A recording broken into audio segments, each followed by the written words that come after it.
Hey there guys, welcome to my playthrough of The Evil Within on the Kumu difficulty with no upgrades and no keys. Just like my Resident Evil 3 remake playthrough, I'll be going through this game from start to finish, and I may include the DLCs as well, just to fully immerse myself with the story and talk about a lot of other things. And I do have something to confess. I did record another playthrough that was going to be this playthrough, but I wasn't a big fan of the quality of the commentary. I just felt like I wasn't talking much. I mean, a part of that is just due to like the Evil Within series only being 2 games and not being as expansive as Resident Evil's. But also another thing is that I was doing a lot of long sessions. Like I really should have been like doing one chapter and then going to like share factoring, editing it. That way, like during the editing process, if any thoughts popped into my head, I'd be talking about it in the next playthrough. So like basically the longer sessions of gameplay just impacted my ability to do commentary effectively. And I was originally going to release that, but then I thought it could be much better, and maybe I could enunciate my points better and not have so much silence in the middle of this playthrough. So that's why I restarted the playthrough, and now you're going to be seeing this playthrough instead. As I said in my community post, I was planning on doing a playthrough of The Evil Within because this is a massively underrated series, and I honestly consider The Evil Within to be Shinji Mikami's Magnum Opus. It's a game that I consider better than Resident Evil 4 OG. I'll explain more about that alongside the story, the characters, the gameplay, all sorts of things related to The Evil Within. And this will also continue into The Evil Within 2 as well. And I'll also talk about my Resident Evil 4 remake retrospective alongside other tangents. So without further ado, let's get into this playthrough. So I have not played this game fully in a very long time. Like from start to finish, it has been such a long time since I've actually done that. I mean, I've played some minor sections here and there, just occasionally, but in terms of a full playthrough, not the case. All units 1199, expedite cover code 3, Beacon Mental Hospital. That line is so memorable. That's the first line you hear in this game, and it also plays in Evil Within 2, and I've just committed it to memory, like so many of the lines in this game. 184 copy, code 3, ETA 3 minutes. Copy 184. Sorry, detectives. I know you're just coming off a case, but I'm... Yeah, the Sorry Detectives part was actually something Connolly said in the assignment DLC when he was transforming into a haunted, and it's paired with another line he says in this patrol car. afraid we're gonna have to make a detour. Sounds serious. You know, it's interesting, I didn't realize this until much later on, but Joseph in this game is actually voiced by Yuri Lowenthal, the same guy who actually voices Spider-Man in Marvel Spider-Man. And the only reason I recognize the actor's voice is because of the fact that he voiced Ben in Ben 10, Alien Force, Ultimate Alien, and Omniverse. But I just didn't piece it together up until, like, recently. But it's very interesting how a popular actor like Yuri Lowenthal was in this kind of game. I mean, this was Tango Gameworks' first game, and there weren't as many big actors actually voice acting in this game. Yuri Lowenthal is really the biggest voice actor in this game, I would say. A riot? A call went out just before I picked you up. Said it was multiple homicides. Yeah, so that's referring to Ruvik's attack on the personnel within Beacon. It's a little confusing how exactly he did it. I know the wiki says that when Marcelo Jimenez activated the wireless stem, apparently that blurred the line between reality and the STEM environment, and this allowed Ruvik to manifest briefly in the real world. The thing is that I don't think the signal has even been activated, has it? Because we hear the signal later on in this cutscene, and in the, I think it's the Consequence DLC. Yeah, the Consequence DLC. Kidman says that when they heard the sound in this patrol car, that was when Sebastian, Kidman, Joseph, and Connolly were all pulled into STEM. So she's making it seem like STEM was never activated prior to this moment. So then how did these people die then? That's what's a little confusing. Like, did Ruvik actually kill them? Half a dozen units already on scene. 131, please advise. Hey, maybe it's the ghost of that doctor who went schizo and chopped up all those patients. That's not what happened. Some patients disappeared. Some kind of scandal? Well, I mean, in terms of scandals, I mean, there's newspaper articles that mention the abuse that was happening at Beacon Mental Hospital, and I know this because of the previous playthrough I did of The Evil Within. Still, gives you the creeps, doesn't it? That's yet another line that Connolly says when he's transforming into a haunted in the assignment DLC. 124, please respond. Joseph, you think there's a connection? It's a possibility. I believe the records were sealed. Anyone on scene, respond. Dispatch, this is Detective Castellanos in 184. What's the situation? Over. 184, be advised. Some problem reaching mountains on the Beacon Memorial. Is there any... I'm surprised he doesn't acknowledge that the radio was cutting out. And does the wireless signal really affect radio signals like that? Maybe that's how it works. I mean, it doesn't seem to affect power or anything. But this is the moment where these characters are seemingly pulled into STEM. And did this affect other civilians as well? You know, it's one thing that I've never understood about the Evil Within. If Marcelo Jimenez activated STEM and the wireless signal was emanating from this location, what was the radius of the signal? How many civilians were actually pulled in, and are they actually going about their business normally? Are they in a sleepwalking state, or are they unconscious?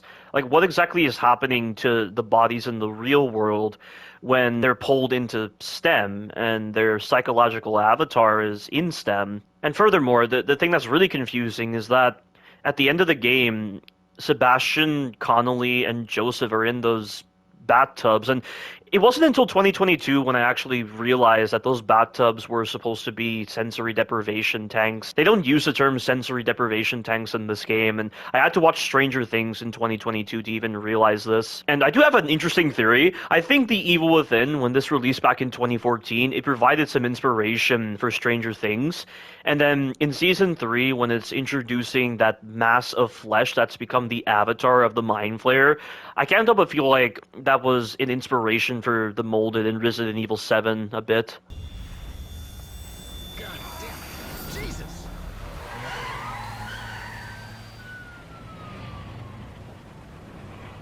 Especially, like, there's plenty of buildings around here. I mean, it was at this distance from Beacon that the signal seemed to reach.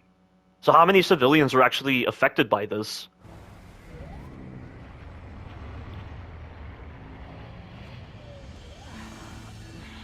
Junior Detective Kidman. Any thoughts? Nothing yet.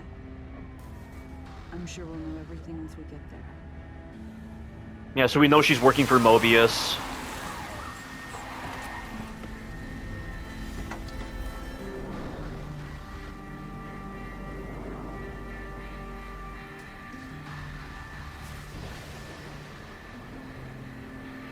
I wonder how many weeks or months it took for them to create the script for this game. What do you make of it? Connolly, contact dispatch and let them know what's happening. Joseph, Kidman, you're with me. We're gonna have a look around. Right. Because I know that in Resident Evil 4 OG, Shinji Mikami admitted that there was only about 3 weeks of time devoted to the actual script of Resident Evil 4 OG, so a lot of stuff didn't really get into the game, and a lot of that is reserved for the Kaitai Shinso in separate ways as well. In fact, that's actually interesting, because, I mean, the Kidman DLCs are story DLCs, and they offer up a lot of information about STEM, and it's same with the Executioner DLC, but most of the lore in the Executioner DLC is ignored in the Evil Within 2. But I did explore this circle area in the previous playthrough. Joseph says there are no weapons in these cars, apparently. There are no weapons left in their cars. What do you see, Kidman? Oh, Rain is gonna wash away any evidence.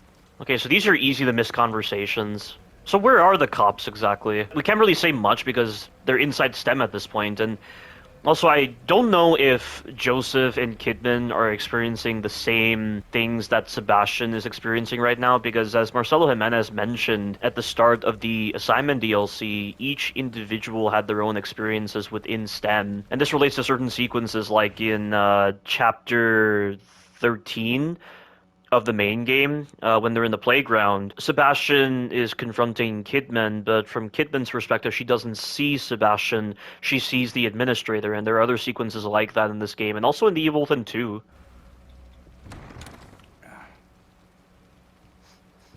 Smells like blood. All right, stay sharp.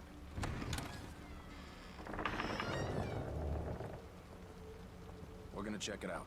Don't let anyone else through this door. I can be an extra set of eyes. We don't know what's happening here. You're a backup. Now, see, this moment where Kidman separates from Sebastian and Joseph, is this how it actually plays out from her perspective? Because the thing that is confusing about the differing experiences that each individual goes through is that it seems to adhere to the principle of Occam's razor, where your chain of events can be different, but they all lead to the same outcome. You know, like a simple chain of events leading to one outcome, and then a complex chain of events leading to the same outcome. So, you know how in Chapter 5, uh, Sebastian, Joseph, and Kidman are separated, and from Sebastian's perspective, Laura's hands pull them underneath the ground, but then from Kidman's perspective, Sebastian simply runs away, and then Joseph transforms into a haunted and starts attacking Kidman. So, like, that outcome is that they are separated. I mean, you could probably say the same with Kidman and Joseph because Joseph wasn't exactly himself. He was haunted. So, like, that same outcome of being separated is the same between both perspectives, but the chain of events is different. So, in this case, when Kidman separates from Sebastian and Joseph, that's the end outcome, but is the chain of events leading up to that moment different for her? Like, I'm not entirely sure how they're portraying this, because there are times when their experiences intersect with each other, and it's a little confusing how it works. Did you hear something?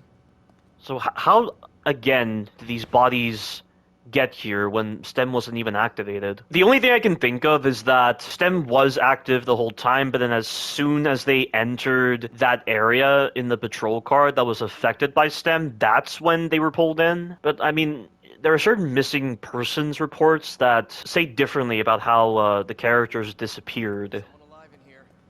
You know, some of these bodies are on benches, some of them are on the ground. Here's Jimenez. Are you injured? What happened here?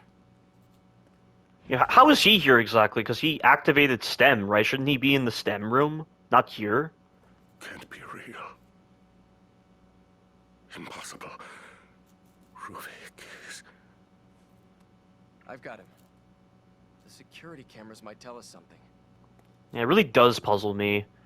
There's live feeds here as well. I didn't actually see that. But is this all really happening live? I don't think it is, because, you know, these officers, we don't hear their gunshots right here, so this can't be a live feed. I think it's just a trick of Sebastian's mind that STEM is inducing.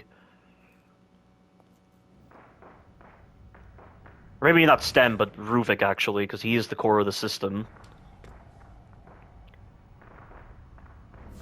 I guess he ruptures the organs of these individuals, and they end up dying in the real world. Like, maybe this is their psychological avatars? Not really sure. What the hell? Or, you know, he actually had a weapon with him. I think he actually had a weapon. That's how they actually died. And why he chooses to keep Sebastian alive is a little confusing. I mean, what's interesting is that they really try to make a parallel between Sebastian and Ruvik with the fact that they lost loved ones to fires. So I do wonder if that has any sort of impact on the reason why Ruvik kept Sebastian alive. But this is where the sadist comes in, and the sadist is apparently like a crazed killer who was inserted into STEM, and this is what his avatar looks like. And also, this little QTE moment where you have to move the left analog stick up and down, you don't actually have to time it, you can just do it really fast and you'll get out of this whole moment quicker. And also, this song playing right now, is this something that Ruvik heard a lot? Because we know he did play Claire de Lune on the piano, and in Chapter 5, the same song appears in one of those rooms.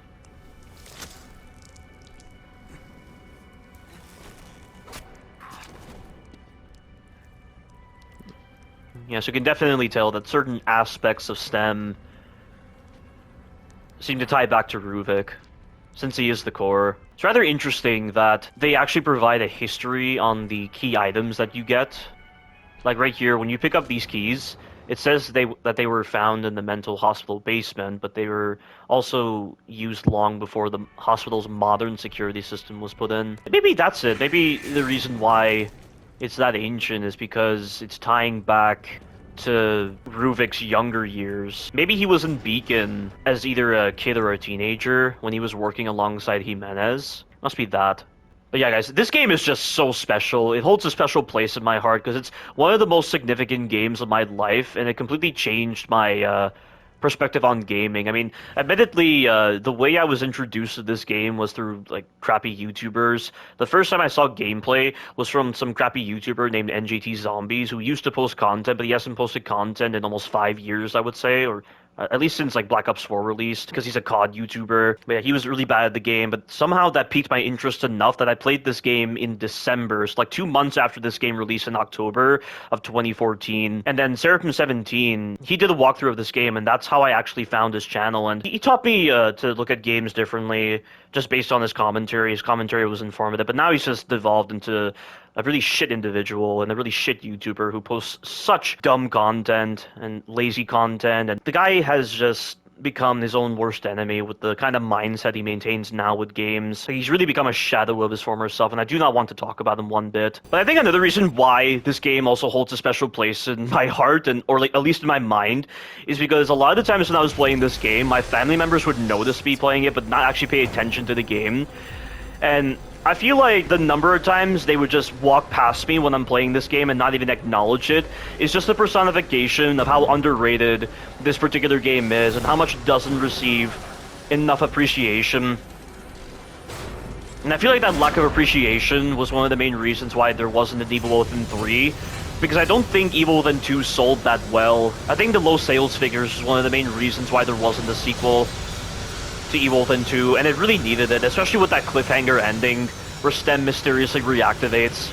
But yeah, having my family not notice me playing this game and just casually like nodding off, my mind is just forcing me to keep that intact. It's interesting, and it serves as a factor for why this game is special in a way. I wasn't really that good at the Evil Within when I first played it, because I wasn't really taking games seriously. I never played games on the higher difficulties. Although I did play Last of Us on grounded difficulty many times prior to... No, actually no. I think I played Last of Us in 2014 because of the remastered version. Although, no, I did play Last of Us on the PS3 version, I remember that. I did mention in a community post that there was a period between 2012 and 2015 where I wasn't playing any Resident Evil games, because before 2012, I was never a Resident Evil player. And the Resident Evil game that I played in 2012 was Resident Evil Operation Raccoon City, which is a horrible way to get introduced to the series. So some time passed until 2015 when I actually got to Resident Evil 4 OG on the PS3 as like my first canon Resident Evil title ever played. Although I did have Resident Evil Dead Aim though, but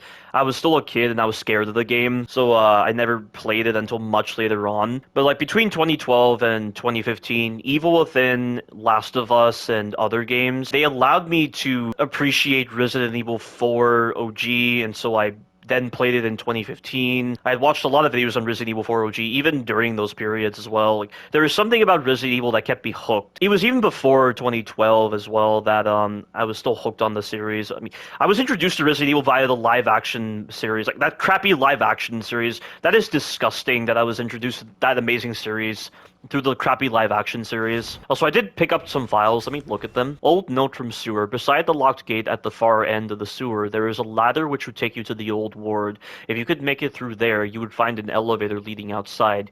You would be the one who escaped. You might be the one who survived. R.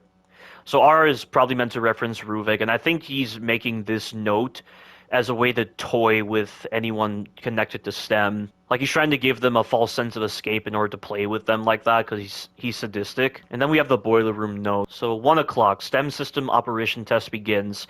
1:15, success. Confirmation of brainwave synchronization, losses minimal. Continuing experiment, agent collects the data. 1:30, anomaly occurs, not with the subject. The stenographer claimed they weren't feeling well and then fell into a coma.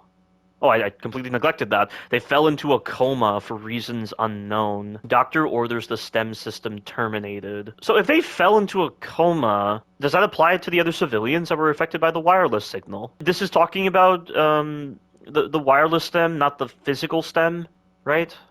Not really sure. 1:45, staff begin complaining of nausea and falling unconscious one after another. Those who can still move plan their escape from the hospital, but for unknown reasons are unable to. So I'm guessing why certain individuals were on the bench was because they were despairing over the fact that they couldn't leave. So I'm guessing these guys were in the STEM environment. But then why would they be making a note on this? Though the STEM system should have been deactivated, subjects maintain brainwave synchronization with the host. And then 2 o'clock, Ruvik appeared. This was in Beacon Mental Hospital. Agent collects the data. Not too sure why they needed an agent, though. They had the stenographer who could transcribe the patient's experiences. And I recall in a recording that Marcelo Jimenez made, he said that because they were using a lot of patients with mental illness, it was affecting the STEM environment negatively, and they needed more sane individuals, perhaps to cleanse the system. So that didn't seem to apply here. So the STEM system was terminated at 1:30, but also we know that it was Marcelo himself who activated the STEM system against Mobius's orders because he wanted to prove himself to them. That's what he said in the recording. So is this taking place before the events of the Evil Within? Is that what this is? Because we know that when Marcelo Jimenez was interviewing patients, they all had experiences where they saw a hooded man who was Ruvik. So this could be before the events of the Evil Within. It might be that. Although I don't really know when Mobius actually made the wireless signal. It could be mentioned in the files in the Kidman DLCs, but we'll have to see when I get to those DLCs. But as I stated before, The Evil Within was one of the main factors that allowed me to get into Resident Evil because of how much Seraphim17 talked about Resident Evil 4 when talking about The Evil Within. And he was talking a lot about the sections in Resident Evil 4 and some of the designs with them, and also with the mechanics of Resident Evil 4. You know, I did watch his walkthrough, and I still can't believe I had to be introduced to that kind of crappy individual in order to actually become the true Resident Evil player that I am. It's always the villains that contribute to your development as an individual, it seems.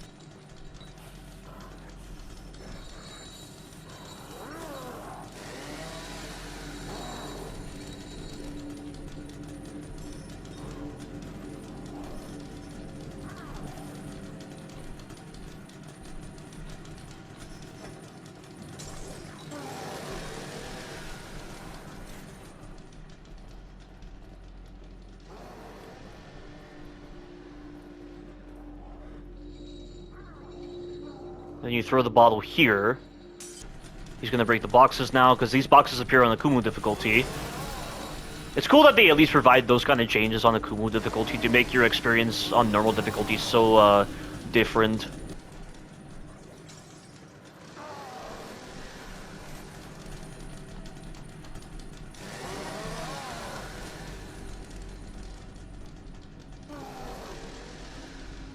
Okay, he didn't see me, thank God. And that concludes Chapter 1 right there. Very simple. You can also kill the sadist in this part by just repeatedly stabbing him with a sneak attack, but you have to go back to the locker. I'm not going to explain it. It's a really stupid thing. Like, I played this game back when I thought stupid runs were a good thing. Doing all these kinds of runs or, like, these really stupid play styles or strategies that weren't really strategies. They were just doing it for the heck of it, and people found enjoyment with that. Like, I was one of those people, like, what was wrong with me back then? I was so retarded. That's another reason why I want to do this playthrough of The Evil Within, is to showcase how much I've grown as a gamer. You know, like previously I had posted like content back in 2018, I believe, where I did like pistol only runs of The Evil Within. I mean, it was just one run, but I already knew at the time that it was not suitable for that, because that's a good thing, because it means that The Evil Within takes itself seriously and doesn't try to limit its creativity through just favoring only one weapon. And the number of ways it just broke down that game, and it just made it look really stupid. Like, that was massively insulting to The Evil Within when I did that stupid pistol-only run. What the fuck was wrong with me?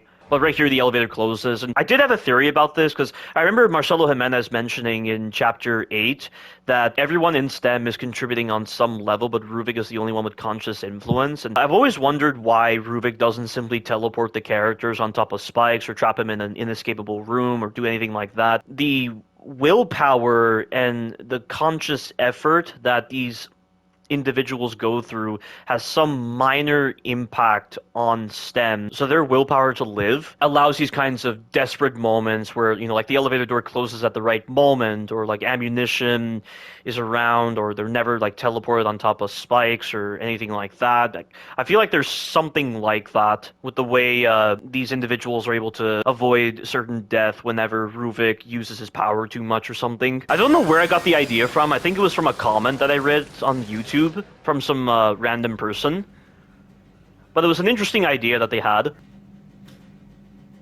But here we see that Sebastian's a smoker, but he doesn't have any cigarettes, although he crumples that up. Like, what was actually in there? Was that really, like, a cigar pack? And also, Sebastian is voiced by Anson Mount in this game, but he's voiced by someone different, and I do like the new voice actor in The Evil Within 2, but I do like Anson Mount as well. And we have this really memorable soundtrack here, where they showcase certain events happening in the game later on. So that was Chapter 2, this is Chapter 4. It's such a memorable song. Then we have Chapter 5 here. It's so hard to believe that this is the brainchild of Shinji Mikami. The fact that he could actually have this whole idea for a psychological horror game. Oh, and Kumi Nakamura, cool. She was great at E3 when they premiered Ghostwire Tokyo. A lot of people just defended her. They were like, we need to protect this woman at all times, because she was the best part of E3 back when they showcased Ghostwire Tokyo. Because that E3 event was really bad in a lot of people's minds. But to think that Shinji Mikami conceived this really ambitious title with this psychological horror-based game that's not based on supernatural stuff, but on psychology and science. The fact that it's not favoring supernatural stuff means that this game is not favoring the cliched route like Silent Hill did with its stupid supernatural elements. And because they have supernatural elements, this gives way to a lot of Deus Ex Machina moments, MacGuffins. Oh, here's a random like magic item or ritual item or all these like other things that just conveniently show up for the purpose of the story. And when the developers find it convenient, like that's one of the dumbest parts about magic in a lot of shows and media. Ben 10 Omniverse is where I actually heard about this the first time, with Bazel saying why he likes street magic more so than real magic. And the fact that they can operate within rules like that and deliver this kind of content. Same with Resident Evil. Like, Resident Evil operates under the rules of the real world mostly, while still offering some suspension of disbeliefs. Although they really lost out of Resident Evil 4 remake with the stupid fantasy garbage with the Plagas that never existed with other Plaga-based Resident Evil titles. But this is also an interesting transition. We went from a claustrophobic encounter with a single individual who was trying to kill us, and we're now in this part where the entire city is collapsing, and I've always found that to be a very interesting transition in terms of scenarios. But we're out here, and the Crimson City is burning down. There's all sorts of unnatural disasters happening that would never happen in the real world.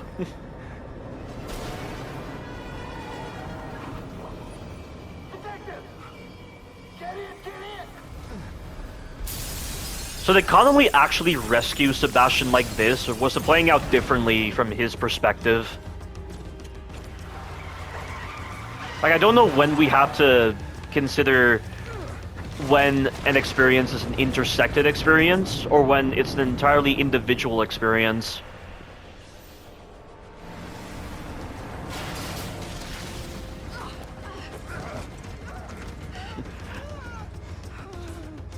I imagine for people who played Alone in the Dark remake back in, I think it was 2005 when that stupid game released. It was an awful game. I played it. It had some of the worst controls ever, some of the most random shit that we were doing, and the combat was awful and all sorts of problems with it. But there were situations in Alone in the Dark remake where you had to drive a car and avoid these unnatural disasters as the city was collapsing.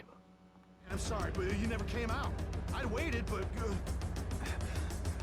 Please, settle down, Leslie. Settle down, Leslie. Settle down, Leslie. But we can see right here, Kidman's indicating that she is an undercover agent working for Mobius. And I don't think Jimenez recognizes her, because of course she was meant to be an expendable agent. We know that Marcelo knows Myra, I believe. I think that's what it is, yeah. I think he knows about Myra and not Kidman, as he says in an audio log in the Kidman DLCs. But at this point, Kidman is trying to capture Leslie instead of kill him, because she doesn't know that Ruvik wants Leslie in order to leave STEM. And oh my god, that texture looked awful. I actually thought for a second there something went wrong with the game, but it's literally just the reflection of the mirror. That's a pretty awful texture. Shit! There's no going back.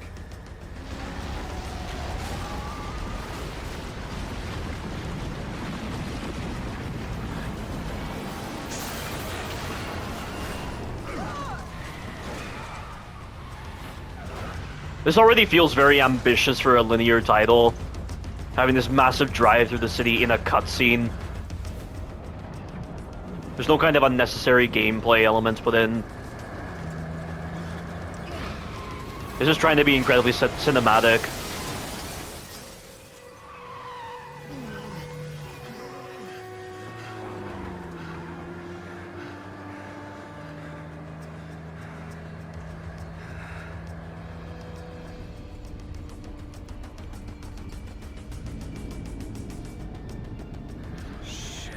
That's literally some Inception nonsense. With the way the land masses shift.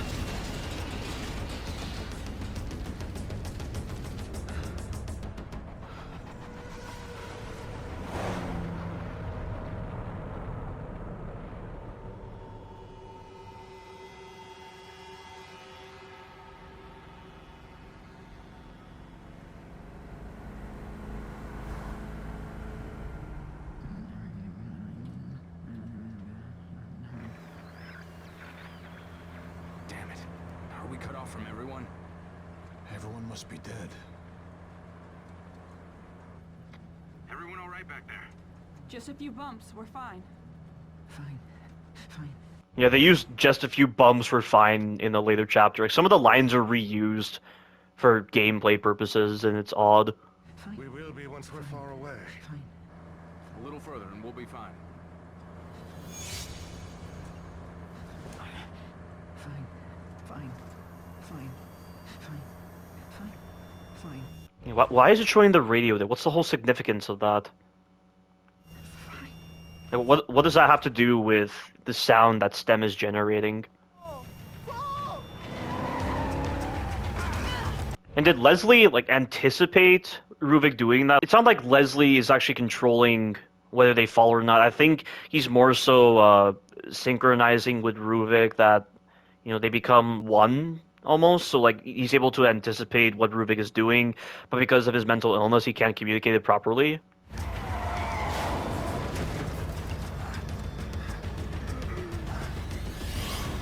And I don't know why Connolly is starting to transform here. I mean, he wasn't having any kind of degradation of ego to lead to strong suicidal tendencies that would then complement this transformation. And it's odd how he's not able to revert the transformation compared to, you know, Joseph and Sebastian later on.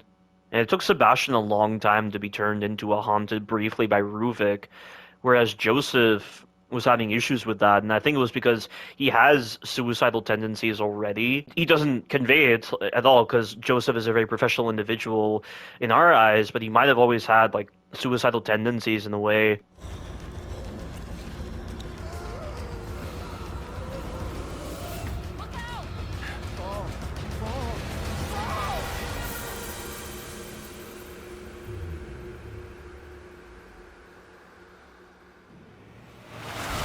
And Chapter 2 is obviously where this game begins. So I don't know if this is them wheeling Sebastian, or if Sebastian is experiencing another patient's memories. Is this related to the missing persons posters, which I assume are individuals that were abducted by Mobius? Because that would have to be a lot of people for them to not notice. And then in this cutscene, an alter ego comes in. I'm not too sure why it's this specific enemy type.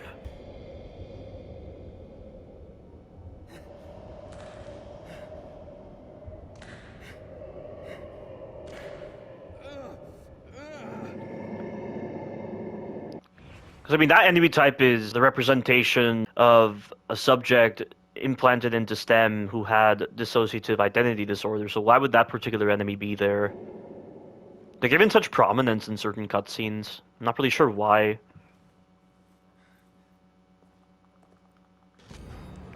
Bodies found in Lakeside Town. Cause of death remains a mystery. More than a dozen mutilated bodies found in village of Elk River. Several residents unaccounted for. Hello? Anybody there? Are we awake? Is everyone else all right? The city. Whatever are you talking about? You are the only soul here. Right now. So I do wonder if these cells here are meant to represent the individuals that are physically plugged into STEM, but you'd assume there'd be more cells. Because Kidman does come out of a cell like this in the Consequence DLC. Like, she somehow enters the same area. So this area is not just exclusive to Sebastian. This is necessary for you. You're always welcome here. I've been hospitalized. I'm afraid I cannot answer that. Now, Tatiana, I think people assume that she was an agent in Mobius because someone who looks very similar to her actually appears at the end of the game. But the thing is, when Kidman sees her, she doesn't recognize her. So I don't know if she is actually an agent in Mobius. Please, sign in here without signing in. There's no way to ensure your future memories. This way, please. Smells like medicine. You are all right. Please, relax. Please, have a seat.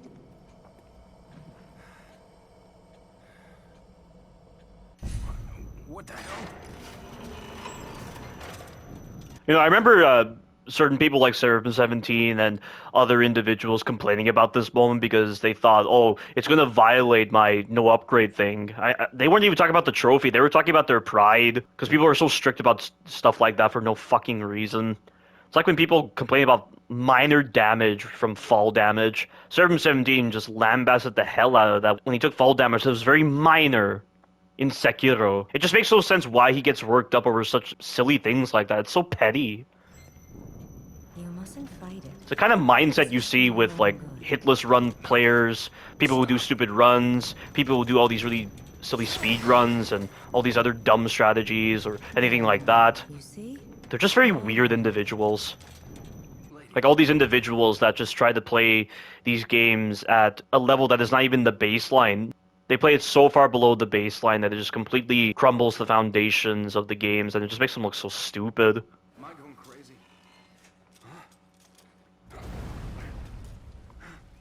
Now what makes you say that?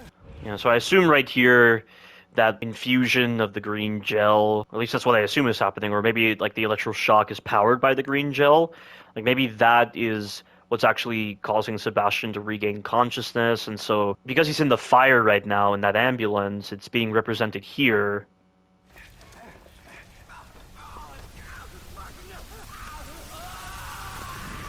I'll be waiting.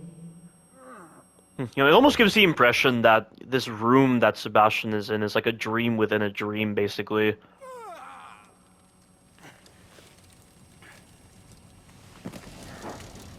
Because the times when Sebastian enters that safe area, it's not really consistent. Like, he can enter the safe area via mirrors, but then he can also enter it randomly by just blacking out or falling or anything like that. Shit. What the hell is going on?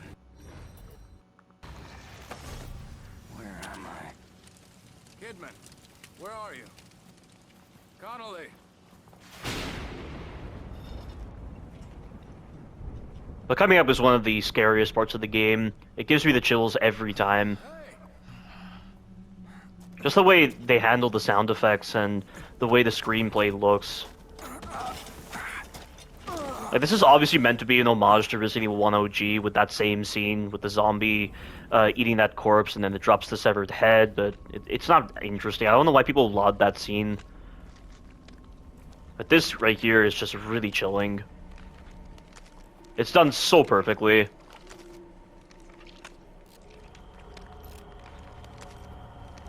Connolly?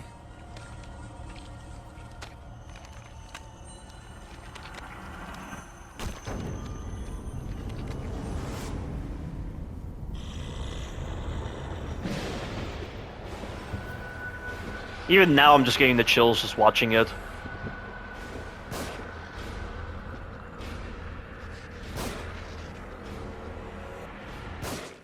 And so Connolly is unable to run, so he's not a representation of what the Haunted are like on Akumu, and he always dies in 3 headshots. There are just so many parts of this game where Shinji Mikami really knew what he was doing. I mean, certain parts of the story might be not the same, Hurts! Whoa. but it's still a fantastic game.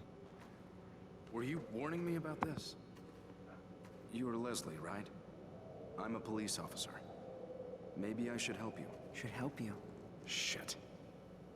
How am I gonna get you to a hospital? Hospital. Hospital. Hospital. Hospital. Hospital! What the fuck?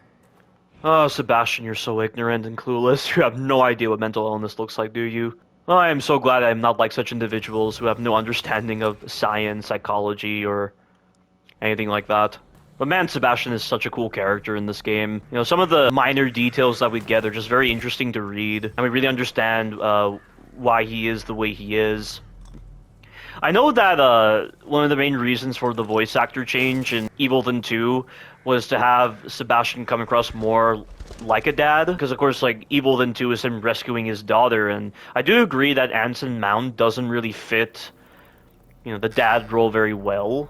I don't really feel like his voice suits that. Maybe if he was voice acting differently, based on the context of the game, it'd be different.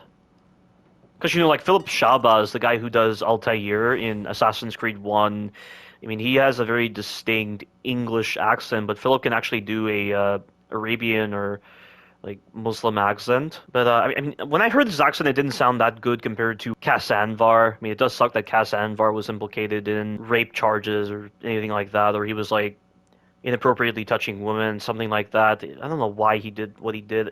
Lots of employees at Ubisoft were just allocated as doing those kinds of heinous actions, and it's disgusting that that was the case.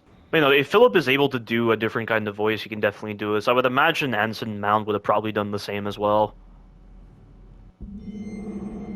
November 2004. Finally got my gold badge. Detective Sebastian Castellanos. I like the sound of that. Seems a long time coming, but they say that I'm one of the fastest ever to rise through the ranks. Can't wait to get started. I know that I can do more good as a detective than I ever could as a beat cop. Plus, I don't have to wear that damn uniform anymore. The pay bump doesn't hurt either. KCPD needs all the help they can get. There's a seemingly disproportionate amount of crime these days. You aren't wrong right there, because all the newspapers that I read so far, they showcase a lot of ridiculous crimes happening. Crimson City is my home, and it's my job to protect it. Shit. So I'm gonna make it my goal to go to the safe room every single time to get all the newspapers and missing persons reports. I must be losing it. I don't know why he repeats this line in Chapter 11, when he should be used to this. I don't know if that was a bad dream, or this is. Serial killer on the loose. Victims had surgery performed on them. Police believe slaying's the work of a serial killer. Missing persons in several local communities. Can a small community deal with such losses? Families torn apart. Is FBI presence going to make a difference? I can't read what that says at the bottom right, but that name, Chris, I believe he's actually mentioned in the missing persons report. Whatever is the matter? But it's nice that the game begins in stealth, because we don't have any tools. The stealth is a lot of fun in this game, same with the combat. Evil Within 2 really upped the ante on the stealth, but I do feel like it made sacrifices with the combat that makes it mechanically inferior to the Evil Within 1. But I'll discuss those when I get the chance. So was this guy plugged into STEM directly, or was he affected by the wireless signal, and why is he wearing different clothes? Because we know that in Evil Within 2, when Sebastian rescues that woman, the woman says that prior to being inserted into STEM, she met up with Hoffman for a sleep study, and then she was placed into STEM, and she had no memory of her name, but she knew that this person who was her husband wasn't her husband, and she was in clothes that she had never been in. So is it like that with certain individuals? Hey, are you guys from around here? I don't know where. Degradation of the ego leads to strong suicidal tendencies, which seems to be a factor to consider in how individuals turn into haunted.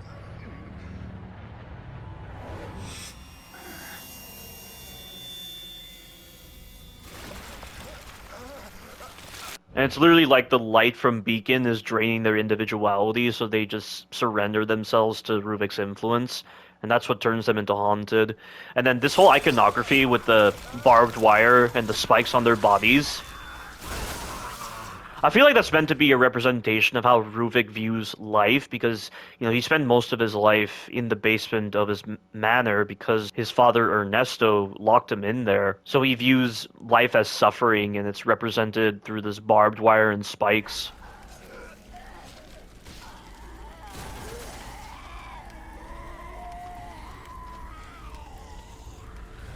But there are a lot of creative things that you can do with this section in Chapter 2. Like, you can even use the haystacks here and get enemies set on fire by knocking the haystacks into them. There's a lot of ways to use distractions, stealth, all sorts of options at your disposal. And you're only equipped with a pistol.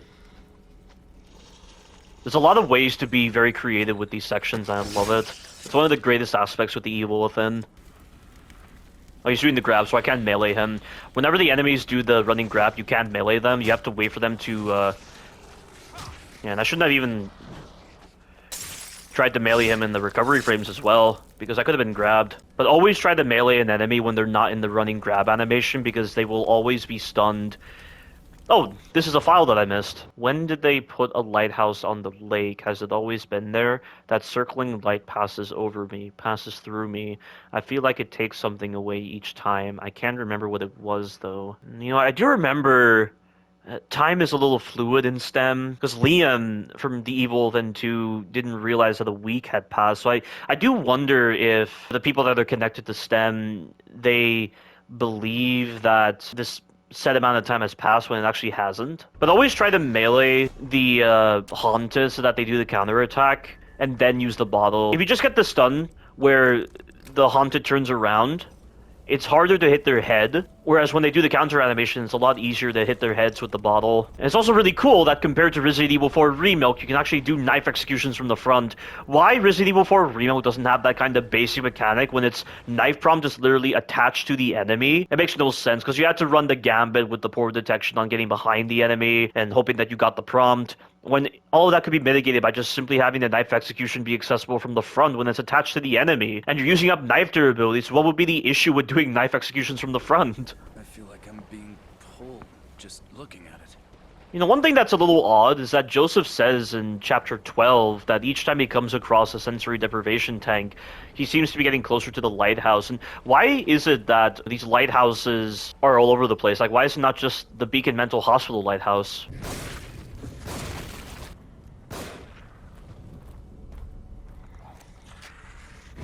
There we go.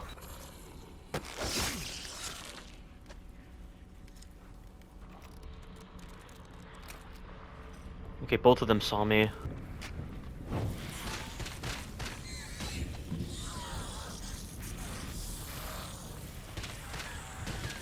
There we go.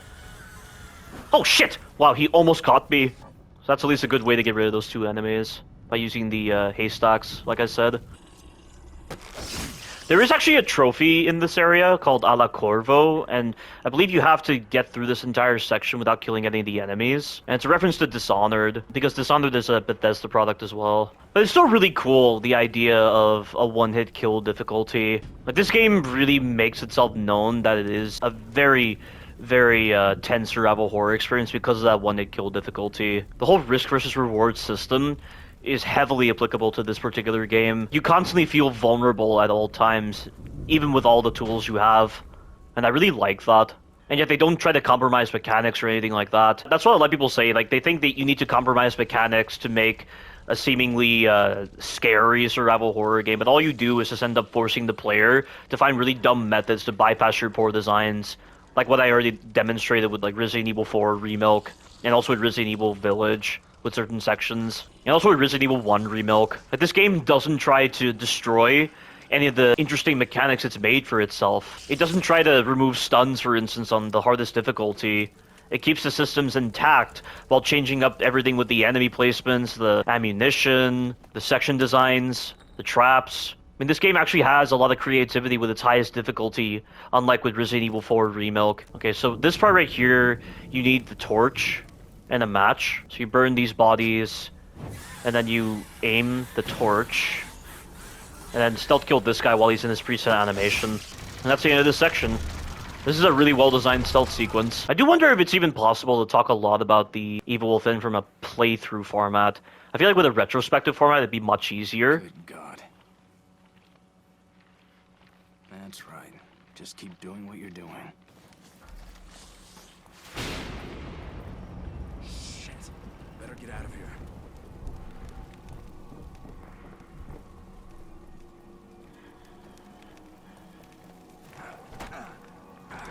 God damn it!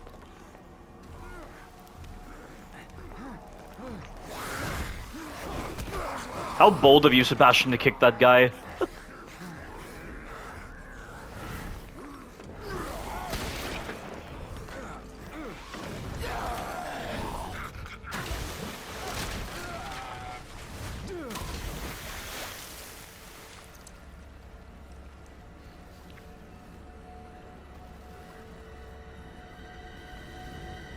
Now, Chapter 3 is another fun chapter. There is also a quick kill against the sadist, and I only found out about this method thanks to some random YouTuber I saw, or maybe it was Jigsaw Killer actually, because Jigsaw Killer, he's big about the Evil Within series, and it's nice of him to be like that, because the Evil Within series deserves it. Like, he's played the Evil Within on Akumu so many times that he's really mastered it, just like me.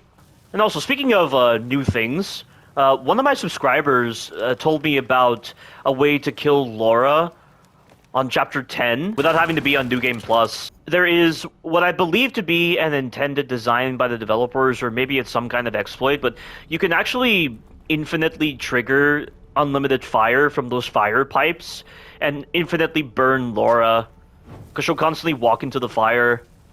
And it does so much damage to her. So you can kill Laura in about 2 minutes using the unlimited fire method.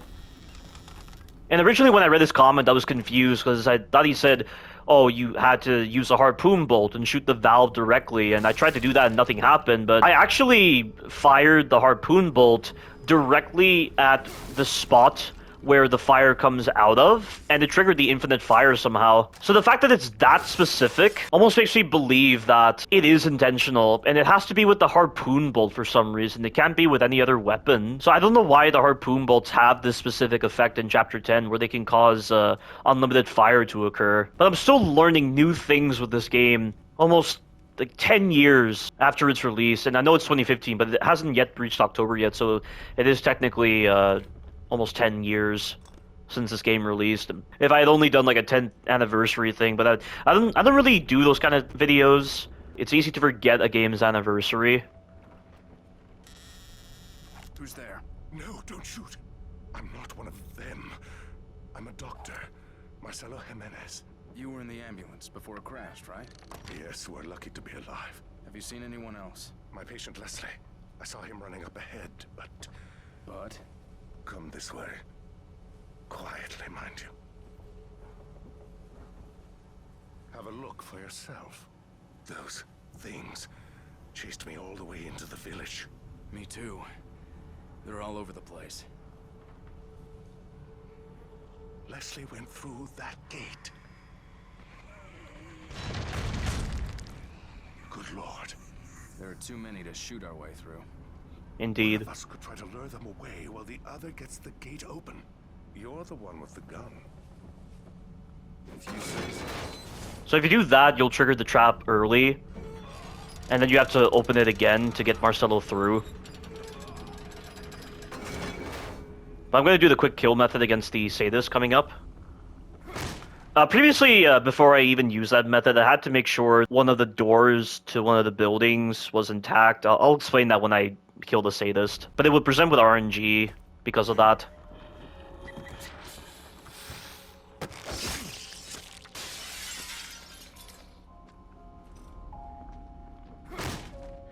Over here! Here! Hey! Over here! That's right, this way!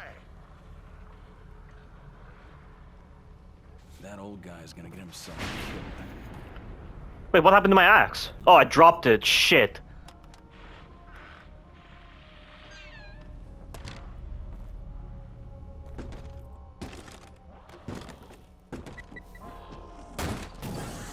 That takes care of you. But right here, in order to kill the Sadist quickly, you need to have an axe in order to bust through this wall here. You can also bust through this wall here, so this is clearly the intentional part right here. It's clearly intentional to allow you to use the axe like this, but it's not intentional that the Sadist doesn't take damage initially. But the reason why people leave this wall intact is to delay the Haunted so that you can easily dispatch the Sadist and not be hurt. But what you essentially need is 2 axes. So I'm going to place one here, and then the second axe is easily accessible. And the way you trigger the Sadist is just by opening the chest. And you just need your pistol as well.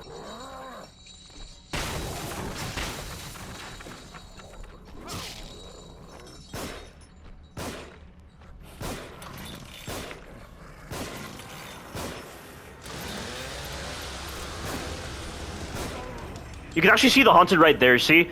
They can't actually get to me because of the fact that I broke that side wall.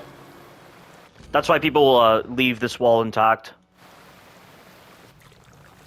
And that's all the enemies dead. Yeah, that is really good that that is the case. That's definitely intentional. Chapter 3 works normally. It really does. Like, there is a very specific path you're able to take and also dispatch the enemies. I mean, the Sniper Haunted is my nemesis in this sequence because he's really good at spotting me. And it's just really hard to take him out efficiently, which is why I mainly use the harpoon bolts against him. But Chapter 3 is really where a lot of people notice the parallels between the Evil Within and Resident Evil 4 OG, because this place gives them nostalgia, since it does kind of resemble the village area, or at least gives off village vibes from Resident Evil 4 OG. I think it's an interesting idea. It's a really cool section. That being said, there is a bug with this section, because for some reason, whenever you get far enough away from enemies, they seem to freeze in their status. So for instance, if an enemy is investigating your position, like they're investigating a noise you made, or they're in combat with you and you run away and you get out of line of sight, they literally freeze, and then when you get back within range, they're resuming their status. So you might think that you're triggering a last known position, but you're not, because the enemy is continuing their status. I don't know why this bug occurs with this particular section when this area isn't even that massive compared to the later areas. But from that booby trap crate, I would take out 2 Haunted with a match and a torch. I would then come over here and then perform a sneak kill on this guy because he's in the preset animation of trying to pull this switch. And then I would try to take out this sniper right over here, but it's tricky to do so because this window is very wide and he can easily see you. So oftentimes I have to improvise some kind of method for using the harpoon bolt against him and then burning him with a match. But it's tricky to do so. And then I would also eliminate the enemies here before going to that building over there. It works. And then I would also try to use an axe on the doppelganger. Oh, this right here, in the first playthrough I was going to upload, I got into a moment where I thought the torch guy and the guy with the gun were noticing me because I heard them making those snarls that they make when they're in combat. And then this guy fell down from the tower as the jump scare, and it actually scared me. That was pretty funny that occurred. You see some bear traps there. There's lots of ways to get traps on this game, and the trap parts are really reliable. And in Chapter 7, you have the ability to farm trap parts from the Keeper when he throws those barbed wire traps. You can amass on a lot of backup traps in the process for later sections. And if you know the placement of certain crossbow bolts in the world, you can use them early and prepare.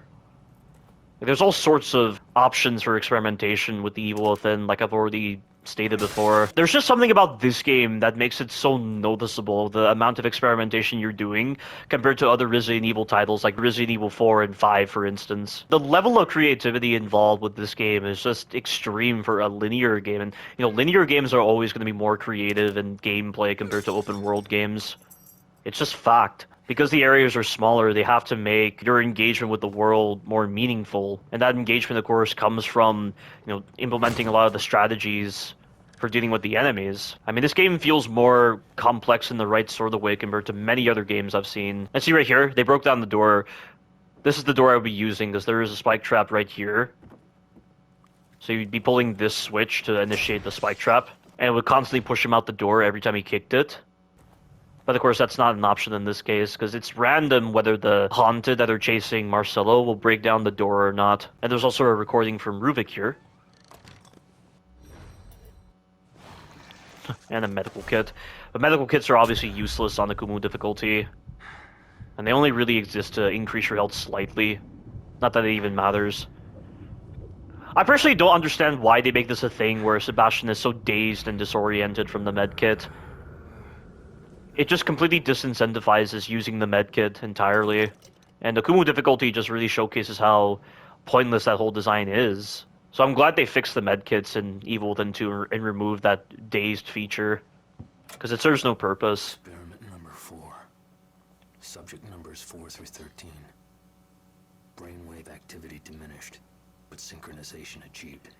But how though? Like, how was he synchronizing with these subjects if he was not using a wireless signal? Was he physically connecting himself? Because we do know that because of the accident, Ruvik had the top of his skull replaced with some kind of see-through plastic or some kind of material so you could see his brain. And I wonder if that had any sort of impact on his ability to synchronize with his subjects via wired connection, assuming it is a wired connection he's using. And was this really using the STEM in Beacon Mental Hospital? Because of the patients that they were using? Like, I'm not entirely sure how they were able to use STEM without a core, or was the idea of a core already made from its inception, but the way the core was used for testing purposes is different to how the main STEM is used. Subjects should begin experiencing a shared consciousness. Previous trials indicated rapid deterioration of consciousness. Their minds became... You know, the whole idea of a shared consciousness, I mean, this game was practically, in some ways, my first introduction to what a hive mind is. And I don't recall where I heard the term hive mind officially, and really understood this whole idea of a shared network. Because, like, I know Resident Evil 7 utilizes the idea of a hive mind, but not really the actual term. It utilizes quorum sensing, like, or at least a process similar to quorum sensing in Pseudomonas bacteria, to showcase this fungal effect from the E-type Unimycete with that sense of connection. But in terms of the actual term for hive mind, I'm not really sure where I first heard the term. Exquisite mass. An amalgam of... I mean, like, only recently did I realize that this game was touching upon a hive mind concept in a way. I mean, I don't think it's really the same sort of hive mind that's normally portrayed in media, but it is pretty similar with the shared consciousness. I'll have to connect myself if I want to experience their terror before it diminishes. I don't know what he means by rapid deterioration, because I would imagine that could be a bit of a strong phrase for simply saying, oh, they just went unconscious. Or maybe that, you know, they lost their identities, something like that. That's what he means by rapid deterioration of consciousness. So their minds became an exquisite mass, an amalgam of mental carrion. And I do wonder if he was trying to make that his end goal with reducing them to blank slates so that he could reform them into the image of Laura.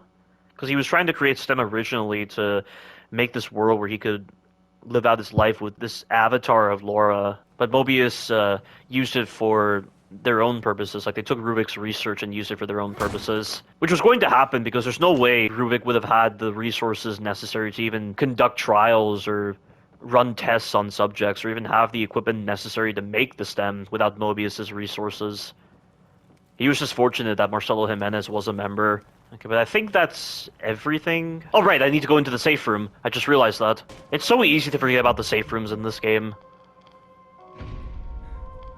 She's gone. And that surprises you after the first time you saw her go away.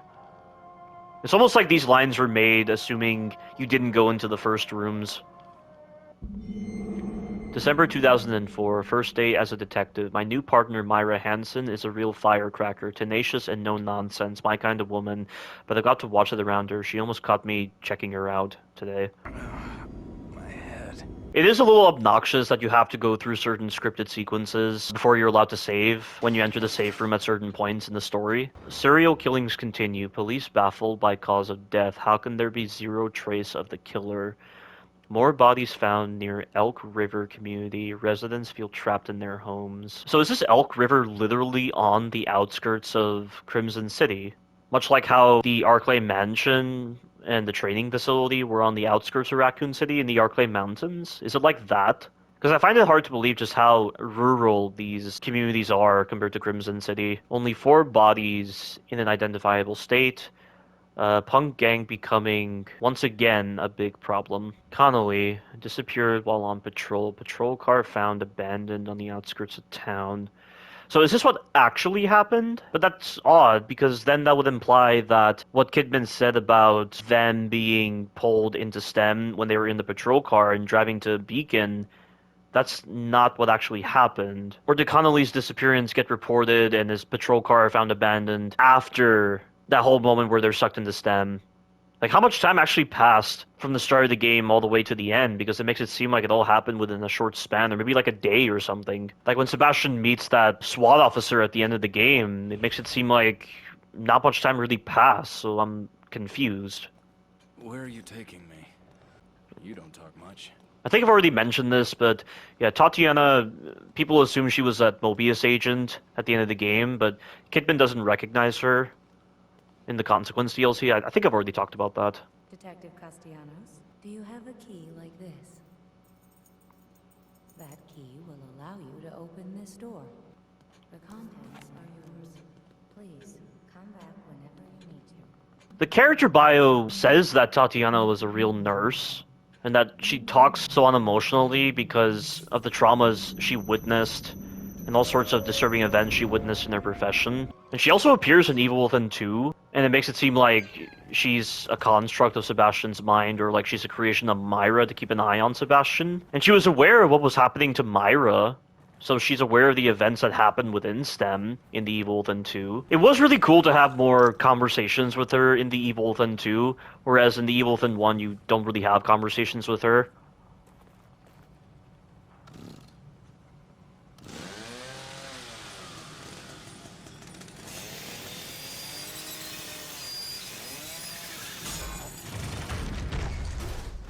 Wait! Over here! Wait, officer. You must take me with you. Detective Castellanos. Leslie should be just ahead. It is imperative that we find him. Chapter 4, The Patient. This is another short chapter. You know, now that I think about it, I previously said Chapter 8 was the shortest. Chapter 3 is actually the shortest chapter. Oh, the hospice. Yes. Leslie was being treated here years ago. See, that part right there was Leslie being treated at this place and he was still being subjected to STEM. I'm not really sure I understand the timeline of when Mobius actually found Leslie, because if they found Leslie, then I would have imagined that Ruvik would have been able to utilize him very early on. So I just feel like Leslie being found by Mobius to be a suitable candidate for STEM as being a replacement for Ruvik, that would have to have been recent, right? Because then Ruvik would be able to enact his plan, but he's saying Leslie was treated here years ago. So this would imply that maybe he wasn't being monitored by Mobius at this time. He'd come here thinking it was familiar and safe. You know where we are? Just ahead is the hospice my brother runs. He'll take us in. That didn't answer my question. I don't understand what he means by that didn't answer my question. He clearly says this is the hospice where Marcelo's brother runs it. This is the place where Leslie was being treated years ago. Marcelo's brother, Valerio, is the one that actually runs this place. So why is he saying that didn't answer my question? Or is he saying that from the context of, you know where we are, despite the fact that this is just seemingly out of the blue? Like, is he talking about the entire world they've been in and the things that they've seen? Like, yeah, I know Sebastian would assume that what he saw with the haunted transforming at the start of Chapter 2 would make it seem like this is all a fantasy world. So maybe that's what he's referring to, but I just wish the dialogue made more sense with its placement. I honestly don't know. For all I know, I'm losing my mind and you're just a delusion. The part where he says, I honestly don't know, I think Marcelo's being very secretive about the fact that this is STEM, because he doesn't want Sebastian to catch on to what's happening. And then eventually when Sebastian learns enough, he questions Jimenez on this. But I'd like to think I still have a shred of dignity and an obligation to protect my patient. As an officer of the law, you should too. I hope his brother's not a jerk, too. That's so ironic for him to say, as an officer of the law, you should too, because Marcelo knows that he was doing illegal experiments on patients. So he's a hypocrite with saying that to Sebastian.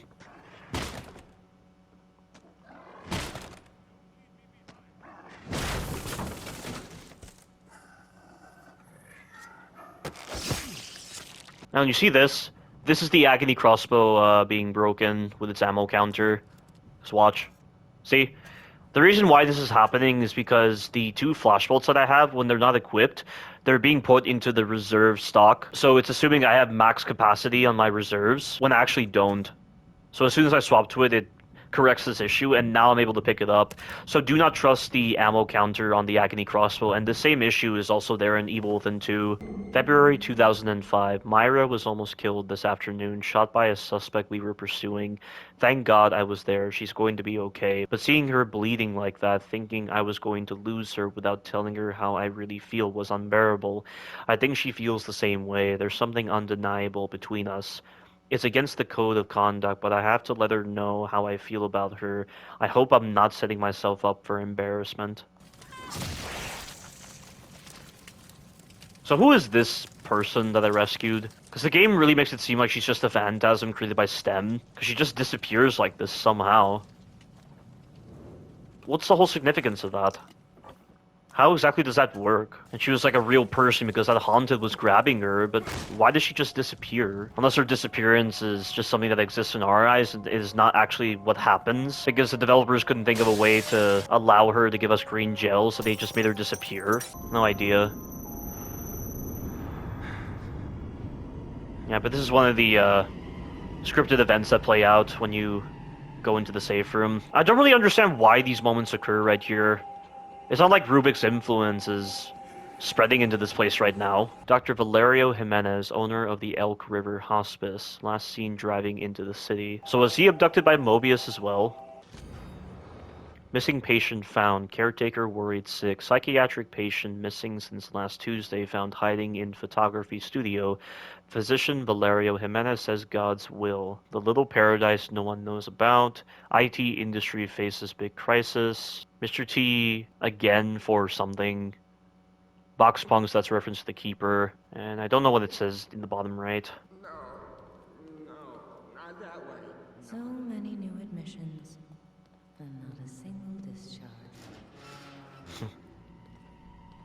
Let go of me! Let go of me! Fine. And then Leslie shows up here, and that previous guy was a journalist named Ivan, I believe. Fine. So he got really close to the investigation into Mobius, and so they abducted him and put him into STEM. And I think when he's saying, like, let go of me is in reference to the agents abducting him. You don't look well at all. Do take care of yourself. I really like that clock sound that plays in this area. No tearing.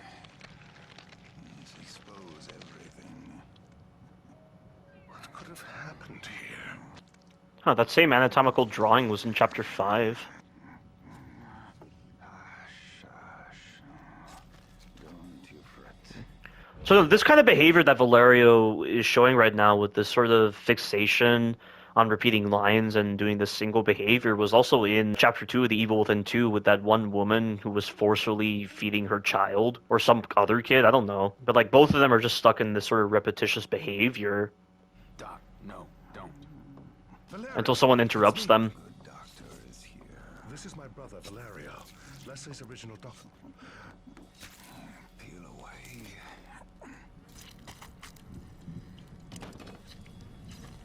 Yes, expose everything.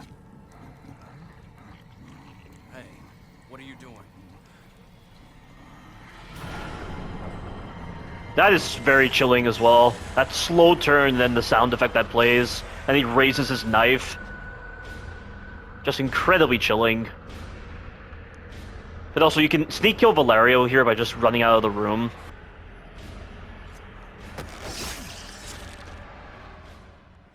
I don't really understand why Mobius put Valerio into STEM, or was that Ruvik putting him into STEM? And if this was Leslie's original doctor, then that would have to mean Ruvik knew about Leslie through this doctor, right? It makes no sense why this guy is here, or is he just a manifestation that Marcello created? But no, it can't be, though, because he was in the missing persons report. And also, why is it that Marcello isn't surprised that Valerio is here, and why does he just so casually try to introduce him when he should realize that they're in STEM, right? He's the one that activated the system. He can't be trying to maintain appearances still with Sebastian. Like, he didn't need to reveal himself as Valerio's brother. It's all just very confusing with the way the dialogue is handled in The Evil Within 1. Unless the reason Marcelo addressed Valerio was because he expected him to be normal within STEM and not a haunted. And Valerio's death just causes this sudden uproar within STEM to occur. And STEM seems to be activating again. Like, is this some periodic thing that STEM does where it just continually activates? Or when it's triggered by other sources? Because, like, this same sort of thing happened in Evil Within 2, but it was mainly in Theodore's boss fight in Chapter 14. It came across like Theodore was the one that was triggering this sound, so why does this just happen sporadically?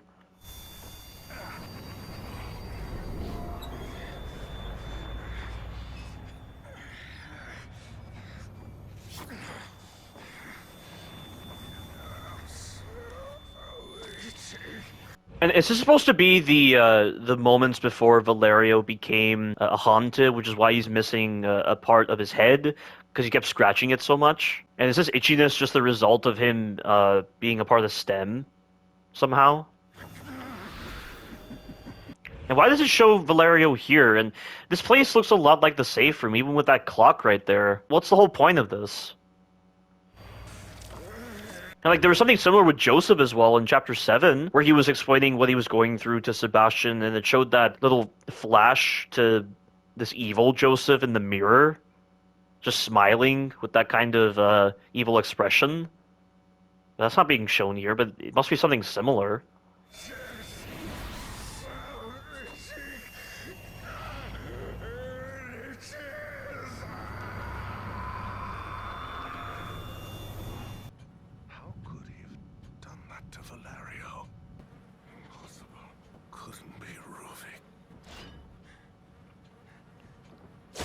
I will say, the retrospective I'm going to do for The Evil Within, I really tried to point out a lot of the confusing moments with the story and the DLCs.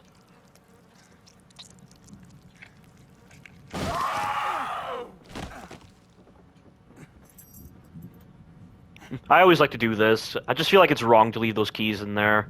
Like, he's still hurting on the inside, even when he's dead. Oh, he dropped a grenade. Nice. They found us.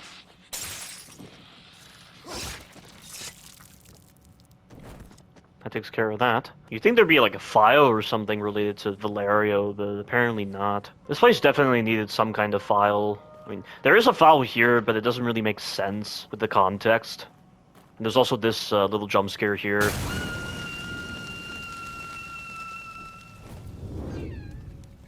Yeah, that was a different kind of visual echo too. It was blue, and the way it disappeared too is not the usual effect the visual echoes do. So was that really a memory, or was that just a ghost of some sort? Like, there are certain ideas put into this game that I just wonder why they're there, because it does lead to a lot of confusion with why they just appear there, like with that ghost. What's the context for it? What's the lore reason why that ghost is there? Villagers note they got Norman. His cries for help just cut off. I can hear screaming every night. If I don't stay hidden, I know I'll be next. These individuals could still be inside a stem, like they're still within the Encephalon stem, so these people might have been taken from Elk River and put into STEM. I don't know how long STEM was active for, and I don't know how old Ruvik is in this game. Maybe the character bio actually says something about him. What's wrong with this kid? You know, I do want to go to the character bio right now and actually check it out. Alright, so Sebastian Castellanos. He's 38 in this game. A fine detective, but often curt with people. Often acts before thinking things through, making trouble for others. Joseph is the only partner he's had for a significant duration. He seems to be more sensible than this character bio says. Sebastian Castellanos, trench coat. Sebastian's favorite coat given to him by his wife. He wears it all year long and never seems to get it cleaned. Julie Kidman. Okay, she's 27 years old. So Kidman has little recollection of or interest in her past. Her only concern is what she has to do now and what will happen if she fails. When encountered again in Ruvik's mental world, Kidman is badly wounded and very shaken up. Only she knows what happened to her while she was on her own. Joseph Oda. So he's 33 years old. Joseph is competent and by the books, a reliable detective. He is considerate of others, but hard on himself. That could relate to his suicidal thoughts, maybe, and that could relate to why he's more vulnerable to Rubik's influence. Once he's made up his mind, he sees things through to the end. His persistence often gets him into trouble, but he doesn't waver. Just like in Chapter 6. Nurse Tatiana. So she's 38 years old. Tatiana is a nurse in the locked ward at Beacon Mental Hospital. Seeing so many things that no one should ever have to see has left her emotionally dead and eventually taken an even greater toll. Yeah, so this implies that she is a real person. But then why is it that there's that one random agent at the end of Chapter 15 that looks very similar to her? Leslie Withers, 25. Leslie has always compensated for his difficulty communicating by unconsciously emulating the thoughts of others. This characteristic is what Rubik sought for his experiments in linking consciousness. You know, this whole idea of unconsciously emulating the thoughts of others, it could relate to the idea of mirror neurons, because there is actually a mirror neuron syndrome that's exceedingly rare. It's called mirror touch synesthesia, where apparently if you perceive someone experiencing a certain emotion, you feel that emotion. If someone is experiencing pain in a certain part of their body, you feel the pain. It's related to mirror neurons. It's a very recent discovery that we have found in our world, but it could relate to why we're able to showcase a lot of pain for others through vicarious means, like through media or through the television or anything like that. You know, when someone goes through something painful in a show and we close our eyes and we wince at the pain, it's related to something like that. But I think it's just more so related to his mental illness, more so than like mirror neurons. You know, based on what Rubik said, where he said, subject's case history cites developmental delays, indicates issues with communication, social cognition, repetitive behaviors, signs of synesthesia reported, genealogy suggests increased susceptibility to external stimuli, pattern adaptiveness. And this characteristic is what Rubik sought for his experiments in linking consciousness. I don't know when exactly Leslie's parents died, because he witnessed his parents die. I don't remember how they died. If Jimenez is saying that Leslie was being treated in Valerio's hospice for years, does that mean they knew about Leslie? Or like at some point Marcelo decided to use Leslie as one of the subjects? But it's odd though, because in the recording it makes it seem like he didn't know Leslie. In the one recording in the Kidman DLC where he's talking about this patient who was just going to babble and potentially die, but this patient actually emerged successfully from STEM, and that was Leslie Withers. The way he phrases all that makes it seem like he wasn't actually aware of who Leslie was. So did he only realize that he was Valerio's patient after that recording? No idea. So this guy is 50 years old. Marcelo is a doctor who performed clandestine experiments on the patients of Beacon Mental Hospital, working in collusion with Mobius. Mobius had him instated as head of the hospital, but he ultimately disappeared? What do you mean he disappeared? He didn't disappear under mysterious circumstances. Laura, 17. Ruvik's beautiful, generous sister, the only one who understood him. In life, she preferred to wear red. So he was 37 at the time of his disappearance. So when he was actually cut up and made into the core of the system. So cut off from the outside world, Ruvik continued his research alone until one day a fire broke out in his basement laboratory. His body was never found among the smoldering remains of his once proud mansion. Vicious burns have left his skin senseless and useless for regulating his body temperature. Ravaged by ceaseless headaches and physical and mental seizures, he was known for being close to the physical limits of his body. So that actually relates to what he was saying in one of the recordings in Chapter 9, when he was saying that, this subject was unable to bear the same brunt of psychological weight compared to him. Maybe that's related to the ceaseless headaches and physical and mental seizures. So he was 10 at this time. So child-aged Ruvik, when he still retained a shred of innocence, at this age he began showing glimpses of his morbid interests, doing things like dissecting small animals. Okay, he was still 10. So Ruvik lost his sister in a fire that is believed to have been set by local villagers. He underwent lengthy and painful rehabilitation, during which he met Dr. Jimenez, the man who would change his life. That's not really correct, because that one visual echo moment in Chapter 9, he was talking to Marcelo Jimenez before he was scarred. So that doesn't make sense. young adult Ruben. He's 18, so coming of age. Young Ruvik rejected further skin regeneration treatments, instead retreating into his basement laboratory. Yeah, the alter egos. So the result of connecting a subject with dissociative identity disorder to the STEM device, the dominant and alternate personalities blend into a single two-headed creature. A sadist, a creature born from the mind of a murderer merged with Ruvik's madness. He has lost himself to rage, becoming murderousness personified. So it makes sense that Mobius would maybe prevent these criminals from being put on death row, or they would abduct other criminals from prison and pay off the guards because they have influences everywhere. Makes sense that they would use such individuals if they had no use to society. Zen. Twin orphan, abandoned and raised in a laboratory beneath the cemetery. The more cowardly of the two, Zen lashes out violently at those he doesn't know and is usually kept chained up. And this all was the result of some serum injected into him? None. None is never at ease and gets worked up so easily that he is made to wear a mask that covers his eyes and ears. Yet he can still see, though. He's really good at seeing you. The Keeper, a creature created from a blend of Ruvik's final memories before he was dismembered, and his fury at having his research stolen from his safe.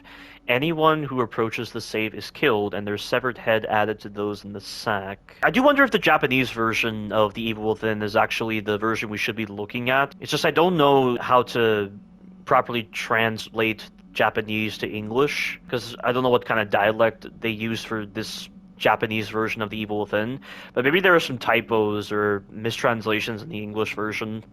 It could be that.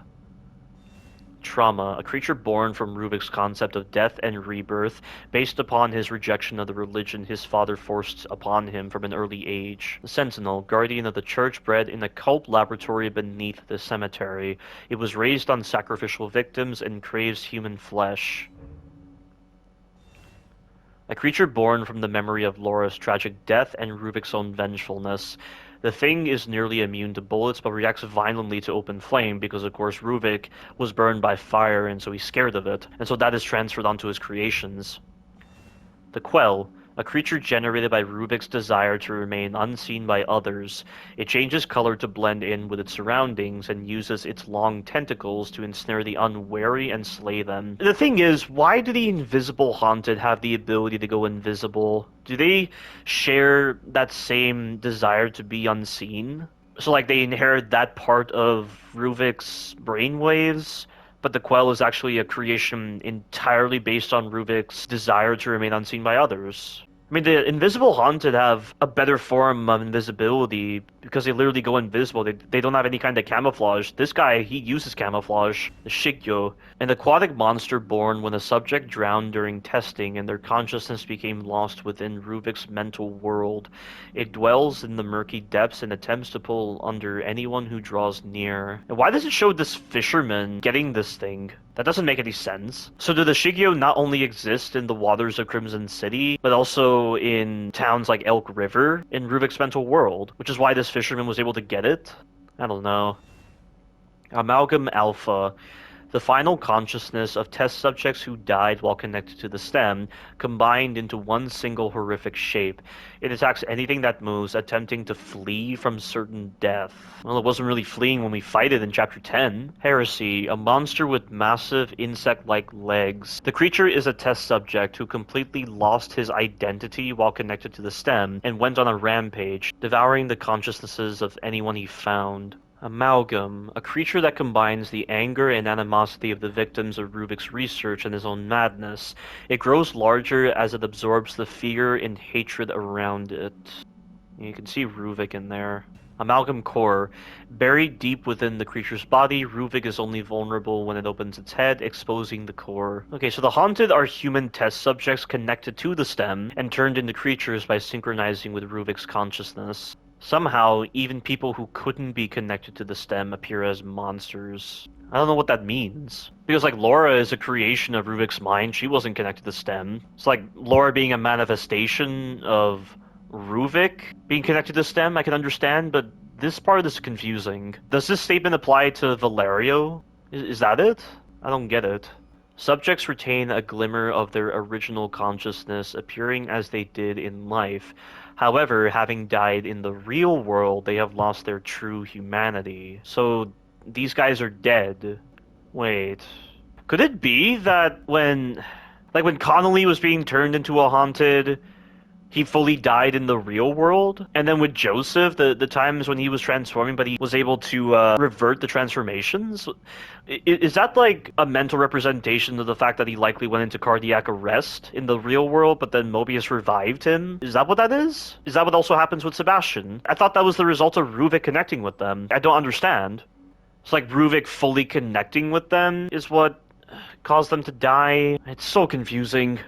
Haunted attack normal humans on sight and attempt to devour their brains, perhaps in an effort to recover their lost memories. The wiki also said that's likely why certain haunted are near mannequins, because mannequins have some relation to the idea of lost memories. Though they are simple-minded, some of them use weapons and tools, and some individuals appear to be driven by someone's commands. Some haunted have a higher level of synchronization with Ruvik, wearing strange masks or hoods. Yeah, which is why these doppelgangers exist. And that's likely why they're able to use Laura's hands, because of this high level of synchronization with Ruvik.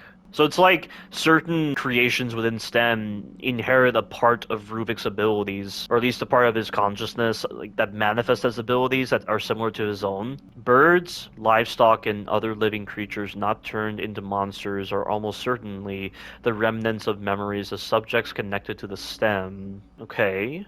And they're not turned into haunted or some kind of infected animals. Yeah, and then we have a couple of stuff with the weapons. Yeah, so apparently this handgun that was used by Connolly hasn't been used often. This was designed over 100 years ago. It still performs today, but when discharged, the slide thrusts out the back of the receiver, often injuring operators who are not used to it. Is this really an unusual design for a sniper rifle? Balance is bad. Sebastian fires the sniper rifle better than Leon does in Resident Evil 4 Remake, or like in Resident Evil 6, where the characters literally have Parkinson's, or they have like some problem with their arms.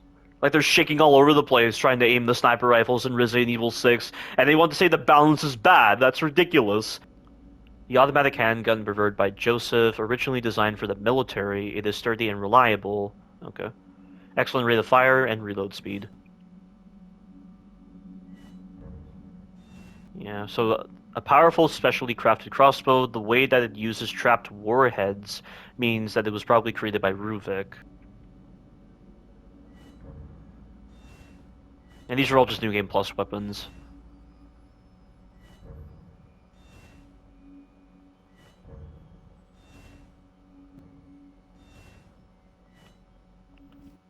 Well, that's everything with the model viewer. Oh, a flashbolt!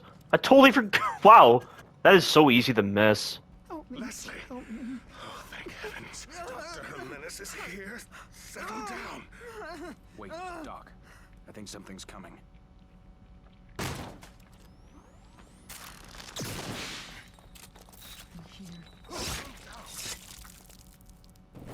This place is a death trap. Is there anywhere safe at all? I think that's unlikely. Can't get out. Can't get out. We must be going this way. Can't get away. Can't get away. So this room here doesn't really have anything important despite being shown in the introduction, but you know, these look like pictures of Sebastian for some reason. I don't really understand why he's shown here, because you can see that same outfit. It's just such an odd thing to put for this room. The stairs are gone. We must be collectively losing our minds. Losing our minds. Losing our minds. Losing our minds. Losing our minds. Losing our minds. Oh God. No.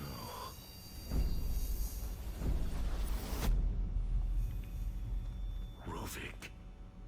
It is you. Yeah, so Marcelo always had suspicions that Ruvik was here because of what he heard with the patients, but this is just full confirmation. Leslie. Who the hell are you? No. Don't follow. What the? Doctor? Leslie?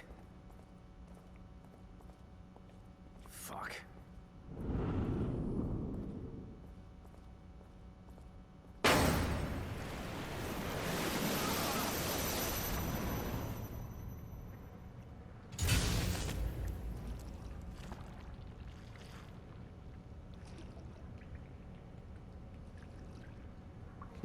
You know, that use of the tidal wave of blood was also in Evil Within 2. I'm not too sure why Theodore would use that. I mean, I know there was like blood all over the place in Chapter 9. That's probably why it's there. What is going on here? Also, an important tip to note, when you're in waist-high water or any kind of liquid that slows you down, you can bypass this speed penalty by using the blind fire. It really helps.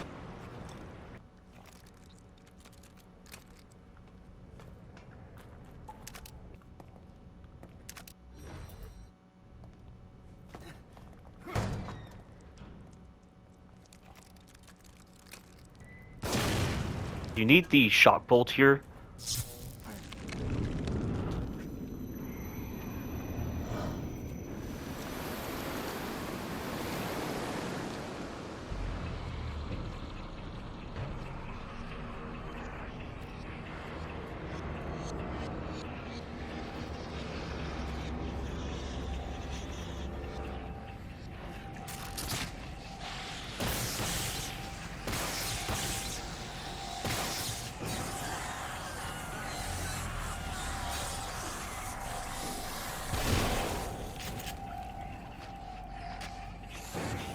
That did it. Now I need to use the harpoon bolt against this doppelganger.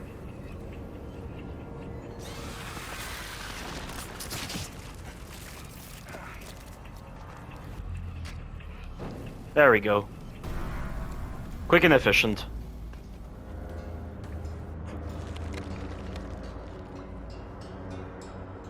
And then we get introduced to Reborn Laura here, which everyone considers to be the scariest enemy type in the game. So it's nice of them to think that.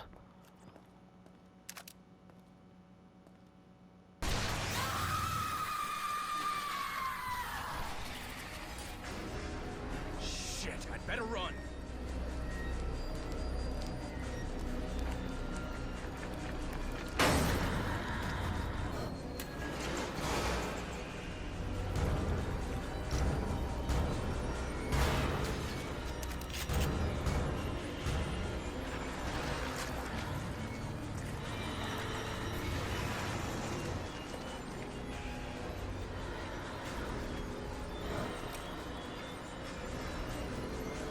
What is it with you? Can you turn around, please, Sebastian?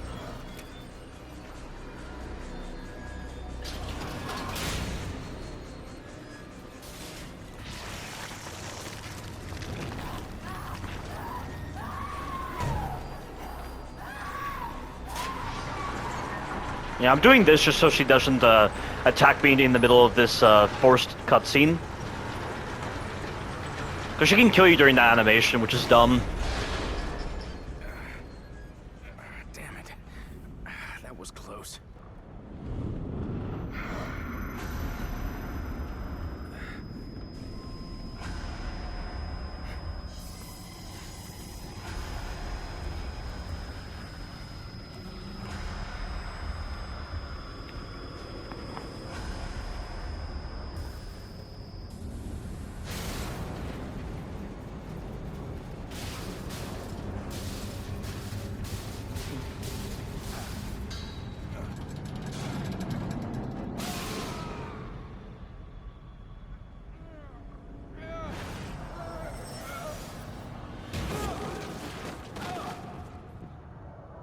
Very interesting, the idea of the shifting gravities, because they do show that in Evil Within 2 as well when you're getting to Stefano's boss fight.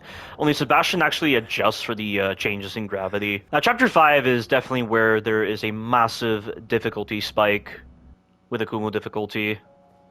Seems someone wants me hospitalized.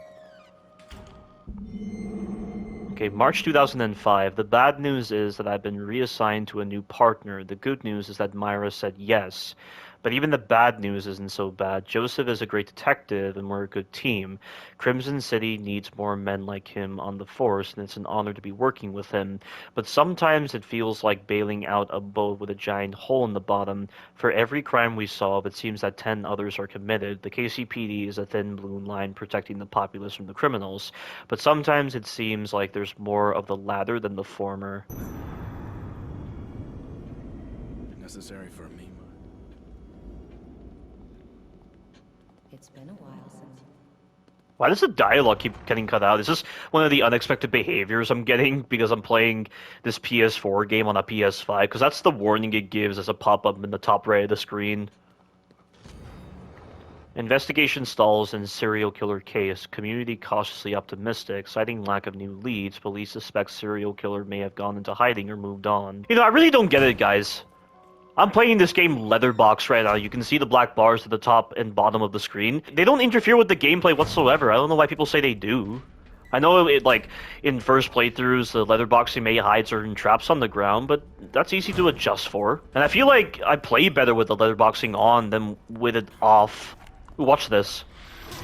Yeah, you can punch this hallucination. You can probably get green gel from him. But, like, the number of people that just kept on whining about the letterboxing and how it was somehow affecting their gameplay, it just doesn't make any sense. I mean, I like not having the letterboxing on with the Evil Within 2 because that's just kind of the default thing, and, you know, I do find the Evil Within 2 looks better without the letterboxing. But I think the style that this game uses with its art style just looks better with the letterboxing on. But it is nice that Tango Gameworks did release a patch for this game that allowed the letterboxing to be turned off. At least I believe they did. Hang on, let me check it out. Graphics. Yeah, you can turn off the letterboxing. So what's the point of this room? Is this just like one of those patient rooms in like Beacon Mental Hospital or like some other asylums? And these curtains look similar to what Stefano has in his area. They're more red than usual in Stefano's area. Looks like I have to get down.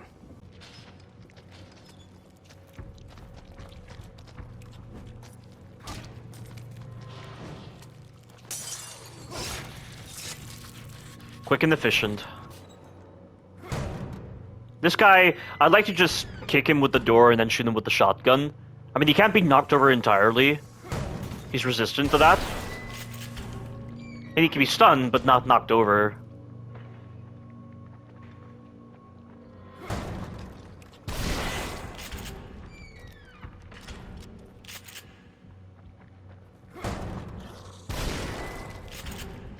See, he looked like he was knocked over, but he wasn't.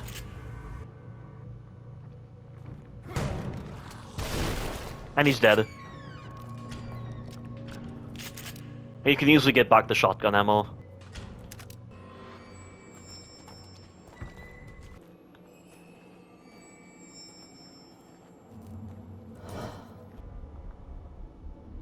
So there's young Ruvik. And was he really making all that at that age? I know he's a genius, but why would he be making that kind of imagery? So the puzzle here is just you look at the images on screen and see the correct one. So we have the Keeper safe right there. So the Keeper's actually talked about right here. And then this flower, it seems to be synonymous with the flowers his family used to have back on that farm. And I'm not entirely sure what this is. The brain is on that hand. The heart is there. And then that's up top. So I wonder why he's structured it as such. We have an eagle there. I don't know what the symbolism regarding that is. And this is like Greek mythology, because that's a centaur. But why does it have like Medusa's hair? And I'm not sure what that is. Is that like the dogs of war or something? Just feasting on each other? So why would Ruvik be looking back at like Greek mythology? Is it just to get ideas? Because, you know, sometimes fantasy throughout history is just based on real events that occurred, but misinterpretations of less intelligent people. Is that it then? Or was it that the Greeks were doing something similar to what he was doing in his mind? No idea. But yeah, there's the Keeper there. And why does he tie the flower to the eye? What's the point of that? Yeah, so that particular image right there, I came to this realization in my previous playthrough, but hang on, let's read this. He lies, and to his own son, his own flesh and blood. It's outrageous, gone to a better place, that hypocrite, that sanctimonious fool. I know the truth, I know him better than he knows himself. He's trying to punish me again. He always resented our closeness, thinks he can use it against me. Does he take me for a fool? Laura is not dead. But this particular image here, I think it's related to that puzzle in chapter 9 with the brains. And you have to select fear, consent, and I think it's trust. There's 3 gears attached to this main gear, and he says in the file 3 of these are pivotal to unlocking the psychic barriers of the mind, I believe. I think that's what he said. Like, I only came up with this in the previous playthrough, but I think this is what this image is meant to represent. 3 of these are pivotal in unlocking the psychic barriers of the mind. And then we have what I'm guessing is some rudimentary sketch of the brain device, which became the STEM system, and we have the scale here, which, the scale is used in Evil Within 2 as well as part of Stefano's art, and it just felt like an homage to Resident Evil 0 with that scale puzzle, with the white and black statues. I'm not really sure what the significance of this is. And we have torture devices here, and we know he did torture the patients. As he says in this particular recording here, I'll have to connect myself if I want to experience their terror before it diminishes. So that's likely why he was looking at this, and this thing just looks like a grandfather clock, and there's a clock in his manor, there's a clock in the safe room. Is there a significance to this? He probably just used the mechanisms of the clock. If the clock struck like midnight, something bad would happen to this person here. Oh, the spinning blades? That could actually be related to the trap you have to avoid in chapter 10. Like that spinning merry-go-round trap. And it even has like merry-go-round imagery, like all this like childlike iconography on it. So yeah, they really foreshadow a lot of the stuff that you're encountering in the later chapters. It's interesting. And then we have this cult symbol around here, which is likely related to the cult that his father put him in. And I think it's also the same cult that Kidman's parents were put in as well, as she says in the DLC. So this right here, select the picture of the neuron. Assimilation of subject's consciousness. Initial symptoms. Sharp pain and brainstem that's centered on insertion point. Assimilation of subject's consciousness. It's like where they fully lose themselves? Is that what he's saying? Assimilation of subject's consciousness, initial symptoms, sharp pain and brainstem centered on insertion point, followed by gradual onset of hemorrhaging as capillaries dilate. Is that what relates to the nosebleeds? Or is that related to something with the eyes? And the sharp pain in the brainstem, is that why Sebastian always holds his head in that spot whenever the sound plays? Over time, degradation of the ego generates strong suicidal tendencies, which is what we saw with that villager in chapter 2. They lose who they are and become clay, completely reshapeable in my image, but not me. Something keeps me from staying completely within, which I just find that line to be very confusing. I don't know what he means by something keeps me from staying completely within. Within what exactly? Within himself? Within STEM? Is it something related to his mental state? And why does he say, but not me? So the subjects lose who they are and become clay, completely reshapeable in Ruvik's image, but not... Is he talking about with his own body? Because we always see him expressed as having the burns all over his body and the skin patches. It's like he can't shape himself to make him look normal? Is that why? Something keeps me from staying completely within. I don't understand what he means by that. That phrasing is just so confusing. Followed by gradual onset of hemorrhaging as capillaries dilate. Over time, degradation of the ego generates strong suicidal tendencies. They lose who they are and become clay, completely reshapeable in my image. But not me. Something keeps me from staying completely within. So we just have a basic blueprint for the brain device, which would become STEM. So we have the neuron here. Is this the axon or is that the dendrite? And then we have like the myelin sheets here. I don't know why they're together. I thought there were spaces in between the myelin sheets to allow the electrical charges to progress through more efficiently. There's more than 4 probes because we used 4 probes in those puzzles in chapter 9. So I'm guessing this is like the core, and then this is the subject. I'm not sure what that is. So you have the cerebellum, I don't know what that says. It's something visual cortex. You have the occipital lobe, the parietal lobe, I think that's the somatosensory cortex, the frontal lobe, the temporal lobe. And I don't know why there's these like hanging bodies here. Why does he need to show that? What's the whole relevance of that?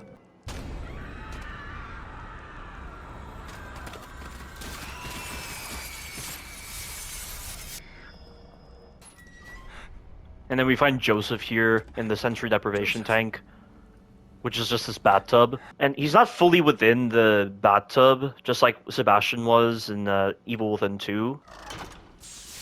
But I would assume they would have to be fully within the liquid in order for their full senses to be numbed, right? To accept the experience of STEM.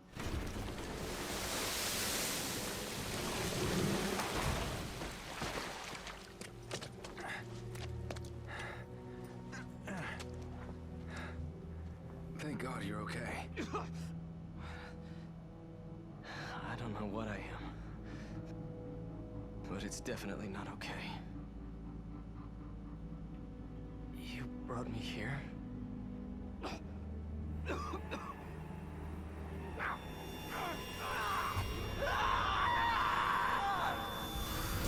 I'm not sure why he experiences that. He wasn't even transforming into a Honda. Is that just like the after effects of being unplugged from those devices? And why was it so different with Joseph? Why was he the only one plugged into a sensory deprivation tank? And like Sebastian wasn't whatsoever. He was totally fine. He was just hanging in the basement of Beacon Mental Hospital in Ruvik's world. But Joseph is plugged into the sensory deprivation tank. I wonder why it's so different. Jesus. What happened? My head feels like... Maybe it was like a luck of the draw. It's like Joseph drew the short straw in Ruvik's mind, so he decided to put him in the sensory deprivation tank first. Do you hear that? We need to get out of here. Can you move? Yeah, Joseph.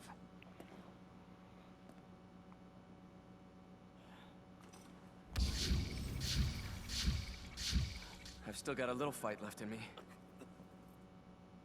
What exactly is this? They treat it like it's flesh, but it's not really flesh. There's something there. Let's get out of here fast. This looks pretty sophisticated. Why would they put a bomb like this? Do you think we can get past it? Stand back. Let me see if I can disarm it. Interesting that they introduced this whole system of disarming bombs, and it just foreshadows the events of Chapter 6.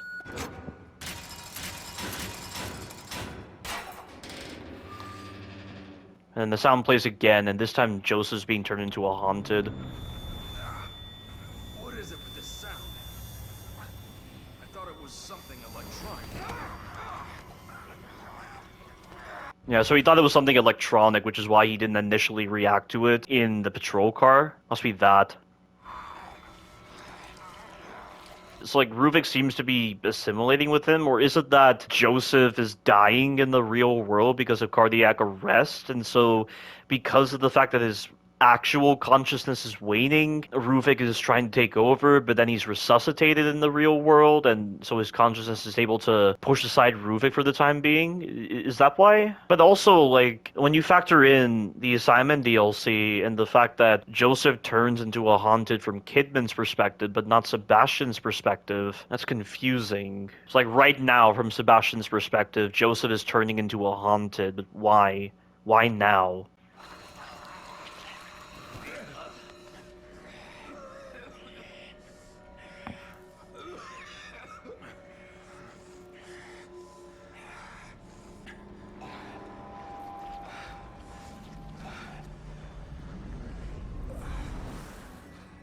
Gradual onset of hemorrhaging as capillaries dilate, which is probably what's leading to the nose bleeding. After Connolly, I thought... I don't know what came over me. What, you thought he would be dead, Sebastian? Is that what you meant? But...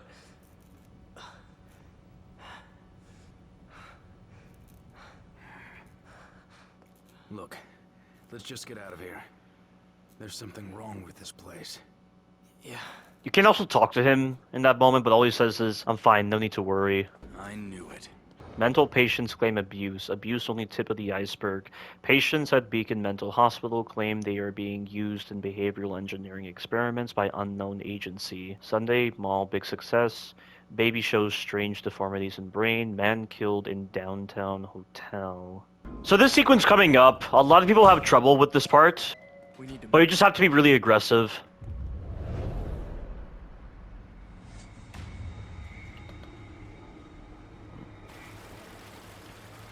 Kidman! Get me out of this thing! Wait a minute. It's another trap. Look. And from Kidman's perspective, she's not even in this box. She's in some office space in Mobius, and then it's flooding. It's much more elaborate.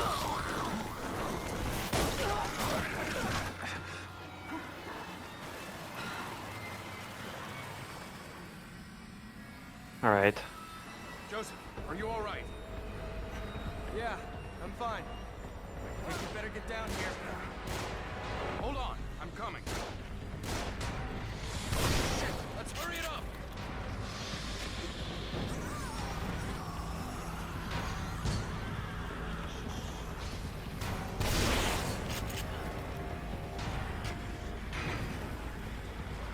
Here they come!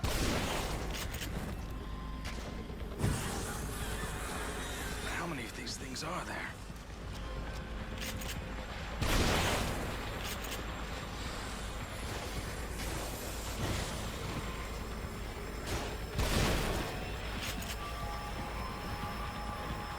At least Joseph's handling himself pretty well. Nice.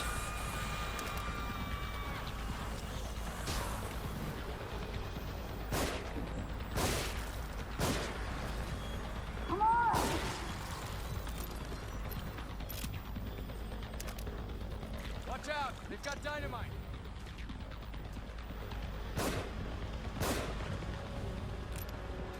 There we go.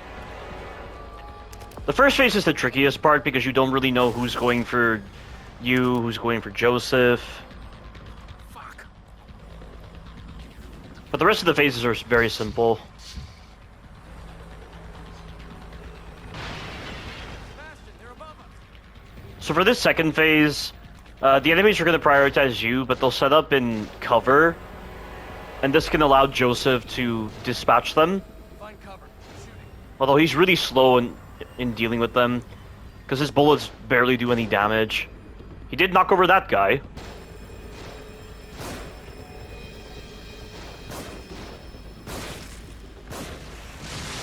Yeah, the random variable can be a problem with the pistol in this part. Look at that. How do you let that slip by Q&A? The bullet fired so far outside the reticle, and it's only with the pistol and the Magnum. And then they fixed this issue in the Kidman DLCs, and also in the Evil Within 2. And Joseph will not prioritize that guy right there. Okay, now he's coming after me for some reason. Or not. I mean, if you're bold, you can actually rush for this spawn with the axe. But I don't really recommend it.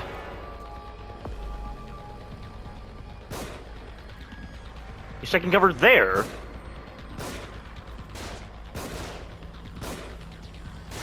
Oh my god, the shooting is awful. Wow.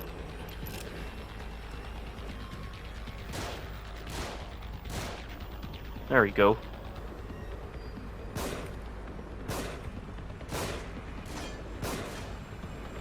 Jesus Christ. I've been screwed by the random variable on every single shot. How is that possible?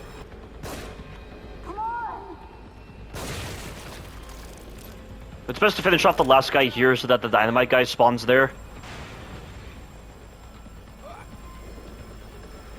Because he'll always die before he has a chance to get to you. Although the dynamite is still very annoying because the enemies can prolong the charge for way longer than necessary. Like they're in control of it, just like in Resident Evil 4 OG. Oh, what the hell? Why are they spawning in? So that's apparently another spot where the enemies can be triggered.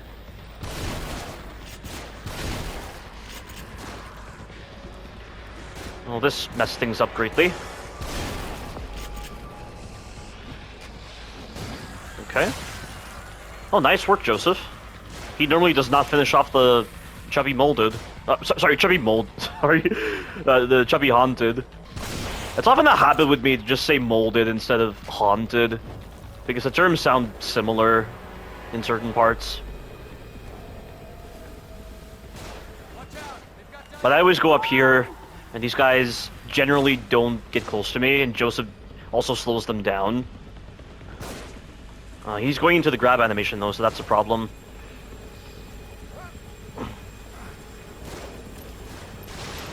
There we go. You see what I mean when I say the enemies can prolong the dynamite for longer than necessary? I'm just glad that the sequence isn't timed. The developers had common sense with designing this kind of sequence without a time limit. It makes sense to not put a time limit for this kind of sequence, because it would have been badly designed if there was a time limit. I can't get I think there's another control panel around here. We're running out of time. Where do these cables go? I'll go. Tell me what to do.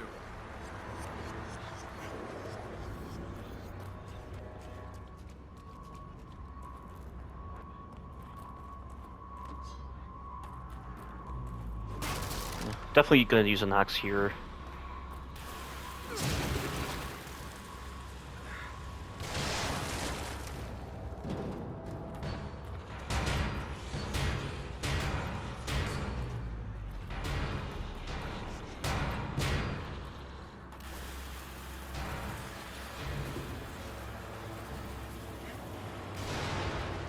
We need to move. Look at the control panel. It's got the same kind of dials, right?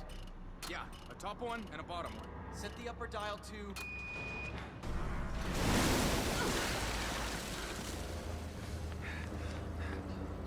Are you all right?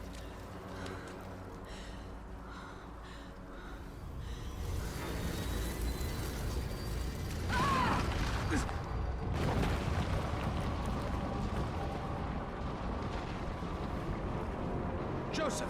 Kidman! Hang on! I'm coming! Now this part here is simple because there's a torch here. It's very easy to miss this torch in your first initial playthroughs. I missed this torch so many times until I saw a YouTube video many years ago. Oh, what, these guys are spawning in? Wow. All these weird things are just happening right now. Like, these guys never spawn in that quickly. It's always when I move forward that they spawn in, but this time they spawned in way earlier than usual. It's gonna be another bad part. Because there's no telling if Joseph's gonna die or not, and without the shotgun, this might be a problem. Although I might have some... Yeah, I have a flashbolt just in case. Hang on!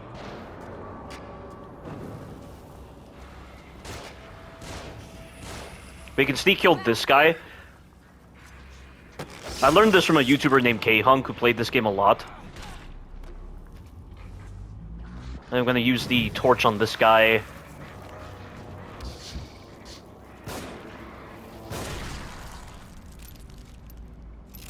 So luckily for me, Joseph didn't take massive amounts of damage.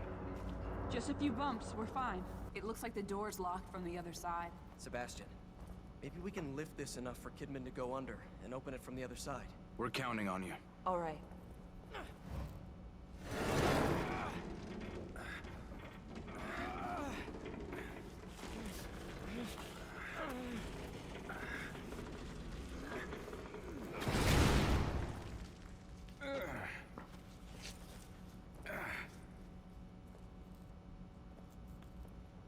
Let's get going. We should go. So this is the moment where the individual experiences of Sebastian and Kidman are different.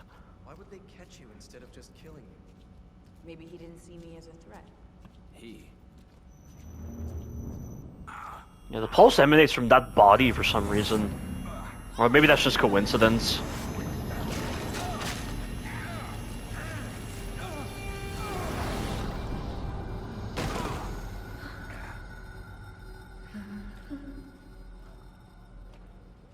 Another one of those doors.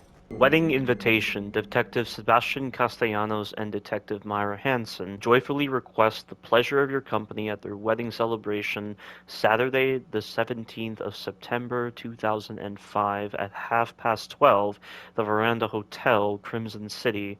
Reception to follow. Sebastian. Wait a second. That date. January 11, 2005. I was gonna say, I was wondering if Shinji Mikami actually set up the dates in such a way that he was calling back to one of his games. But there's nothing about September 17th in relation to Resident Evil 4. Fernando Cabrera, psychiatric patient, escaped from Beacon Mental Hospital. He is seriously ill and in need of constant supervision.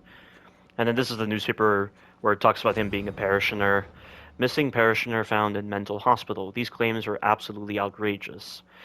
Parishioner Fernando Cabrera missing for 8 years, found committed in Beacon Mental Hospital. Claims parish was cult.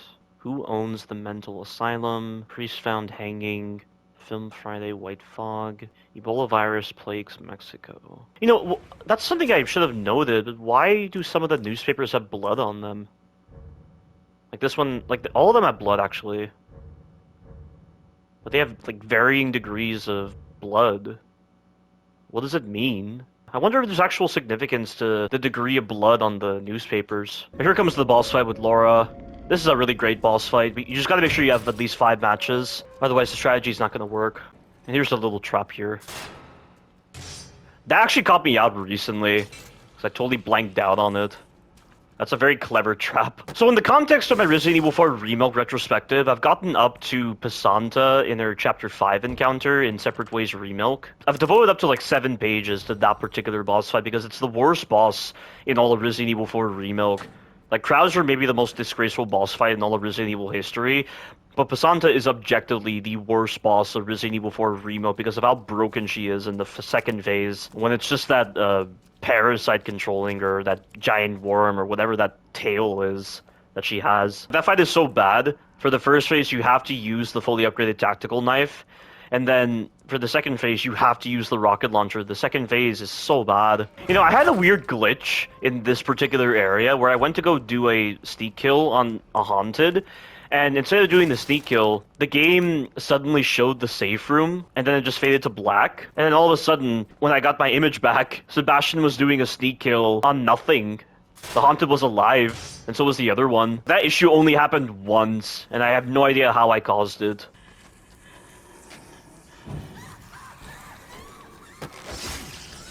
Well, that at least came in handy. And it doesn't matter, because I can at least get these matches back.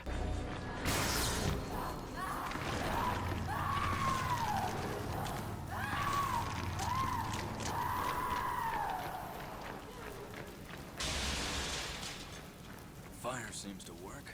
So this boss fight with Laura is simple if you take the path exactly like how I take it and you use your resources intelligently. But you just gotta make sure you have at least 5 matches.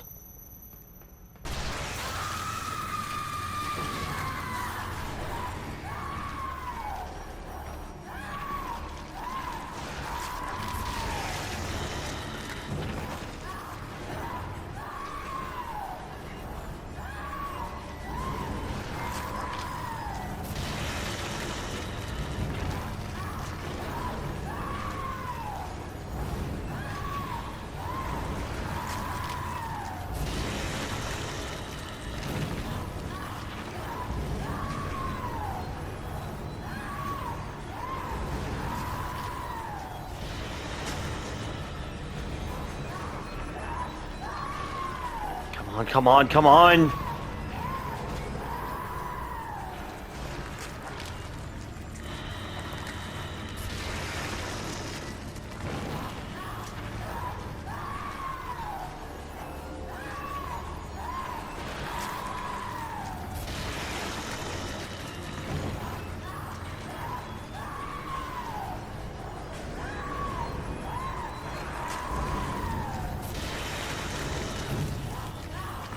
I was worried I mistimed it just then. Come on.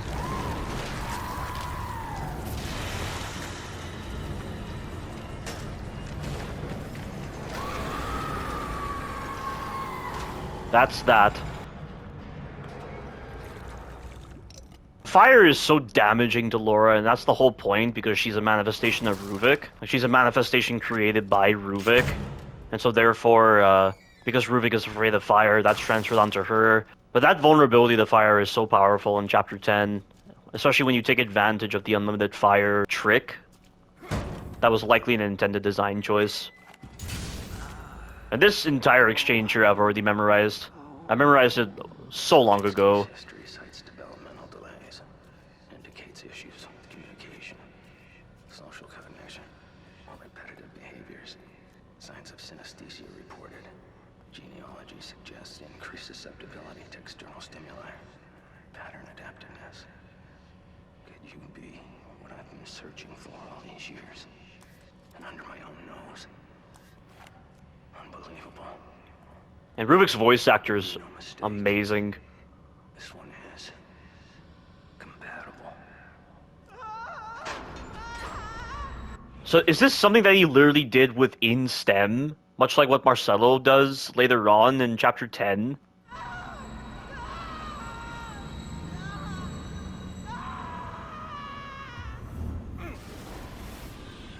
And I would assume this is after that file that talks about Leslie being... I think it was like Subject 23? Is that what this subject number was? In Chapter 8?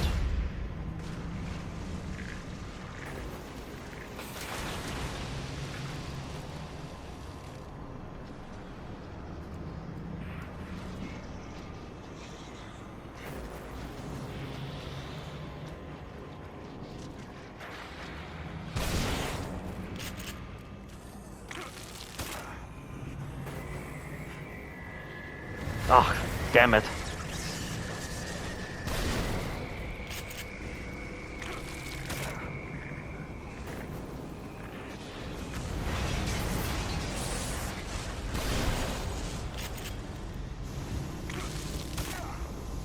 And you're not invulnerable during that animation.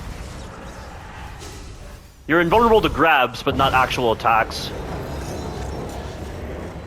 And I wonder why this whole sequence plays here, where it's foreshadowing events. Like, there's no reason for Sebastian to be seeing that kind of stuff.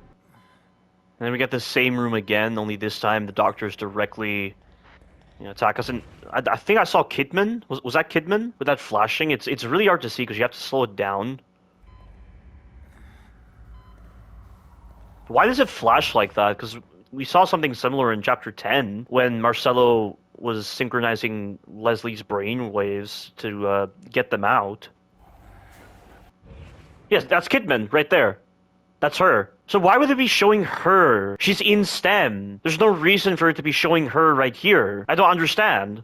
Like, Kidman literally says that she was in STEM, as she confirms in Evil Within 2. I mean, obviously the Kidman DLCs happened, but there's no reason for it to be showing this. And how is it that Kidman is able to connect with STEM without having to be in one of those bathtubs? Like, why does it have to be so specific for Sebastian, Joseph, Connolly, and Marcelo? And why is it so different for Kidman? And it can't be due to the cerebral chips, because I don't know if they even consider the chips in this particular part. When you factor in that file from Chapter 1 regarding the activation and deactivation of STEM still creating influences among the nursing staff of Beacon Mental Hospital, were they even a part of Mobius? And Mobius never reported any kind of symptoms that they were experiencing with STEM's activation, so that would imply they had some resistance, or they just forgot to report on it. But that would have to do with the chip. But the chip shouldn't be allowing Kidman to connect with STEM and not even be aware where she is.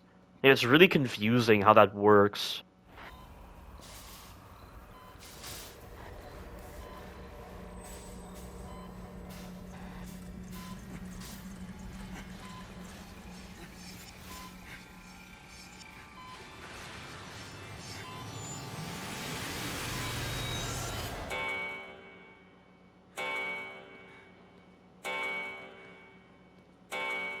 Has something startled you?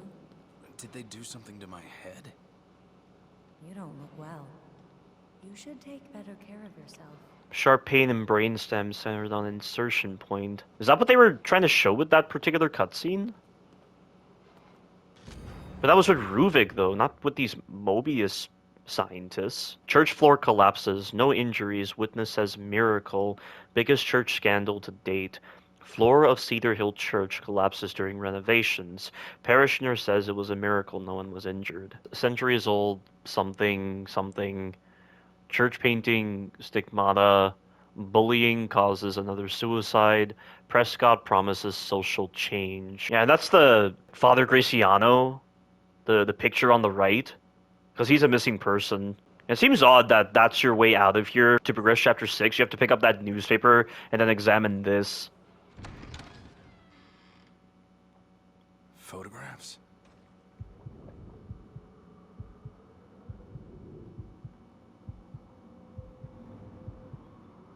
And why now are they deciding to use photographs as this sort of portal, almost? And then they show the alter ego here again. Again, why the alter egos are given such prominence during these cutscenes is odd.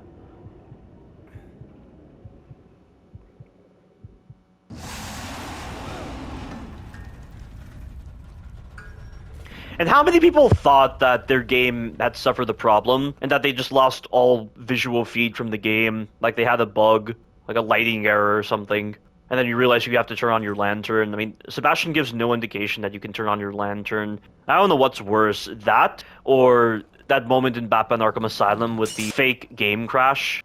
Because at least the fake game crash, you already know it's a Scarecrow sequence when it shows the bat signal upside down and then Joker's driving and all that stuff. But here, the lights just turn out, and it comes across like a visual bug.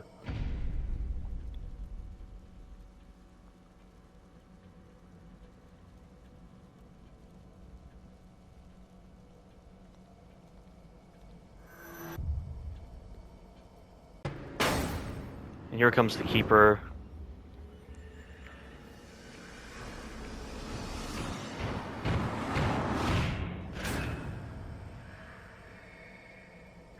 We are still technically in the safe room, but we're just seeing all this now. Leslie?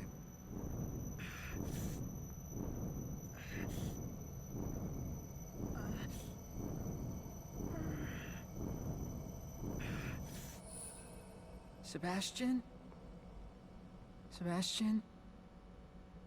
Sebastian?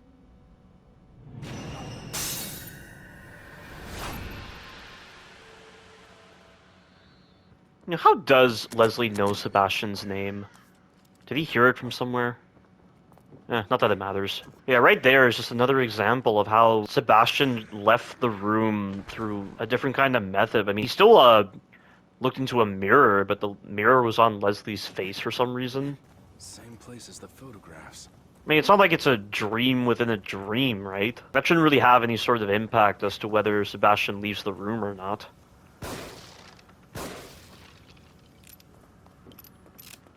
But when the developers of the Evil Within 2 said that they would adjust the way the world manipulation works so that it would make more sense when it would occur, it really gives the impression that they just put in those kinds of moments where Sebastian leaves the room through some weird means, just for the sake of it, and not really because of a story reason. Okay, but this part I need to craft another flashbang, I should be saying, or flashbolt.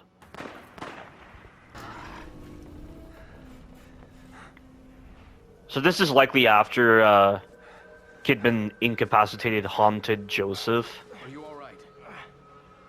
My head wouldn't stop buzzing. It felt like it was about to crack open. But now it's like I'm starting to get used to it. You seen Kidman? No. Next thing I knew, I was here. I must have blacked out, or maybe I turned again.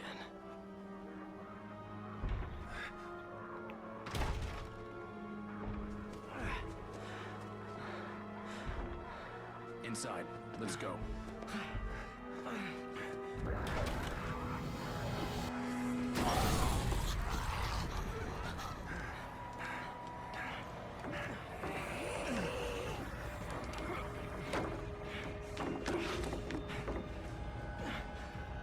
Another one?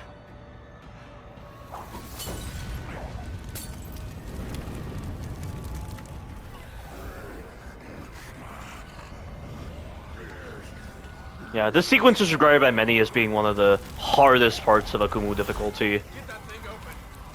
I'm working on it. Just give me a little time. Hopefully this shouldn't be a hassle.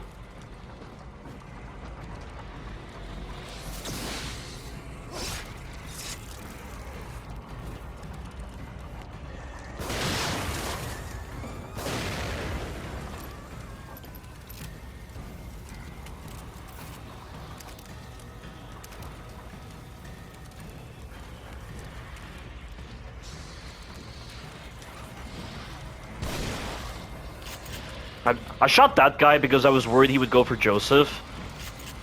Because normally when an enemy's delayed, they try to prioritize Joseph. Hold them off much longer. Another moment. Just keep me covered.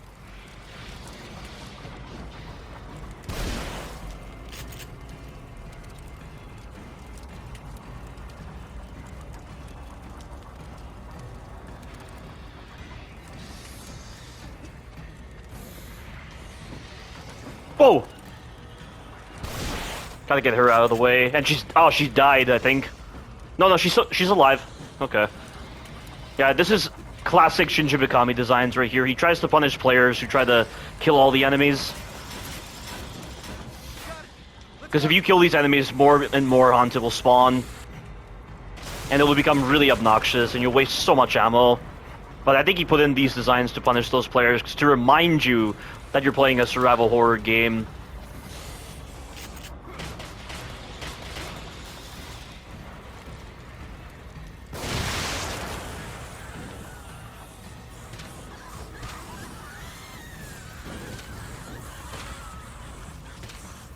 Okay, but this part I need 2 flash grenades. Flash bolts, I should be saying. I'll get the trap. You hold them off. There's twice as many of them. If you've got time to play. Oh, that's not who I wanted. I wanted the female Haunted. She's far more dangerous.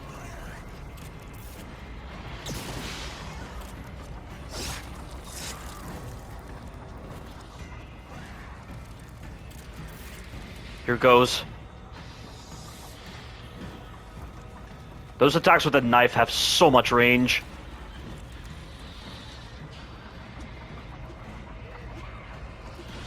I'm holding X the entire time, just in case I get near a mantle point.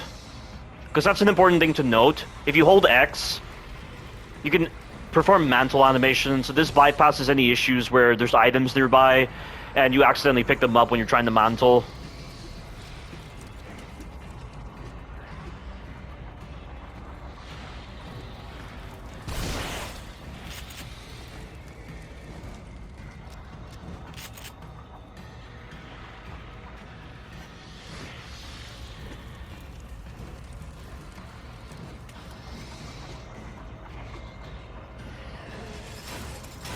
Sebastian, let's go. Looks like we're out. At least I got it on the first try. Previous playthrough I died so many times because I didn't know what I was doing. I totally blanked out. Or like I was trying to experiment, but Let's rest for a minute. things happened. We can't keep going at this pace. I think we've got to get out of this place as fast as we can. What about the tower there? We might be able to get a lay of the land. Anything's got to be better than staying here. Just in case there's something in here, I'll go for it, although this mirror does get destroyed. How much longer am I needed here? Is she able to voice those kinds of thoughts when she's devoid of all emotion?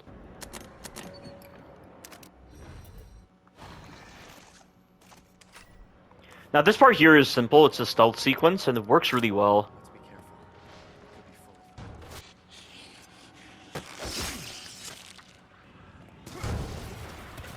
So when that guy sees me, he'll still kind of know where I am, which is why he'll go a much greater distance compared to the other enemies. This makes it much easier to separate them.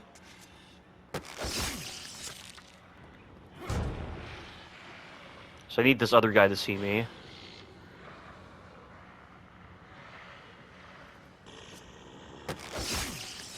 So now that these enemies are dead, you can just sneak up on the rest of them.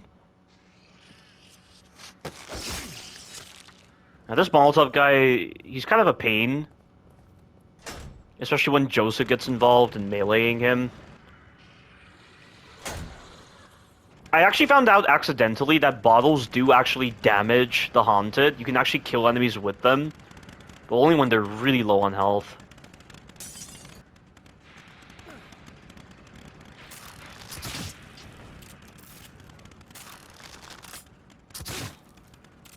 Joseph! God damn it!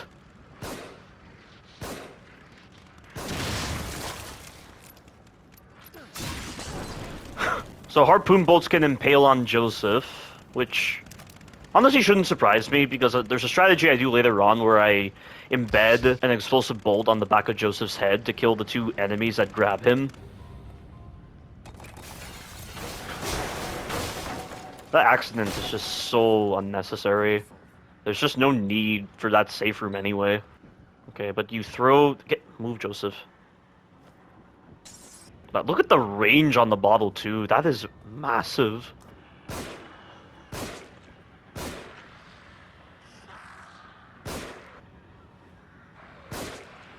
Okay, but always make sure you activate this trap so that Joseph doesn't kill himself.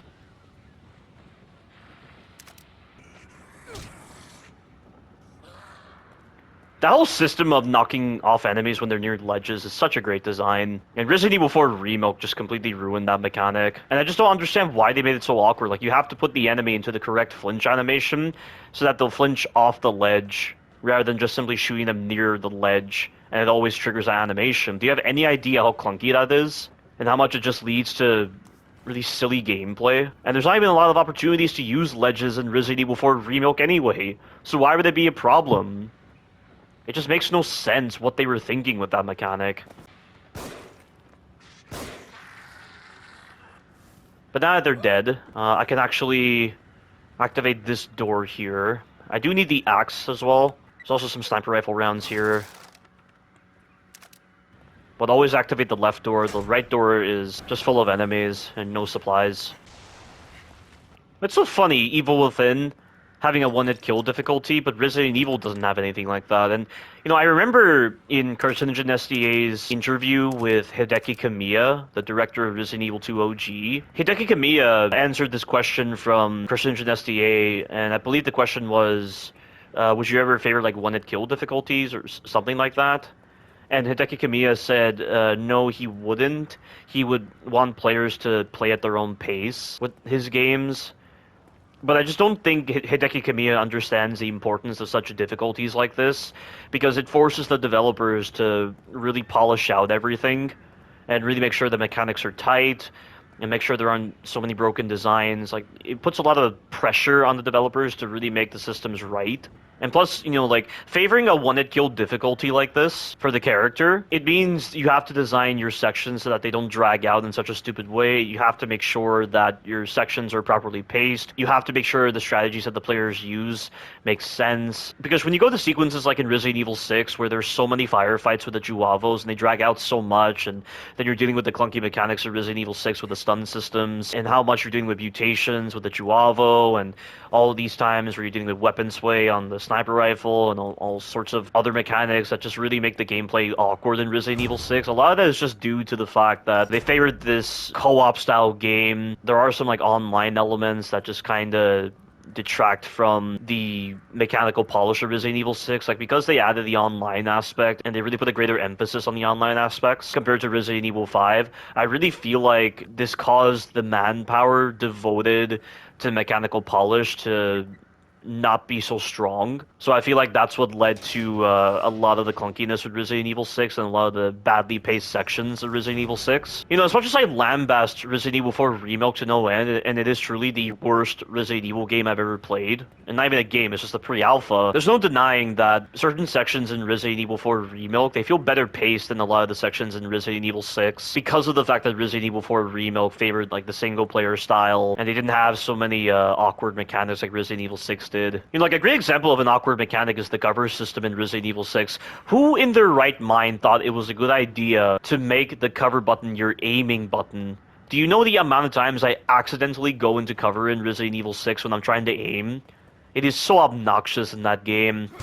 And then with certain boss fights, like with the chopper, some of the boss fights in Resident Evil 6 feel like they were designed for co-op in mind, and I feel like that's more conspicuous with Chris's campaign, with certain bosses like with the choppers, because the chopper boss fights are clearly designed to have one character distract the chopper while the other one is taking pot shots at it with the grenade launcher, or like you both go into cover and then you take your time actually dealing with the chopper, but you can't do that with an AI partner. It's so stupid. And, you know, the fact that the Evil Within doesn't embrace anything like that, and it actually uses its gun enemies intelligently, and every single boss in the Evil Within series is fantastic, because they actually had common sense with the way they designed them.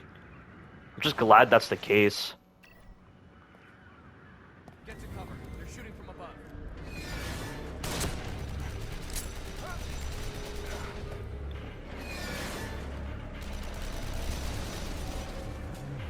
We'll have to take them all out. Now we can get through without getting skewered. We won't stand a chance if we don't take out those other guns.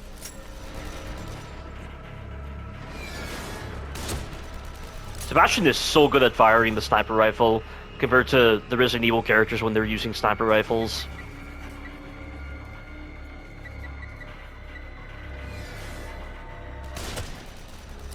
That's that. I gotta make sure I get that shock bolt as well.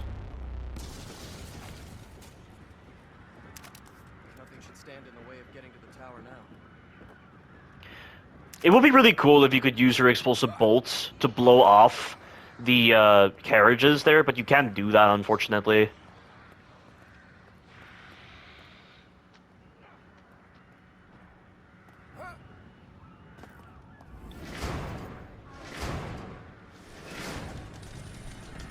So I know I'll get a flash bolt back, so I'll just use the flash bolt here.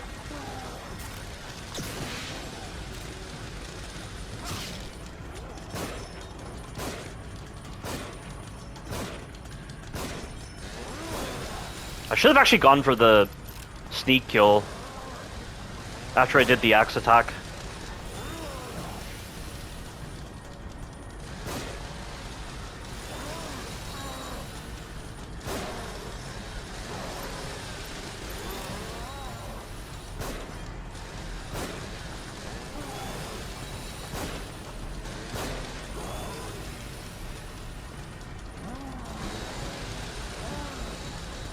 Whoa!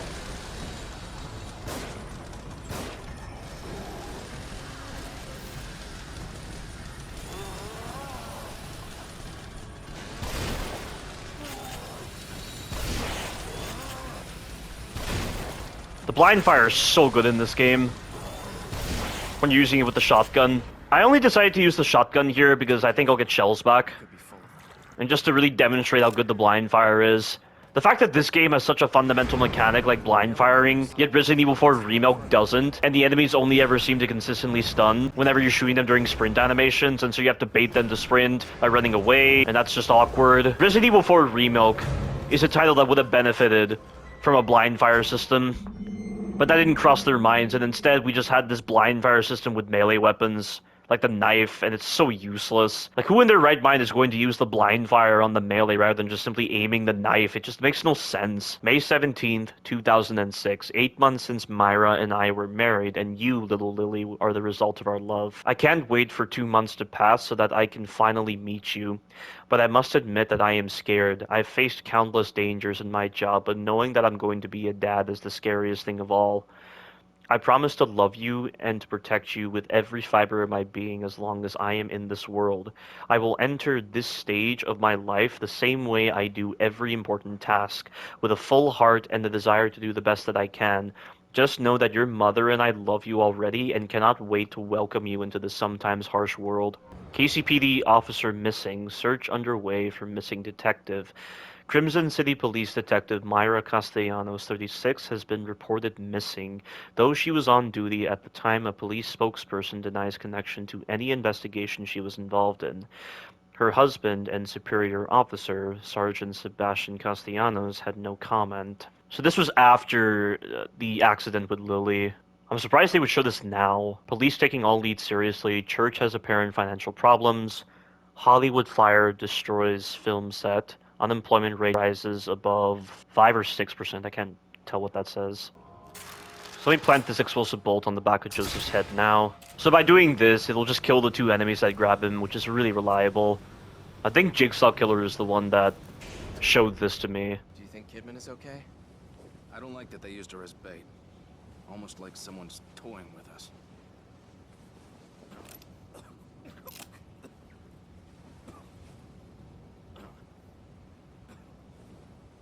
Hang in there. Just a little further.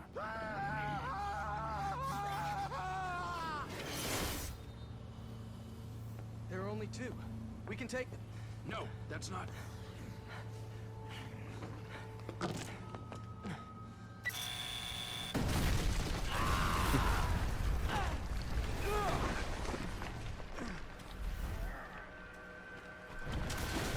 Yeah, Joseph's only acting this rash because I believe he is so adamant that he might turn into a haunted, so he's being very reckless.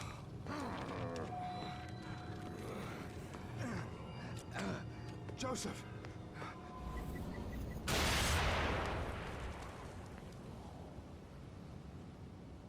You okay? I'm fine. No need to worry.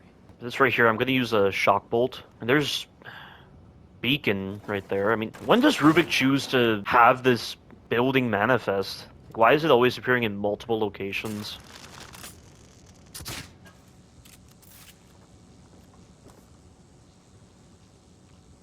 What the hell? Oh no! No, no, no, no, no! What the hell? I broke the game! I just broke the game, guys. I think what happened was I was trying to switch weapons just as Sebastian was selecting his pistol, and it just broke the game.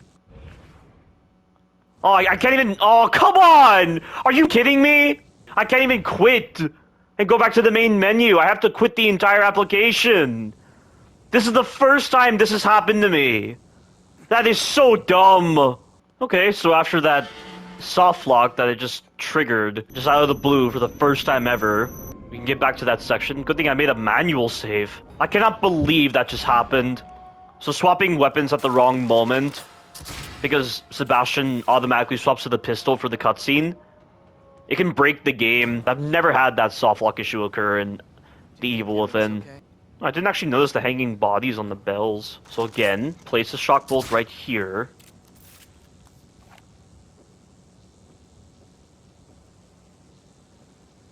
You should have just let them.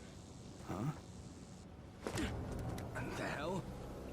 It's just a matter of time. It's better this way.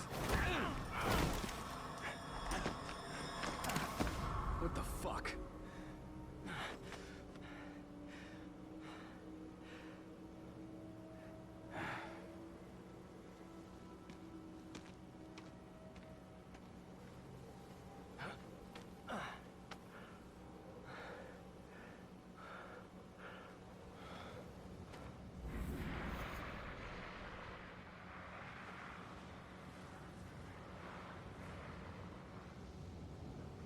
Cover me.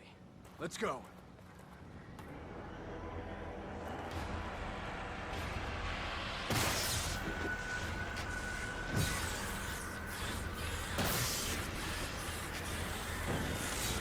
Okay, just stand right here. See, these enemies are only allowed to go after Joseph, so they'll ignore you so long as you don't attack them. This is a very clever design on Shinji Mikami's part, knowing how to distinguish between the right AI systems. So which enemies prioritize you, which enemies prioritize Joseph. Obviously the ranged enemies are the only ones that are prioritizing you. And the sequence is going to end in 3, 2, 1. Hurry, this way.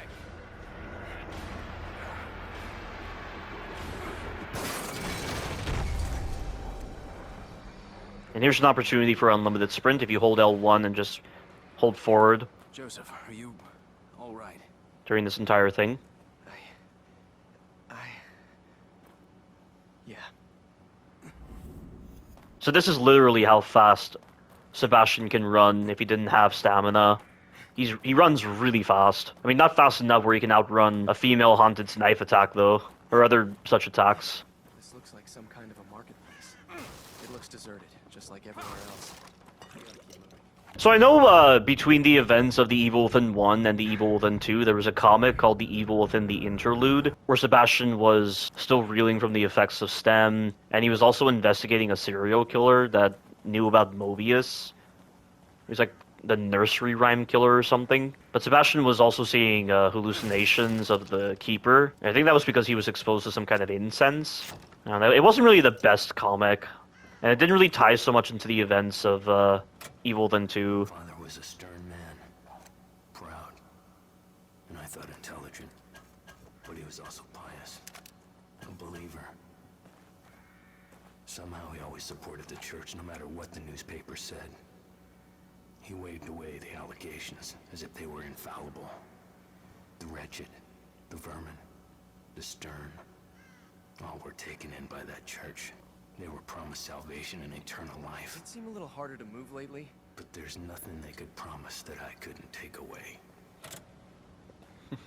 What else is new with these churches? They're always doing heinous acts like that. Also, after I did this playthrough, I learned of another comic that The Evil Within had. It was a comic that was released in November of 2014, and it starred a different set of characters, and the events of the comic took place 3 years before the events of The Evil Within 1. It starred a character named Dana Robinson, and she was looking for her friend. And I know that another side character was apparently killed by Reborn Laura, and Ruvik is apparently there. But aside from that, I don't know anything else about the comic because it wasn't released on the Apple Store. Yeah, but this is the part where Sebastian and Joseph talk about this area not really being real because it looks very medieval in architecture. And there are elevators and power, but such structures still exist in our world, though. I mean, some of the older cities like Venice and even Barcelona or like Croatia, they have older cities like this. Like when? This architecture seems straight out of the Middle Ages. Oh, Rome still has the There's Colosseum. electricity, elevators. This place can't be real. It's like jumbled up memories. And who's to say there aren't instances where they put elevators and power in these kinds of structures? I mean, I do find it a bit ludicrous that this place seemed to exist outside of Crimson City. That's the thing I find a little confusing. But maybe that's just because I'm not familiar with those kinds of cities existing in our world. And don't forget that before the age of 14, Kidman apparently lived in a village just like this. That's what she says in the assignment DLC. And this supposedly medieval iconography didn't surprise her one bit when she was teleported to this area after Joseph's boss fight. You have to wonder how she adapted to Crimson City if Crimson City is more modern than this entire area. Of course, you could say that their time in prison helped her develop the skills necessary to adapt to Crimson City's environment, so maybe that's a valid reason.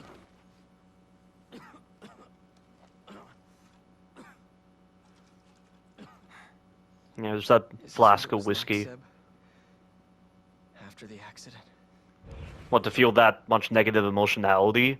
It's interesting that he ties Sebastian's accident with Lily to what he's experiencing right now. Because, of course, that happened... I think it happened roughly 2 years ago, because I think this game takes place in 2014, and then Evil Within 2 is 2017 to correspond to their release years. Well, I never put a gun to my head. No, of course not. Just quietly sank into a bottle. Just like at the start of the Evil Within 2. It never affected my work. You sure about that? You read the IA report. You know I didn't report you because I was worried about your work, Sebastian. What else is there?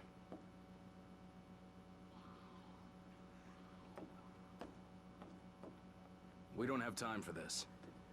I need my partner here. I'm counting on you. Find something? Maybe. It's all symbols. Some kind of cult. A lighthouse asylum. I think I'm okay. Should probably get going. There might be something to this whole mechanism of looking at photos and that seems to transport them there, or like with the mirrors, it's like in reverse. You just get lost in the moment sometimes when you stare deeply at something. So it's like that. Pastor under investigation. Parish may have broken church bylaws. Pastor Salvador Graciano denies allegations of financial impropriety. Church officials investigating lack of records on cash donations and spending by the parish. Pastor Graciano and several parishioners at Cedar Hill Church are missing. The church has been locked up tight since they disappeared. Hold on a minute. Let me climb up here and see if I can get a look ahead.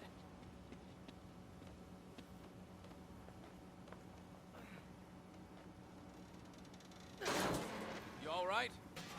Yeah.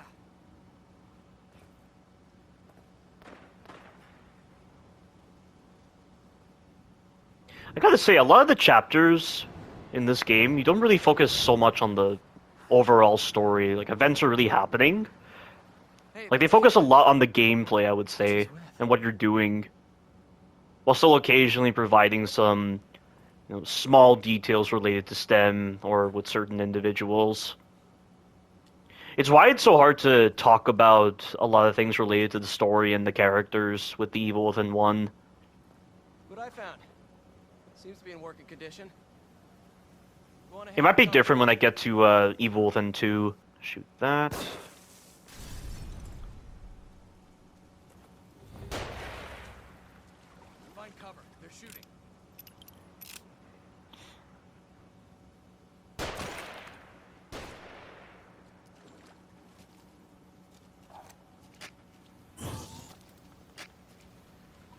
I knew that was gonna miss. It's always so obnoxious when the matches miss like that, because you're too far away.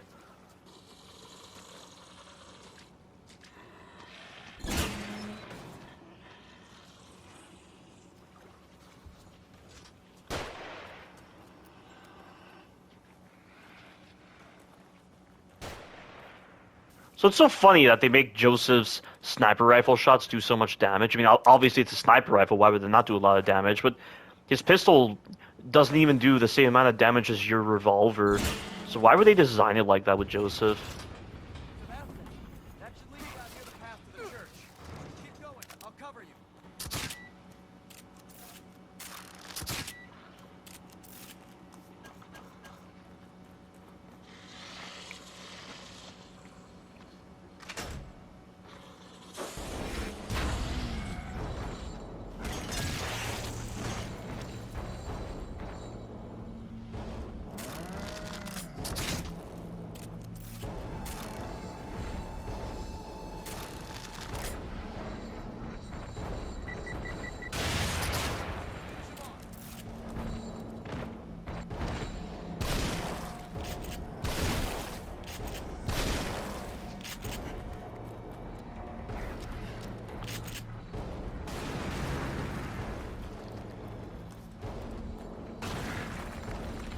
Let's not mess this up.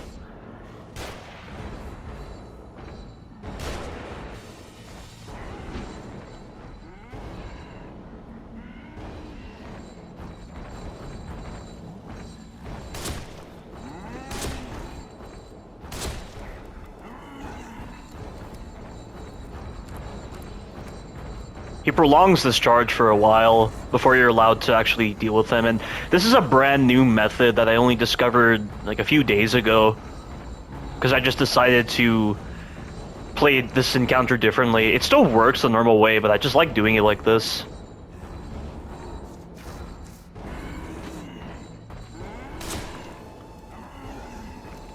Okay, but I can't use any more sniper rifle shots because I need to save a full amount for the Sentinel. So I'm going to use the rest of my weapons. But yeah, when you kill Zen in that previous area, Nun is just so aggressive in this part.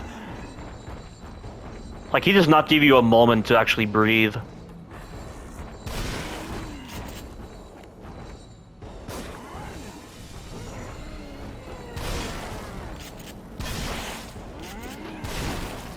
That's why stunning him like this is very important.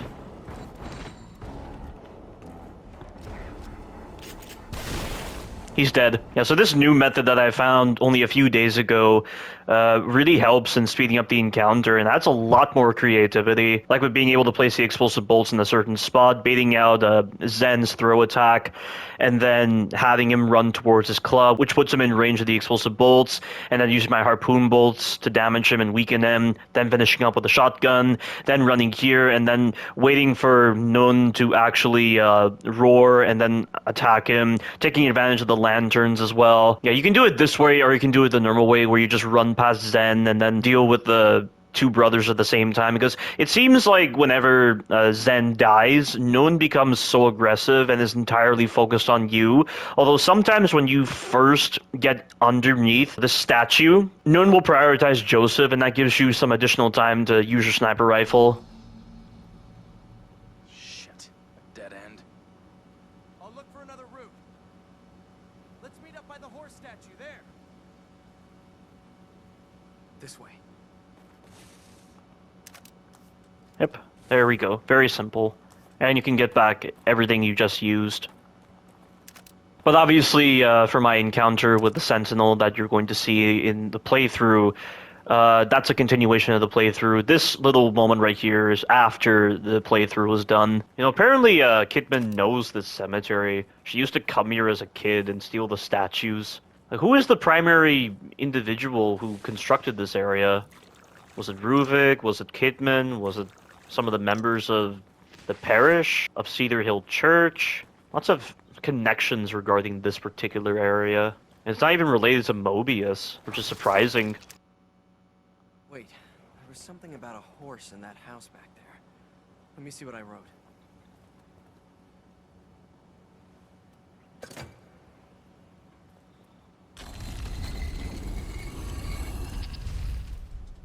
guess we go down. I guess so.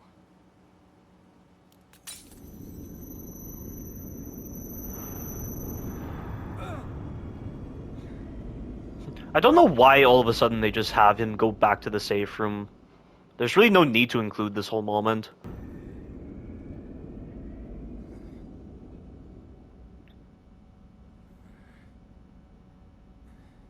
Are you alright?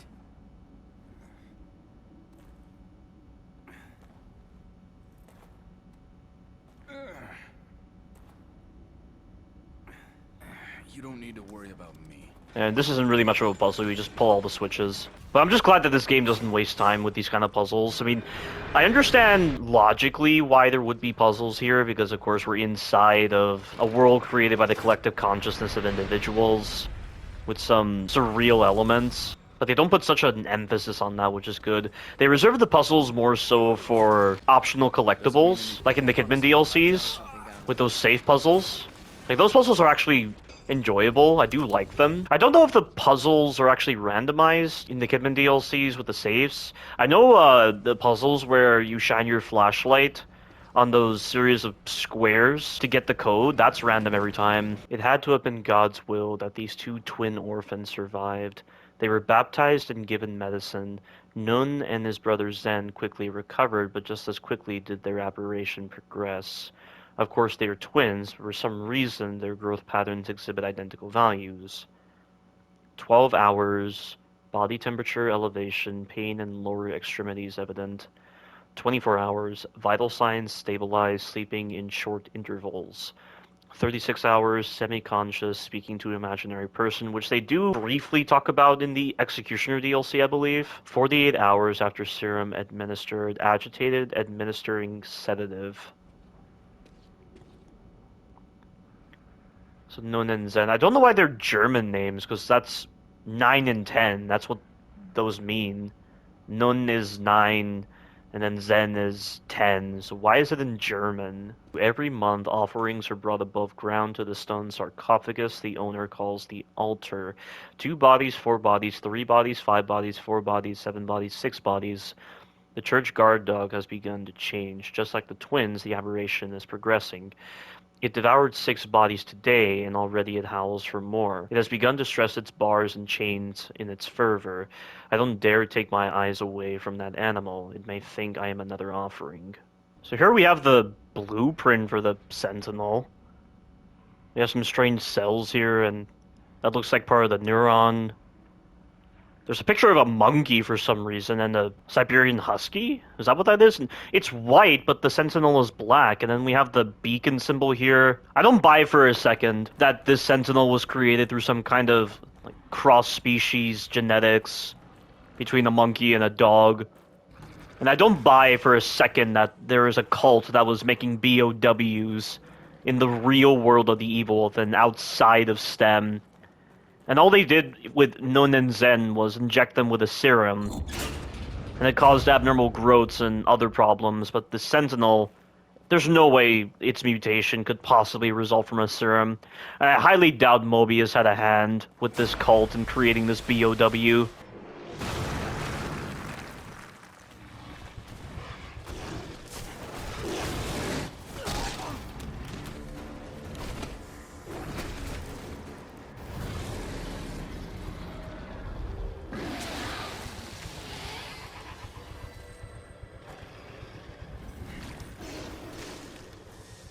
I'm amazed I didn't step into that bear trap just then.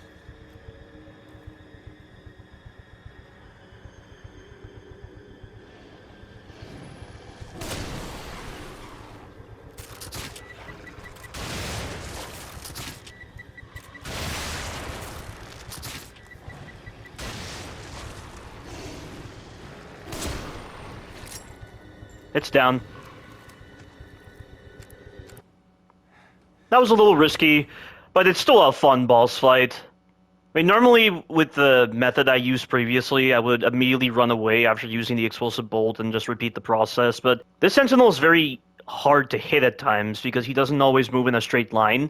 But it's so cool how you're able to use the sniper rifle and punish this guy's animation when he's running to make him fall over. There isn't a single Resident Evil boss, as far as I can tell, that has this kind of unique property of being able to use a specific weapon during a specific animation to elicit a specific effect on a boss. There's nothing like that, as far as I can tell, with the Resident Evil games. It's so cool that Shinji Mikami took the time to do that. There isn't a single game I know of that has a mechanic like this. This is the kind of mechanic that you're only going to get in linear games. Joseph.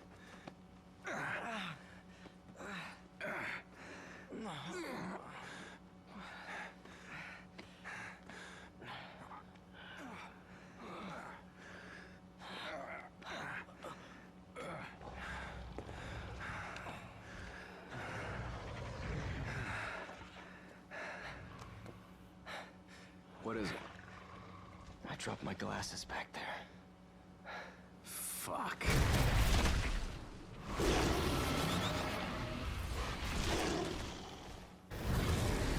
So for the purposes of this playthrough, I'm just going to avoid killing the Sentinel and wasting ammo, but you can still kill this guy easily and still get through the game effectively. It's just if you don't kill him, you're able to use your loot more freely in certain parts. So I'm going to showcase how you kill him, and then I'll restart and then try to go for the glasses. So you spawn him in by going a certain direction, then you hit him once or twice with a sniper rifle. Sebastian, I'll draw it away so you can search. And you need to have freeze bolts to prevent any moment where the okay. Yeah, you use the freeze bolts to prevent any moment where the Sentinel can, cancel its stun animation into a counter animation. And one more should do it. There we go, that did it. I mean, that wasn't the best showcase. I need to showcase it in a better format. Sometimes the Sentinel will choose to stand there after the first or second sniper rifle shot. Other times he'll charge right after you, but Joseph will always trigger the cammed animation of him throwing the bottle, and it will give you iframes, which is good. Let's do this again. So I'll stand all the way back. The Sentinel always goes in the same direction. Sebastian, I'll draw it away so you can search. There we go. So it's coming. Now I'm going to use the freeze bolt. And then I'm going to finish it off with the grenades.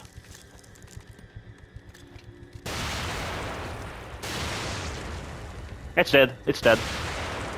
I overdid it a bit with the grenades. Bad dog.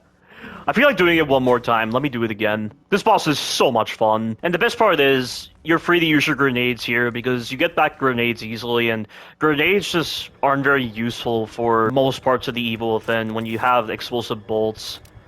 Because the grenades aren't really that damaging. I mean, it takes 2 grenades to kill 1 normal haunted, which is ridiculous. So they're pretty throwaway, and you get back a lot of them easily. Let's get the sniper rifle again. Spawn them in. I'll go all the way to the back.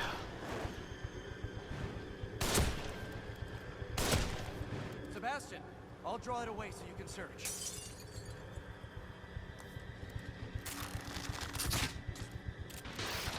I'm going to use maybe 1 or 2 grenades. Did that do it? Yeah, it's dead. That's actually an improved method. I unintentionally improved my method. So using 3 sniper rifle shots before Joseph triggers the animation, and then using the freeze bolt, and then the 2 grenades. You can save up on more freeze bolts by doing this. I normally use all 3 of my freeze bolts, but here I only have to use 1 and then 2 grenades, and I can easily replenish those grenades. I want to do that again. Yeah, usually when I get this euphoric feeling at just achieving victory like this, I try to repeat it multiple times. It's a thing with my neurotransmitters. I don't know if headshots actually do more damage against the Sentinel. Sebastian, I'll draw it away so you can search.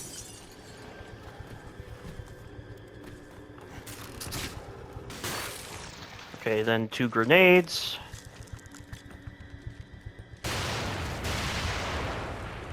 And it's dead. What a well-designed encounter. That is so good. But I'll instead just continue on with just trying to get the glasses. And then you'll get back to the original format of the playthrough, because this is something I'm doing after the playthrough. So I'm just trying to fix certain parts of my playthrough just to showcase the improved methods that I've found after doing the playthrough.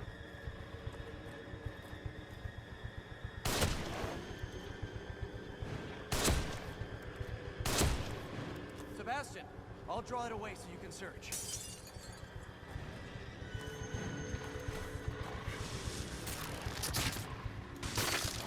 There we go.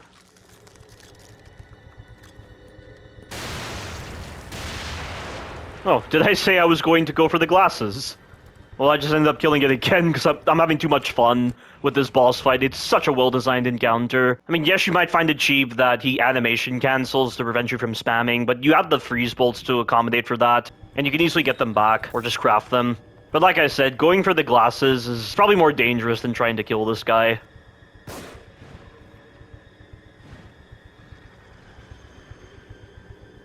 So I just gotta wait for Joseph. Sebastian, I'll draw it away so you can search.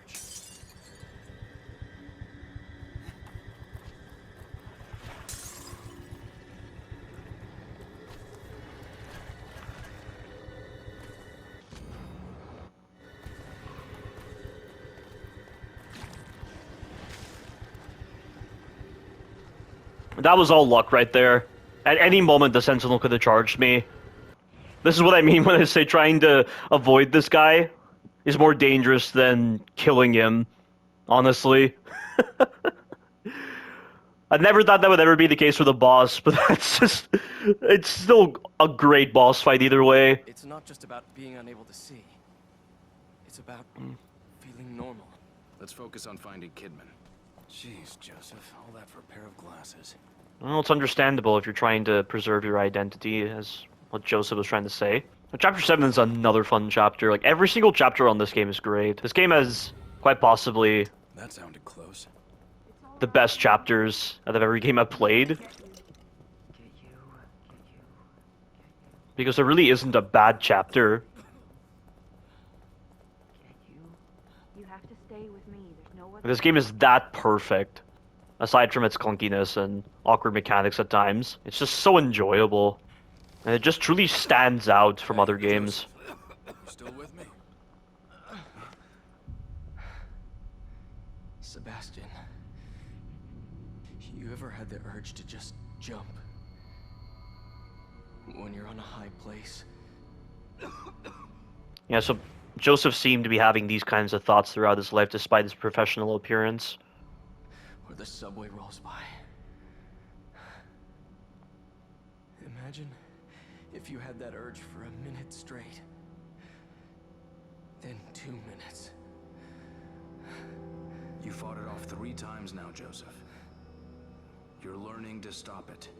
You're not listening. I'm not worried about stopping it, Seb. This entire exchange of dialogue I really like. I'm worried about not wanting to stop it. See, I like the way he just phrases that. I'm worried about not wanting to stop it.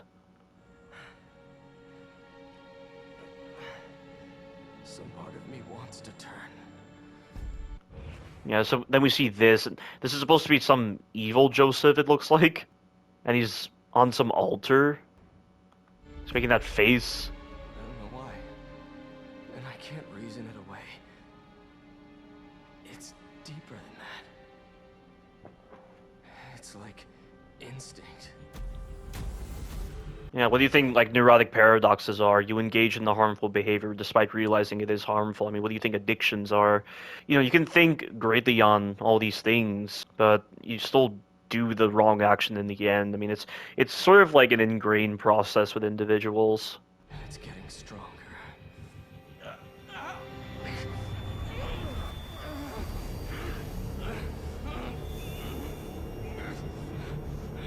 Hold on. And Sebastian just has the thought to use that medicine, and assuming Sebastian has been injecting himself with the medicines, which doesn't seem to be the case, so he just has that for some reason. He should theoretically not be experiencing the same sort of problems as Joseph, but he does later on.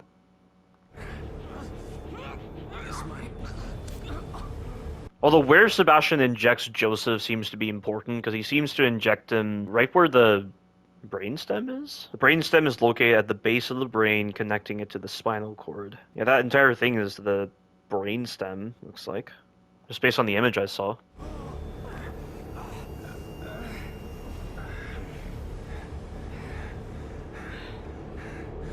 But he was so focused on helping Joseph, despite the surreal stuff that's happening to him right now.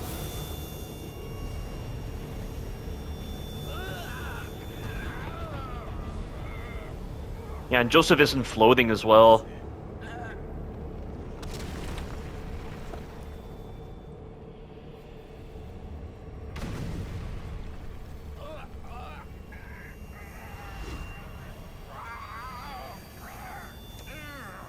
Yeah, he's still down there, so Joseph is unaffected by whatever Ruvik is doing.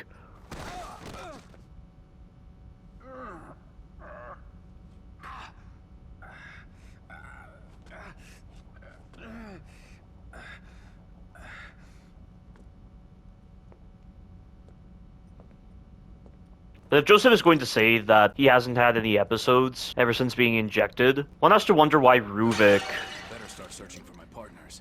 says to Sebastian, "Who do you think you are? I know who you are, Seb. I know what you crave, what you fear. Will you be able to live with yourself knowing what I'm going to make you do?" Poor little Joseph couldn't. Too bad they dragged you into this. But either way, you're mine. Do with as I please. So why does he say poor little Joseph couldn't? Is that just in relation to Joseph nearly killing himself in chapters 5 and 6? But he's making it seem like that's still happening when it isn't, just a toy with Sebastian? No idea.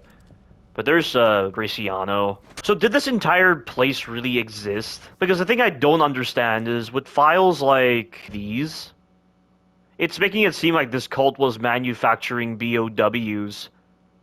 Like they were trying to create BOWs, like they're trying to make BOWs from Resident Evil canon to the universe of The Evil Within for some reason, which I just never found possible with this particular game. The idea of creating BOWs. In Resident Evil's universe, it makes sense, but here with The Evil Within, it just doesn't feel like the game where it makes sense for BOWs to exist in the real world of The Evil Within. And it was only after being injected with serum. I mean, the injection of the serum, if it was triggering growths like this, and also affecting their neural patterns to make them dumber, and I guess it's rational, because I mean, there are growth spurts like that. And like the T-virus in Resident Evil 1, it mainly just enlarged animals, as we saw with like Yawn, and also with Oscar from Resident Evil Outbreak, and also with certain giant bees as well. So I guess Shinji Mikami's trying to relate back to that? Is that why?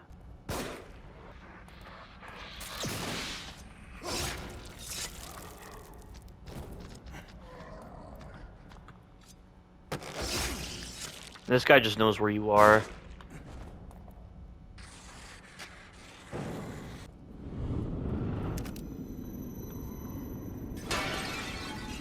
Also, the people on this picture here, that's not meant to be Ruvik's parents, right? It's just some random couple. Because they don't look alike in the slightest, but for some reason their faces are blotted out by blood. Looks loose.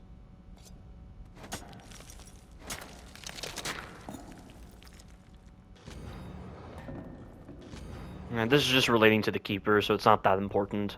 Oh shit. It fits.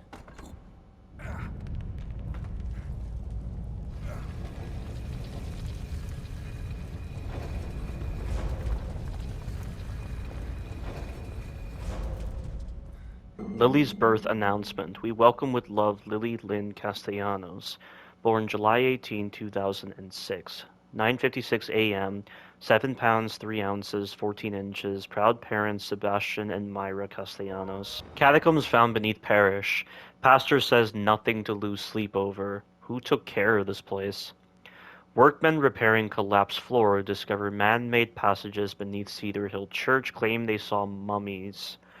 Parish denies access to historians, claiming sacrilege. What mysteries lie behind this plastered wall? Bull's building to be demolished. Who took care of this place? Yep. Works of art discovered. Runaway school bus.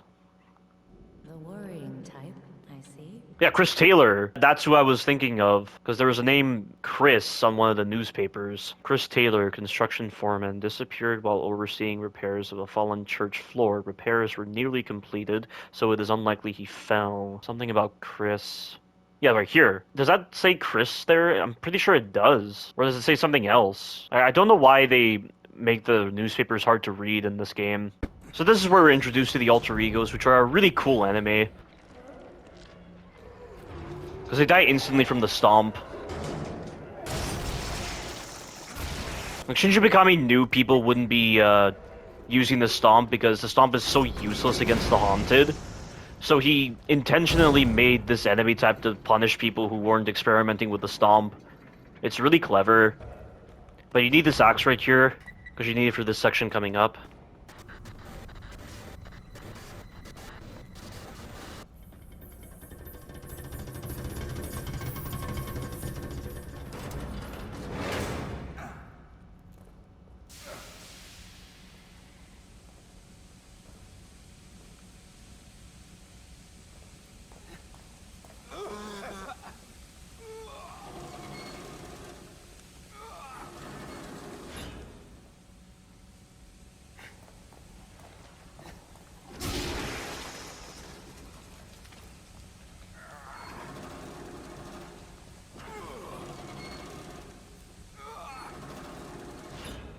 You really have to prepare yourself for these sequences, like knowing that you need an axe for this part, so that you can get it done efficiently.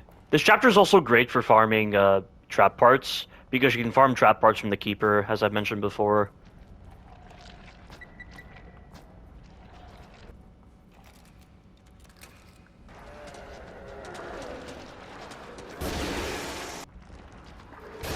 See? Any other person would never think to stomp this guy. It's completely intentional that they made this enemy vulnerable to the stomp. So they put him so close to the wheel because they want you to stomp him. You know, it's still hard to believe that Tango Gameworks was shut down by Microsoft because of Microsoft's poor spending and like greedy practices, because they were buying up all sorts of companies, and this left them backed into a corner, and they had to sell Tango Gameworks and other companies for some really stupid reasons. And then Tango Gameworks had to be bought by Krafton to be revived again. But sadly, I don't think Krafton got the Evil Within IP. Like, they lost the Evil Within IP, they lost the Ghostwire Tokyo IP, but I think they managed to get the Hi-Fi Rush IP. So Hi-Fi Rush is the only Tango Gameworks product that is owned by Krafton. Whereas I think the Evil Within and Ghostwire Tokyo are owned by Microsoft still. So Tango Gameworks doesn't own their IP anymore. That cockroach. And that's just terrible. That's sycophant. Living off me, feeding off my work. I'll have to figure out how we got the combination to my safe. But there's no time for that now. I'm so close. No one can ever have that data. It is mine. My only way. Whoever opens that safe next had better be ready to pay the price. Evil Within 2, despite the fact that STEM mysteriously reactivated in that epilogue cutscene, Sebastian, you know, got the ending he deserved. Same with Kidman and Lily. It's a shame that Myra had to die, but it was coming. I mean, Sebastian lived without Myra for such a long time, so he would get used to it, and he got Lily back. But with the way the Evil Within 2 ended, you can't really make a sequel. You could make a prequel, probably, but what would you be showing, though? Because I doubt anything would be interesting regarding the stuff that Ruvik was doing. So it wouldn't really be possible to continue the Evil Within IP through a sequel.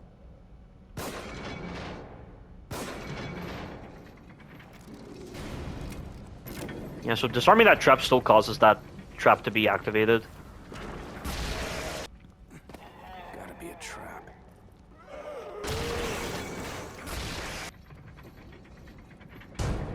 I don't know why I triggered that spawn first. Yeah, I didn't want them to set off the trap and I'd lose the trap part. But you gotta wait until the alter ego start mantling. That way you can actually stomp them. There's still another one alive, I think. Yeah. He's just standing there. I've never had this happen before. Because I'm playing on PS5, a lot of this unexpected behavior is just happening. Well, now he's broken free.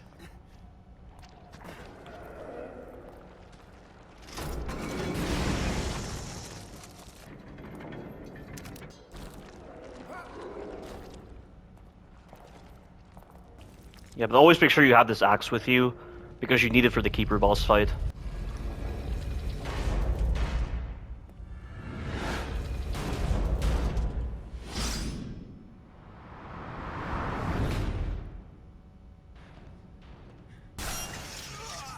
So somehow the Keeper created an extra part to this room that Sebastian was in. I don't know how he did that.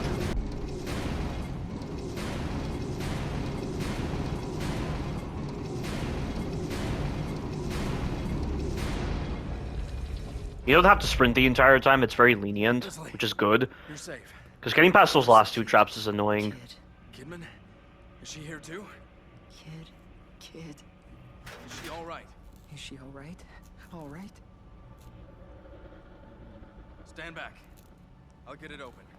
So why is Leslie simply imprisoned and not assimilated with Ruvik's consciousness instead? What was delaying Ruvik exactly?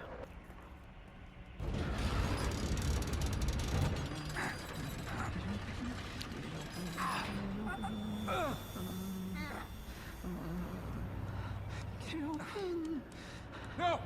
Wait!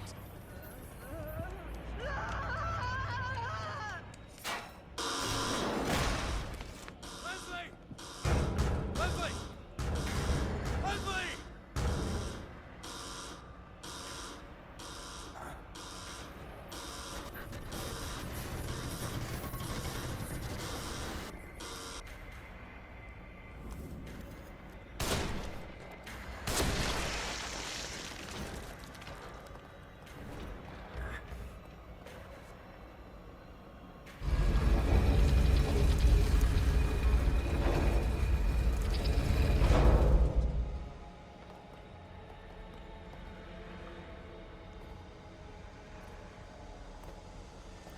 So don't worry about this guy, he's very slow to attack you when you're on this valve. Because he has to do the instant kill attack, which is slightly slower.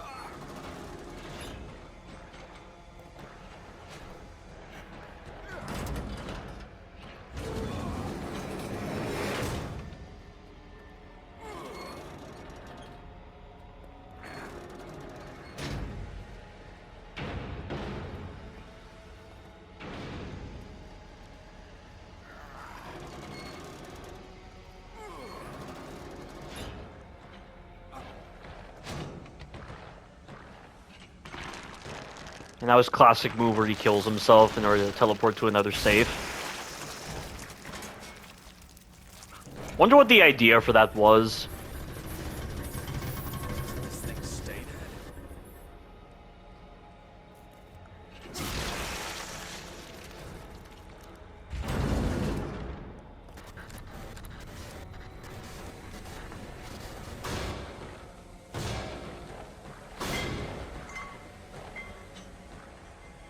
Alright, so I need a freeze bolt here.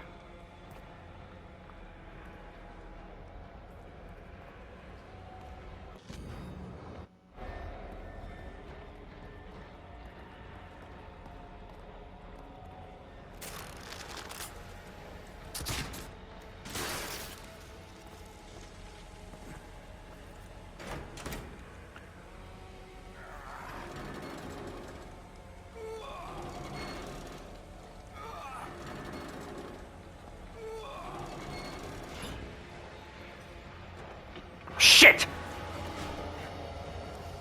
I'm gonna lure him into here so that he can drop traps. And therefore create less obstructions in my path, but I need to jumpstart his AI.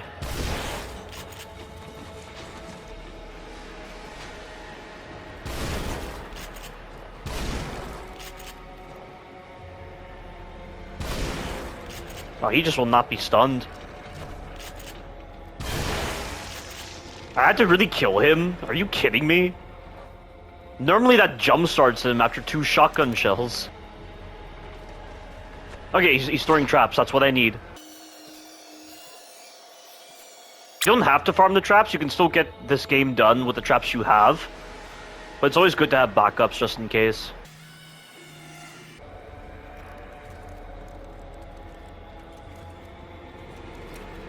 He's placed that trap in a bad spot.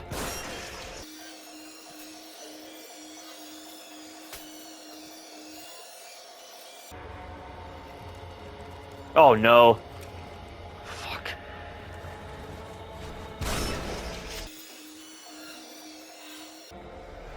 Uh-oh.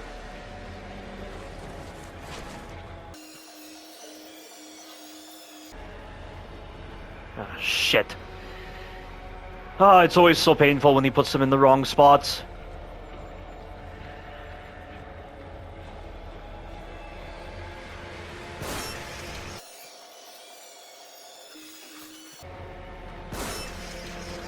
Oh, it worked. Nice.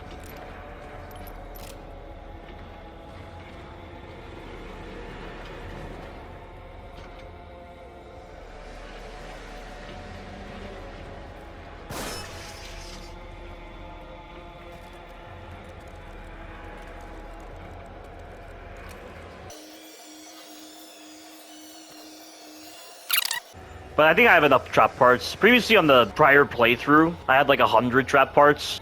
But I'll be fine.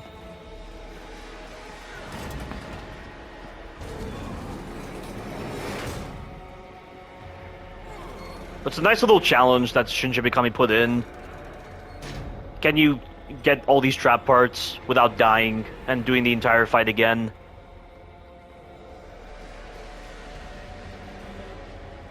In case you want to do it.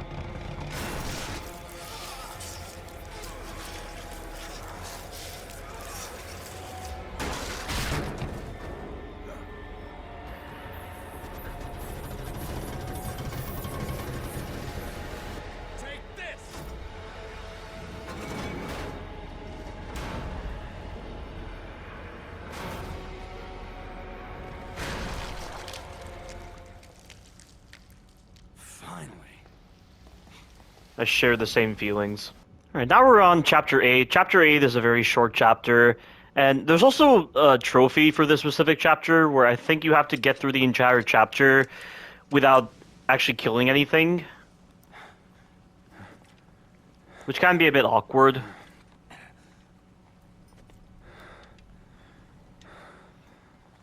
But there's no real story that occurs in Chapter 8. You're just navigating this cavern. It's still fun. But nothing really big happens. Might be best if I use the harpoon bolts here.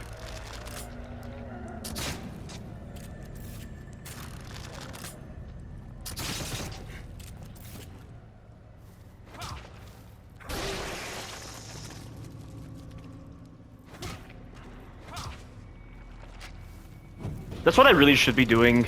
I've always been using the shotgun on these guys, or just using the sniper rifle, but I mean, you get the harpoon bolts back in the next area. There's always room for improvement with your approaches to the evil within. You know, like I said before, this game really rewards experimentation on a level that I really don't see any other game doing.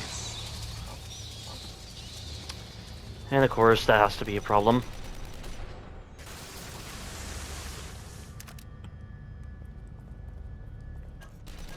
Can I even pick those up? He doesn't want to pick them up for some reason. So I guess those aren't harpoons you can pick up. Aberrant brainwave patterns observed in subjects number 25 and 33, and now again in 55. The one common factor is a case history of dissociative identity disorder. Previous experiments on the prefrontal cortex led to degradation of sense of self. But there were unanticipated results here. Suicidal thoughts of alternate personalities exhibited as attacks on the core personality. As self-consciousness waned, a sort of stasis was achieved. Like two creatures sewn together and forced to live as one, eternally hating the other. Delicious. Rubik suffered so much as a child, and now he gets off on the suffering of others. But to go on another tangent, this whole point on dissociative identity disorder, I thought this was a disorder that everybody on the planet knew about, but it turns out Gotham Paladin, a YouTuber who covers the Arkham games, he never actually heard of dissociative identity disorder prior to Batman Arkham Shadow. And the same goes for some of his audience members as well, and that genuinely surprised me, because I learned about dissociative identity disorder back in high school, and they made us watch the movie Sybil, which was the movie that brought about more awareness on dissociative identity disorder. So I just assumed this was a normal thing you learned in high school. But to hear Gotham Paladin and other YouTubers voice their confusion with the disorder, I was genuinely surprised. Do flash grenades also work against these enemies?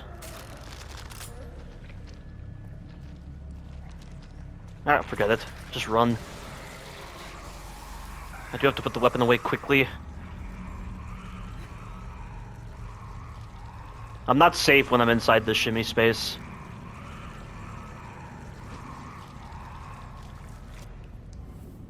And it despawned. And that's it. That's all of Chapter 8, guys. You know, now that I think about it, Sebastian went down a ladder at the end of Chapter 7, but now he's just in that area. There didn't seem to be a hole in the ceiling. And this puzzle just solves itself because, of course, it's a 50-50 puzzle.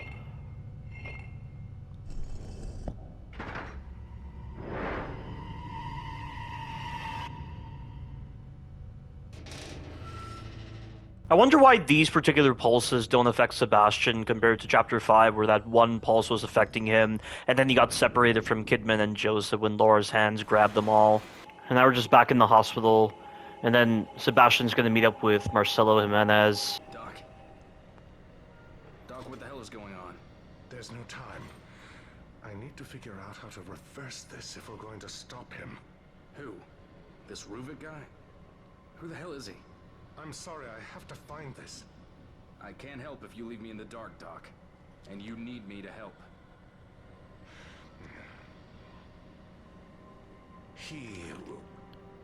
We were working on a method. How can I explain this? It's like linking brains together. Showing everything on an electrochemical level. Emotion... It sounds like he's saying showing instead of sharing. So I always heard it as that, but the subtitle says sharing, which makes more sense. A perception, everything. Directly. It's unprecedented. The implications on psychology, on pharmaceuticals, on consciousness itself. And there have been cases where STEM has helped certain patients recover. Are you serious? It's a fucking nightmare. Well, I didn't say it was perfect. Especially not with such a unstable host. Great. So your research partner is a psychopath. And we're all inside his head. Not exactly, no. All of us are contributing on some level.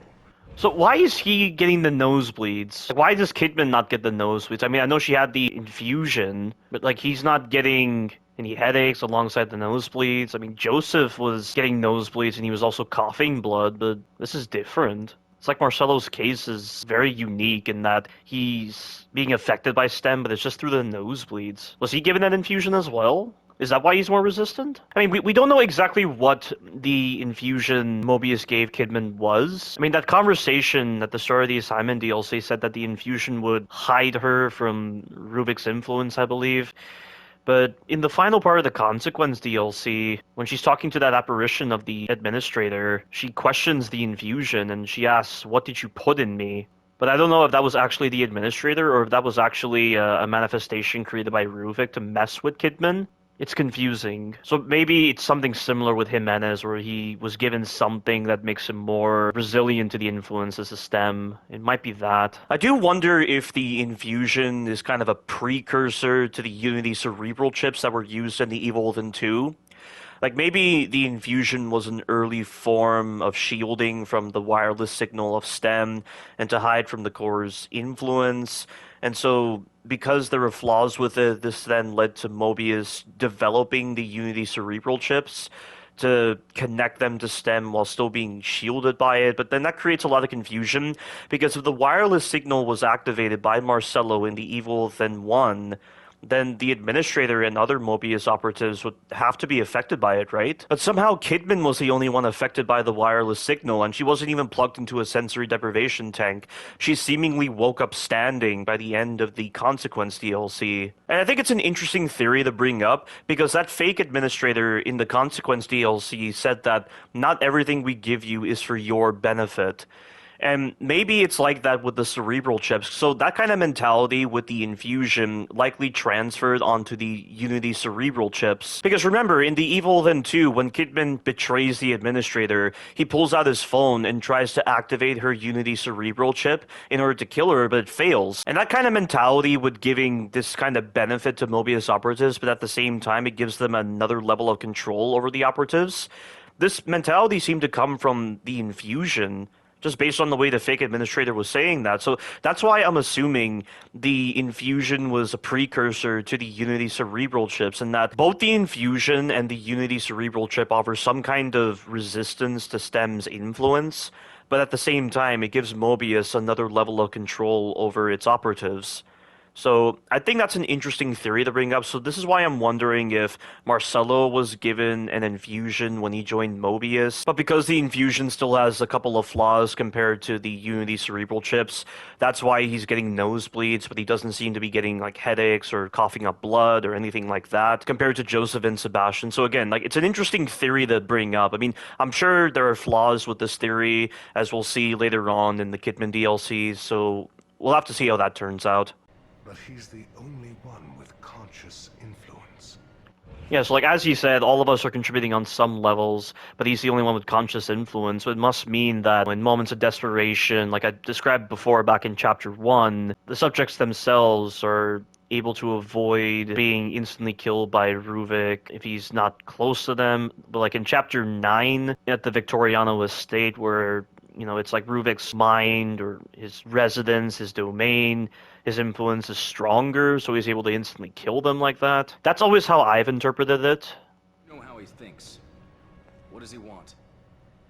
Well, it's just a theory, but I'd say he wants us dead. Which is clearly not true, because the number of times Ruvik could have killed anyone within STEM, like Sebastian, Joseph, or Kidman, but he chooses to let them live for the time being or let his other manifestations deal with them. There's no way that theory is correct, and I think Marcelo realizes this in chapter 10. But this is the file I was talking about with Leslie. We have all these different subject numbers, all of them failed, except for subject number 23, which was Leslie. It has to be him. So yeah, we have all this stuff, and recovery of consciousness, stabilization of vital signs. But is Ruvik the one who did it? Or was it Jimenez? June 16, 2009. We dropped off Lily for her first day at preschool this morning. I thought in Evil Within 2, Sebastian says that Lily never really got to go to school. Isn't that how he said it in one of the conversations with Kidman? No. I don't think it was the conversation with Kidman. I think it was something else. I'm trying to remember. I think it's the conversation where he says, "I hope this place hasn't destroyed their innocence," something like that. She's a brave girl. She seems like she'll be fine. Myra, God bless her, has had a tough 3 years. Raising a baby is a full-time job, and she's finally going to get the break she deserves. By break, I mean coming back to the KCPD Missing Persons Bureau. The amount of disappearances here seems to be growing. Okay, yeah, so they're acknowledging that. Because, of course, with all the missing persons reports, this has relevance to this journal. So these people were disappearing, it seems like. If we don't get to the bottom of it soon, there won't be anyone left to investigate. They'll all be missing. I exaggerate, of course, but there's something going on in Crimson City that needs to be stopped, and Myra will see to that. She's damn good at her job and obviously happy to be back in her element. So I know one of the main reasons why Lily was chosen as the core was because she did exceedingly well on their standardized tests. And of course they needed a blank slate personality to be the core. So they either had a psychopath or children. And of course we saw what happened with Ruvik and the way he mismanaged STEM. So they chose Lily as the core instead. So sometime in 2012, which is when Lily disappeared. No, it couldn't be though. They had to pull up the scores from somewhere. So like sometime after Lily did her standardized tests, I don't recall which grade you do the standardized tests. So you do grades 3 through 8 and once in the high school when you're taking like standardized tests in math, English, arts, science. So somewhere around that time. But so like she hasn't taken their standardized tests yet, because this is preschool, so it has to be roughly 3 years later, which it's rational that that would be the point where she would take her standardized tests, and that then being the time when she would disappear. So when exactly did Mobius make the new stem? It's confusing.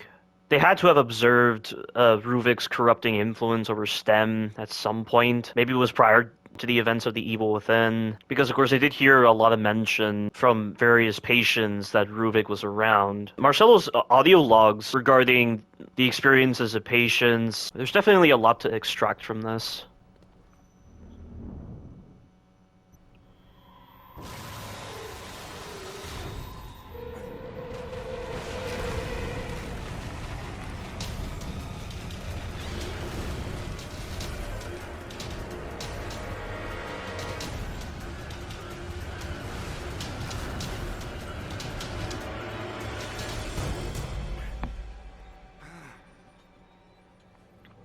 So he's back in his room somehow, or is this a different room?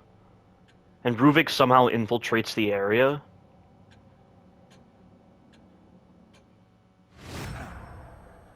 Now, Chapter 9 is regarded by many as being the scariest chapter of the game.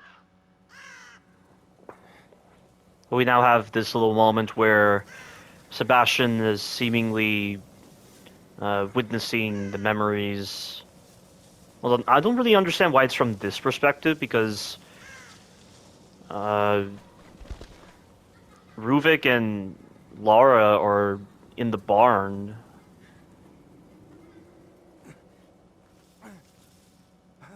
He's also lying down as well.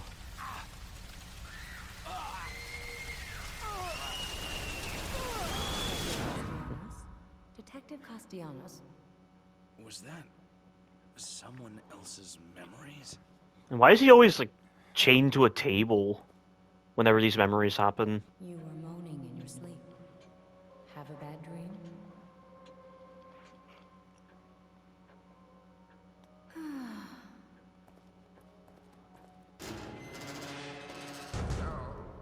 No, not that way.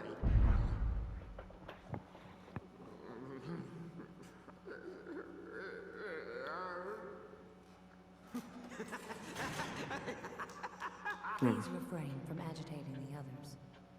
Yeah, so that's supposed to be Ivan, the journalist. I don't know when we'll get his missing persons report. Memories are vague things indeed. It can be easy at times for memories to be distorted by others. That is why they must be cherished.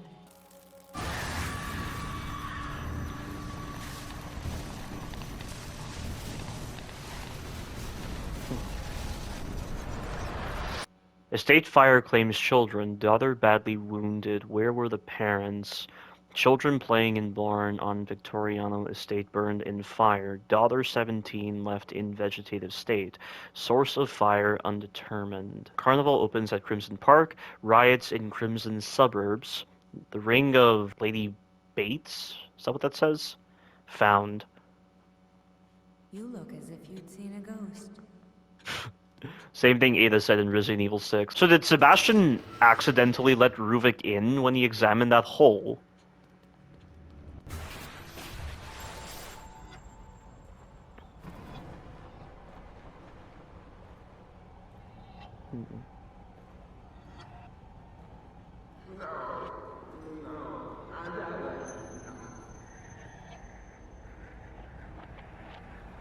What's the whole significance of not that way exactly? So I remember how much of a pain in the ass it was trying to get all the files inside this place, because Ruvik is such a random variable with this entire section. Wait, I've seen that house somewhere. Yeah, so he's talking about the fact that this house resembles the Arclay Mansion I've never been here before. from Resident Evil 1. How did they get here? Well, this is certainly more engaging than the Arclay Mansion, that's for sure. At least the puzzles are more interesting. And you're actually engaging with the gameplay rather than running past a bunch of pointless enemies that aren't really enemies. They're just obstacles you run over, like you're in the Olympics with Resident Evil 1. Hey! Stop, damn it! So I think I'll just skip the files. I mean, a lot of them are just pretty pointless. And I've already made like a separate video for the psychic barriers file and also the puzzles that we do in this mansion. So this entire place is random with the enemies. So those guys can be there, sometimes they can't be there. And right here, we can get 0, 1, or 2 enemies. And I got no enemies. I can definitely get this file here. So I think when you get that file, it spawns an enemy.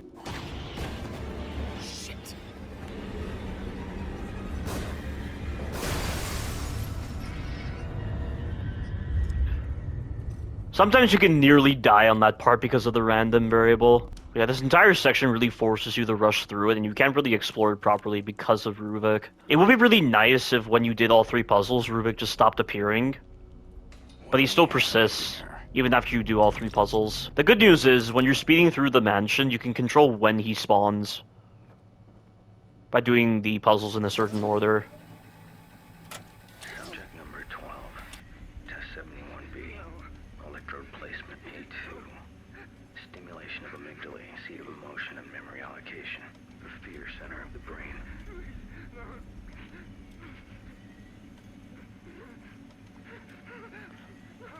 I question if these are actually the regions of the brain that are specific to these emotions. This vessel is far too weak to withstand the psychological weight I myself bear daily. Yeah, so that quote right there, that's related to you know, the seizures and the physical and mental problems he had after the fire. So that's given a new context because of that model viewer of Ruvik.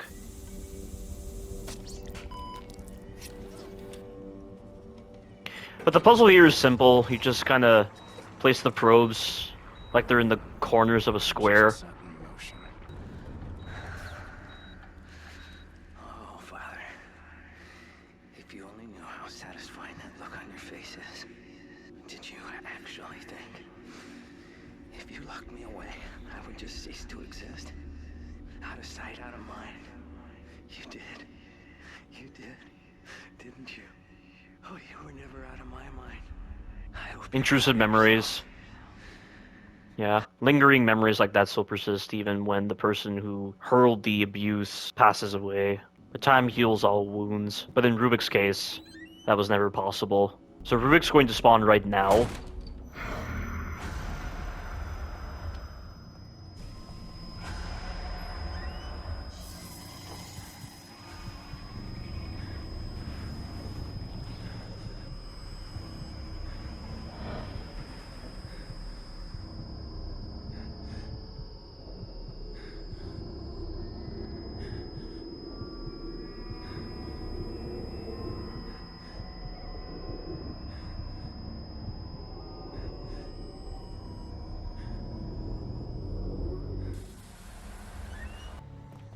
Really should pick this up. I think they saw the lantern light.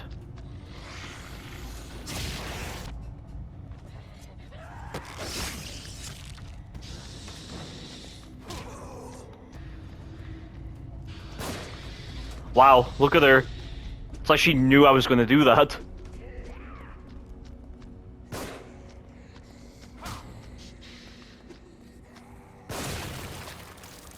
That's what I should have done from the start. I finally come to recognize the way, the portal to a new world. The details are all there, have been right in front of my nose. I'm appalled and incensed that I did not see them sooner. The specific process to break down the human psyche, to obliterate it and give myself free rein is so obvious. And now that I see it, now that what I have to do is in front of me, I feel as if there is nothing else I can do. I can have everything I sought, everything I've lost, but I need resources. Jimenez, that cretin will finally begin to earn his keep. I saw her there again, standing at the end of the hallway. Long black hair, beautiful as ever, streaked with moonlight. Eyes dark pools in her porcelain face. She wore her favorite red dress like a crimson sunset, like a streak of blood in the waning light. Laura, of course you couldn't be dead. Again. Subject number 58. Test 92A. Electrode placement M33. Pain region. Ineffective. Anticipate greater results with stimulation of section F7. The consent region of the neocortex. Yeah, the neocortex or the paleocortex. There's two different cortexes. Subject imprint, only partially successful. Individual personality traits linger. This one's the easiest because you can easily tell where the hole in the brain is. The brain itself doesn't actually have pain receptors. It's the lining of the brain that actually has pain receptors. Your inner sanctum? A research lab of your own? I am most impressed. Why are you back? I didn't give you permission. Come now, we're both men of science. Men of science are dedicated to the pursuit of knowledge. You can show me your experiments. I can show you things. You wouldn't like them. You'd think they're gross. Yeah, but see, this conversation right here, it contradicts what the model viewer said about the burned young Ruvik, because it said that Marcelo met the burned young Ruvik. That's when he first met him, but this scene right here, this is before he was burned, because you don't see any problems with his face. As a layperson may find disgusting. I've done many things others would consider distasteful. You think I'm some kind of a monster. You concern yourself so much with your appearance. But that mind of yours, that's all that matters. That's Marcelo. Is that Ruvik with him?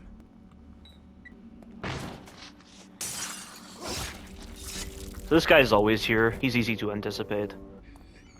So you take this girl out. She doesn't recognize your sound for some reason. I'm not entirely sure why, but that's actually a good thing, because you can easily perform a sneak kill on her.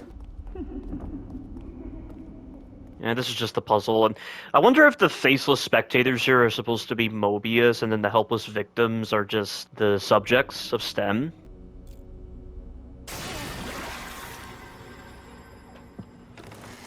Subject number 14, test 88C, limbic priming, temp 3, electrode placement C4, stimulation of the cingulate cortex, the Hope Center.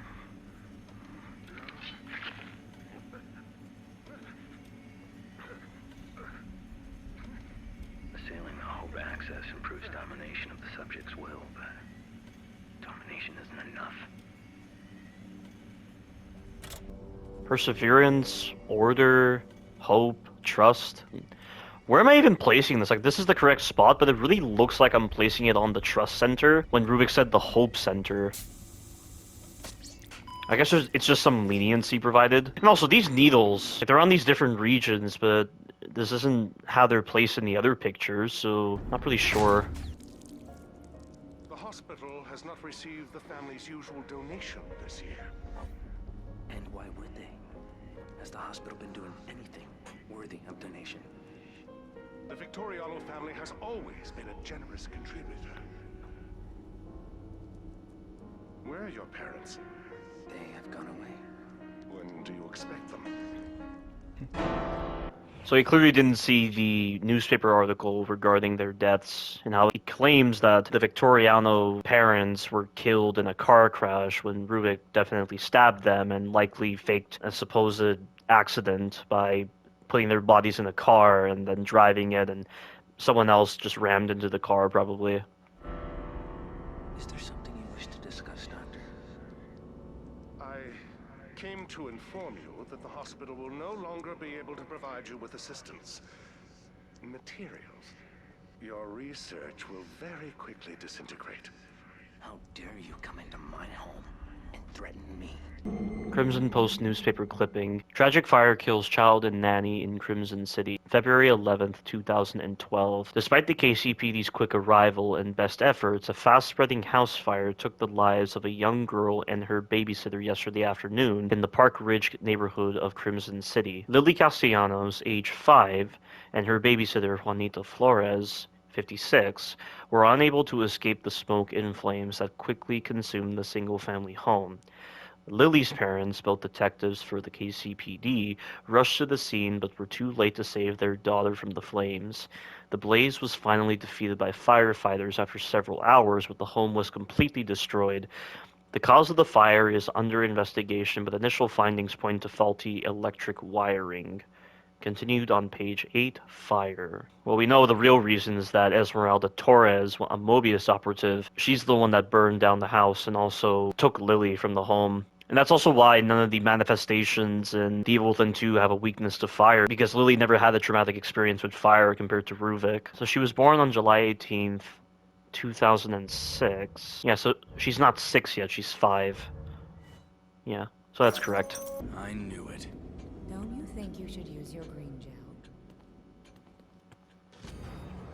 Bodies found near Countryside Estate. Identification could take weeks. 4 mutilated bodies found just outside of Victoriano Estate. The bodies appear to have had various crude surgeries performed on them. Links to past disappearances. Police left with many questions. Local dentists might be the key to identifying the victims. Victoriano family had the perfect life. Ruben Victoriano, beloved son of wealthy Victoriano family, has not been seen since a fire at the family estate.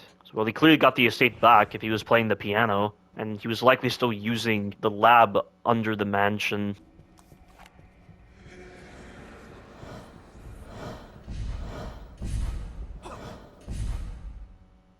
Yeah, so he doesn't kill Sebastian here, even though he was trying to kill him earlier. Slice clean, all the way. No cure for what I'm going to do to you. Peel pristine skin. Thoughts from the mines. What do you fear, little one? Peel away, no tearing. Expose everything. Oh. Okay, so Valeria was quoting young Ruvik when he was dissecting that corpse.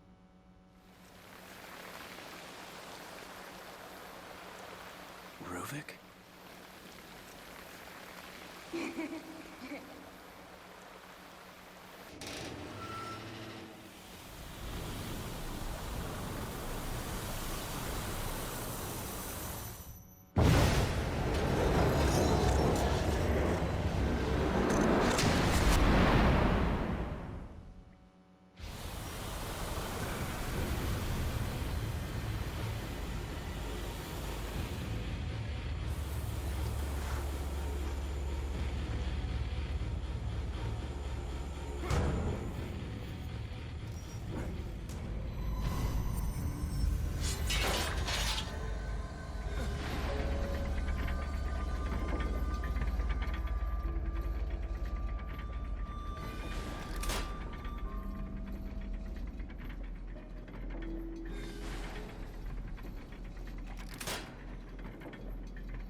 I do need the freeze bolts for this upcoming section.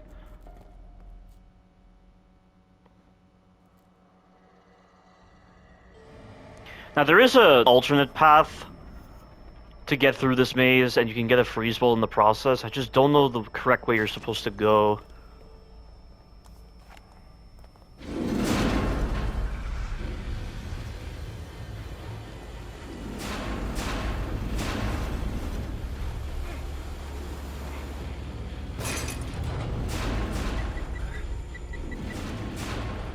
Damn it. Stamina is proving to be a nuisance right now.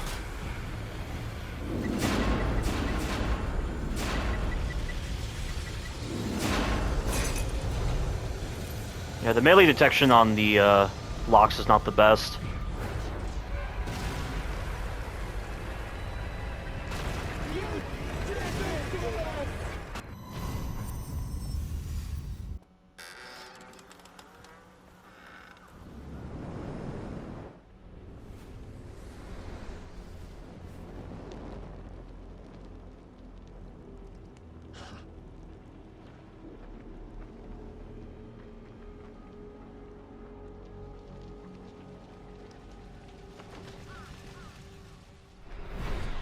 Why was I led here? So this is quite a nice change of pace. We just did a lot of scary moments, but now we're here in this very peaceful setting. Flowers everywhere. No music. Just ambient noises. I quite like this. You know, survival horror games really make these kind of moments shine because of the fact that you're put into a lot of these harrowing situations. That you need that kind of breather in order to better appreciate those moments.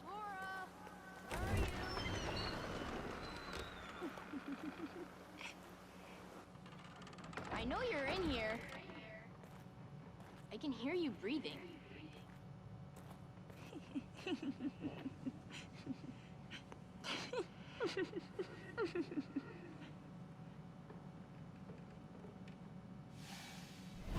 Rich bastards. Think they can buy up all our land. They need to be shown who really owns these parts. You know, it is interesting. If this game applied the whole idea of false memories, imagine what that would actually bring to the table. Hey, I think there's kids in there. I didn't hear anything.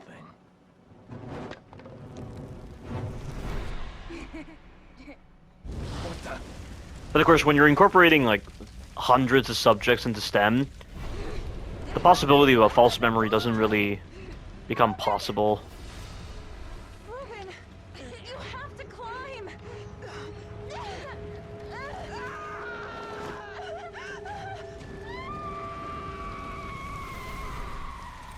Shit. I better get out of here. There.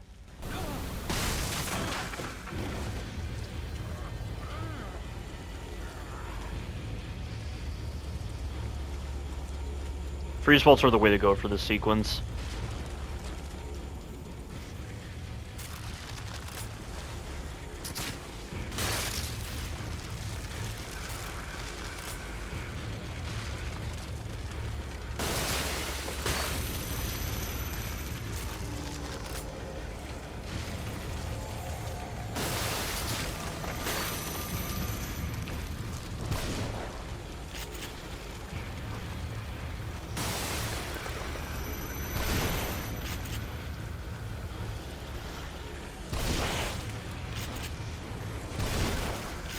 Gotta be careful, because you can spawn right on top of me.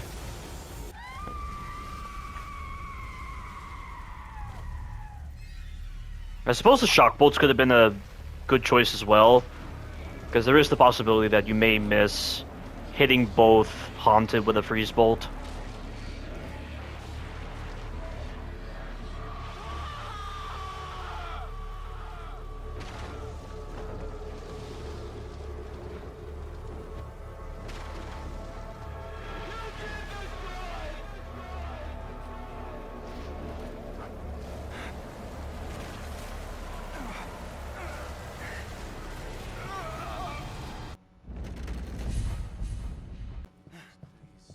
You must eat.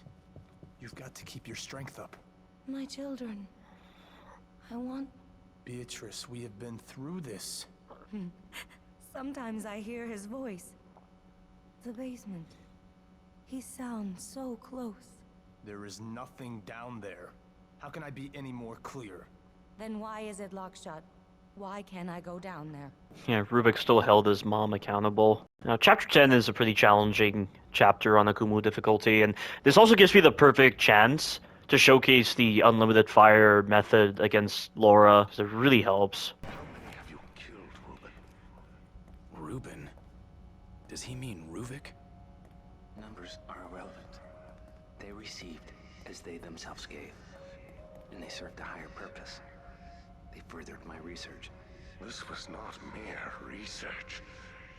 The things the papers say were done to those people, those traps. These vermin, these microbes, they're mine to do with as I please.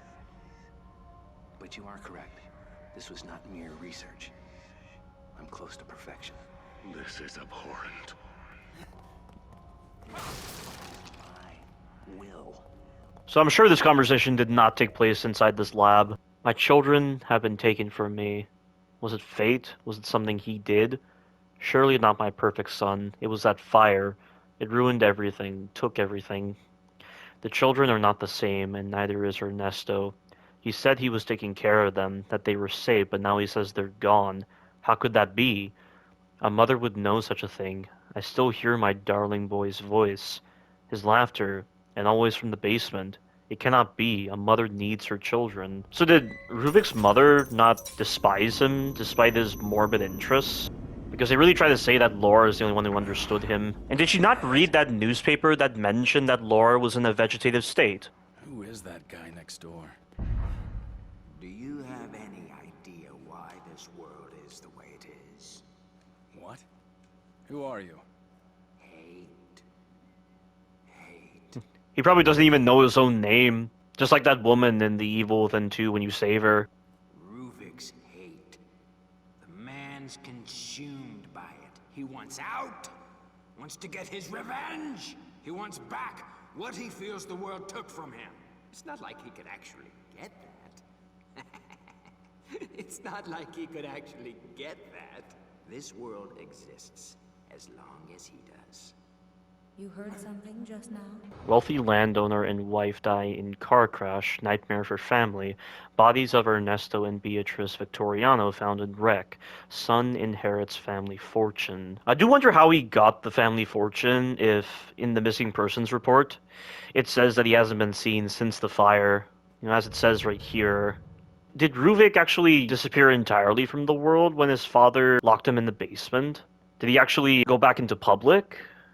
So, like, at some point after he kills his father and mother, he goes back into public so people know where he is. But this missing persons report, what's that? Oh, I think this empty spot is supposed to be Sebastian, and I think you can only get it on New Game Plus. Why does this news report not talk about Ruben? Maybe it does, but they just didn't acknowledge it in the plain text. And what's this related to 4 mutilated bodies? Is it related to the villagers that burned the estate down? And they say the son inherits the family fortunes. Something happened. I mean, there were likely no news reports on Ruben when he was being held in the basement, but he somehow broke free and then killed his parents and then framed their supposed death as a accident. So he was able to inherit the family fortune after this car accident. He probably used that fortune to make... yeah, that actually makes sense. Maybe he used the family fortune to make his basement laboratory. But then there was a fire that occurred in the basement lab, as stated in the model viewer. All of this I'll have to piece together when I do my retrospective of The Evil Within. Yeah, so don't disarm that, because it'll cause this door to close.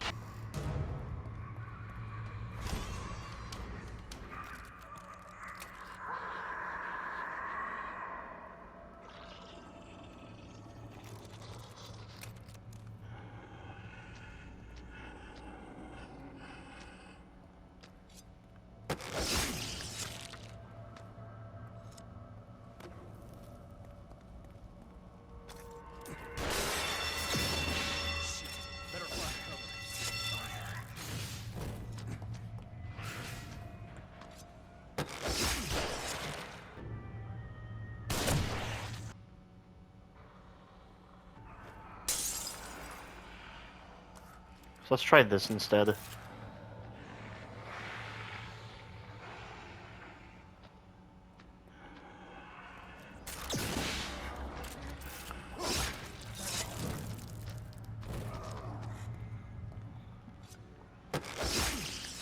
Well, that definitely sped things up. And I'm still in stealth, which is good. Okay, so the enemies up here are random. Alright, I think I remember that. But this guy's always here.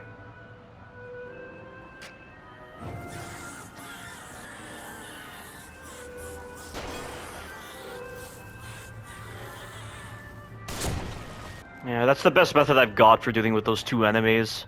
And make this section a lot quicker.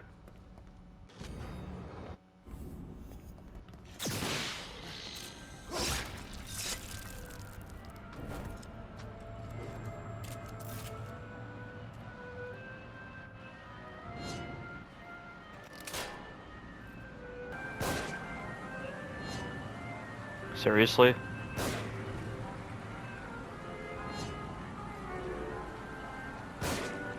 That's what I need.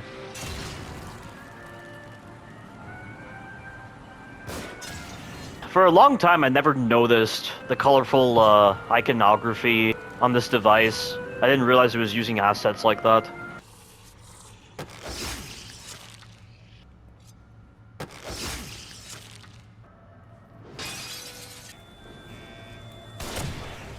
So now we have yet another stealth sequence. It's another fun one. What the? You know, every single combat sequence on this game is fun. Every stealth sequence is fun. The game really understands the right mix of combat and stealth. And it makes it so interesting for repeat playthroughs every single time.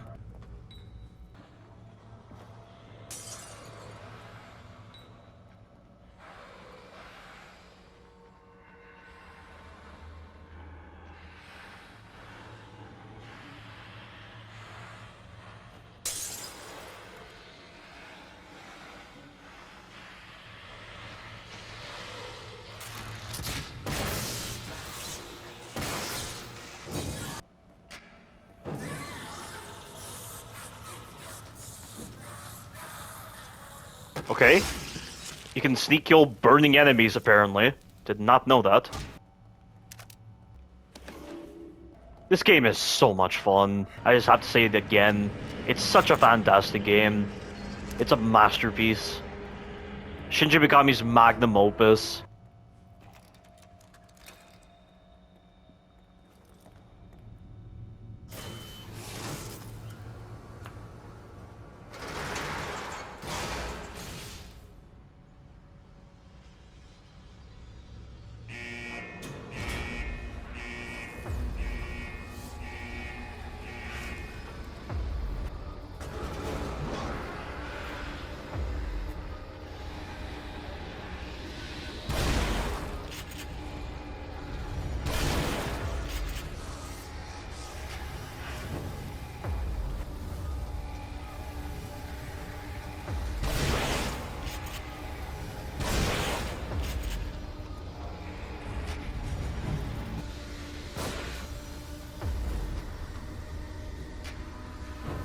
Okay, I have a freeze bolt. So I need to use it against this trauma here.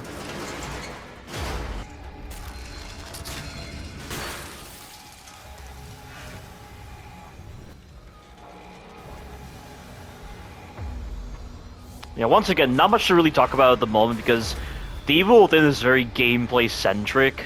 Not much to really talk about in terms of like lore and story compared to Resident Evil.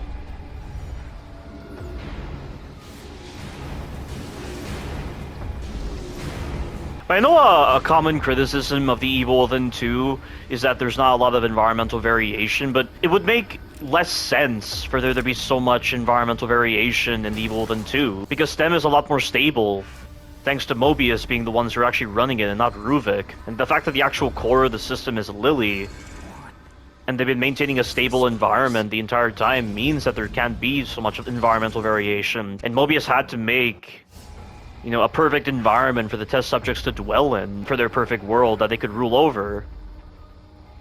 So that's why Union had to be the only location, and then when you had personalities like Stefano and Theodore, with their psychopathic personalities, and they were interfering with everything, that's when the problems started to occur, and that's when the environment started to get varied.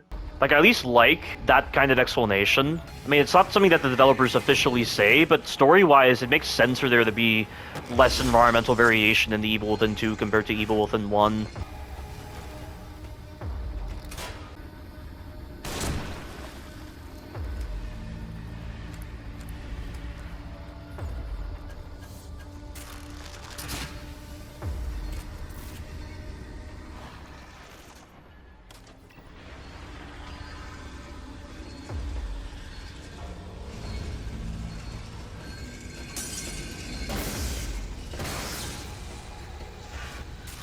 That'll work.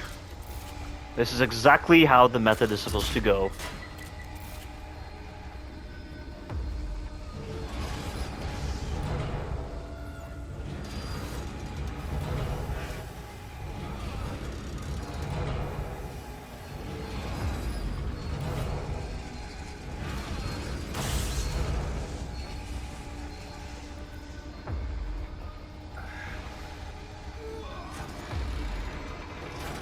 And that's that.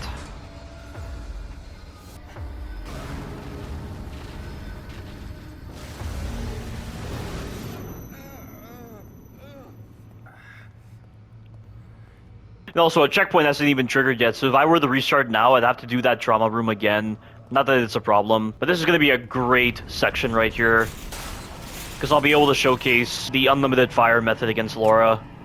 Everything I have, everything I am, has been taken from me since the accident by those who seek to consume me. They are in the darkness, with only the phantoms of my mind to comfort me, to taunt me.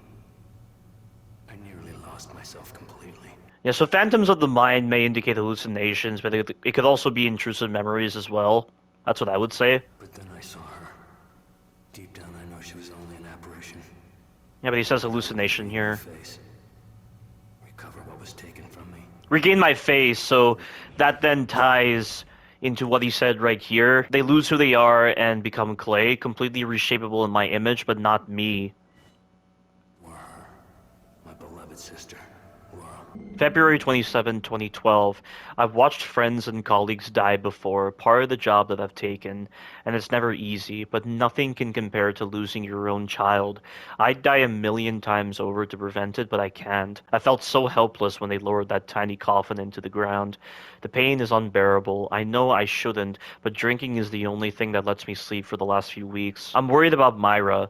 This has been extremely hard on her, and her way of handling it has been unnerving. She wants to be alone, has taken to staying up all night, says she's doing work to keep her mind off the tragedy, but she seems to be closing herself off to the world.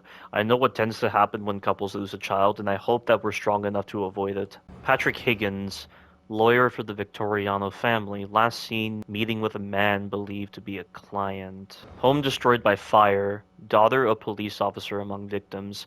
The bodies of Lily Castellanos, 5, and babysitter Juanito Flores, 56, were found in the charred home. Both of the child's parents are police officers with the Crimson City Police Department and were on duty at the time of the fire. Police are investigating as a possible arson. One of our finest officers, Captain Balzac. Coldest March since 1913. I'm not entirely sure how Laura is alive after we killed her in Chapter 5.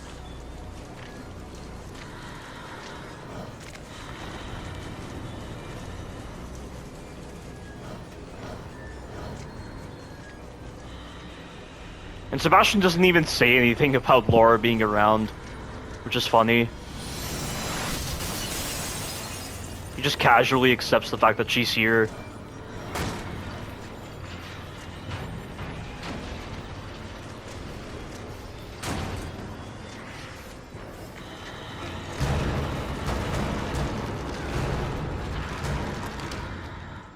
But this is it, the chance to showcase something new, something brand new.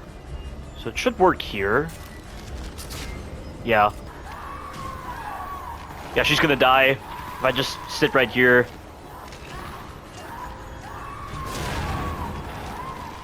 Look at it, she keeps on getting burned. Oh, she just runs away.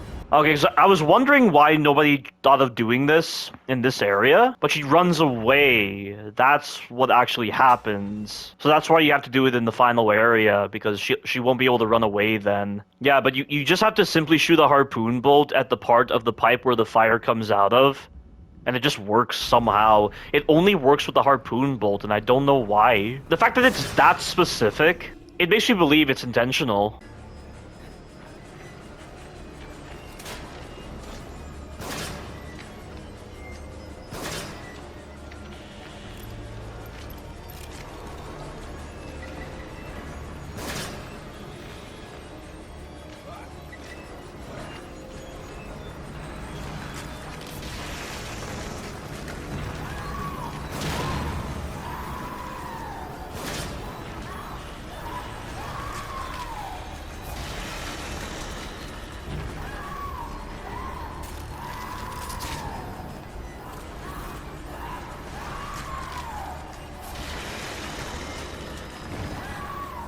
Best you destroy all the bodies so that she doesn't respawn. Oh shit! Oh god, that was really close. But yeah, do not activate that switch, otherwise you'll cause the incinerator right over there to open, and you'll take damage.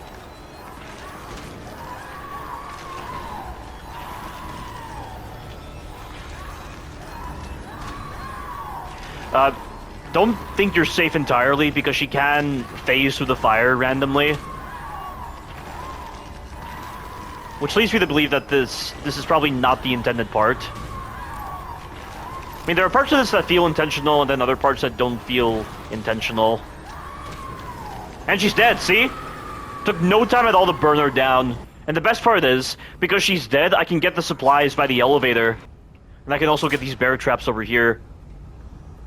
Yeah, so I gotta give a massive shout out to one of my subscribers, Dapper Dan, for telling me about this. And apparently he discovered it on accident on New Game Plus. So I can get all these supplies. I mean, I didn't need any of these supplies in all of my playthroughs of The Evil Within. But this really serves as a good backup in case I don't have the right amount of supplies, which is never the case. But then we get this one variant of the cutscene where Rubik shows up. That doesn't start off with Laura trying to grab Sebastian.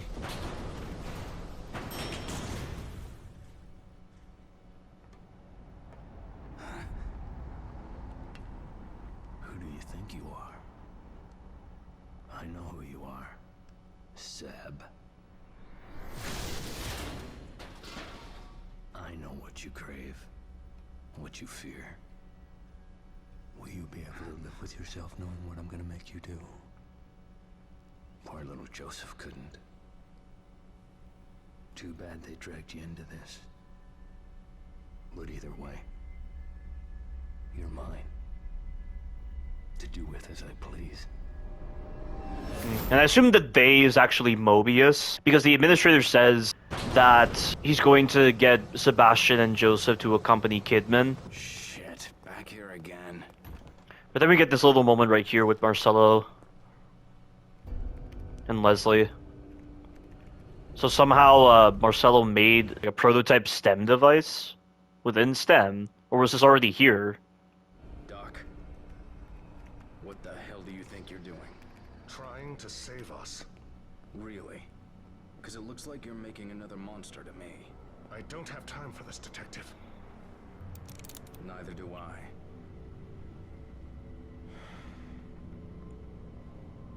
Leslie has been here before, and made it back. He survived being linked to Ruvik, the only patient ever as far as I know. Wonderful. What does that have to do with any of this? He's our way out, Detective. Our only way back.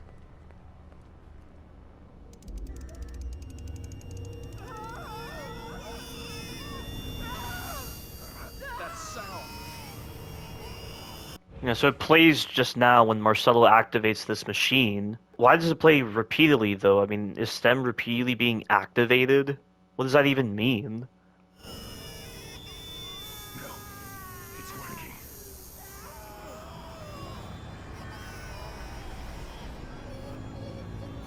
Yeah, so we see this room here, and I assume what's happening is because Leslie is practically mimicking Ruvik's brainwaves in some way because of his unique pathology and mental illness. Marcelo is, treating Leslie like a core and reversing the process. And I'm guessing with the new stem that they used in Evil Within 2, they actually had a dedicated escape sequence to bring subjects back, but this stem didn't. Maybe? No, they brought patients out of STEM, though, so they clearly had something like that. But I'm guessing they were cut off from the main system, so Marcelo had to improvise a makeshift escape. Wait, is this meant to be similar to that method that Sykes used to escape STEM? I don't think he escaped STEM, though. I think he went into that wasteland area or whatever it was. It was like a dream within a dream, as that recording said. So is it like that? So in theory, this probably wouldn't have worked. It would have just sent them into a deeper part of the STEM.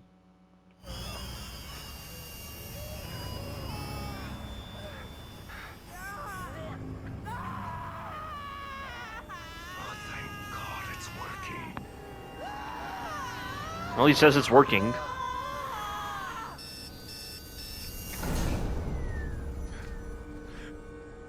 See, I don't know if that was actually the result of power failure, or if Ruvik was tricking Marcelo into thinking it was actually working. I don't know. Leslie, are you all right? It should have. Why didn't it?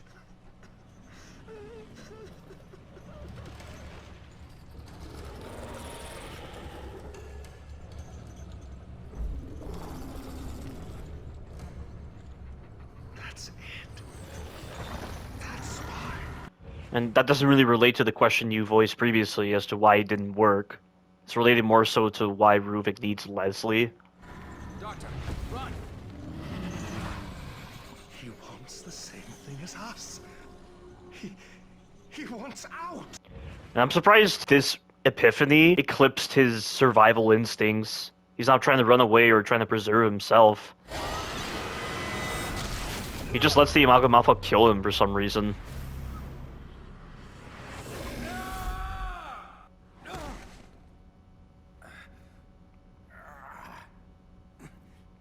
And that's right, Ivan calls that a stem terminal.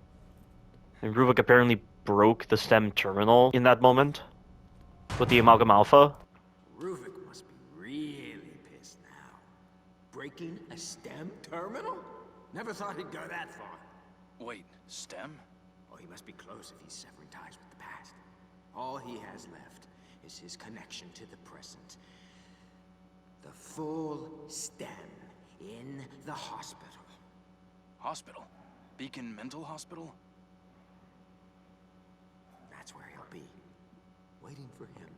If somebody doesn't get there first, there'll be no way out for anyone. That's where he'll be. Waiting for him. Was he referring to two different people in that sentence? Dr. Jimenez, Chief of Staff of Beacon Mental Hospital, last seen in his office where he made a number of telephone calls. Investigation uncovers irregularities at mental hospital. Situation more complex than thought. Internal audit at Beacon Mental Hospital suggests patients missing. Chief of Staff Marcelo Jimenez cites clerical errors. Situation more complex than thought. Ex-patients traumatized. Crimson City smog getting worse. Woman dies in lawnmower accident. Doll collection brings in millions.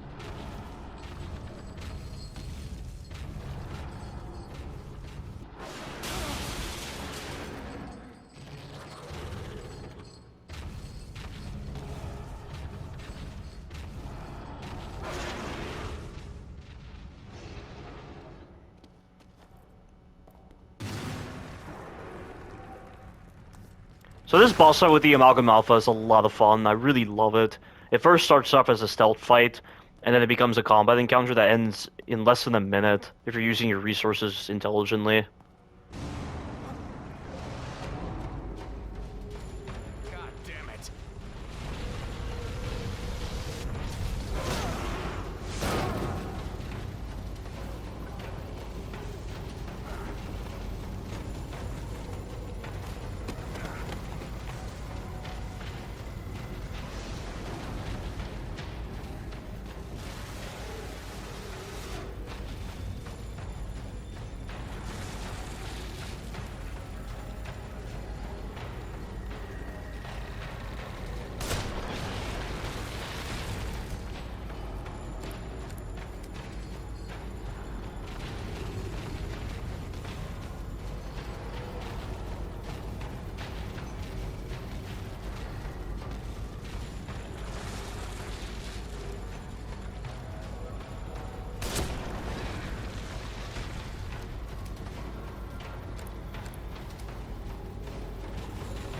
Shooting the eyeball with the sniper rifle does a lot of damage.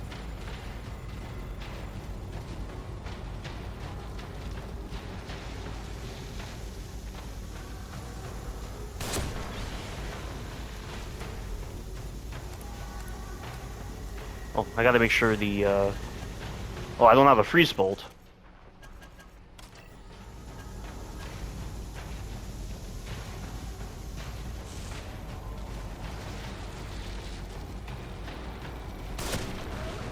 Alright, now he's gonna go into the, aggressive phase.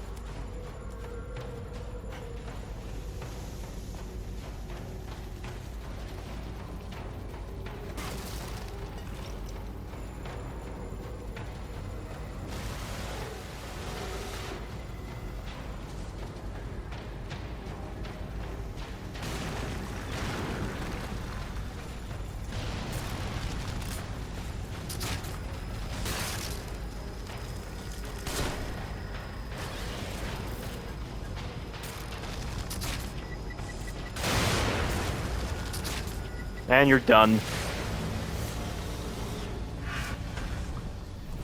What a fantastic boss fight. This game never disappoints with its boss fights. Like, all of them are just wonderful in their designs. There's actual purpose behind the way the bosses are designed, and with the loot they give you. Like, so much thought was put into the way this game was designed. It wasn't just, oh, they went one scenario at a time. They really thought of all of the scenarios that you're put in at once, which is why there's so much thought put into this game. Like, this game displays a level of expertise with the development that I've never really seen before with a lot of games. And I could be exaggerating on that point, honestly, because I've played some fantastic games that were designed really well. But I think the only reason it feels so impactful to me with this particular game is because of how much this game completely changed my view on difficulty, and this game really showcases the importance of higher difficulties in games, and how it really brings out the true potential of the game. It showcases the developer's true mindset and their thought process with how they design their games.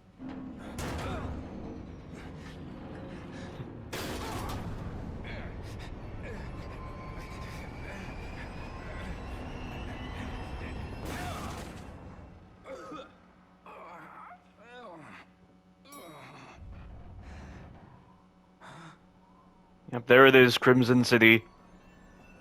This is one of my favorite city locations in a game. And even though this is a linear game, because it's linear, it means that certain parts of the city are going to have a lot of character compared to cities in open world games. And it's just cool how Sebastian mainly explores the street levels of Crimson City. And then Kidman explores like certain buildings and the rooftops mainly when she goes to Crimson City. I like that little contrast between Sebastian and Kidman based on the way they explore Crimson City. Looks like the asylum's the only building left untouched. How can that be? You know, I'm just amazed that Crimson City doesn't have like medieval elements to it, because you know, back in Chapter 6, Joseph said that the area they were in was like jumbled up memories. But Crimson City still maintains its modern visage. We'll get the Magnum here. The Magnum is only used for one part of the game, which is against the Quell in Chapter 14. There's a reason why they give you as much ammo as they give you for the Magnum, because all those Magnum shots are needed for the Quell, and I quite like that. I mean, you can still use the Magnum here, because you do get Magnum bullets from certain attaché cases. So there's a bit of flexibility involved, which is cool. It's one of the designs that I really like about this game. You know, again, it complements the idea that using specific weapons in specific scenarios, it's all part of the experimentation with this game.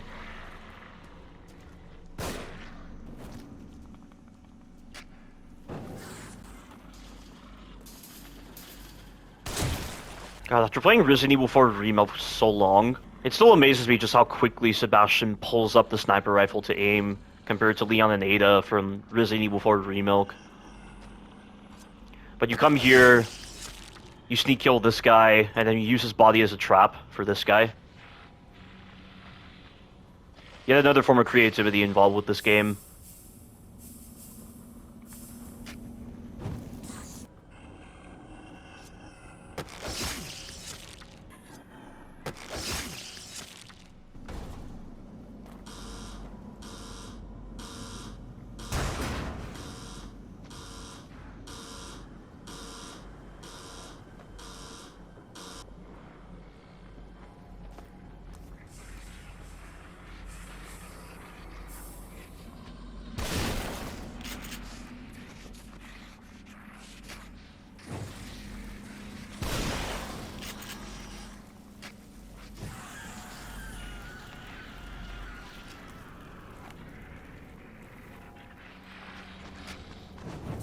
Ooh, that was really close. Okay, but this part here, you need the Magnum.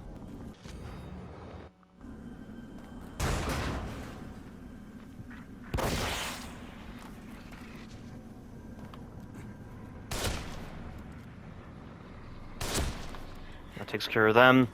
You gotta be very fast here because this animation of opening the door is pretty slow.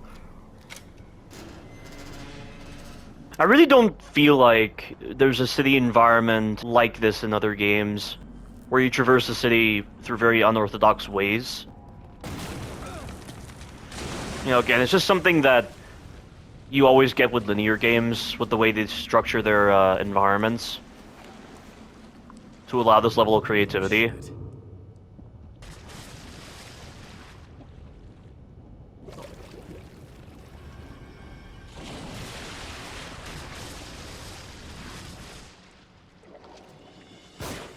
But these are the Shigyo. They're not a problem. You can shoot them and make them go away for a bit, but it's pretty pointless. And they're also distracted by bottles.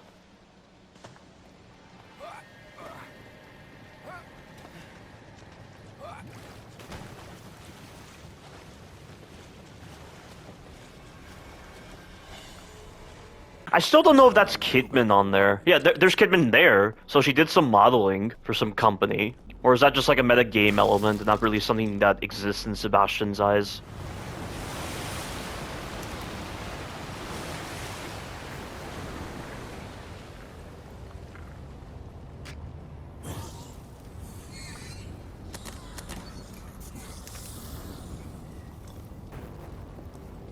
Okay, but I need a freeze bolt and a shock bolt.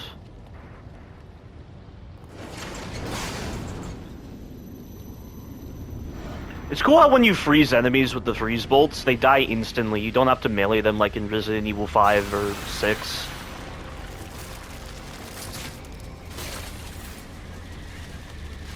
I think you don't have to melee them in Resident Evil 6, right?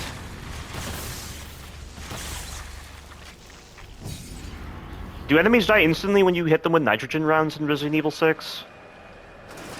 It's hard to tell because I think you can only get nitrogen rounds from like one specific area of Resident Evil 6. I think there's one guaranteed spot for them, and then the rest is just like random drops for nitrogen rounds. Okay, but I need... craft that. I'll also craft a freeze bolt there. Yeah, okay, I have plenty of flash bolts.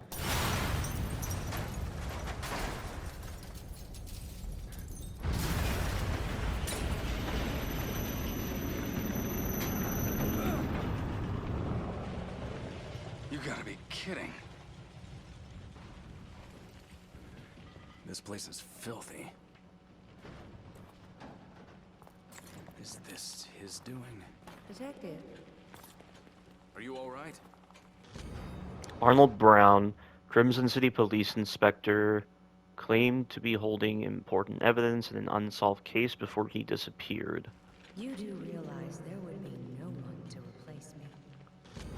Mutilated body found in sewer. The body of a man with his brain exposed and surgical scars found in Crimson City sewer.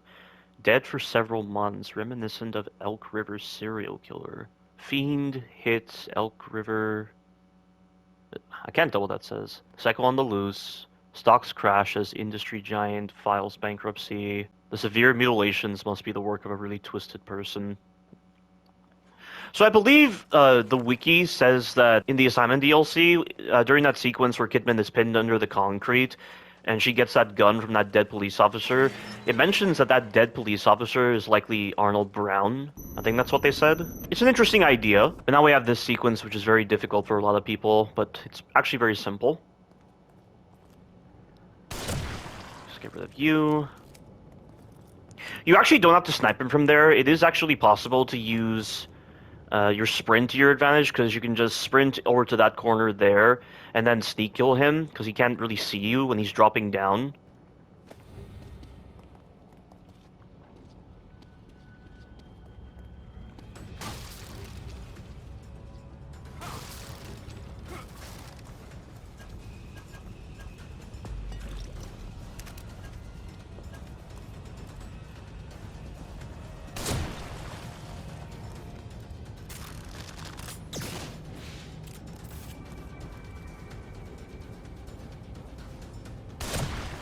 Oh, nice. I've never shot him during that particular animation. I've always just waited until he's recovered. Okay, but this right here, you need a shock bolt. Gotta place it on the right-hand side.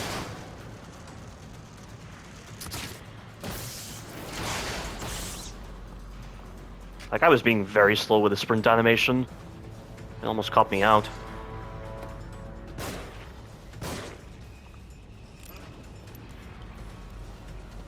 Right here, you just gotta hide.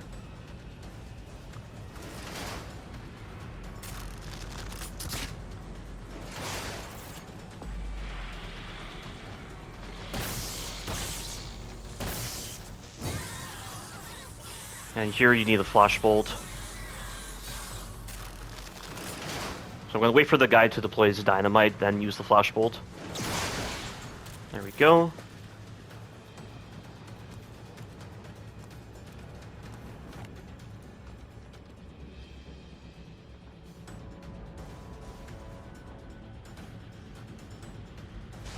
Yes! That's what I want. Gotta watch out for this guy here. That was really close. They're really good at throwing the dynamite right next to you. They're just really gifted. Okay, I've gotten him to run after me instead, so the dynamite will blow up. So if you just go under him, he'll be forced to run instead of throw the dynamite. There we go. Okay, I do need another shock bolt here.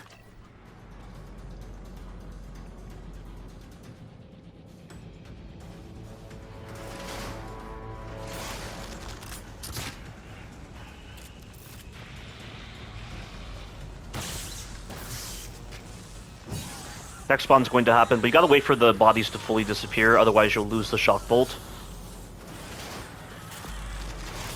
So watch the arc here.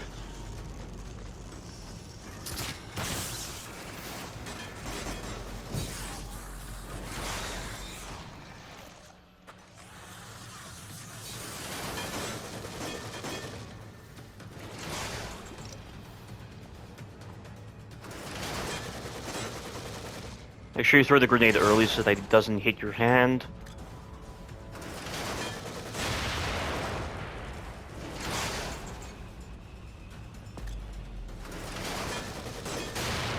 There we go. Very simple sequence. It's really well designed.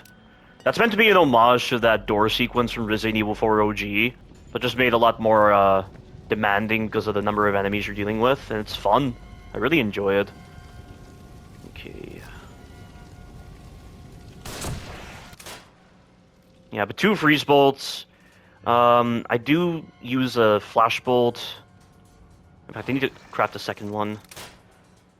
And also make sure you destroy this trap here.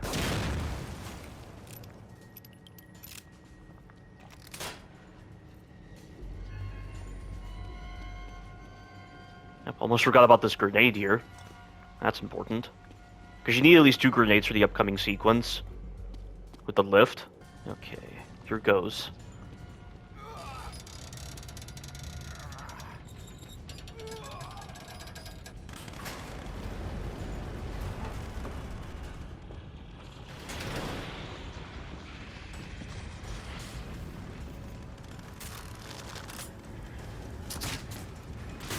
He's dead.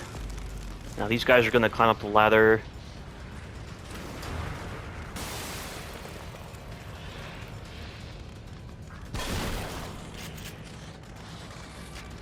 Close call right there.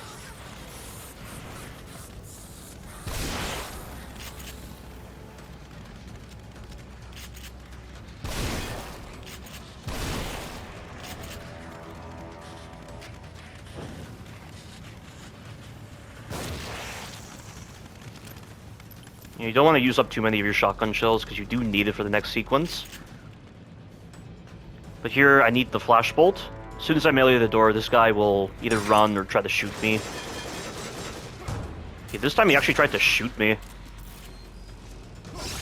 Previous playthrough, he just ran away. Maybe it was because I didn't destroy the trap right here with the explosive trap. Maybe the explosive trap has some impact on where he'll actually go, which I never considered before.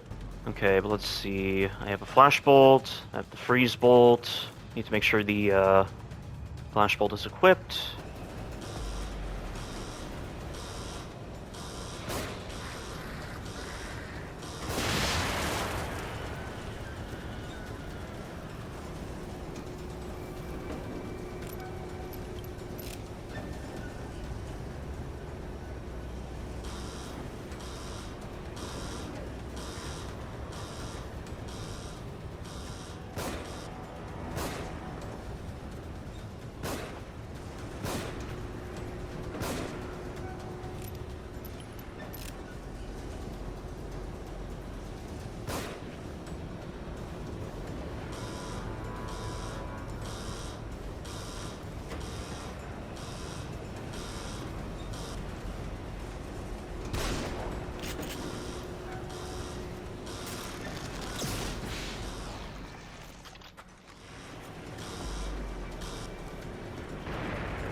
I knocked him over?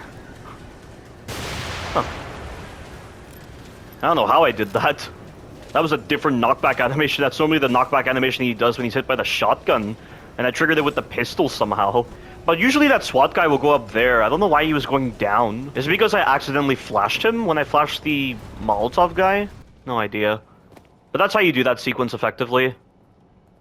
I mean, again, I was very slow with getting the SWAT guy to the right.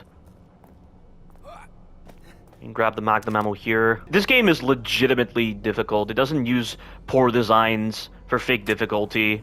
Somehow I can see that light. It's well designed in a difficulty sense. From anywhere in this place.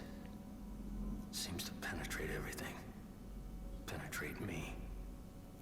That view of the hospital is not in my memory yet somehow. It is more solid than anything I have made exist here. Was it always there? Something changed under that light. It calls, it repulses, it draws the others. They think they'll reach the source, regain what they've lost. They don't even know what that is. How bold of you to say that. July 11, 2012, almost 6 months since the accident. Myra and I drift further apart with every passing week. I have to stay strong, but it's so easy to drown my thoughts in whiskey. I figure as long as it doesn't affect my work, what I do on my own time is private. I finally got Myra to open up to me about the accident. Now I'm more worried than ever. I don't know what's worse, the fact that Myra is becoming paranoid and maybe losing her mind, or the fact that what she is proposing, that the fire wasn't an accident, could be real. I owe it to her to trust her instincts, but if they're correct, God help whoever did this. So I guess initially, Sebastian wanted to believe her, but then at some point afterwards, which is indicated in Evil Within 2, he says, "Stop and listen to yourself, Myra. A secret society abducted Lily and staged her death." Do you have any idea how ridiculous that sounds? That's what he said to Myra. So I guess he eventually found her claims to be ridiculous. I don't think there's any collectibles here. What the? Back here again. I don't know why they say this. I must be losing it. This is the same set of lines he said in Chapter 2. There's no reason for him to be saying it again. Kidman?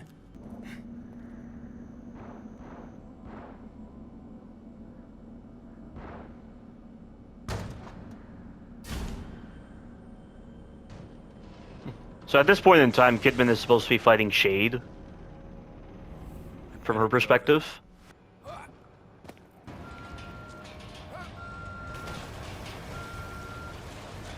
Kidman, hold on. Help! There's too many of them!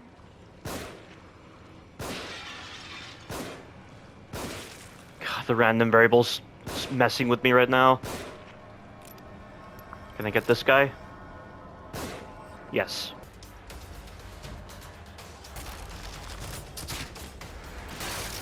That takes care of them. It's me.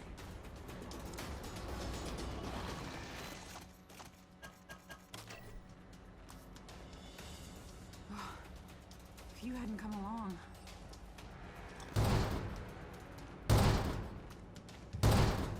Save it for later. There are probably more of them around. Look out!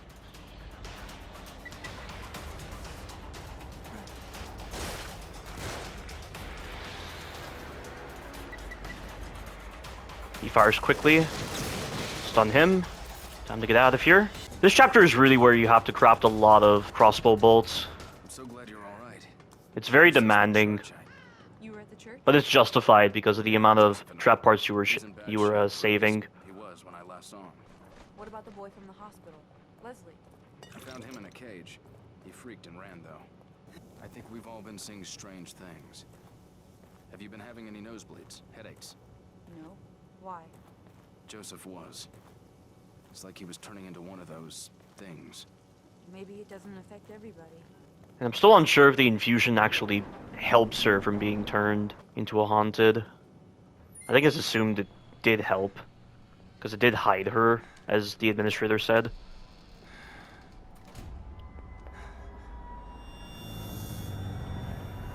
And somehow Ruvik is able to take control of Sebastian, which I don't understand.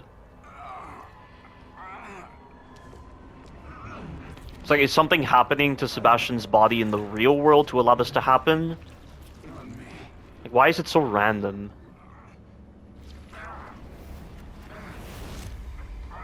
But this moment here is meant to mirror Ada saving Leon in Resident Evil 4 OG.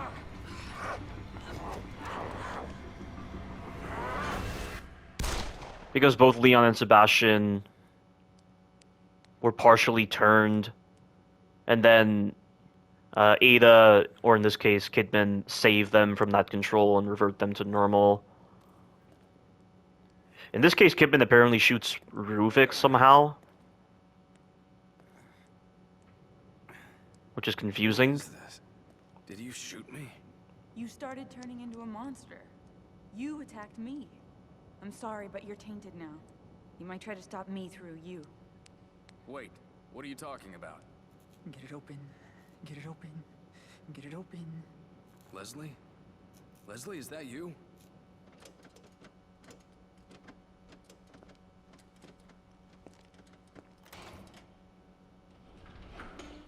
Leslie, that's good. Just a little more.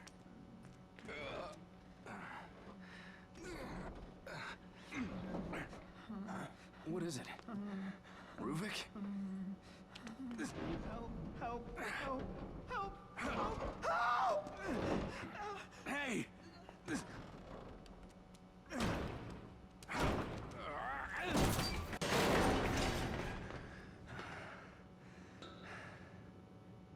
Okay, I need the harpoon bolts here. This is one of the most annoying sequences in the game. I mean, it's intended to be as such, and it can be difficult to get past these traps here. And there's no real logic to their movements. They don't really adhere to the laws of physics with the way they bounce off of surfaces. Holy shit! Holy shit! God damn it! See that? I was expecting a sharper angle, like going back and forth between the walls, but it took a wider angle and managed to get me. I mean, you're able to just sit in this room and aim for this.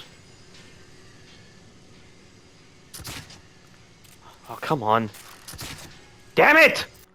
For God's sake. You can also freeze these traps, but it's completely pointless because the traps are still active even when frozen. This is harder than the lift sequence, guys. Just trying to get past this little room right here. You know, normal difficulty, there were just traumas, but here, these traps are worse than the traumas. Ah, come on! There we go. Goodness me. Oh shit.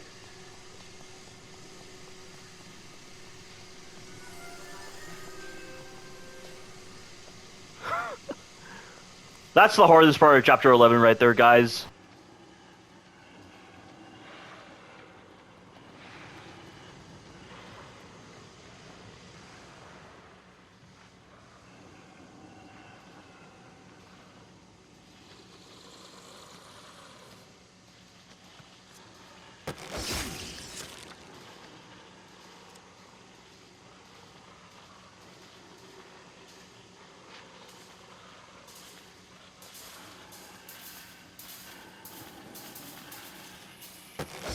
So the flash bolt is needed for this group of enemies coming up.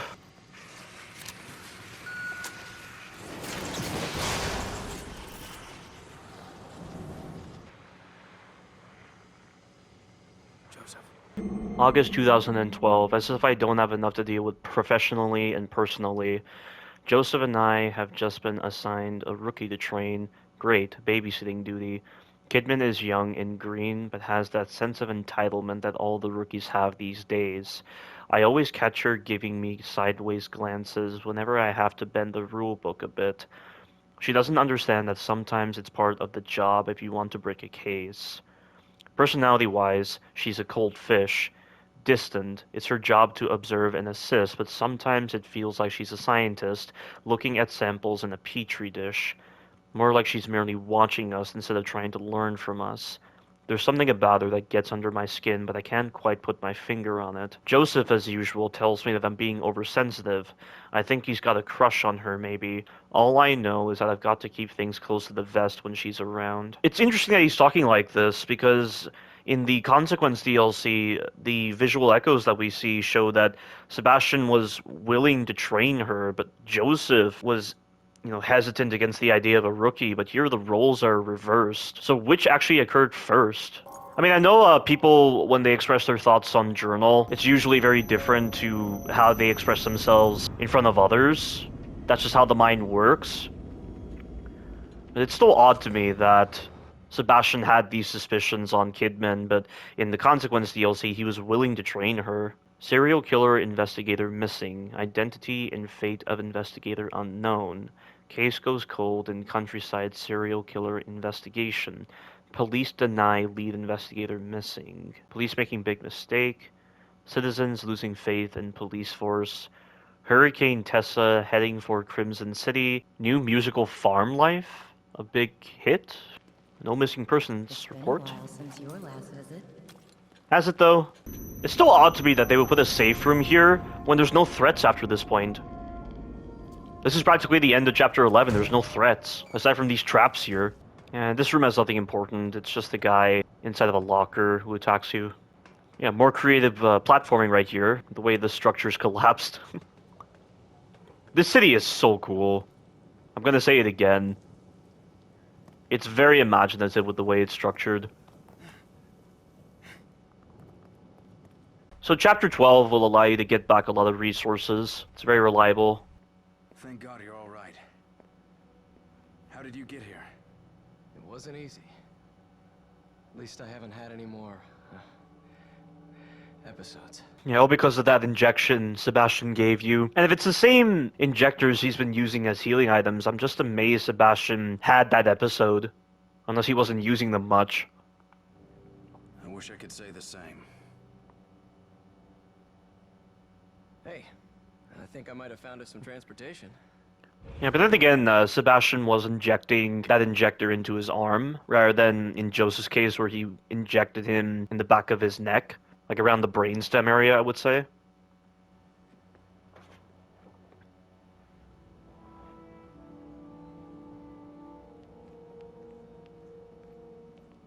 This thing gonna run? Only one way to find Can you imagine if this bus was, like a bus that Lily used to go to preschool? Like every time Sebastian dropped off Lily, she would go into this specific bus, and he would just recognize it. Can you imagine if STEM generated that? Wouldn't that be interesting? What are you doing? Answer me.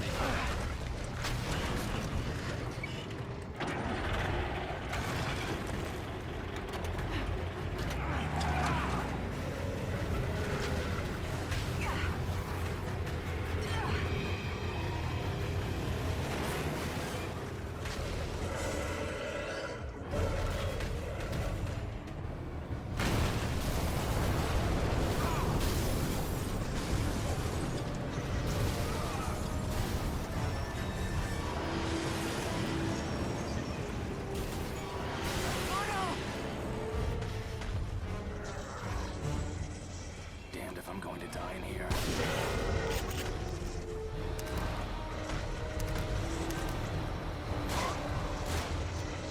Oh shit! It's so hard to tell if he's doing that move or the one where he places his claws in the middle of the bus. They look so similar. And I can't use shotgun ammo here, I need to use my pistol.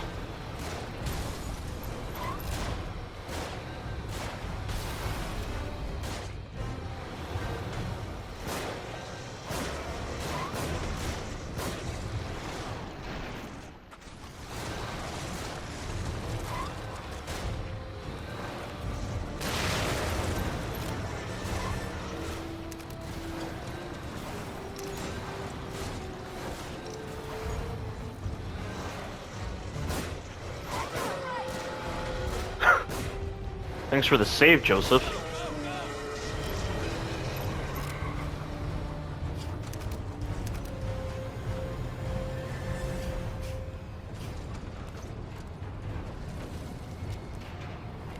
This guy's pathology has to be so unique that he would manifest like this. He's just a guy that lost his identity in STEM.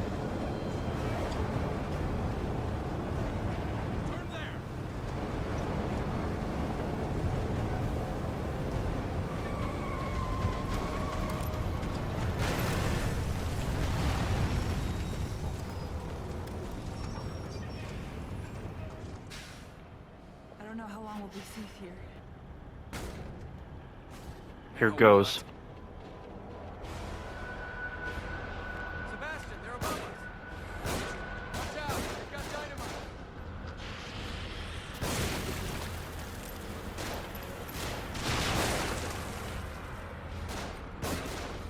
One down. Nice. Oh shit. Okay, now I gotta take out the boxes. Enemy to the right.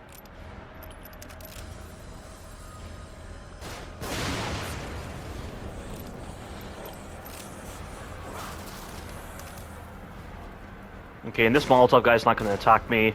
It'll attack Joseph and Kidman, but they can't die during this sequence, which is well designed. This is how the AI should have been.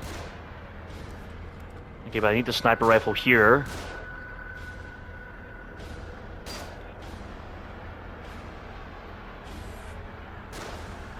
Get to cover. They're shooting from above.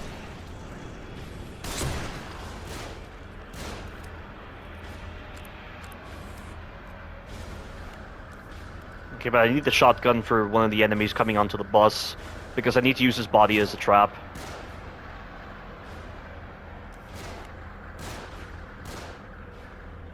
And Joseph's not doing anything. Kidman's doing all the work. More of them on the move. Good night. Don't get rattled. He's down.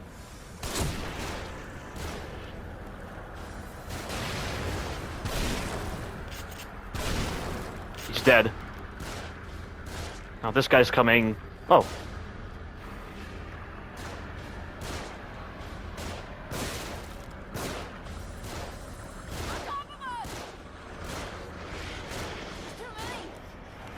Okay, well I have no choice. They knocked over the guy, so... Oh shit! Oh fuck, oh fuck! That was really close.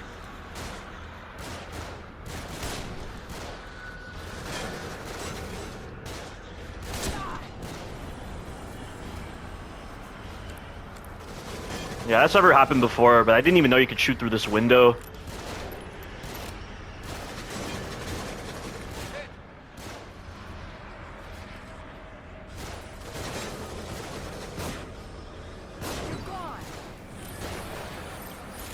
Yeah, the sniper rifle guy you can leave alive, but the Molotov guy, it's best to get rid of him. These ones to me.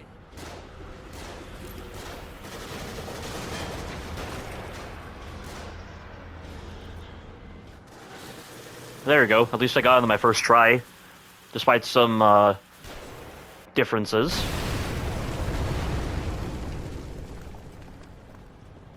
That was a close one. Also, I don't know if this guy's HP is damage-based or hit-based. Because I see a lot of people use the Magnum on him, but I don't really think it makes a difference. Are you kidding me? What the hell? Of course that had to happen. Sometimes I wonder why I even use the grenades there. I mean, they're mostly useful. Like, very rarely do I get screwed by the bouncing. And I think I mainly do it to save up on explosive bolts for the later chapters. Keep us to the left up here.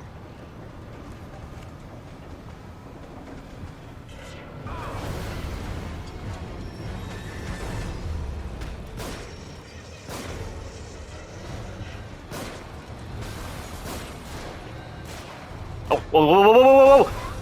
Okay, he normally places it in a different spot, not in the same spot.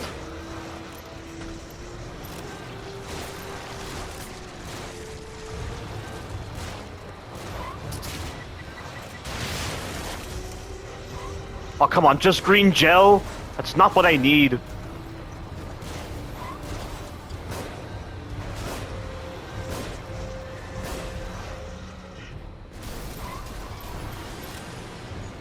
I find that move rather confusing for first players. Like, they're just wondering how to avoid that move. Because I know, like, people like Seraphim 17 didn't know how to avoid that move. You just gotta go to the side there.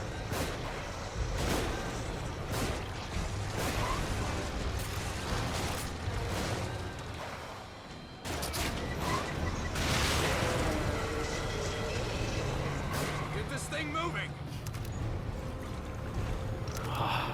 This is a... Oh no, there's sniper rifle ammo there.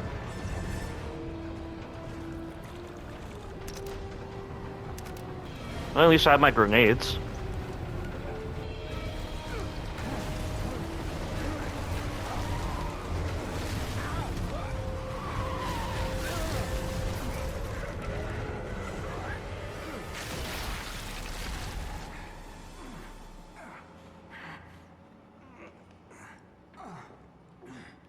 Where are we heading, Joseph? I've got a theory. We seem to be moved around an awful lot. Almost as if by someone's will. So it's nearly impossible to get any sense of the geography around here. But the light, Beacon Mental Hospital, it's always in the distance. This thing you found me hooked up to, I've seen it in more than one place. Yeah, so have I. It seems like it's the same exact one, but it's hard to be sure. The thing that I've noticed is that each time I run across one, I seem to be closer to the lighthouse. Yeah, but we never saw one in Chapter 2 or in Chapter 6, and the lighthouse was there. So Joseph's statement is not entirely accurate. It could be a coincidence, but like I said, it seems as if there is some intelligence behind it. So you figure we ought to cut to the chase and just head straight for the hospital? Exactly. Nice work, Detective. The right side looked like it led more directly toward the hospital.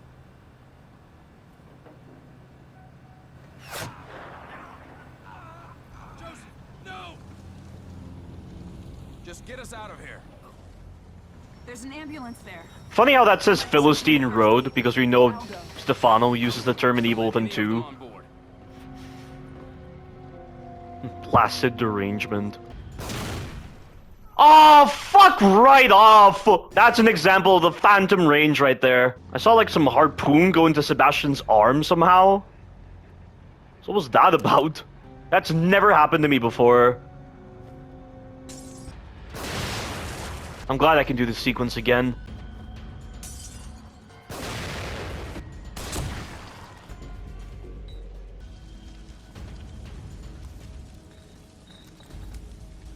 Why am I reloading?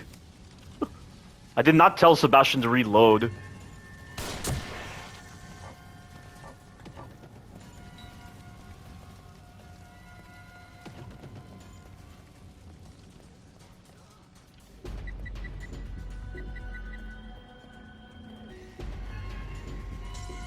I may have to use 2 bottles just in case. I think I'll use the second one right here.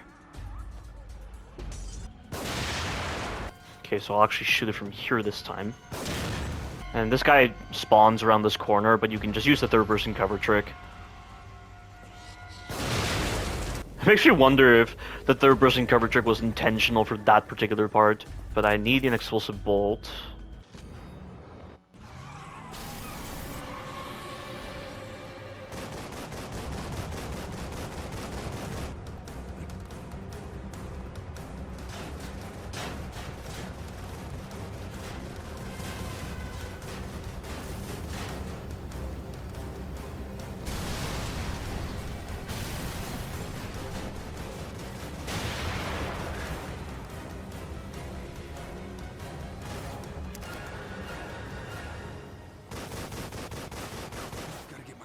Machine gun.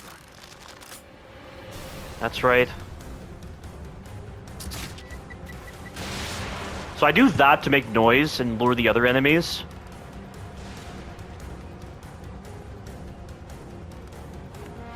And all I need to do now is just mantle over the hood of the bus.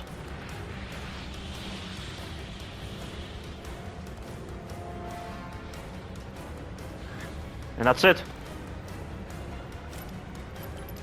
Of course, for the trophy where you have to do this entire bus sequence without killing any enemies, you have to kill the enemies with the machine gun. You have to do that entire sequence so that there's less enemies.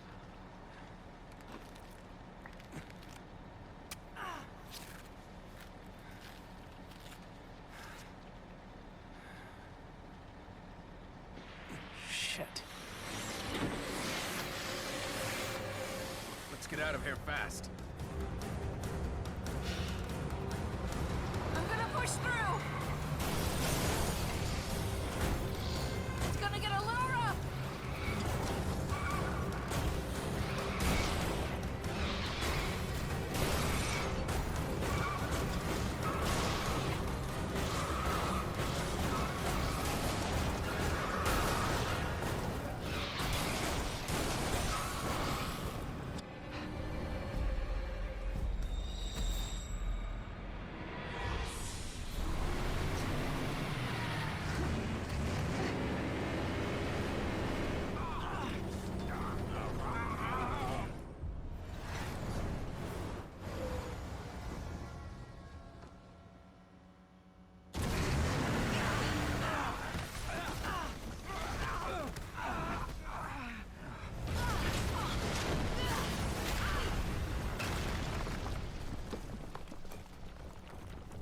That was a fun chapter, aside from that moment where I had the phantom range on that trap, unless that is actually an intended thing where you can just launch those harpoons out at that distance, like that shrapnel? Because I saw it in Sebastian's arm, and I'm like, is that really a thing? Maybe it's not phantom range? I doubt that. So chapter 13 is a stealth chapter, and it's one of the creepiest chapters in the game.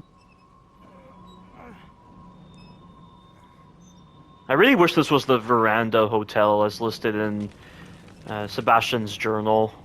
It's a different hotel.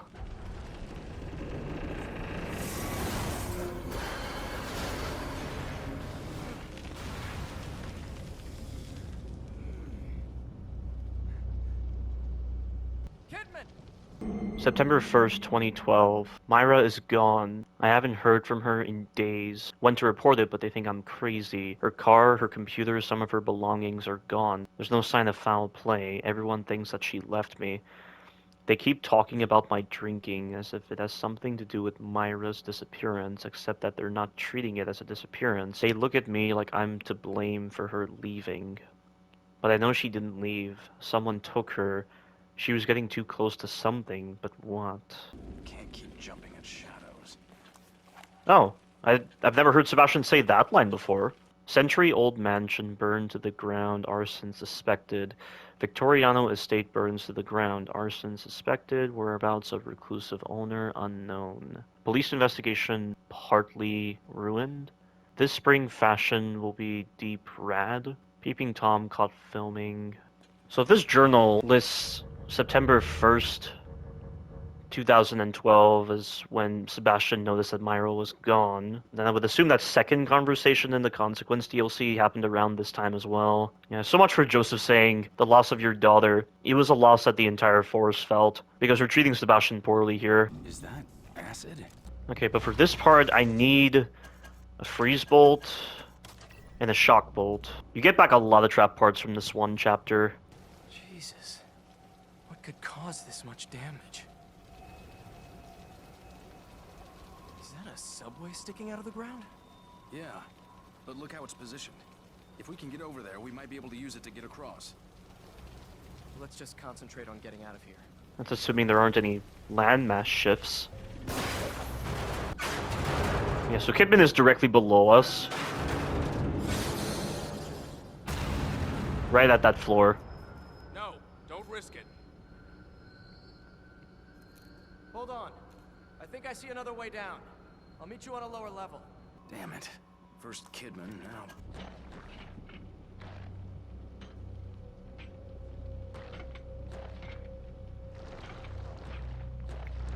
And I feel like with this chapter, because of how stealth focused it is and the number of enemies that have guns, this once again highlights the point that this is a Kumu difficulty. You die in one hit. No matter how many resources you have, you are still vulnerable.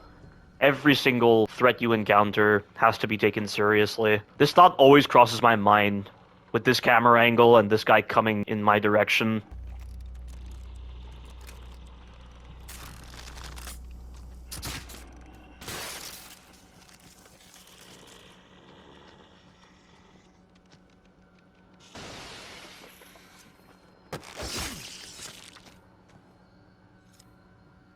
Okay, so I need to take this bottle, and then I need to throw it in the middle of the room there to lure all the enemies. Place the shock bolt here, There's 4 enemies that I need to lure. Okay, that's what I need. Just lure them here.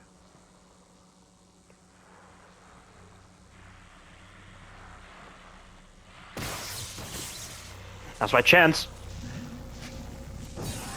And there's an enemy that spawns behind me, so I gotta move. Oh wow! That's the best ammunition drops I've gotten. Shotgun and sniper rifle rounds. From 4 enemies. That takes care of that.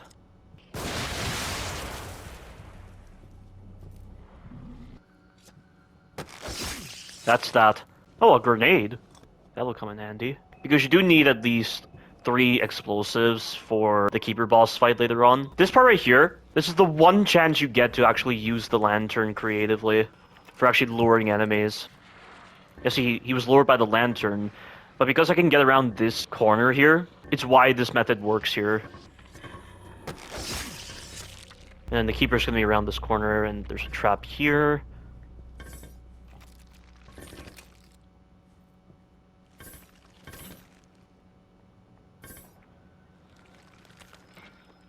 He was spending quite a long time trying to take the head off that victim, I think.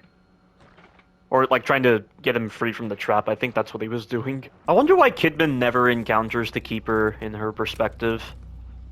She doesn't even encounter his traps. I mean, she sees the haunted, she sees the traumas, she sees none. I mean, she's seeing all these different manifestations that Sebastian can see, so it's not like, oh, these manifestations are specific to each character, because that wouldn't make any sense. Kidman, are you in there? Because I know in Silent Hill, specifically in Silent Hill 2 and other Silent Hill games, the way certain enemies appear to one character is different to another character. Like, a great example is the Abstract Daddy. The Abstract Daddy, it looks one way to James, but it looks far more menacing and more scary to Angela. That's what one of the directors said. But nothing like that exists for the Evil Within, which is fine, which makes a lot more sense. Haven't you figured it out yet? Oh, he loves tormenting others. Has to let them know he has the upper hand. Lays out the bait, gets his victim all worked up. His unholy traps. When it was happening to me, I could see what was going on. I could see it, but I couldn't turn back. I had to know. I had to know the truth, and he knew it. Detective Castellanos. Lady, level with me. Am I going crazy? If one wishes to survive, one would do well to consider who they trust. How many times is he gonna keep saying, am I going crazy? And that response from Tatiana doesn't really make sense, but then again, I can accept that because she's emotionally dead. Joseph disappeared while returning home. Several eyewitnesses claim to have seen him searching Crimson City for someone. So again, did they actually get pulled into STEM based on what Kidman said? Because this missing persons report is saying that Joseph didn't even go to Beacon. He disappeared while returning home. So I think there's some information that Kidman gets incorrect in the DLC, but normally when characters say these kinds of things, we're supposed to take it at face value that that's actually how it happened. It's just unclear with Kidman. Like, there's no sort of moment where, you know, Ruvik is like, you sure everything you've been experiencing is what you've truly experienced? Like, nothing like that. There's no kind of moment like that in the DLCs, which is why it's hard to question if what Kidman is explaining is indeed the correct information or not, just based on these missing persons reports and some of the newspapers as well. I really hope that when John Johannes made the DLC, he didn't forget about the missing persons reports. I mean, how could he, though? Because this was their first game. There's no way they could have forgotten what occurred in the main game. They had no other projects going on aside from The Evil Within 2 and Ghostwire Tokyo.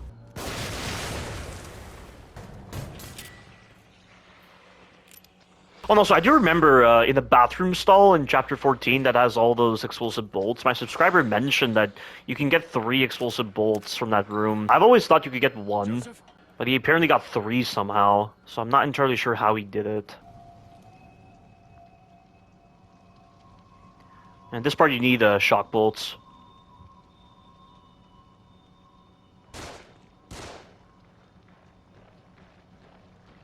Yeah, so Joseph is seeing the Keeper as well. But conveniently, Kidman never encounters the Keeper.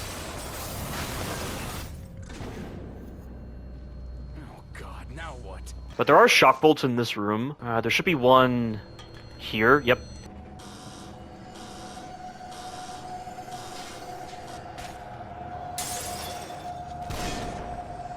That's one. That's two. Yeah, here.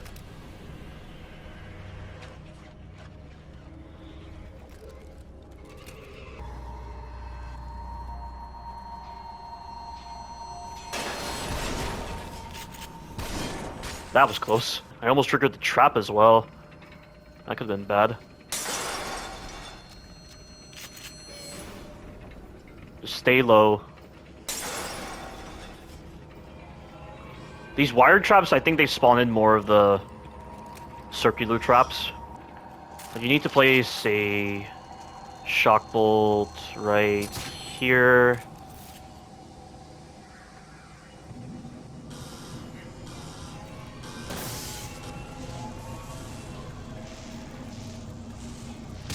There we go, that did it.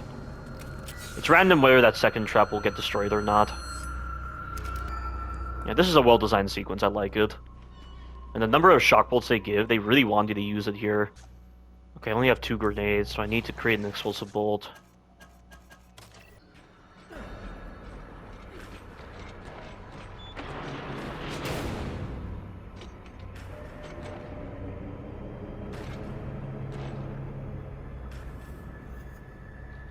You again?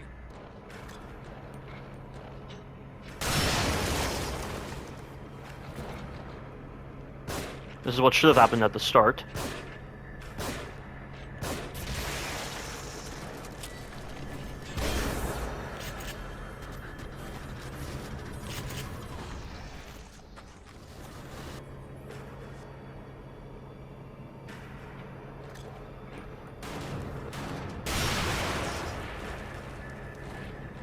He's down.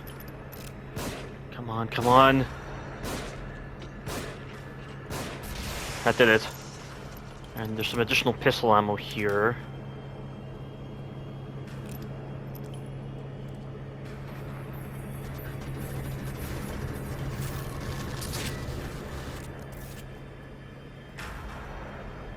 Come on.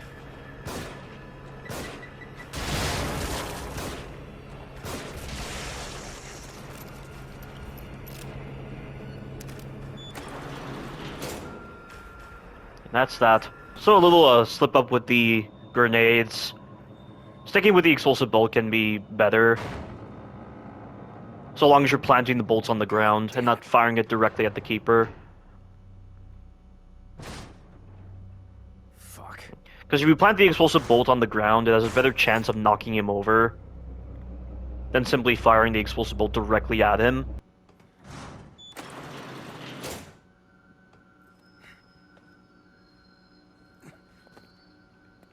Better find Kidman. So Kidman actually saves Sebastian when he's in the lift in the Consequence DLC. I guess she's all right. What's she after? What do you mean, what is she after? Like, where is this statement coming from exactly, Sebastian? Why are you assuming she's after something?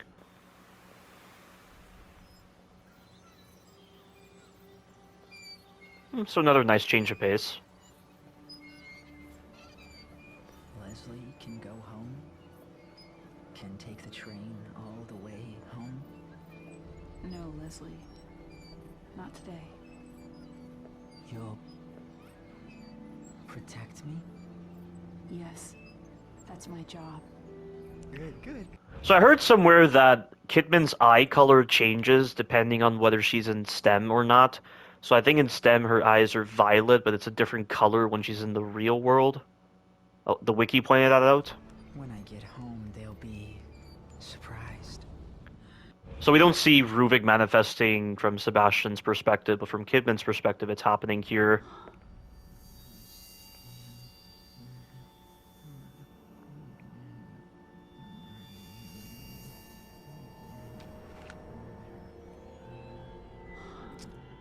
It's not your fault. I'm sorry.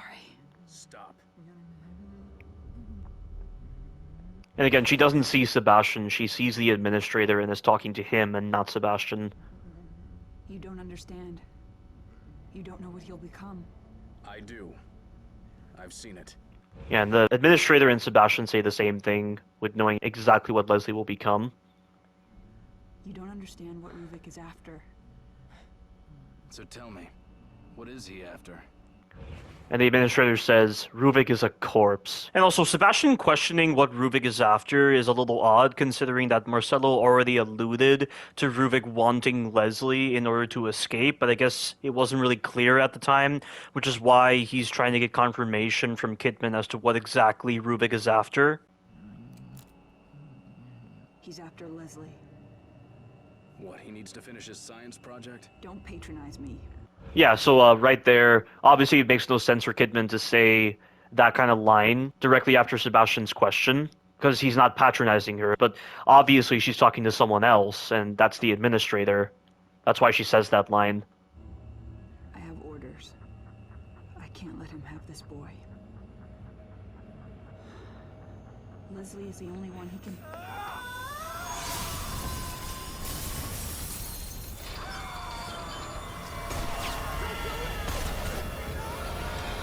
And Joseph's somehow alive after that, but Joseph being alive has no purpose. They said in Evil Within 2 he was alive, but because there's no sequel to the Evil Within 2, having Joseph come back alive doesn't serve a purpose.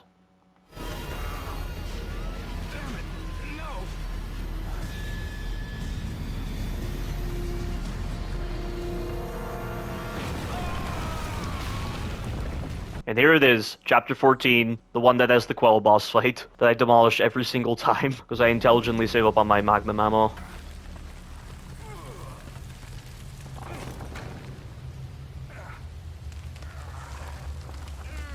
Did I miss out on any files in Chapter 13? I don't think there are any files. Joseph, you've got to be alive.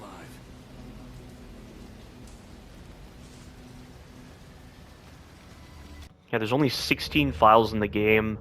And the last file is in Chapter 15. So why we're not getting any sort of collectibles aside from map fragments is odd. And before I do anything on the left-hand side, I'm going to take care of this doppelganger over here, because you can hear what's happening on the top level.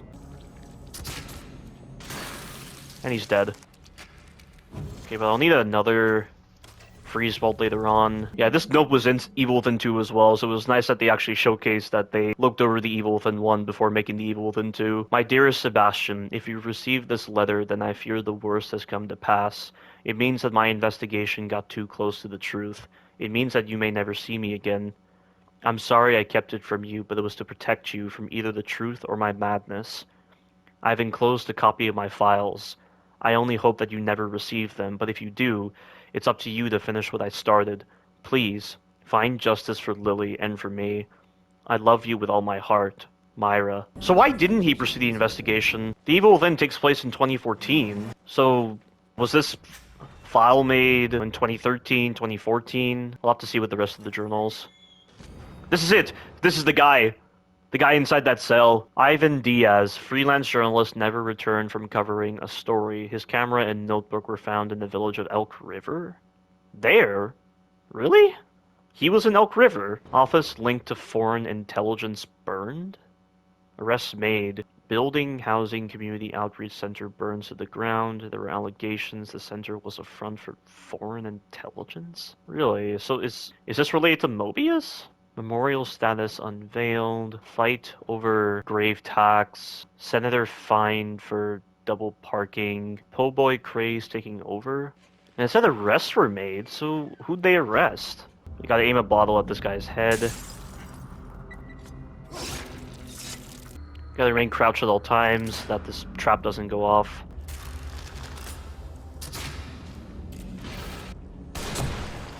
Yeah, he's just investigating the body.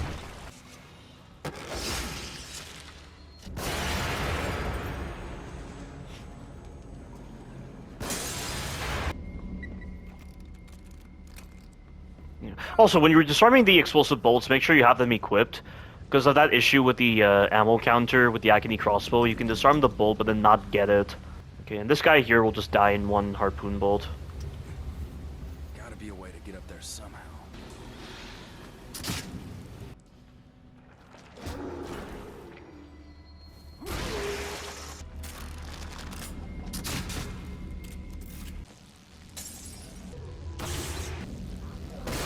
Okay, but this is the safe room where Tatiana disappears. December 20th, 2012. No word from Myra since I received the packet. I'm afraid to take this evidence to my superiors. What Myra is suggesting is horrifying and may reach corridors of power beyond my reach. But the evidence she provided is enough to convince me that Lily's death was not an accident. They finally accepted Myra as a missing persons case, but refused to involve me. They say it's because I'm family, but I think that they consider me a suspect. The investigation has stalled, but for the sake of my family, I will continue the investigation on my own. So the part where he says, may reach corridors of power beyond my reach, is he talking about certain members of the government or certain members of the police department? Because we know Mobius had control over the KCPD. So what eventually caused Sebastian to give up on Myra right here? And this then leads into the events of the Evil Within, where he's still taking on cases. Yeah, so Tatiana Gutierrez, nurse at Beacon Mental Hospital, disappeared while working a late shift. No evidence of her ever having left the building. Missing? But she's... So why now does she disappear?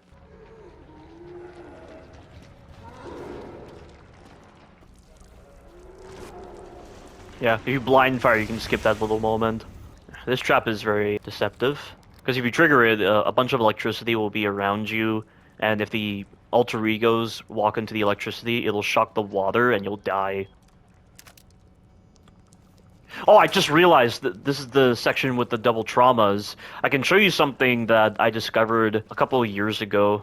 But it's a way to kill both the traumas effectively.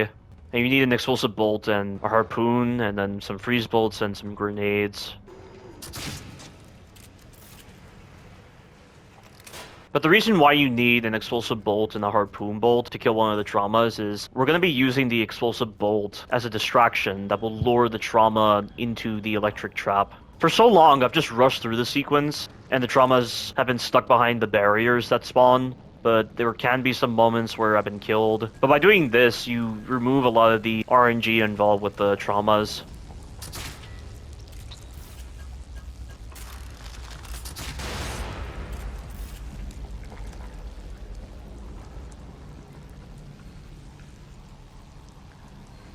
Yeah, he's investigating the noise right now. That's why his pathing's being a little awkward. Hopefully this kills him. There you go, that did it. That's what you need to do. So that's the first trauma dead. And then this one, you've got to use a combination of the freeze bolts and the grenades, and also your sneak attack. You're going to first do the sneak attack, and then you need to use the freeze bolt to freeze the trauma, and then you need to finish it off with grenades. Oh, and the shotgun. The shotgun also works as well.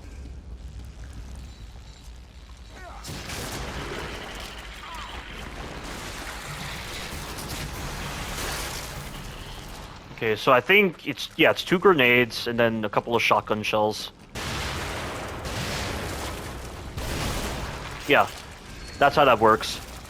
And the grenades are useless, so there's no need to save them for Chapter 15. But that's how you do it. I want to do it again, just to verify the consistency. So right there.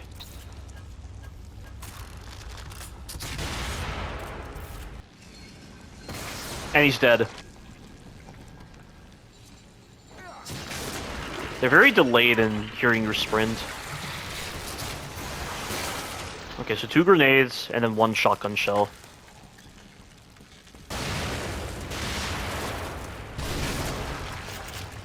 Works every single time. And I had plenty of trap parts to spare, so even if I were to screw up the explosive bolt trick, I could just do it again.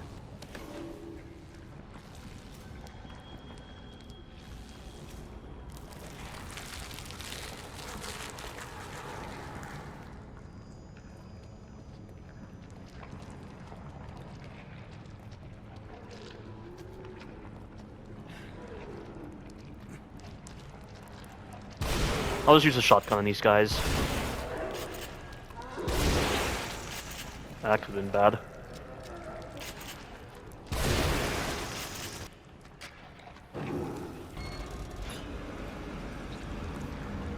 Yeah, that whole explosive bolt trick on the traumas, I've never debuted that in any walkthrough of the Evil Within. It's something I figured out after I did my walkthroughs. I so need to do another walkthrough of the Evil Within. And that way my commentary can be a lot more descriptive, and there won't be moments of silence. Because that's the great thing about doing walkthroughs, especially commentated walkthroughs, because you have to devote a lot of time to ensuring that there's no moments of silence in your walkthrough unless you're just really bad at commentary. I mean, back then, in like 2018, which is when I think I did my first walkthrough, although I think I maybe had a walkthrough in 2017, 2016 maybe, but although in 2016, I think I had just non-commentated walkthroughs because I was so inexperienced with commentary at the time. But back in 2018, my commentary was really bad because, of course, Share Factory was so limited on PS4, and I didn't really understand how to, better improve the commentary until like 2019 when I did my Resident Evil 0 walkthrough, because the number of times I had to cut out all the door loading sequences in Resident Evil 0 to the point where I reached like max clip capacity, and so I had to export to the gallery and then perform the editing on the new video I made. That at least allowed me to understand how to do the commentary and make the commentary faster paced. That's at least one thing I can appreciate about Seraphim 17's earlier walkthroughs before he devolved into the loser that he is now and the kind of disgusting person he is. But I'm just glad that he's always talking about tangents. He's always making sure that there's no moments of silence in his walkthroughs. It keeps the commentary engaging, and it also makes the walkthrough engaging as well, because if there's something that's not really happening in the gameplay, he can at least fill the air with tangents, and it's through such tangents that I was even able to get hooked onto Resident Evil or even learn about other games or other media because of his commentary. So it's like a secondary thing you're learning when you're watching these commentated walkthroughs of games, and you're going on tangents and you're making sure your commentary is fast-paced. It's a skill. I mean, it's not only a skill, it's also good hardware on your side, good software. Because Share Factory, at least with the updates given to PS5, it's a lot better now, and I do wish that they would eventually increase the number of clips allowed for Track 2, because Track 2 is your commentary when you're, like, speaking, but you're only able to have, like, 20 clips, whereas in Track 1, which is your video footage, you can have 100 clips. I mean, it's just a stark difference, but I think because a lot of people that use a PS5 don't use Share Factory, Sony hasn't found a need to update Share Factory, and, a lot of the problems that have been around on Share Factory are still there since launch. And while they made some improvements, those old issues are still there. To get back on track, doing a walkthrough of the Evil Within, it would at least allow me to remove any moments of silence from the gameplay, because I'm filling it with commentary, because I can at least cut out those moments of silence from the commentary and then fill those moments in with things to talk about, improvements to the speech and all the other things like that. So at some point I really need to do a commentated walkthrough of the Evil Within again, using the same restrictions. And I also need to do that commentated walkthrough of Resident Evil 5. I've only released the non-commentated version. And believe it or not, I still have the non-commentated version of Resident Evil 1, Remilk, Chris, Knife Only, / defense items, no audio and no other restrictions. It's still on my PS5 since 2021 because I haven't found the need to remove it. And I think it's also because I've been trying to do a commentated walkthrough of it for some time, but I just haven't found the urge to do so, which is funny. That's how I was able to get the Resident Evil 1 Remilk footage from a Resident Evil 4 Remilk retrospective. It's just from that one video that's just been on my PS5 since 2021. I think I'll put the Magnum into this slot, just so I can easily access it. And also for the trophy here, you need to make sure you pick up all 3 of these before you actually go on this panel. Shit, this is dead.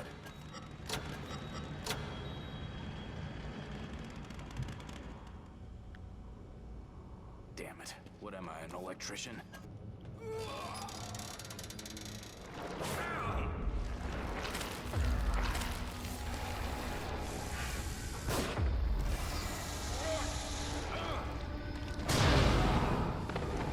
Also, you might have saw that Sebastian used an M1911 in that cutscene, so they just didn't change the model for some reason.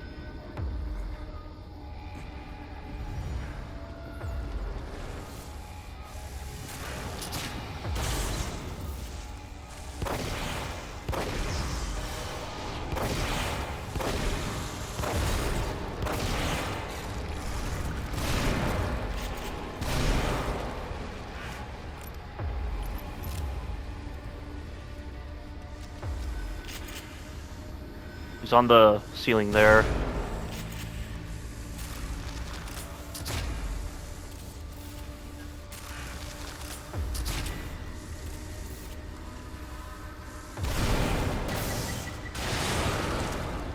Oh, it broke him loose? God damn it. Oh, he's dead. Never mind. Oh no, he's alive. He's alive. He's dead. Okay, I'll never use the explosive bolt like that again. It breaks him out of the shock bolt faster.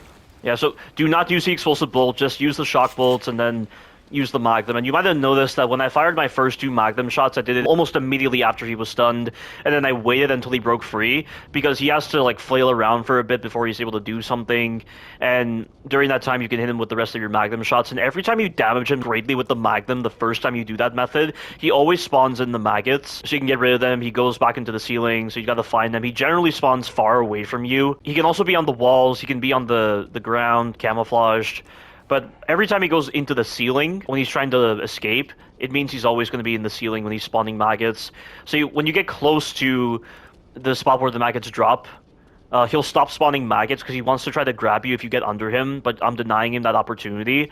So you place a shock bolt, and then you use the shotgun. Definitely use the shotgun because you don't want to be screwed by the random variable on the Magnum. It's the same random variable issue with the pistol, and you just finish him off with the Magnum right there. Very simple. It's a well-designed encounter because they clearly designed it for the Magnum, because there's no other reason to use the Magnum for other sequences. Like, this game has some of the best bosses I've ever gone through. There isn't a single bad boss. I'm gonna reiterate on that point again. But it's been a while since I got that specific stun on the Quell where he is flailing around, but he's not dead.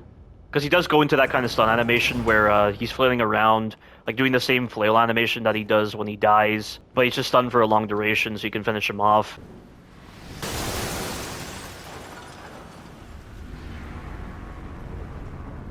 You will suffer. Almost like the Evil Within's version of text messaging.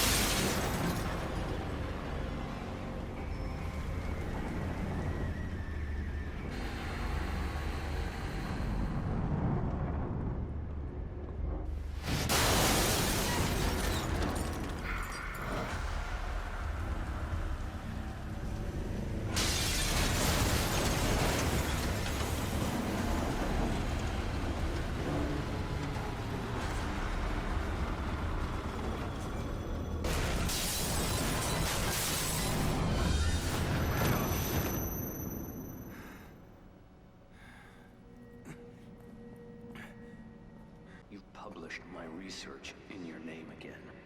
Did you think I wouldn't find out? And I have done you a favor. You have no credentials. You'd never appear in a reputable journal otherwise. Nobody in the world knows you even exist. Oh, but they will know. I have surpassed you in every way you can imagine. No matter. I have what I need.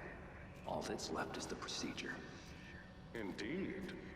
That is why we are here. We?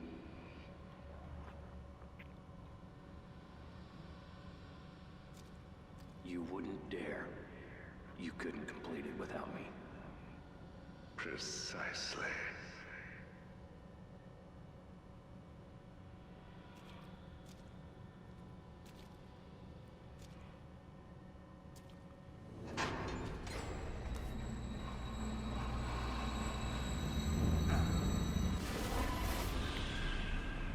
Trying to make me feel sorry for you?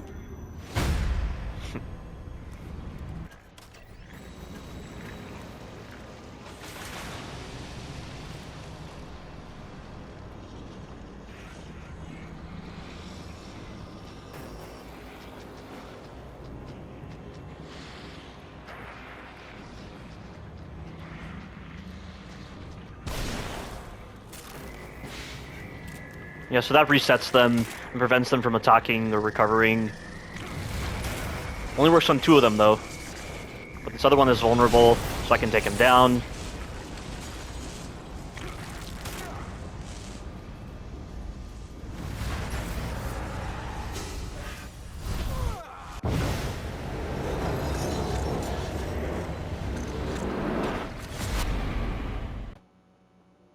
Yeah, so there's Kidman.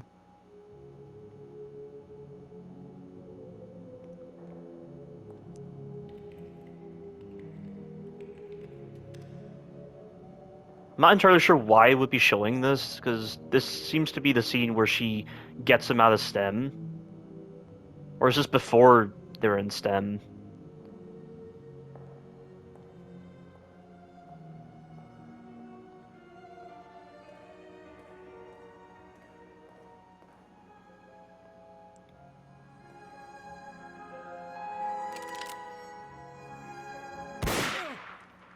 Not entirely sure what the significance of that was. I mean, I've had dreams like that where I've been pushed down by a duplicate of myself. I don't know why my mind played out such dreams. It's almost like dreams within dreams. Nobody here at all?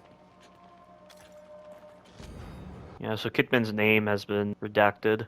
Her face looks so different. Why does she look like a little girl with the same hairstyle? Oh, 2013. Okay. March 13, 2013. Investigator Phi. You know why you're here. Because you people aren't doing your job. You've been pursuing an unauthorized investigation and using KCPD resources to do so. In addition, there are reports of threats, intimidation, and physical violence.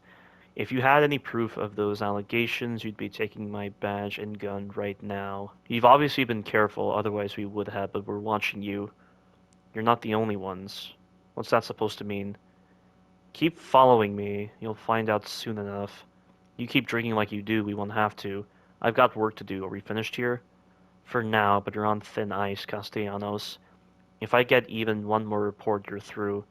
I'll be through when it's over. So he seems to have suspicions about Mobius, but then he just pursues this investigation into the Beacon mental hospital incident, which then leads into the events of the Evil Within. What exactly happened from March 13, 2013 to now? And I assume this game takes place in 2014. And I believe there are dated entries in the Evil Within 2 that say 2017, and that game is 3 years after this game, so this has to be 2014. So Sebastian has suspicions that he's being watched, but it's not really expressed that well in this game, and also in the Evil Within interlude. I mean, Evil Within 2 is irrelevant, but he did know about Mobius, but they got it into his head that he probably faked the entire experience, like his mind would play tricks on him the entire time. That's at least what they said in one of the visual echo moments in the Evil Within 2 when he was being interviewed by that shrink who was working for Mobius. He didn't know he was working for Mobius. Like, Sebastian isn't fully aware of Mobius's reach until Evil Within 2, when he goes through the anima sequences and he reads certain files and he says, Kidman was right. They are everywhere. So I guess at some point this whole idea of him being watched just left his mind after nothing really happened. Ruvik? Losing our minds. Leslie! Losing our minds. Leslie! Losing our minds. Losing our minds.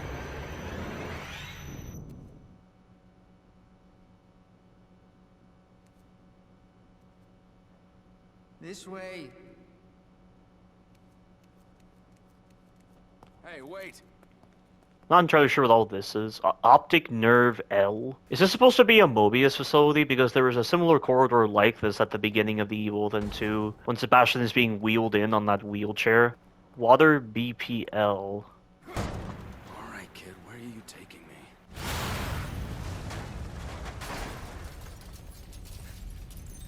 This way. It's going to come down. This way. Sebastian! Leslie!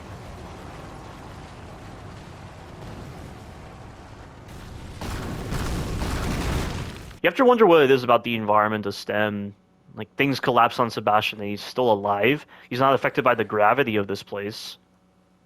It's only when the enemies attack him that Sebastian takes literal damage.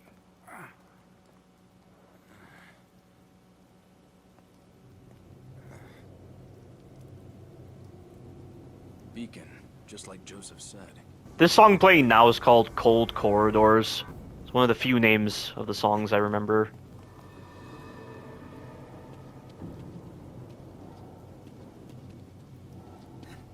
There's something so satisfying being at the beginning of the game, at the end.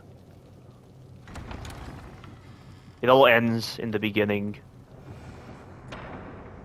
I knew it. You knew what exactly? I was aware of every slice, every severed nerve, every tug of flesh pulled away from my bones until absolute darkness overtook me. Darkness and pain. 1,000 other sensations as they probed my cerebrum, examined my work. An eternity of intensity. Pain. Pleasure.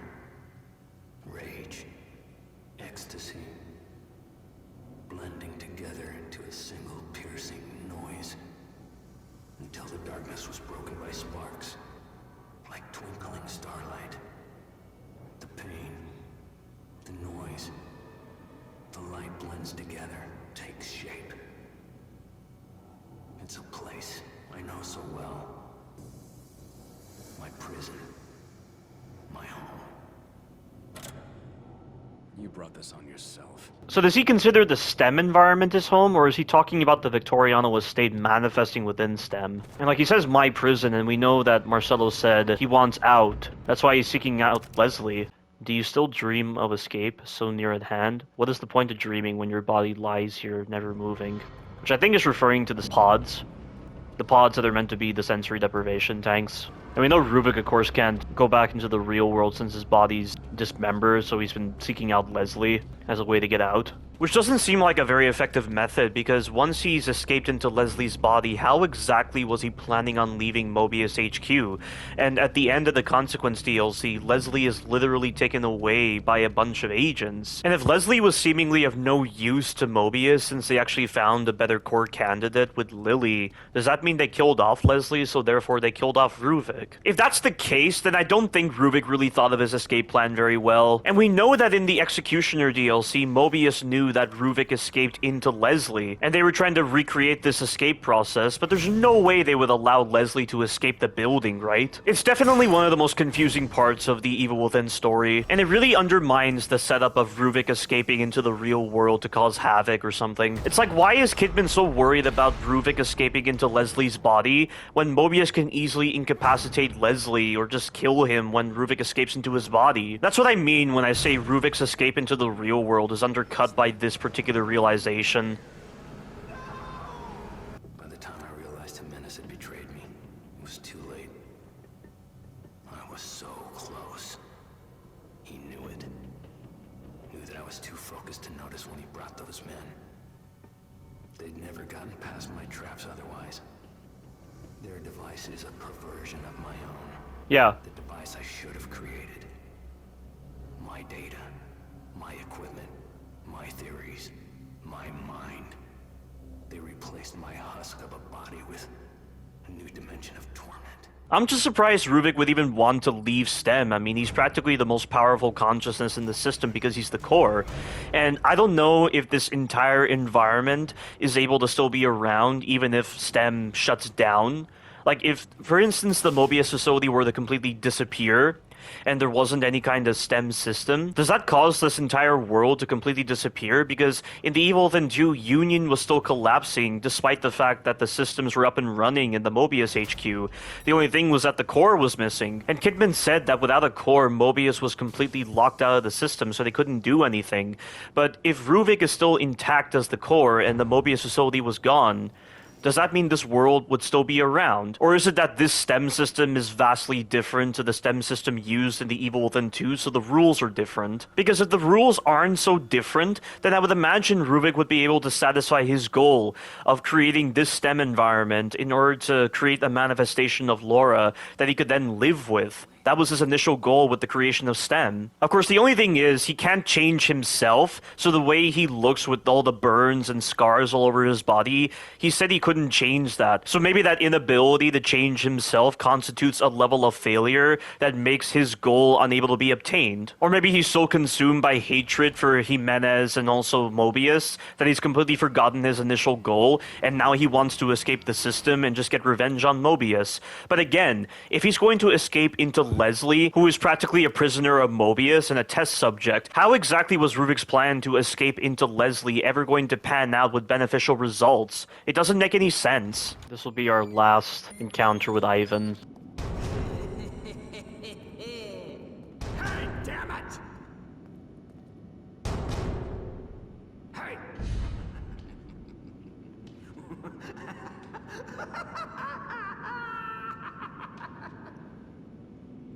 Watch out for his eye. What?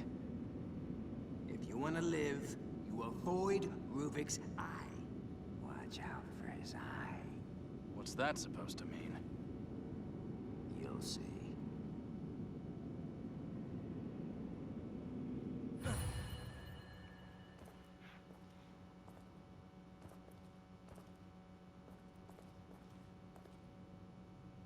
Poor guy. Rest in peace.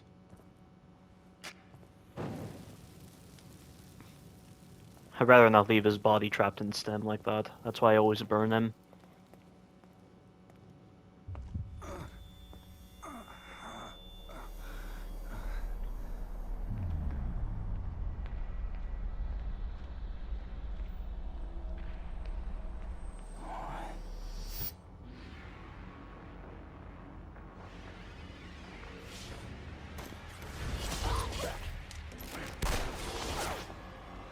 Yeah, so I think Rubik did have a weapon in his hand when he killed those cops. You can see like a portion of his brain is showing.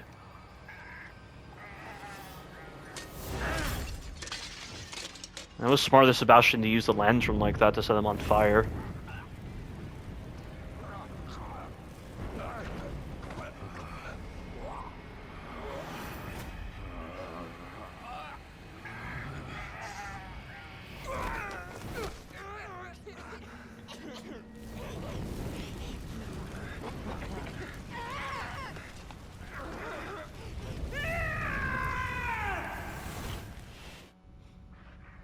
And unfortunately, I think Sebastian looked into his eye at that moment, sort of transported him to this area here.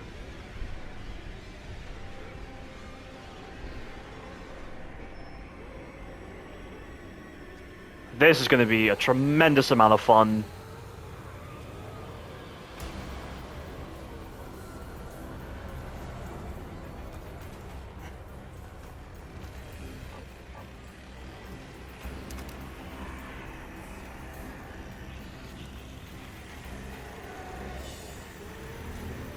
That guy's got a gun, I gotta take him out.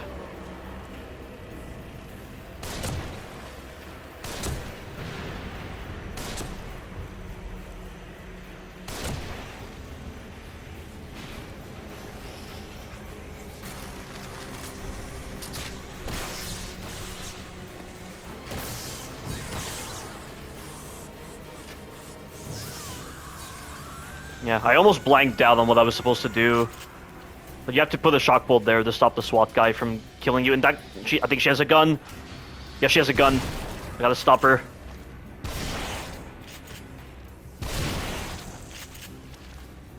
Okay. I think right here, I need to place a shock bolt there.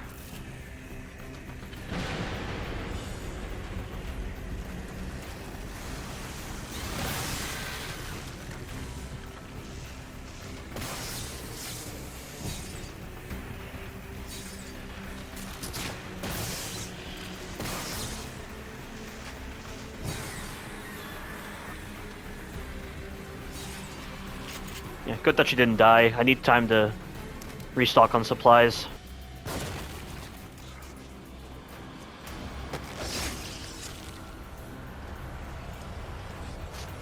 Got him.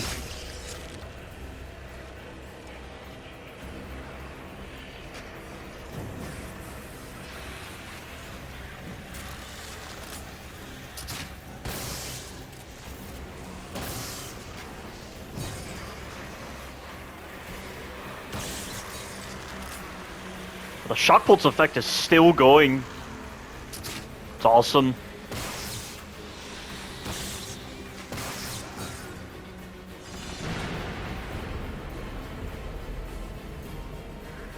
And nice that the gameplay pauses when that cutscene happens. If only Resident Evil 6 knew that. But I would assume because of its online format, and typically online games don't really favor quality. That's probably why that particular issue got into Resident Evil 6, where the enemies could move during the cutscenes, specifically the non-letterbox cutscenes.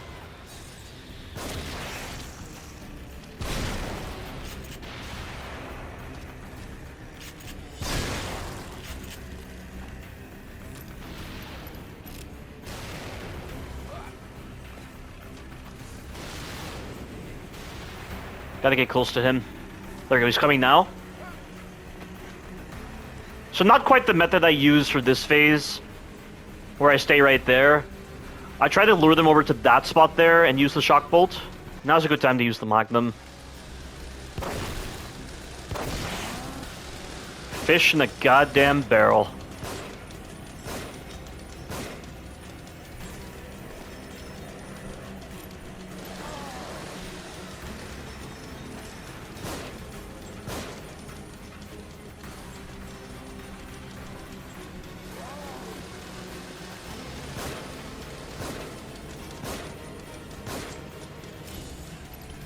This sequence is so well designed.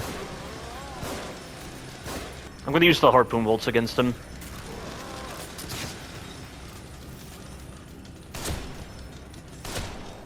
And he's dead.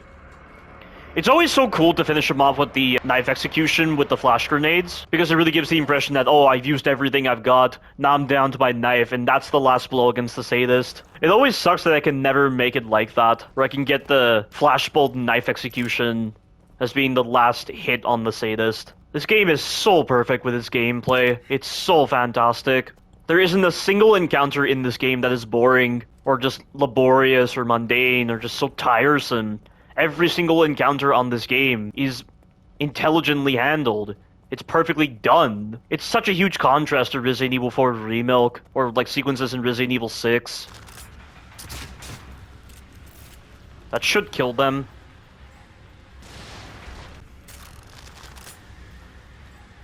God damn it. I keep letting go of L2 to fire my crossbow. That's such a habit to get into with these kinds of weapons. Shouldn't be wasting time with this though. I should just be killing him when he shows himself. There we go.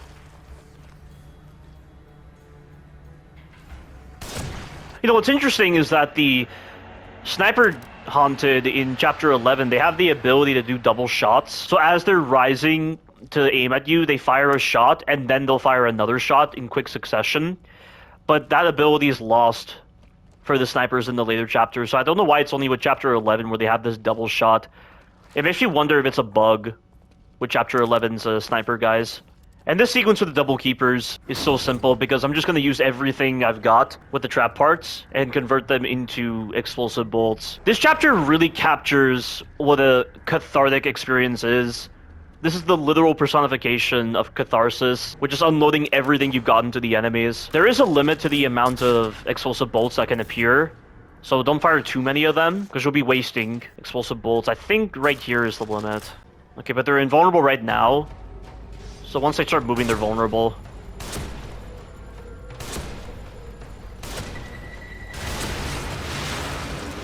There we go, that's it.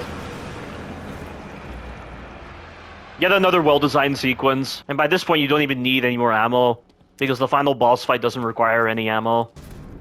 Ruvik. I created this world. You cannot keep me here.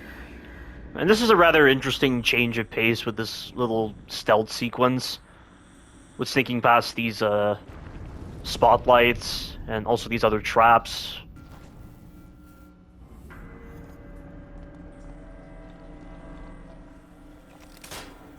And right, you don't have the lantern, so it's gonna be kind of hard to see some of the traps, because Sebastian broke his lantern on Ruvik.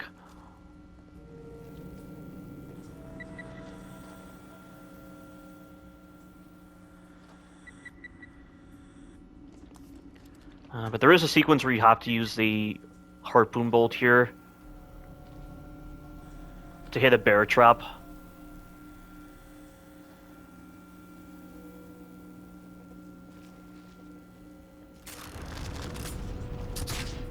That did it. You can shoot the eyes to disable the spotlight temporarily.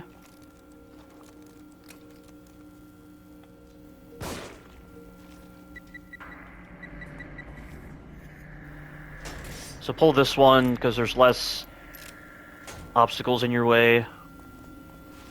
And if you get seen, you just get teleported back. It's very lenient. Shoot this trap here. And that's the end of the sequence. Very simple.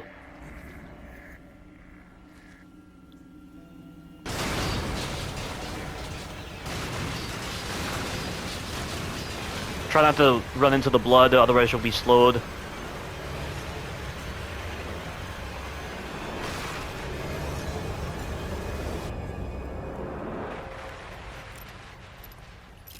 Oh, you know what? I never did consider that maybe these missing persons reports were actually false. Like maybe certain individuals working for Mobius had actually made these. I could be wrong though. Maybe these are genuine. Because if Mobius did manufacture or doctor these missing persons reports, they wouldn't need to fill out this stuff related to Kidman. They wouldn't need to black it all out. If I make it out alive, I'm never riding in an elevator again. And also a shame because you do ride elevators in Evil Within 2, Sebastian. What do you call those kind of phrases? Like what Sebastian said, where he makes it seem like he's going to do it when that's not actually true. Not too sure what the official phrase is. Dr. Jimenez? Yeah, so he's dead. No, no, no! God, hang on. Ah, that's fine. Doesn't really matter. It can't be. Although it shows Kidman in a tub here for some reason when she's not supposed to be in the tub.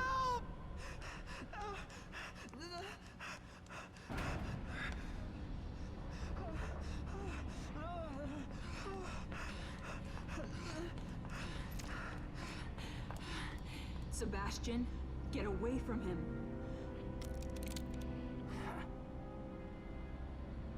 Sebastian, listen to me. Stop. Your interests are the same as ours. Look, I get it. You're not just some rookie detective, and this is not just some ordinary kid. You killed Joseph and you shot me. So right at this moment, that's enough reason for me not to trust you. You're a good man. That's why doesn't matter anymore. Is she talking about the moment where she saved Sebastian from Ruvik by shooting Ruvik himself and freeing him? Or is she referring to something else? If she was talking about that whole moment where she saved Sebastian, then I would feel like it would make sense why she would say it doesn't matter anymore. Or, I don't know. If you know who this kid is, if you know anything, you know why he can't be allowed to live. Bullshit. It's Ruvik. He's the one that...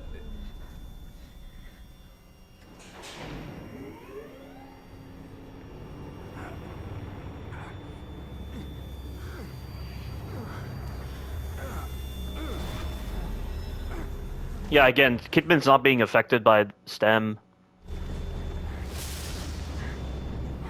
Which is odd, because there's that whole moment in Chapter 2 of the Assignment DLC where she gets affected by the signal at the end of the DLC.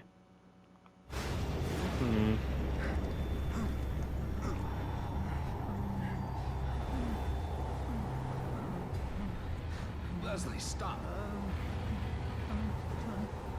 It took Ruvik this long to get Leslie when he had Leslie trapped in that cage in Chapter 7.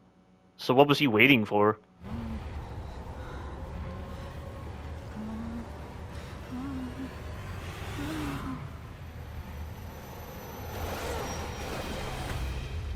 Leslie!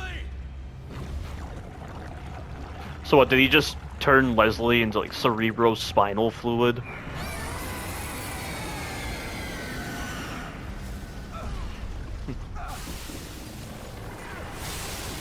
And is this even the real Ruvik we kill, or is this one part of the real self? Because we know there's that whole moment at the end where Ruvik escapes into Leslie, but he's not seen in Evil Within 2 for some reason. And the Executioner DLC talks about Ruvik escaping into Leslie.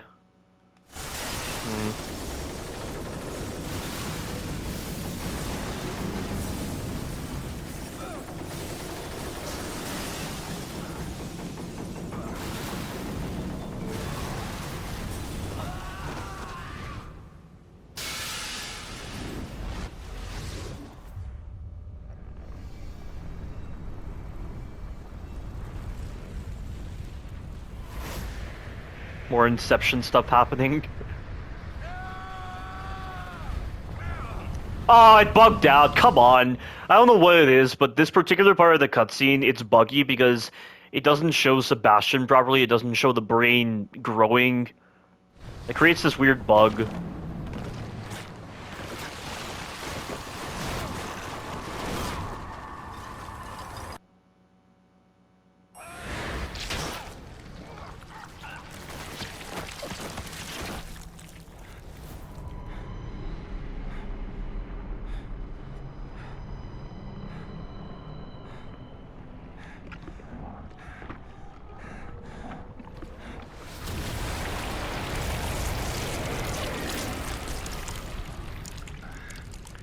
And also, Sebastian seemingly finishes off Ruvik here, and that's how he escapes from STEM. But from Kidman's perspective, she simply typed in a program into the console next to Sebastian's sensory deprivation tank, and that's how she gets him out. So that's interesting.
This is such a crazy sequence, and I love it.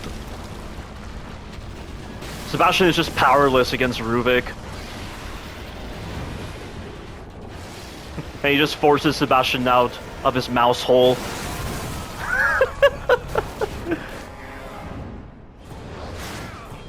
And there's that same truck from Chapter 12. Nice that they show this. At least it's in third person and not first person.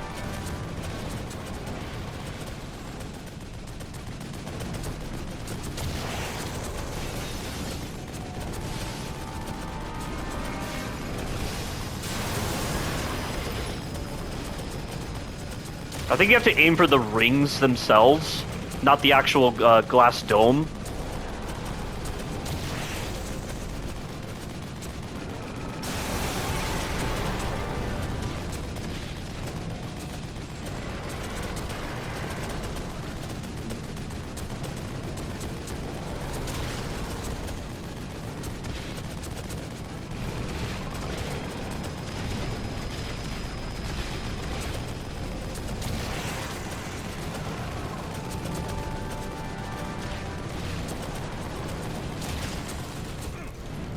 That's that.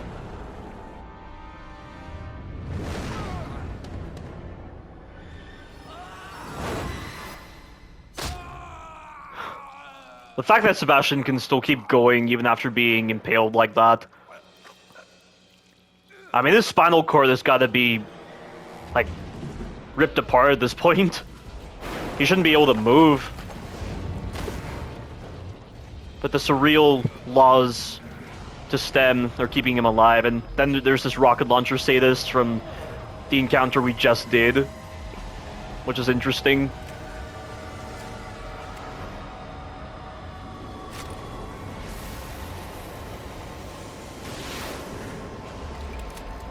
And it's so easy to miss Ruvik here, because the rockets curve.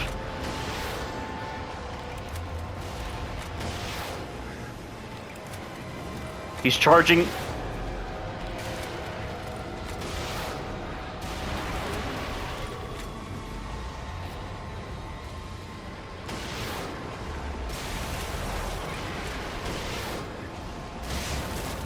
I got him in the head just then. Come on, come on, come on, come on. I do not have much time.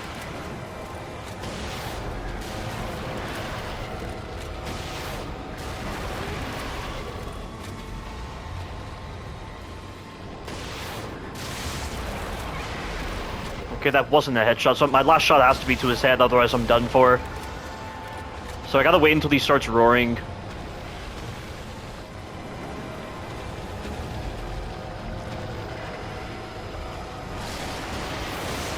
That's it! It's 3 hits to the head and he's done.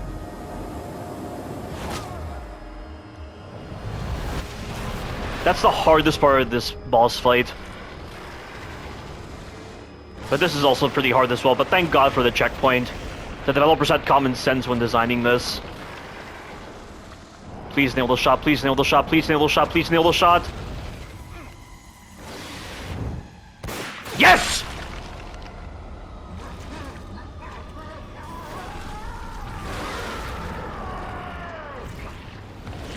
It's so easy to miss that final shot. And thank God the random variable is not a thing with the pistol in that moment.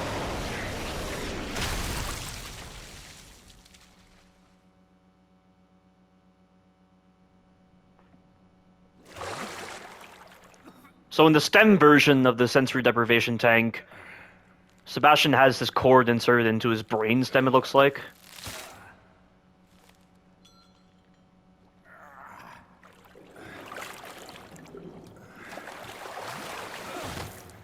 You don't finish the game using a special weapon, you simply use guts. Sebastian stomps Ruvik's brain, and that ends the game, which is such a cool way to end this game. I created this world. You cannot keep me here. Ruvik. But let me check the area first. I don't see anyone else. Oh, nothing here. Let's finish this. I'm going to finish this. This is such a great ending. It's fantastic. It's so amazing. What an original way to end this game. Stomping a brain. How cool is that?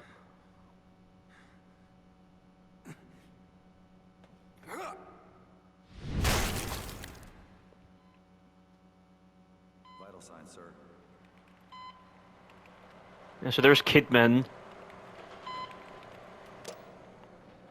So I still don't understand how she left. How did she leave STEM when she finished off the administrator inside the STEM? And she wasn't put into a tub or anything. She's just here standing somehow, despite being affected by the wireless signal from STEM inside the patrol car.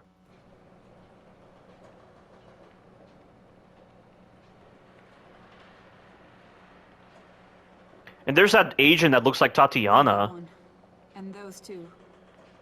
They're not going anywhere. I mean, it's a very close resemblance.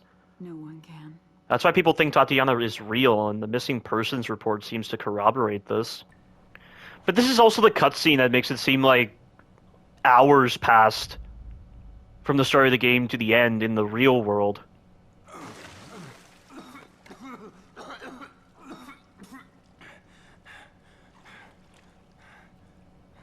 He's not plugged into anything.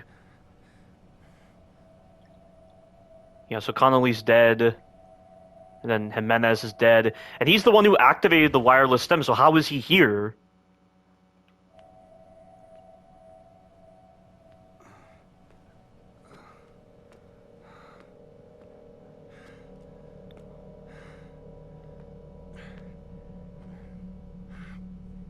There's some random patient in here for some reason.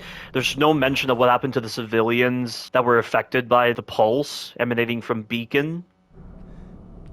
It's seemingly these individuals inside the tubs that matter. And what is that backrest there supposed to be? Is that what's actually releasing the water? Is there a purpose to that backrest? What does it do exactly?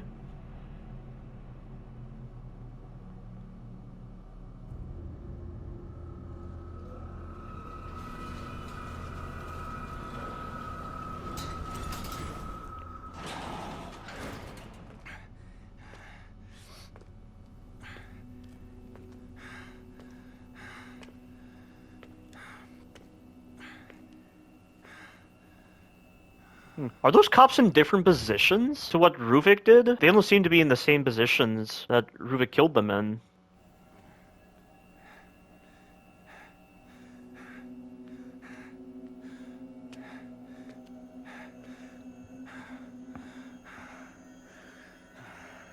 I really should have been talking more about the evil within the interlude comic during this playthrough. I'll probably have time to do so during the Kidman DLCs. So why were these particular police officers not affected by the wireless signal emanating from STEM? How come they're perfectly fine? And also, why doesn't Sebastian tell them where the bodies of Jimenez and Connolly are? All he did was just go down an elevator. It should be easy for the police to find them. So what happened to the cops at the beginning of the game? Remember how at the start there were just those police cars but no policemen? I'm guessing that doesn't matter because Sebastian, Joseph, Connolly, and Kidman were already connected to STEM by that point, so there's really no point in pondering what happened to those officers. I still wonder how Mobius covered up the existence of the STEM and Beacon after the events of this game. And how exactly did Leslie walk out of here? How did he get past the Mobius agents that were here? Maybe it's shown in the Kidman DLCs. Or maybe Leslie never escaped Mobius after the events of the Consequence DLC. I mean, that's obviously an apparition.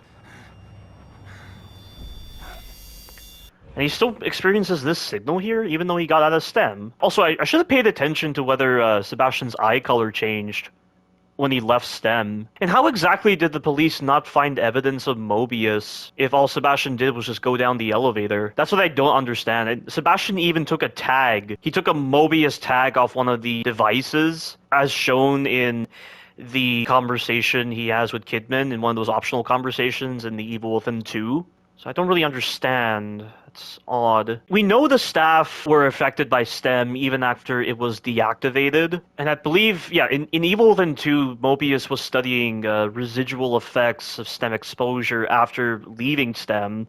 So it must be like that or something. And also, are none of the police officers going to question why Sebastian is wet? I mean, he's not wet in this cutscene, but he was wet when he was inside of the sensory deprivation tank. I don't know, this ending just has a lot of confusion with the way the events play out, and this then leading into the Evil Within 2, it gets really confusing.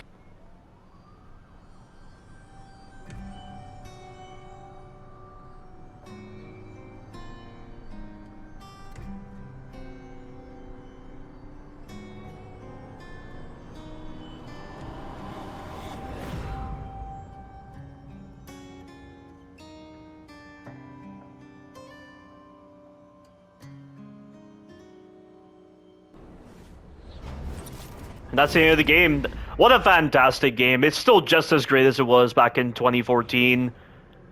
This game is a 9.8 out of 10.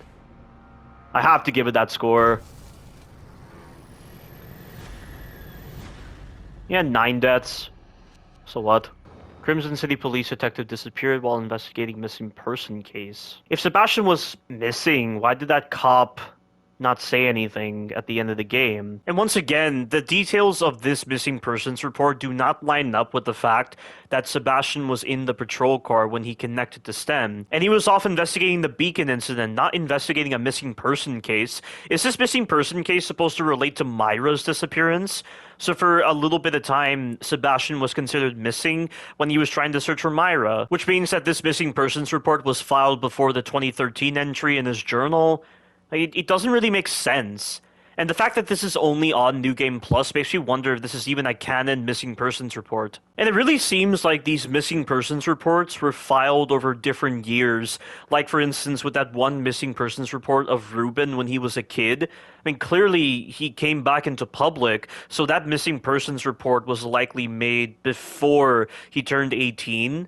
So why STEM would be showing that particular missing persons report, I have no idea. But it really lends credence to the notion that these missing persons reports don't have much of an impact on the story, and they only add a lot more confusion with the way they're phrased. But that's pretty much it for the main campaign. I'll get started on the DLCs when I can. Okay guys, I found the final newspaper. It's right here on the ground. You have to go to the second save room in chapter 14. And it's just right here. You had to look this up. So what does this say? Mental hospital case sealed. Chief of staff points finger at former doctor. Nurse missing. Mammoth feet found in lake. Breakthrough in surgical psychiatry. Crimson City ex-mayor gives fortune to charity. And there's Tatiana's photo there. So that doesn't really reveal much. That's a very odd newspaper title. Okay, so now that we've done the main game, we can move on with the Kidman DLCs. So we're obviously starting off with the assignment DLC right here. But before I get into it, let me actually go to the model viewer and just see what all this says. Oscar Connolly, age 30, a uniformed patrol officer with the KCPD. Oscar is a good guy but a lackluster cop with no real ambition. He spent his entire career as a patrol officer without any significant achievements to his credit. Black cat. This black cat doesn't stray far from its beloved leather couch. Though she's never met the cat, playing with it offers Kidman a moment of respite and makes her feel somewhat nostalgic. It's funny how it says it doesn't stray far from its beloved leather couch, yet the cat appears in The Evil Within 2 and there's no couch nearby. So what does a black cat with a red ribbon around its neck have to do with Mobius? Haunted Mobius. The appearance of these haunted has been influenced by Kidman's own past. A surge of energy from within causes them to glow when in her presence. So, Kidman's own experiences affect the appearance of the haunted. Why her? Why not Ruvik's own past? That doesn't make sense. And were these individuals... I mean, is this relating back to that previous model viewer point where even individuals who couldn't be connected to STEM somehow appear here? Like, why doesn't Sebastian have any specific manifestations of his own? This is making it seem like the haunted that are with Mobius are the result of Kidman, not because of Ruvik. Cadavers. A creature born from the bloated core of a dead haunted, the cadaver is blind and relies on sound to zero in on its prey. Joseph haunted. Joseph, dominated by Ruvik's will within STEM and somehow aware of Kidman's past, seeks revenge upon her for dragging him into her nightmare, but is it really him? Yeah, so I'm not going to play on Kuriyami difficulty. It's just really stupid that all Kuriyami difficulty is just standard difficulty, but all the lights are turned out. That's just it. And it also affects the cutscenes as well. It's just insulting to the graphics department, the texture department, like all the people who constructed the environments for this DLC. It's insulting to have the lights turned out and you can't see anything. So I'll just play it on survival difficulty. There's all sorts of collectibles added with the Kidman DLCs. You have Kidman's audio logs, you have Marcelo Jimenez's audio logs, you have stuff related to the letters that Ruvik made for Kidman. Yeah, they existed together, but each saw things in their own way. It was as if each patient's consciousness filled in the blanks, creating their own reality. Test notes from trial 716AX, Dr. Marcelo Jimenez. Yeah, but there are also times when their experiences intersect with each other, like what I discussed before. And this whole statement here, is this meant to relate to the idea of eyewitness reports being notoriously unreliable, the Mandela effect, anything like that? False memories? What does this have to do with each individual experiencing STEM in their own way? Where exactly did they come up with the idea for this? Do you stand with Mobius? And I love the administrator on this game. His voice acting is superb. Just the way he commands himself, just the way he really comes across as this kind of towering figure within Mobius. I'm not a big fan of his voice actor in The Evil Within 2, and I really feel like the way they portrayed the administrator was pretty lame, honestly. I do. I made my choice.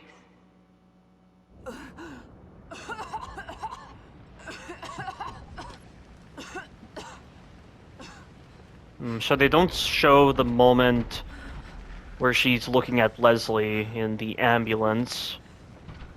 They don't show anything leading up to Beacon, like at the start of The Evil Within.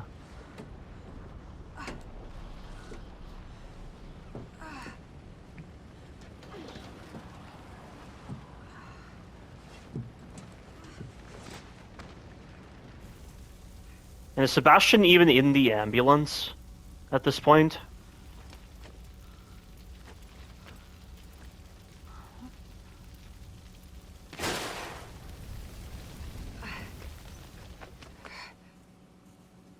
Yeah, that was the administrator. No blood. Or anything. There's nothing up there. And it's daytime as well. It's not nighttime like it was for Sebastian. So unlike Sebastian, Kidman never got transported to a safe room prior to getting out of the ambulance. The crash. I wasn't alone. Where is everybody? I don't think there's anything else in this area. There is a file that we can get. There's one that shows Kidman's criminal history.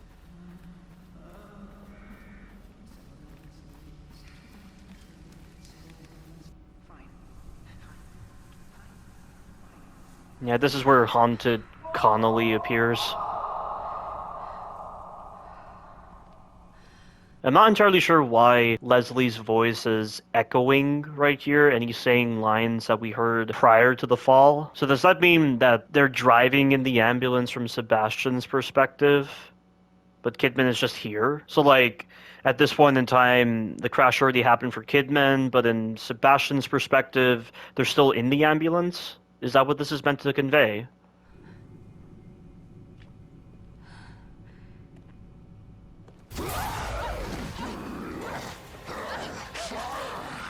Sorry, detectives. Gives it creeps up.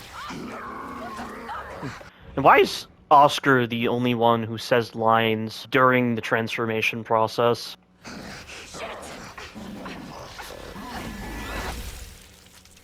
That was pretty cool too, stabbing Connolly with her heel, and he's still alive because it wasn't to the brain.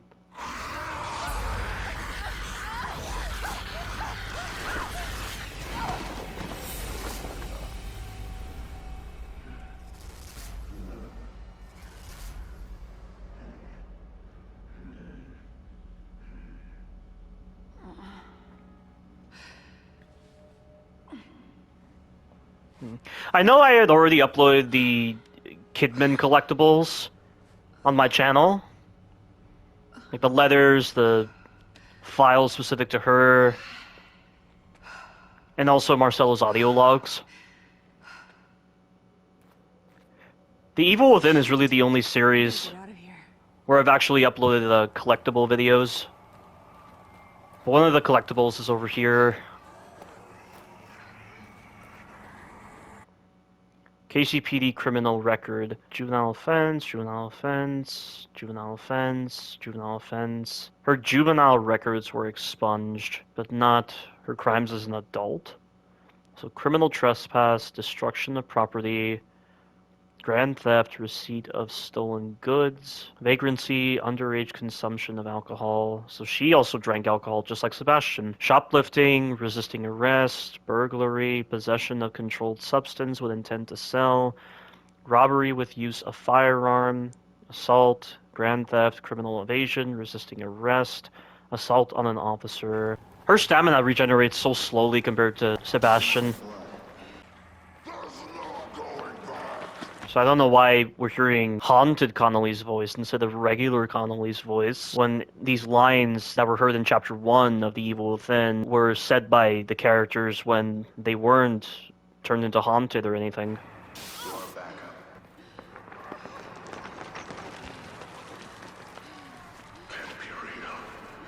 Hey, where's Joseph?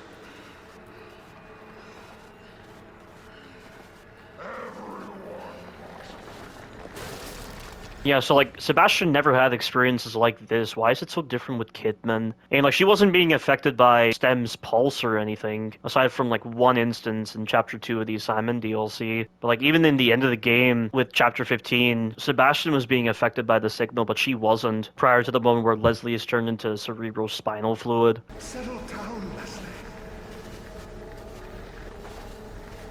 Leslie.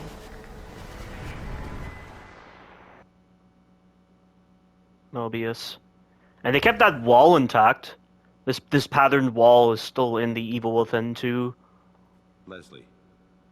Leslie Withers. I'm sorry? Kid, I need you focused. I need your attention. This is a serious matter. Everything we do is a serious matter. I'm ready. I'd like to think so. I can't tell what this is. Is this meant to be a flashback? So this is like the past self Kidman, but it's playing out like it's the present day Kidman or something. Like, is this the Kidman that we were just playing as in that little walking moment after Connolly attacked her? Or is this just flashing back? But conviction must be proven with action. As I was saying, your target is Leslie Withers. He's a patient at Beacon Mental Hospital. But he's something more. Simply put, we need him to run our STEM system. Without this asset, yeah. research will mean nothing. I don't understand. We own Beacon. Why not just take him? Our relationship with his advisor, Marcelo Jimenez, has become rather strained. And yet you still managed to get Jimenez inside of a sensory deprivation tank, though. And he activated the wireless stem. Like, how were you guys not affected? Like, how did Kidman get put into STEM via the wireless signal? And yet we get those moments, like in Chapter 15, at the start, where Sebastian is seeing Kidman on a monitor. And also in chapter 6, at the start, Sebastian was getting these flashes. And during those flashes, we saw Kidman take the place of that doctor. The boy is a leverage piece. Jimenez plans to activate a STEM prototype at Beacon without our permission. Obviously, that's unsuitable.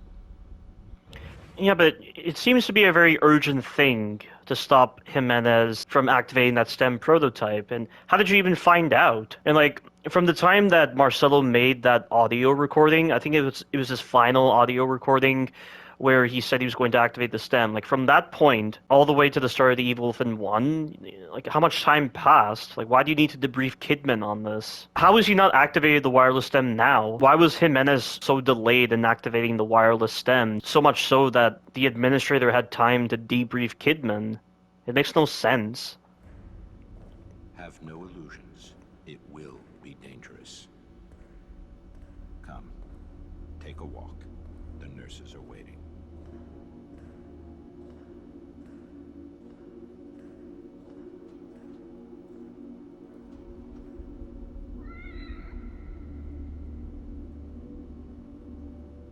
Yeah, and this cat, as we saw in the model viewer, Kidman's never met this cat before, but is she in STEM right now? I can't tell if this is before STEM or if she's actually in STEM right now and she's not aware that she's in STEM. I don't understand. The model viewer and the Evil Within 2 really make this cat seem like a manifestation within STEM. I mean, Sebastian says in the Evil Within 2 he didn't remember owning a cat when he first saw this particular cat. And as we see right here, Kidman is clearly indicating that she's never met this cat before. Sometimes the presentation of certain scenes gets very confusing. It's almost like Kidman's prefrontal cortex has reduced activity, so she's not reacting to these inconsistencies or very strange occurrences in a logical manner. No different to what happens when you're dreaming and you have reduced prefrontal cortex activity.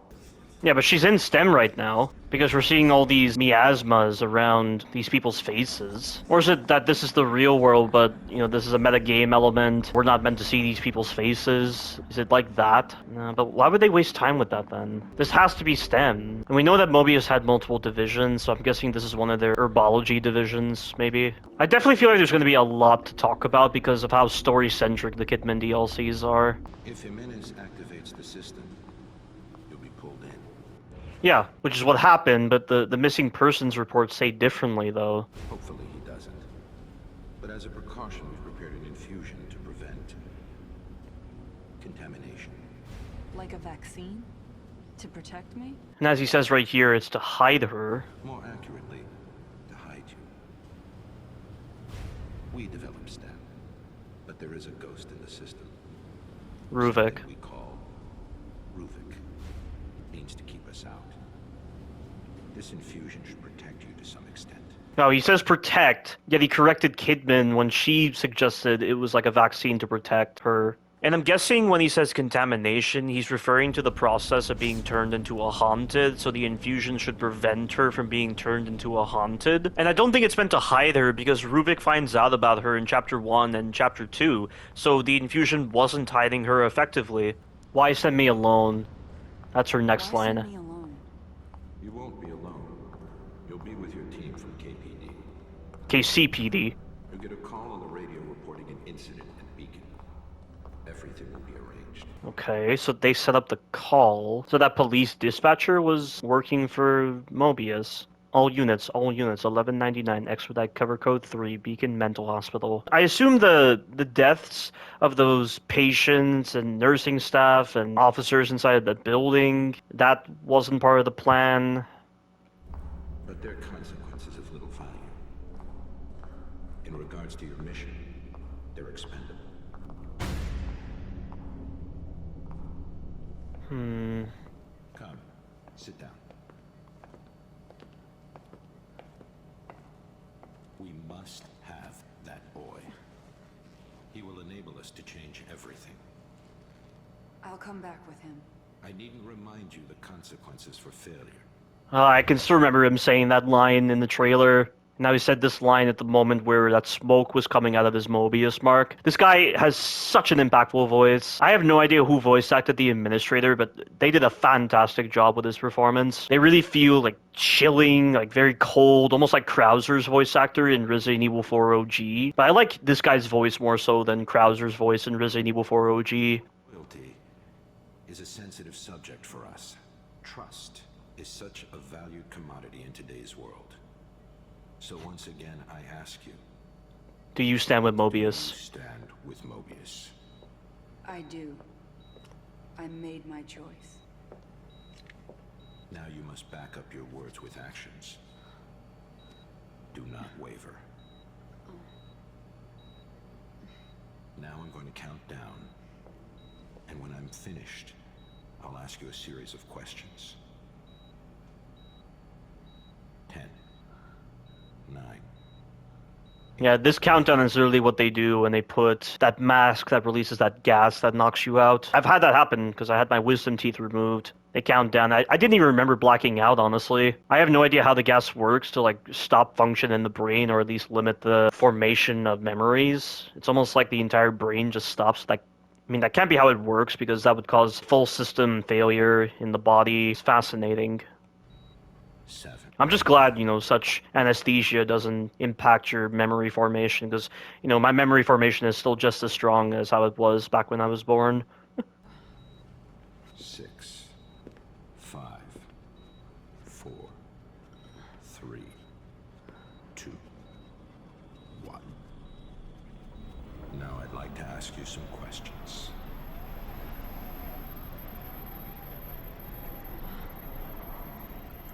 So when exactly is this point happening, though? The reason why this presentation is so confusing is that it seems like it's a flashback, but Kidman literally wakes up here, and from Sebastian's perspective, Kidman is with him in the patrol car. But why does Kidman wake up here? And then she says in the Consequence DLC, that sound in the patrol car must have been when Jimenez activated it. But why doesn't the Assignment DLC play out from the moment Kidman is affected by the signal inside the patrol car? We don't see the scene with the patrol car in this DLC. We just transition directly to the ambulance crash. Kidman sees Leslie, and then it just transitions back to here. I don't understand that choice with the cutscenes. I would have rather they just started the Assignment DLC from the Mobius HQ, and Kidman is receiving the infusion and the mission brief, then it transitions to the patrol car, then it transitions to the ambulance, and then we pick up from there. That would achieve the same kind of outcome like what they're trying to show here, but it'd be less confusing,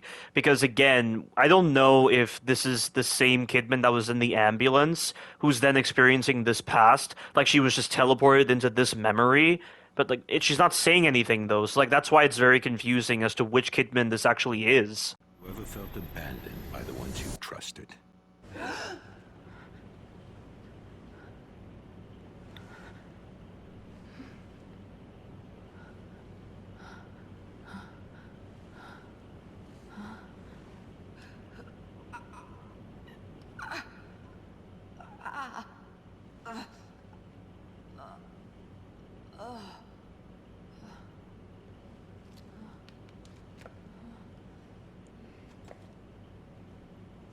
And how is it that Kidman seems to have a greater influence over the world of STEM compared to Sebastian? Because a lot of the environments and also the enemies, I mean, we just saw in the model viewer that the Haunted that glow, they're influenced by Kidman's past. But, other characters don't have the ability to influence the Haunted, so why is Kidman such a unique case? Is it because both Ruvik and Kidman have ties to Mobius, so it's almost like Kidman is resonating with Ruvik's frequency in the way he's actually building these Haunted, and so by adding her resonance to Ruvik's modeling of the Haunted, this is what's leading to the glowing effect displayed with these Haunted? Is that what that means by the model viewer? Where it says that Kidman's past influenced the design of these Haunted where they glow? Specifically with the Haunted that are associated with Mobius. Is that the reason why that's the case? I have no idea. I love how Shade is just standing there. Can you imagine if there was some kind of joke cutscene where Kidman is passed out sitting on Shade's lap or like resting her head on Shade's lap, and as she's waking up she realizes that Shade is there and then she gets spooked? That'd be too funny. Hey! Anyone?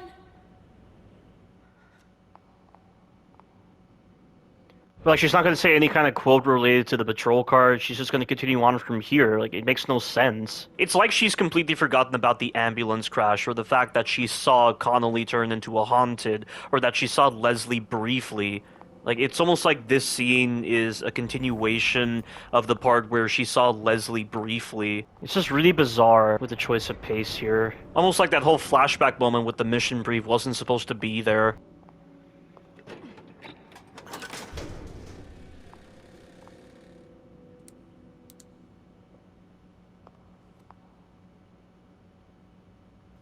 What's going on? Where did everyone go? Yeah, like, where did everyone go? Is she talking about all the members of Mobius? I mean, is this scene continuing directly from the patrol car moment? I don't understand. I would expect this kind of bizarre writing in a Silent Hill game, but here, it's just so odd that they would write the script like this and just really make the player confused as to where exactly Kidman's mindset is at this time. All of us are contributing on some level, but Rubik's the only one with conscious influence. Help! Hey! No! Not the light! Not the light! Hold on. I'm gonna find a way in there. Why is he bothered by the light? Does he actually exist? Is he a subject plugged into STEM? He seems like a regular employee, not a patient of Beacon Mental Hospital. So why would he be in STEM? And are all these haunted that look like Mobius employees supposed to be Mobius employees plugged into STEM? Or is it relating back to that point in the model viewer where it mentions that certain individuals who couldn't be plugged into STEM somehow show up here? You have to wonder why Shade chooses to run away from Kidman rather than actually try to feast on her. Yeah, it's almost like her prefrontal cortex is reduced so much in activity, she can't even remember what happened with the patrol car, and her series of actions don't make sense from that point. Oh, shit. What could have done this? Physical plant, office area BO2, reception. This guy's alive, I know that.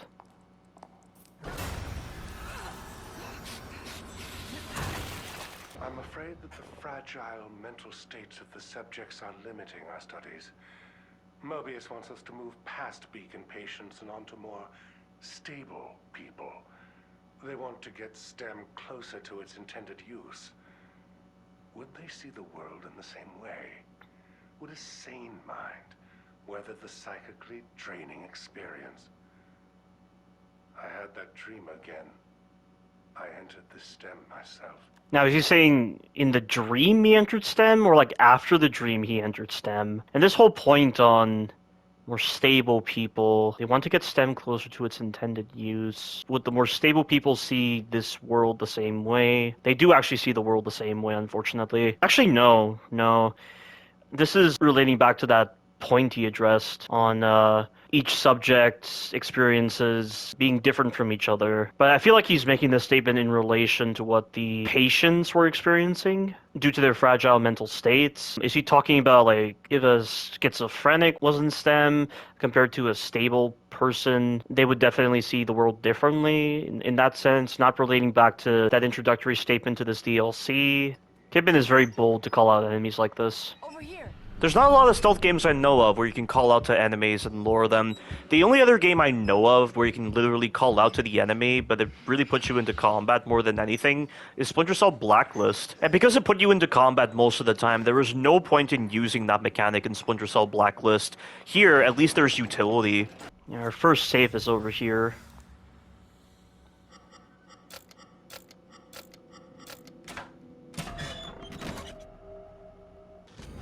I think I should actually pull up the collectibles on my channel, just in case I need to reference them. I have stuff on Rubik's audio logs from the main game, Kidman's audio logs, Jimenez's audio logs, the 2 letters, and also the Mobius directives on STEM from the Executioner DLC. My Ruvik audio log video has like 9.6 thousand views, and I released that 7 years ago. And that's far more than my other videos with the collectibles. Like, the Kidman audio logs had 1,000 views, the Jimenez audio logs had 1.8 thousand views, the two letters 95 views, Mobius Directors on STEM 91 views. Significant differences. Yeah, so you can actually open doors while crouching in this DLC. It's nice that a lot of the mechanics that they introduced in the Kidman DLCs got transferred over to the Evil Within 2, and Sebastian moves incredibly fast when he's transitioning into cover, and you can use that to move incredibly fast and bypass the stamina penalty system in the Evil Within 2.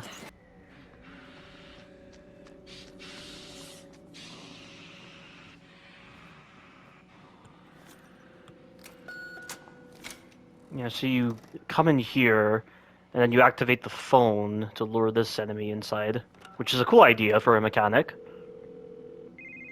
I've never really heard of a game where you can activate phones and use them to lure enemies.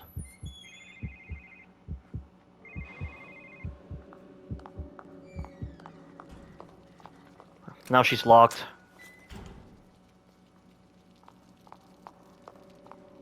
You just gotta get through the vent here, and this is when Shade appears. I used to have a crush on Shade.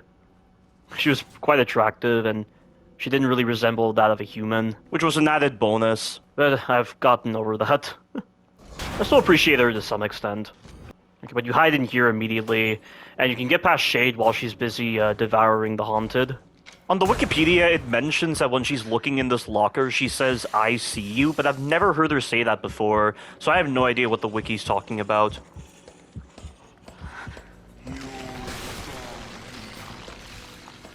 I believe the reason why Reborn Laura and Shade are either naked or they wear physically suggestive clothing is that it's meant to relate to the audio log that Marcelo made where he said that Ruvik's love for his sister borders on incestuous, and so that's why Reborn Laura is, naked, and then also Shade is a representation of Ruvik's desire to find a body, and that kind of phrasing carries suggestive undertones with it, because, finding a body is like, trying to get laid or, finding a mate. That's probably one of the reasons why Shade looks the way she does, but it's probably also meant to relate to Ruvik's repressed desires, something like that. You have to first use this scanner here before it allows you to get on the terminal.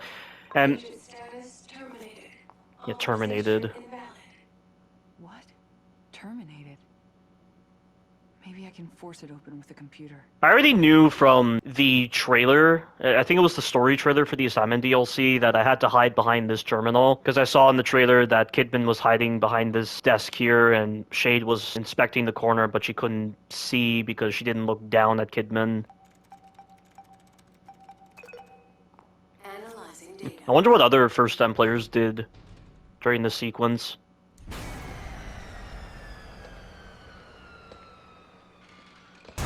She comes out of the vent here.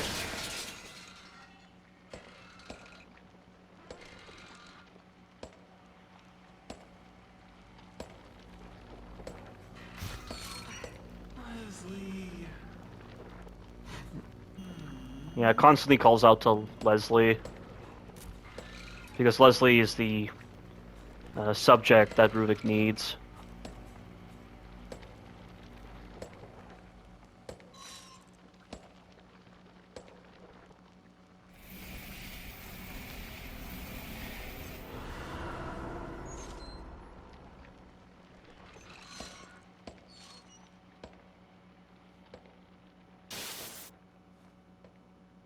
That thing used its light. So why is its light so special? And same with Kidman's light. And then why is it showing this moment from chapter 5?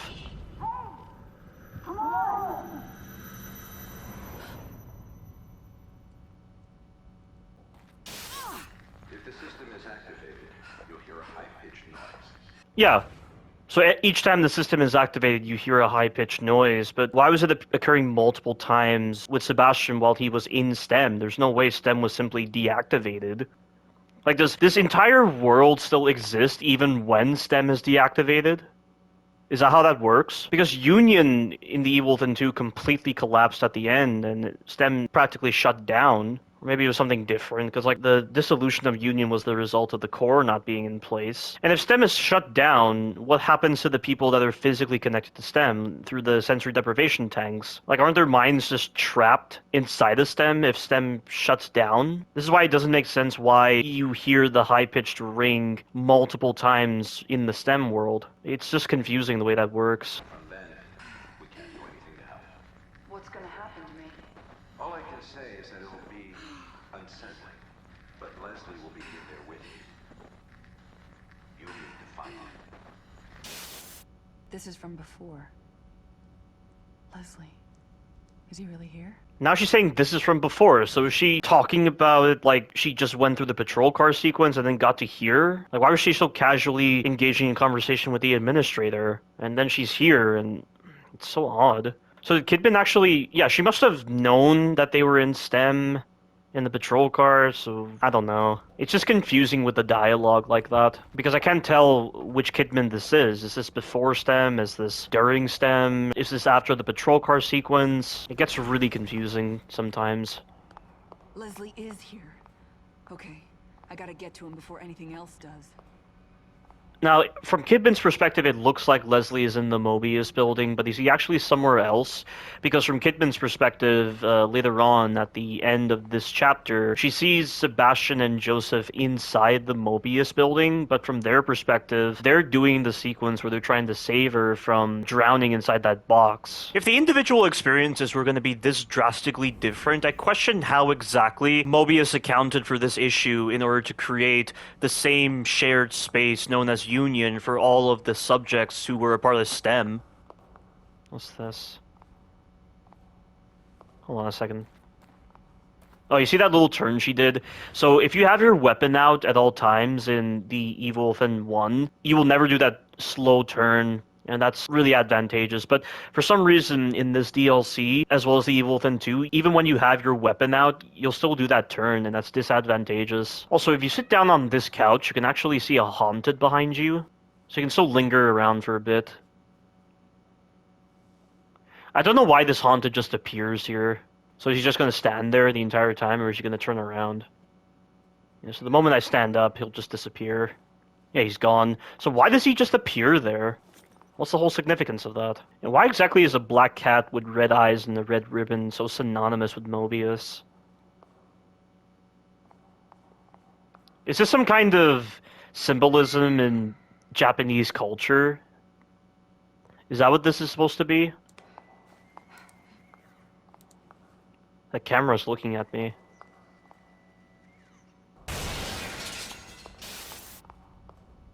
I have no idea what that flash was. But to talk more about how Mobius got past that whole issue where the individual experiences within STEM are different, I asked ChatGPT, and ChatGPT said that they likely dealt with this issue by engineering the STEM system to establish a form of collective reality where the system overrides or harmonizes the individual consciousnesses within the shared space. So ChatGPT suggests that the new STEM system likely uses advanced neurofeedback and synchronization technology to create a shared perceptual experience. And what this means is that while each individual's mind is still distinct, their sensory inputs, memories, and perceptions are filtered and managed by STEM to align in a common framework. So this is what would allow them to create that shared communal space known as Union, and allow each subject to experience the same thing as others. And ChatGPT does offer other suggestions, but I don't think the lore of the Evil Within 1 and 2 can properly complement the additional points ChatGPT brings up. And also, I believe even before the events of the Evil Within 2, there were still those moments where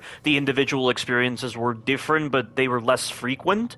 However, once Lily didn't become the core, and Stefano and Theodore started to compete with each other over control of Union, that's when the individual experiences started to differ. Like with how in Chapter 9, Sebastian gets washed away in a tide of blood, which is how he got to that shack at the start of Chapter 10, whereas from Torres' point of view, she heard a little girl inside of the shed, and she wasn't there, but she saw Sebastian, and that's how they joined up together in that moment. So this would definitely indicate that the STEM system has undergone some upgrades ever since the events of the Evil Within 1. I mean, there were still some glitches, shall we say, with this STEM system that they had, because, I mean, the fundamental framework of STEM is going to present with those kinds of glitches, like, for instance, the lost phenomenon in the Evil Within 2, where certain individuals were turning into the lost.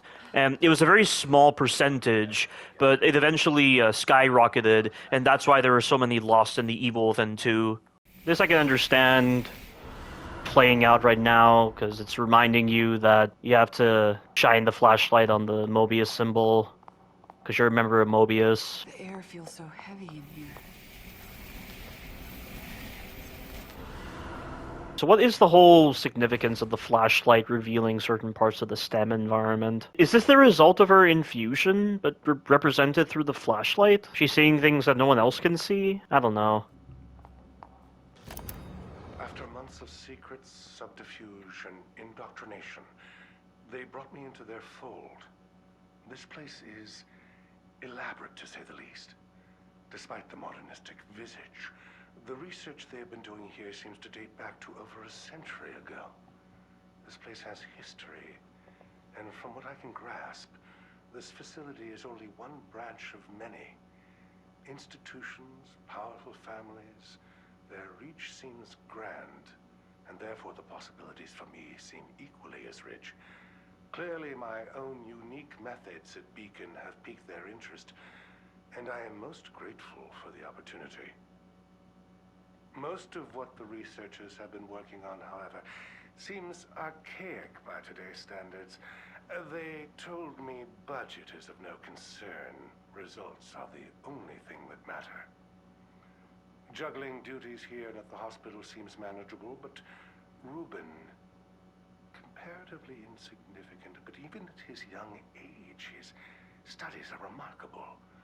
Perhaps one day he will even assist me with my work here. So maybe this is before the flashback moment in Chapter 9 where Marcelo is talking with Ruben. And again, that model viewer of young, scarred Ruben, it says he met Marcelo after the incident with the estate fire, which doesn't make sense. So I think it's some kind of translation error in the model viewer. This is not a negotiation, Dr. Jimenez. We're expected to reach a solution, hence the founding of this facility. I understand that, and I appreciate the time you've given me. Time has a limit, and we're approaching that point. If you've outspent your usefulness, we will need to find someone more suitable. Let's not be so hasty. I've done tests with our visual diagnosis, and there is something I must speak to you about. Please, come with me. The projector is in the next room. Yeah, and right here Rubik just shows up. And I am well aware that Mobius used visuals and audio, I'm guessing to induce a suggestive state in their subjects, or maybe it's some kind of rudimentary form of control? Maybe that's what it is?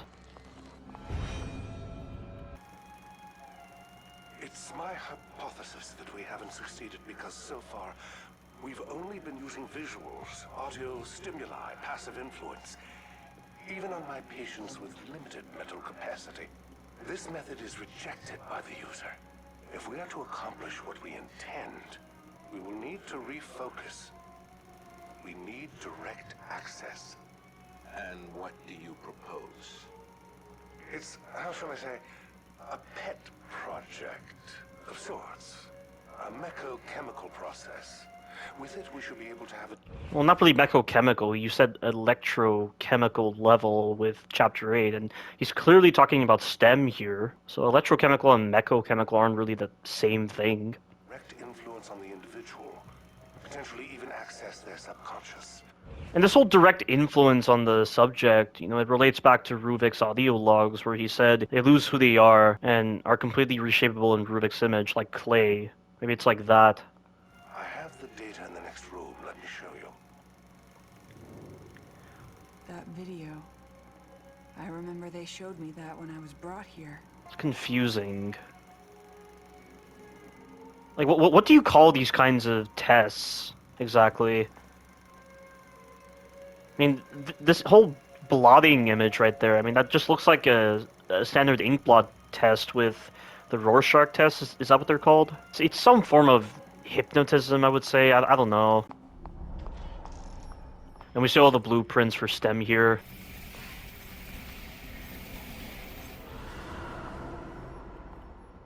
So you have a STEM model here, STEM A6441. Yeah, they're all immersed in sensory deprivation tanks connected to the core. It's like Kidman is able to, I don't know, reveal the truth of the world. Something like that with her flashlight. I don't know why she's so special. This research here, this is exactly what we've been looking for. I call it STEM. I'm sure you and your superiors will find this most satisfactory. You mentioned the design was from a pupil of yours. In that case, where do you fit in? He is an unstable individual. Perhaps it is better that I continue to be the one to contact in this situation. I'd like you to bring this man in. We should all be able to have a productive conversation. What did you say his name was? Ruben Victoriano. Ruben Victoriano. Yeah, I remember in that cutscene in Chapter 14, Rubik said, "You published my research in your name again. Did you think I wouldn't find out?" And then Marcelo said, "And I have done you a favor. You have no credentials. You'd never appear in a reputable journal otherwise.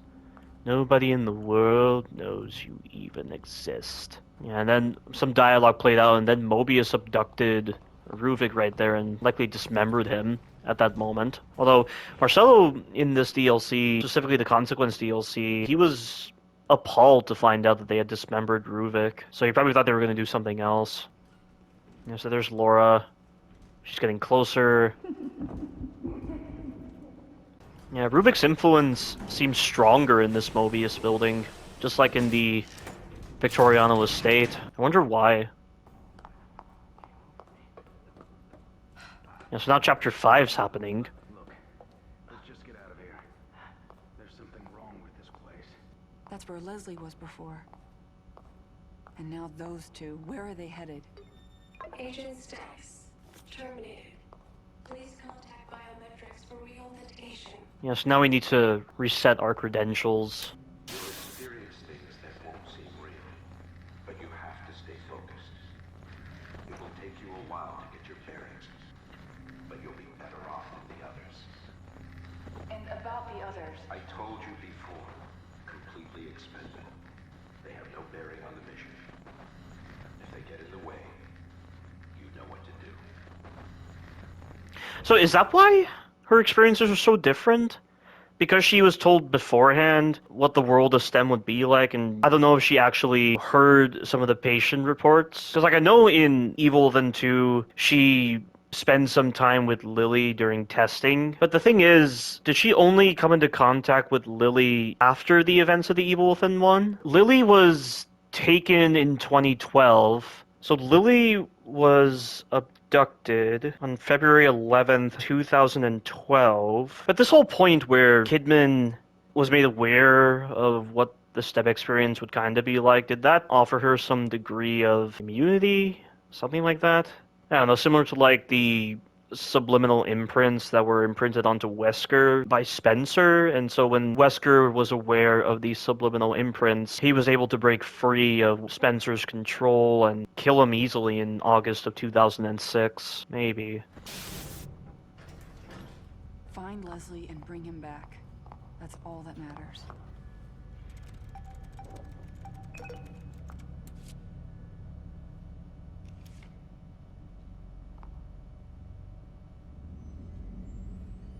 Please guide subject construct facial, hand, and neural profile.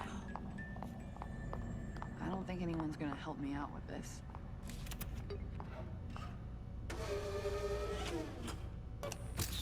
I'm amazed there's still power to this place. Although we're in STEM though, so Facial profile constructed. Matches deactivated account anything's for Julie possible. Kidman. Reinstating profile.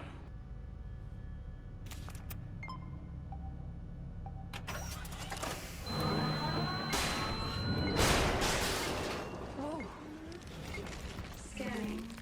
Please stay still until procedure is complete.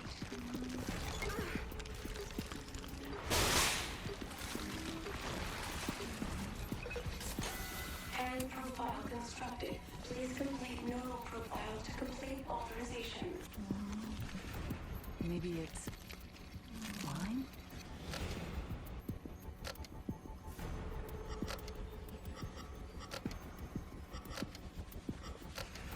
These puzzles can be tricky. There you go, got it. It's like the puzzles in Resident Evil 3 OG, you know, there's one puzzle inside of that gas station where you have to pick a slot and it affects the slots to the side, one side over. Yeah, this is where you can get a bottle. I really find the gameplay of the Kidman DLCs to be very engaging, despite the fact that you're not really doing combat.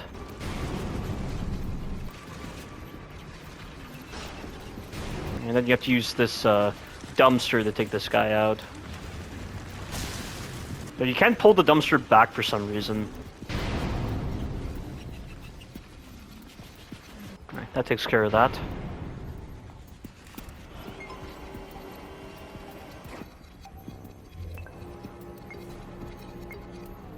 Why would they need a neural profile exactly? Profile constructed.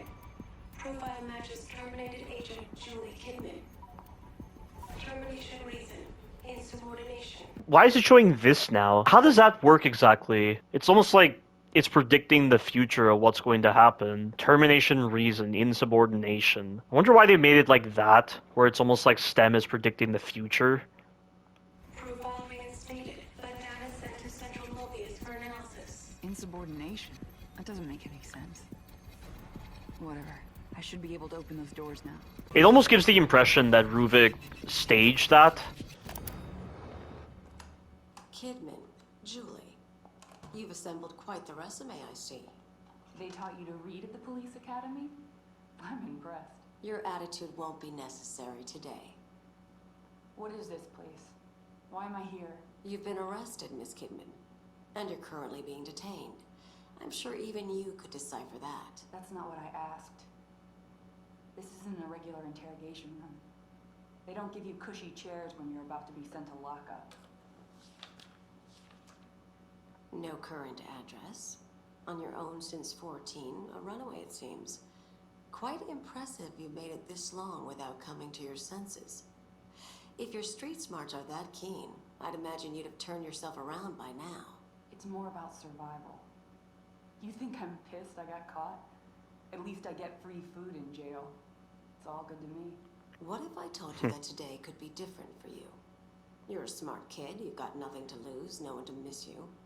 A person with those qualities could be open to very specific opportunities. What are you saying? You offering me a get out of jail free card or something? Not quite that, but something close. I'm listening. And this whole recruitment process is interesting because we know that in Evil Within 2, Torres was recruited by Mobius after she finished her service in the military, because she was a demolitions expert. So it's nice that they touch upon that.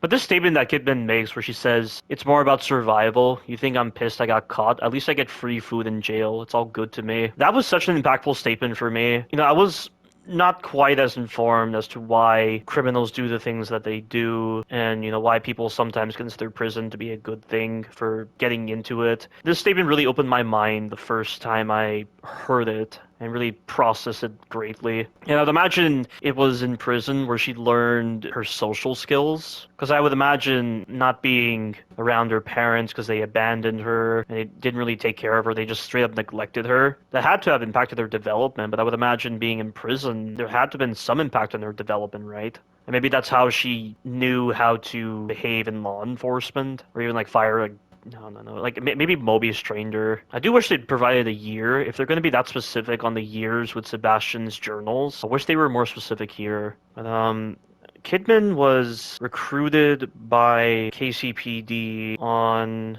August of 2012. So this is sometime before August of 2012. And that's right, I remember in the Consequence DLC, Kidman wasn't told that Sebastian was married and had a child. Oh, okay, yeah. Yeah, so it's logical that she met Lily after the events of the Evil Within 1. Okay, yeah, that actually makes sense. That clears up that bit of confusion. But at some point after the events of the Evil Within 1, apparently Kidman was more involved with the subjects at STEM, which is why she was able to get contact with Lily. So it's like the administrator gave her a new role after Beacon fell. Get past this guy right here. Very simple.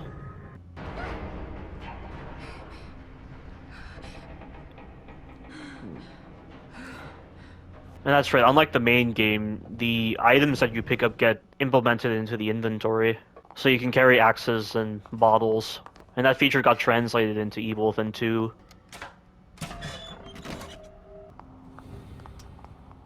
There they go.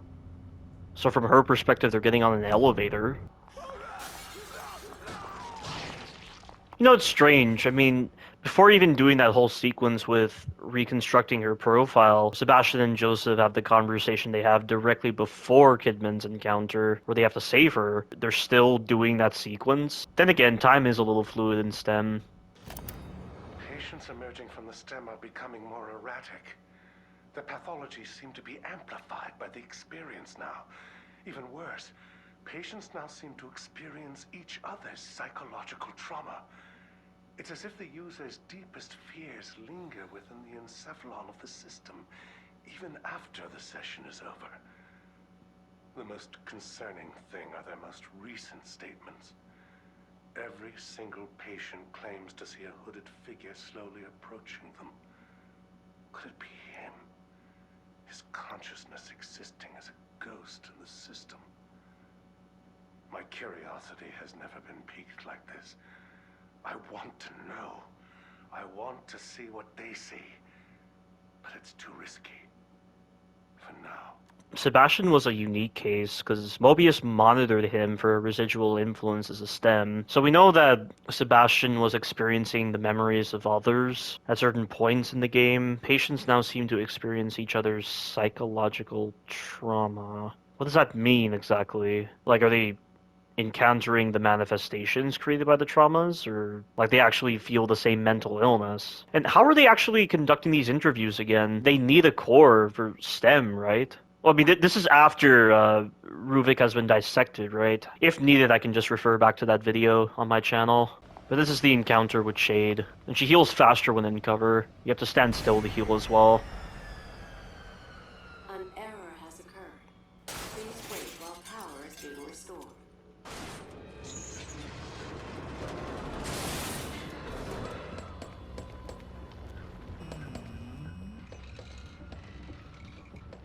So, Shade is kind of omniscient. Her pathing changes depending on where you are. Power restoration at 20%.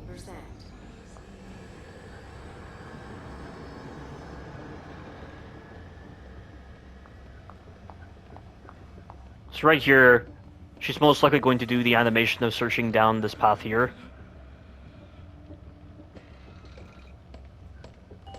Oh shit.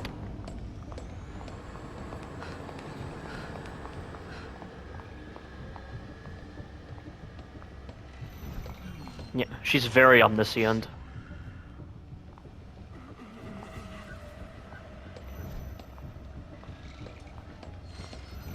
Power restoration at 50%.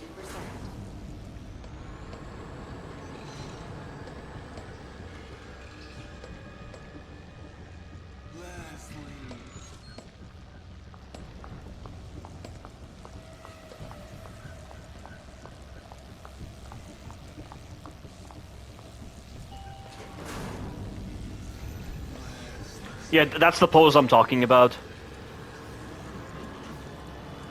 She just does that pose when she's searching down this part of the servers.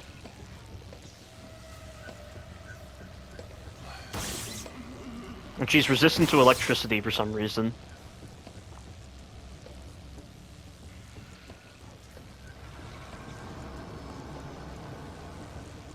Power is now restored. Elevator is now in service. You should see the amount of fan art with Shade. Thank you for waiting. It's quite hilarious. Oh shit! Well, at least that doesn't kill you instantly.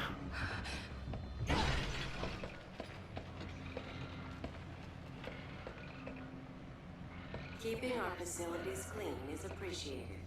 Our workplace is a fine place because of your support.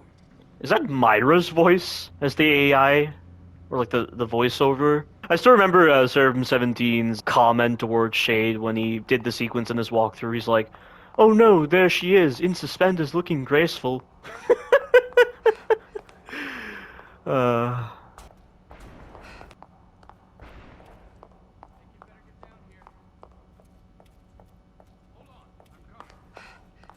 So now they're doing the sequence. So at some point their experiences intersect like this.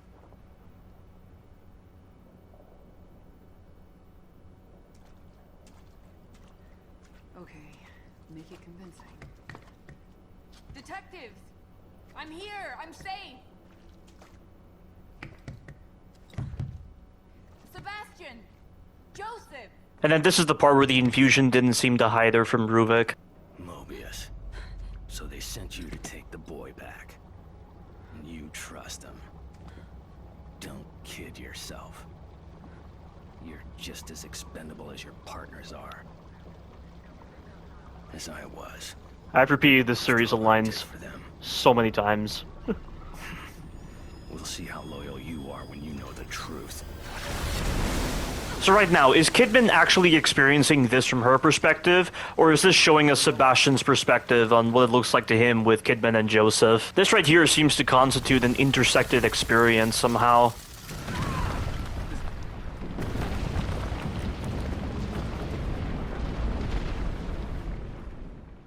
Do you wish to remain in the dark about information that will undoubtedly disturb you?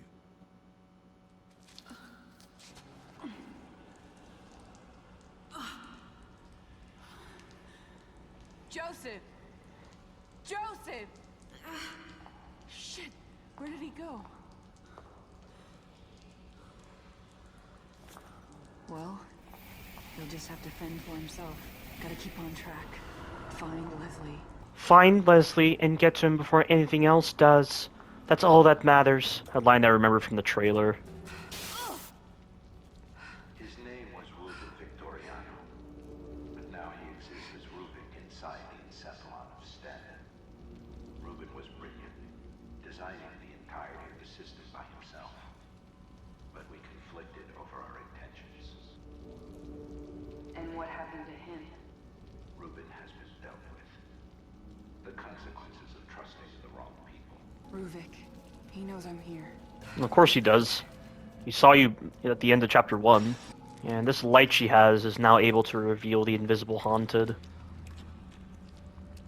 How is it so different to Sebastian's lantern? Is it like the radio that Sebastian gets at the start of the Evil Within 2? Where it's like a custom-made Mobius device that didn't use assets of the STEM environment? Maybe the flashlight's like that, and it has these specific characteristics because it's Mobius made.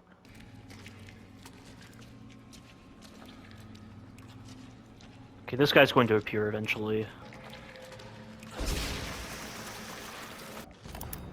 Something else is even more harrowing.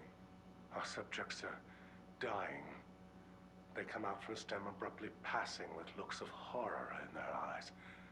The ones that do survive are catatonic, babbling, incoherent messes that we can't properly interview. We've done nothing to the process to cause this change. It must be the ever-growing collective consciousness of the STEM system. These patients seem unable to take the strain of exposure. We need more sane subjects. I talked about this point. Cleanse the system. At its current state, the system is unsustainable. Something Mobius will not approve of.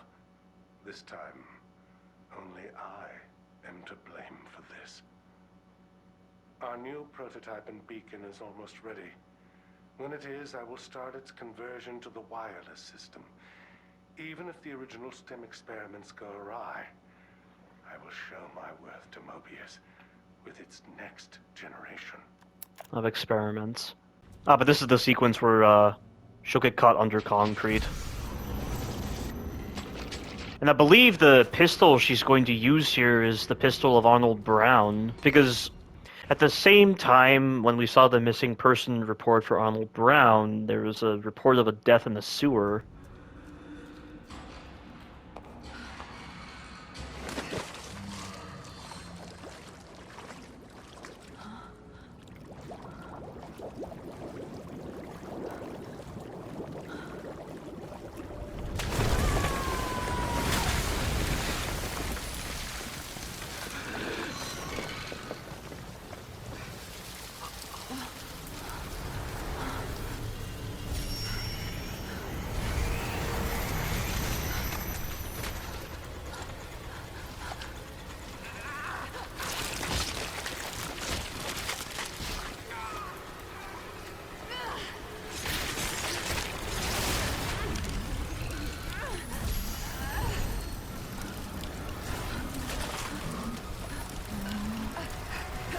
Yeah, that has to be Arnold Brown there.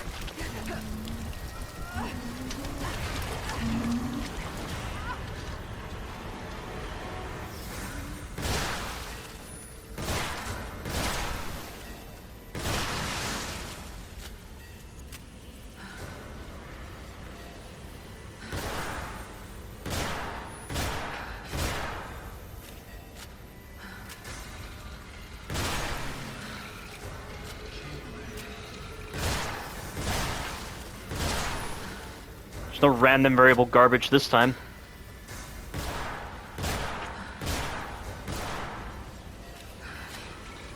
This pistol is very powerful too.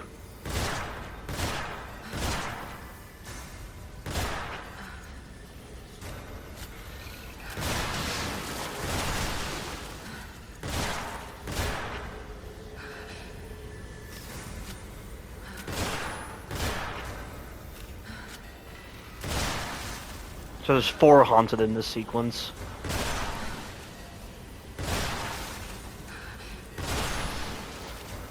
Oh shit! No, 5 haunted?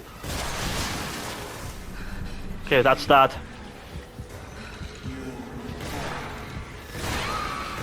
You can still shoot her during this moment.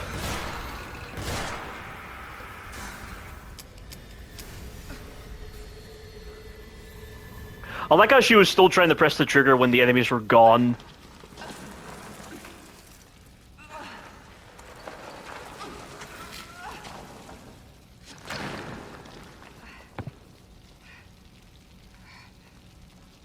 If Leslie's down here, I doubt he'll last long.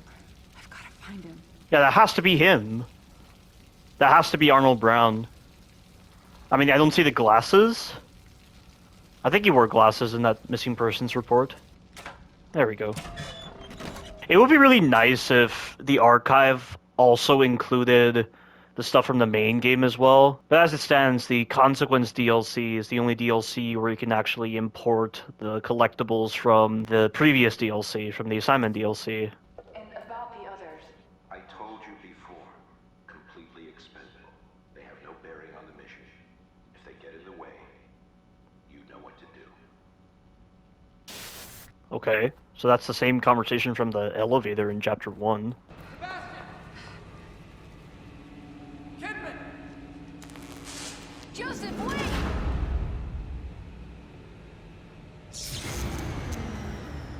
Yeah, so there's the trauma sequence and another sequence involving Haunted. I don't know which way is which. Left goes somewhere. Yeah, this leads to another save. I don't know why this trauma is inside of a cryogenic tank. And what's the whole significance of this? Why would Ruvik be doing experiments with his own manifestations?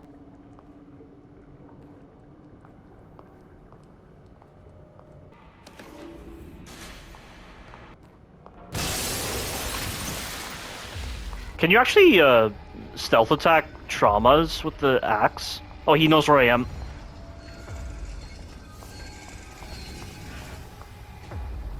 I think this trauma will instantly kill you as well.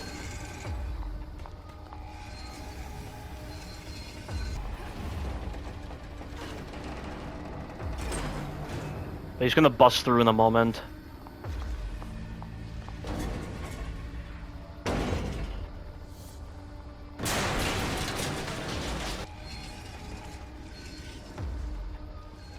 Yeah, I really like the Kidman DLCs and their change of pace with the story focus, and the gameplay sections you're doing with them are still a lot of fun.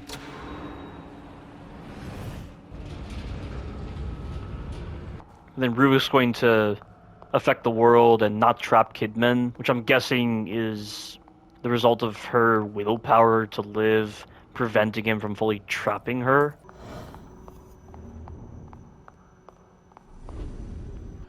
Hey! He's going the wrong way. I gotta use the bottle. Whoa.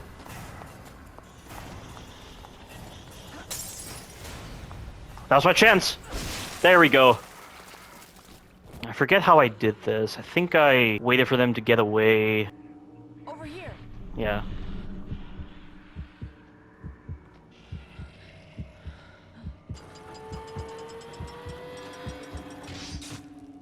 That gets rid of one. Come here.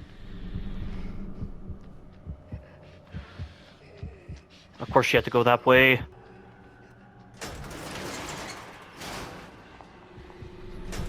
But this part I just have to run because I know they're gonna bust through.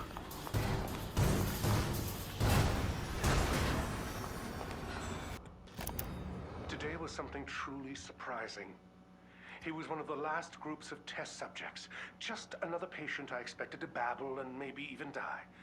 Patient 105, Leslie Withers. Reuben had singled him out as a useless subject, but he must have known.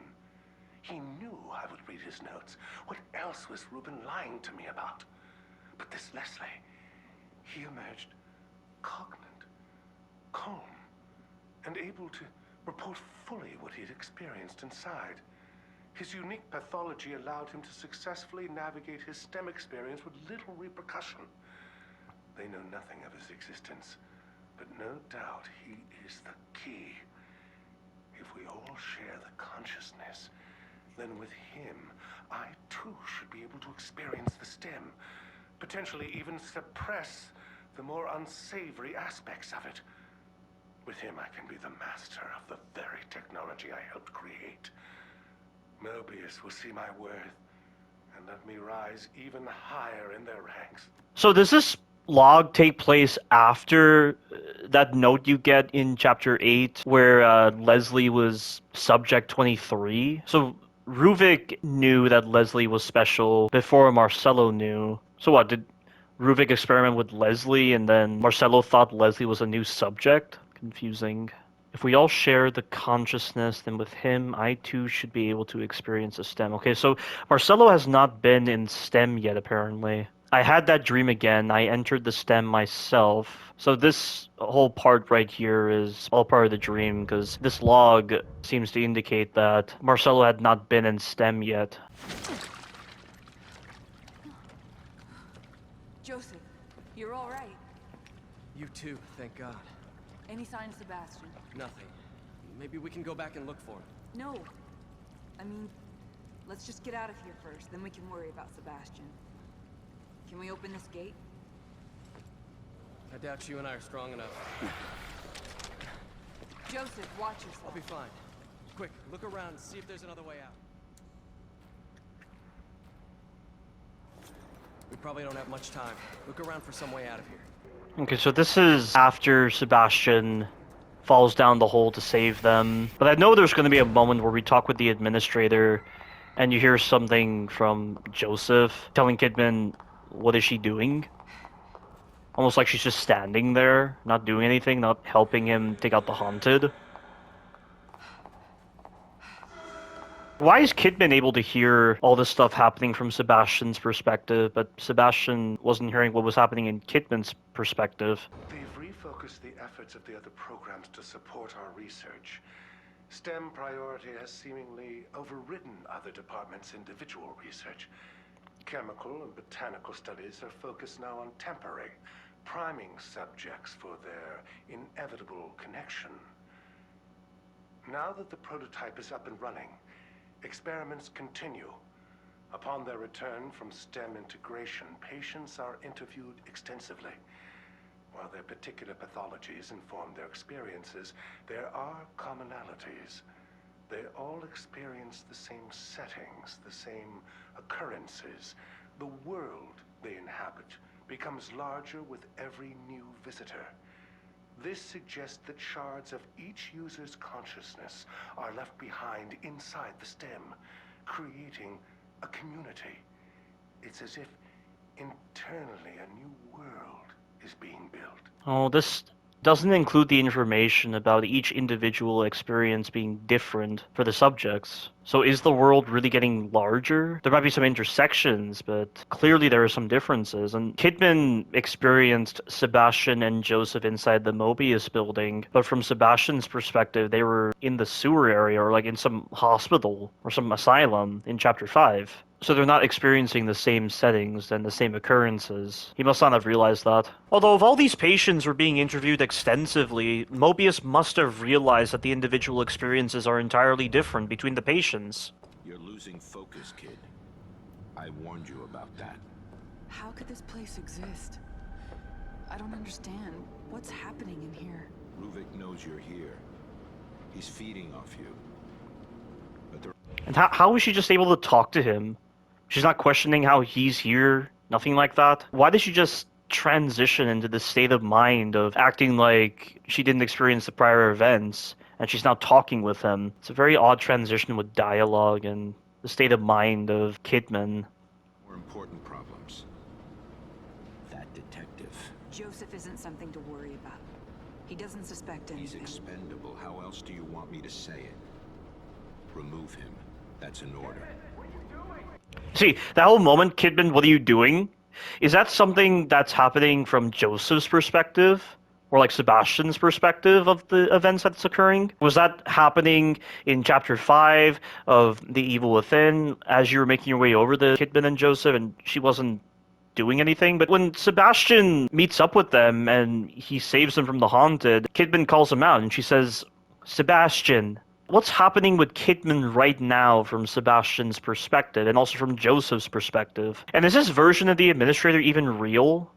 Because I know in the model viewer in the Consequence DLC, he's meant to be a representation of Kidman's inner fears or something like that. So is this guy just a creation of Ruvik? And she believes it's the Administrator? Killing Joseph? That's not gonna help me find Leslie. He can't be trusted. He'll turn on you. They all will, once they know what you're after. We told you. You're weak, kid.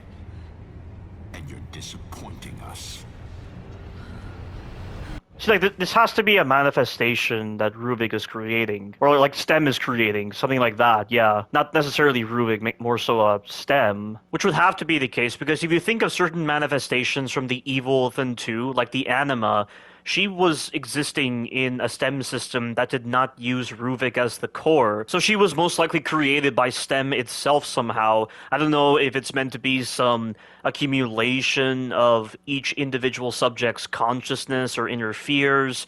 Because, like, this Anima, it could turn the subjects into lost. And for some reason, it was associated with traumatic memories that Sebastian was getting when he was going through those anima sequences. So I don't know if the anima is specifically tied to Sebastian himself, which would be odd because that would imply the anima was created the moment Sebastian entered STEM, which doesn't make sense because there are certain resonance points that showcase the anima actually killing certain individuals. And what's also confusing is that the anima apparently sings Claire de Lune. That's the song it's constantly singing when it's tracking you down, as the wiki describes. So, if it's singing Claire de Lune, that would imply the anima was created by Ruvik, because Ruvik played Claire de Lune on the piano, and it seemed like a song specific to him. But that would be very strange and wouldn't really make any sense if that was the case. But of course, we do have to remember that when Kidman first entered Mobius, she was forced to watch this video, and Claire de Lune seemed to be playing in the background. So, taking that into account, I wonder if that has any relevance to the creation of the anima within the new stem in Evil Within 2, and why the anima seems to be singing Claire de Lune. Of course, that still doesn't explain how the anima has the ability to create Lost whenever it encounters a subject. But getting back on track, taking into account the existence of the anima in the Evil Within 2, it seems to corroborate the idea that this administrator that Kidman is encountering is a creation of STEM, and that STEM is using Kidman's inner fears in order to create this manifestation of the administrator. Of course, Ruvik may have had a hand in this, because he probably created this administrator in order to make Kidman scared, from which he could then draw upon her fear to strengthen himself or something. And that would then tie into what this fake administrator is saying, where Ruvik is feeding off of Kidman.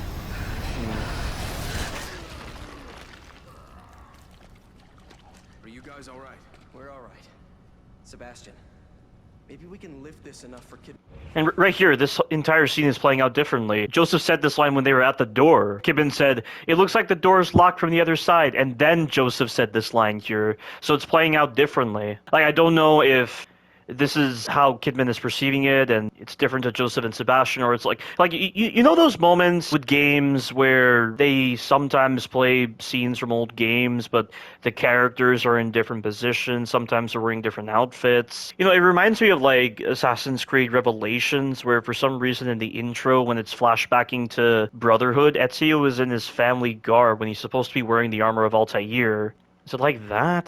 You know, like the events of a book are described differently to the events of a game, for instance, right? Like that. I mean, there's some kind of difference here outside of the game environment as a result of development in a different sort of way. Is it like that? So like what we perceived as being the way events played out in Chapter 5 is not how they played out, because this is not an official cutscene that we could skip. Like, are the cutscenes that can be skipped the actual interpretation of how events played out? No. I just think it's relating back to the first point addressed at the start of this DLC, that each individual's experiences within STEM are different. Go under and open it from the other side. We're counting on you. Almost like it's a play on the Mandela effect. It's odd, though. Why would they catch you instead of just killing you? Like, this whole moment happened here. Like, this logically, I could see playing out in Chapter 5, because the same conversation also occurred as they were walking down this corridor. Maybe he didn't see me as a threat.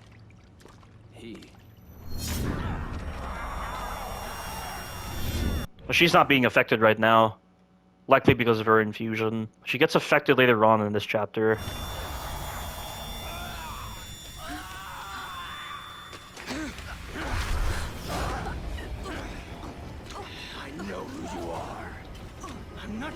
You take him. You should have followed your orders, kid.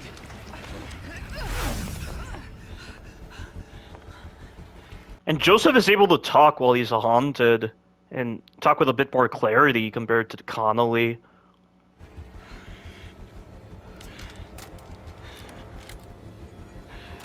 And that whole animation he does where he unloads the magazine and then pulls off the slide, I find myself just doing it occasionally because I just like the way it sounds and I just like the way it looks when he does it. It's almost like a tick with me where I just appreciate the behavior so much, I just find I'm compelled to just do it occasionally here and there. Almost like how you occasionally hear a new phrase and incorporate it into your lexicon.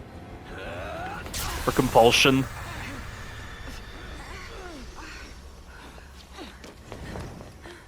Not entirely sure why the light flashed like that.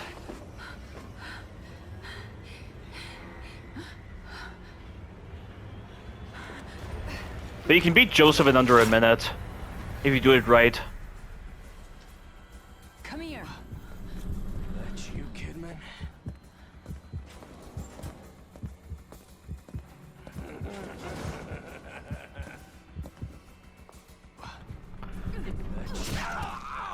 Fuck you, Kidman! But right here, I need to get to this cover spot here. And Lord Joseph.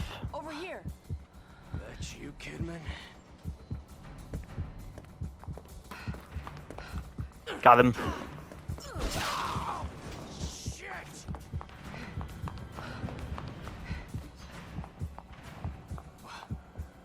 That's you, Kidman?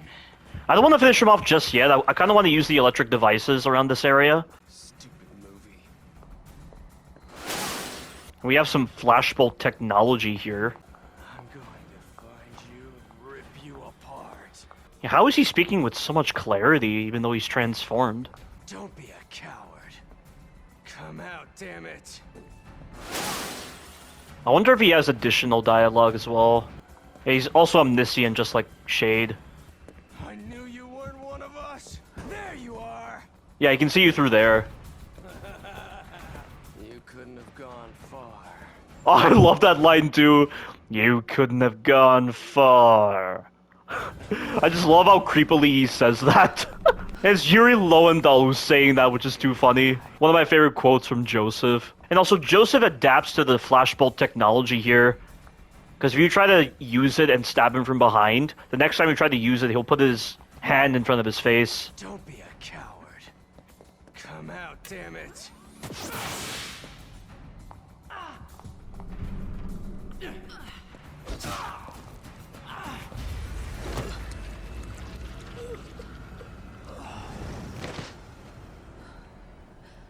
Why are you making me do this?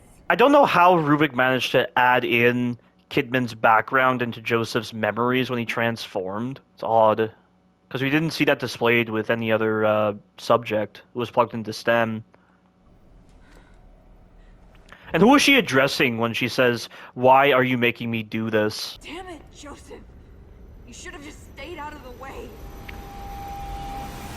And did their eye color just change?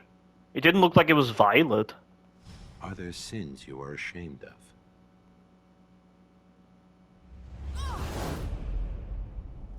Yeah, her eyes are brownish, not violet for some reason.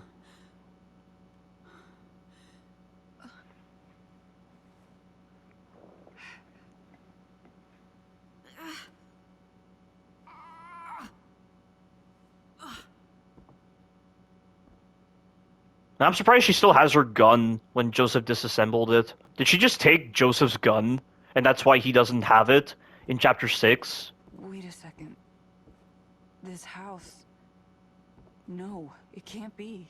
How exactly is Kidman creating these environments upon her first time being in STEM, yet Sebastian doesn't have anything like that aside from... No, there's nothing that Sebastian generates. Not even Joseph generates environments. But as soon as Kidman is first inserted into STEM, like she's affected by the wireless signal, immediately these environments are created based on her past. How's that possible? Kidman is such a unique case here. What's she pointing at? Mother would sit in her chair, rocking back and forth, killing time until the next service. She barely spent any time with us. I wondered why she even had children at all. A valid question. Not entirely sure what Kidman was drawing here. And who's us in this case? Like, surely her mother was spending time with her father at that church that was exploiting individuals. It's the same one that Ernesto Victoriano went to, and he forced Rubik to try to convert to. Miss Kidman, please tell me about your family. Next subject. No. We've prolonged this talk for a while now. It's important for our understanding of you. They never gave a shit. Too caught up in that church of theirs. More like a cult. It was like a punishment. Nothing I ever did was good enough for them. They abused you? No. It was more like neglect. That's why when I just left, they didn't care. They never came looking, they just gave up. And you never went back to them? I did. A couple of years later, they were gone. Everyone was gone. It was like the whole town got up and moved. I should have felt something, but I didn't. And how do you feel about it now? The same. They can rot for all I care. It was strange, though. There's a statue in the center of town. An angel with its head in its hands. I used to just stare at it when I was young, thinking it was sad. But now, I felt like even that statue knew how pitiful life was there.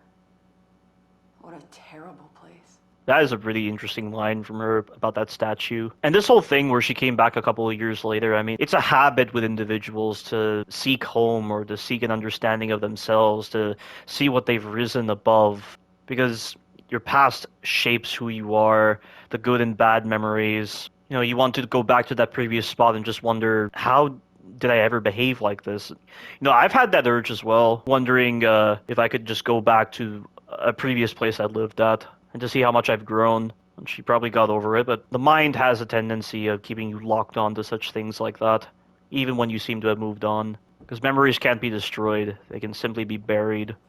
Yeah, so it's nighttime, whereas for Sebastian, it's daytime. Leslie! Leslie, stop! At night, I would stare up at the statue lit up in the center of town. It looked like it was crying for all the wasted life in that place. It's just so convenient that Ruvik and Kidman share a past here. Past. STEM must be creating this. I think... Huh. Yeah, you can hear the Sentinel from here, somehow. It's odd, though, because the Sentinel's underground. Or not really underground, it's in a separate area. Yeah, the statue has the cult symbol behind it. In life, we constantly search for a place we feel safe. A home we can always come back to. This seems to relate greatly to Union's development, because I remember a person saying that in one of the resonance points. But now, that place is here, with us. I almost wonder if Mobius put in some kind of subroutine into STEM that would allow them to play those kind of flashbacks for Mobius operatives. It makes me wonder if that's why the neural profile is a thing. Because what company or what organization would need a neural profile? And I wonder if the infusion has any impact on their mind, and that's actually leading to those kinds of flashes of the administrator showing up. Reuben has no idea what he's done. It's not surprising that he doesn't care either. He was never motivated by fear of Mobius. The STEM prototype works, but only when connected to Reuben. I've checked the details, and he customized the whole system to only operate with his own brainwave pattern. I left him alone with the device for far too long. Trusted him too much, and despite all my knowledge in the field, it's past the point of fixing. I can't just flip a switch. And that's not the worst of it. They know as well. I'm not going to take the blame for this. I will drag him here and make him fix it. I can't imagine what they will do to him if he doesn't.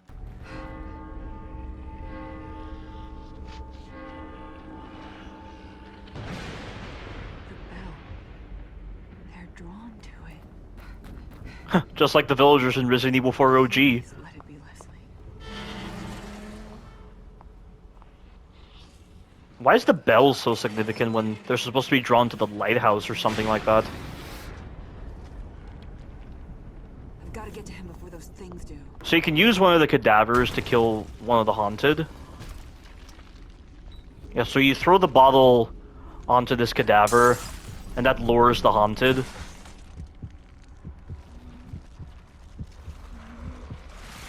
Yeah, there we go. That's one down. So I think what I do is I lure them here by doing that. And then I hide here. Come here.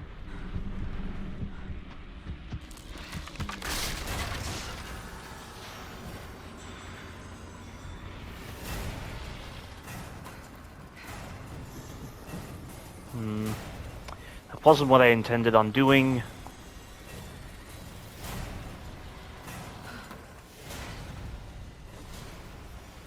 Oh wow, he lost me. Huh. Help! Help! They're here! He's here!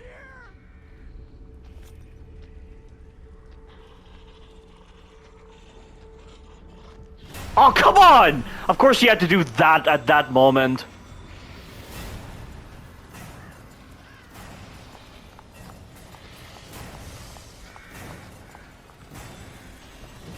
Oh, whatever. The bell should draw him away.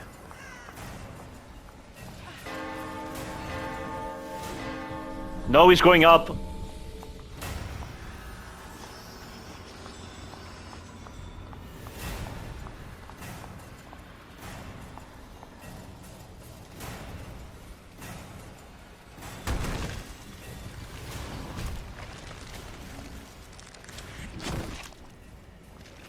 Leslie, it's all right. It's safe now. You can let me in. Safe?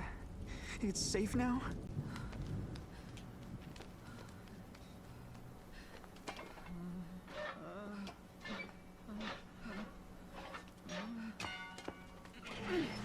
Hurt.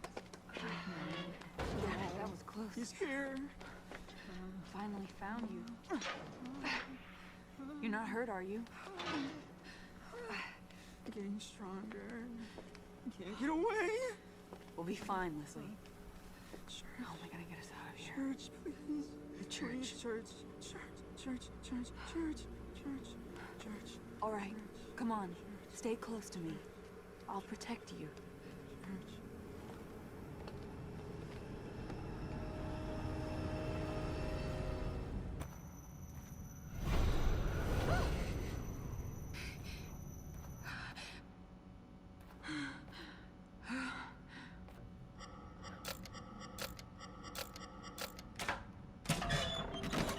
I guess I believe I missed one of the, yeah, I missed letter scrap 7. I have no idea what that is, but I'll just pull up the letter on the channel. So the first letter says, I sensed it the moment Marcelo triggered the machine. He had removed my mind from the core. He thought he figured out how to get around me, but he is such a fool. The brain is nothing but matter. My consciousness is omnipresent. I can see them all, their memories, their thoughts, their fears. And that's likely related to how he knew about Sebastian, and he knew that Joseph called Sebastian Seb. Although Ruvik may have listened in on the conversation Sebastian and Joseph have in Chapter 7, where Joseph calls Sebastian Seb. So that's probably the real reason, not because of what he's saying here in the letter. Of course, Ruvik does say in Chapter 10 that he knows what Sebastian craves and what he fears. Continuing on, and by pulling in so many people, I will consume them all. From the weakest first, each mind gives me more power to conquer. Where does my world end and reality begin? From now on, that line begins to blur. See, Leslie? We're almost there. Just a little further. At 5 came a plague, taking our livestock, and with that many took their lives. At 7, Mother turned to the church. Their symbol was etched in her mind. At 14, I left, leaving only a note. I wrote that I'd gone to heaven. Right, and as it says here, on your own since 14. So I find it hard to believe a plague occurred. A plague in the modern generation? Is there even such a thing as a plague in our generation? I mean, it might be happening in foreign countries, but a plague? In the United States? That's so unheard of. Why a plague? What the hell? You've got to be kidding me.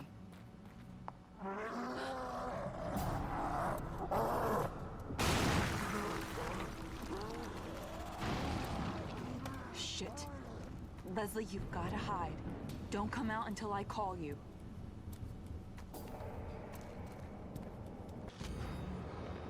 I guess you could say I started young.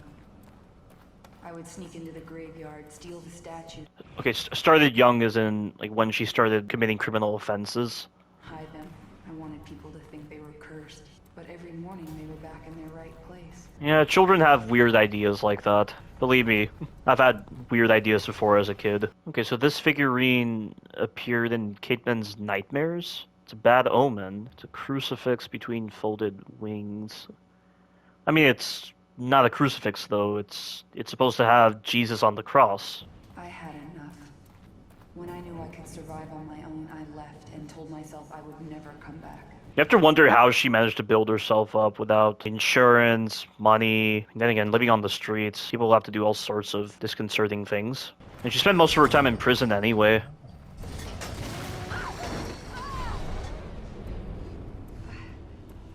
Huh?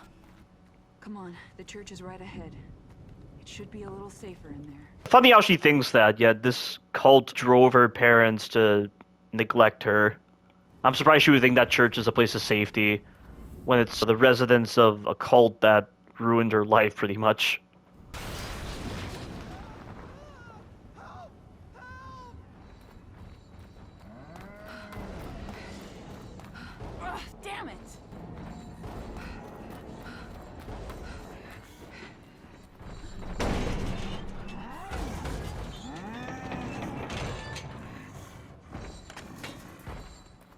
We should go.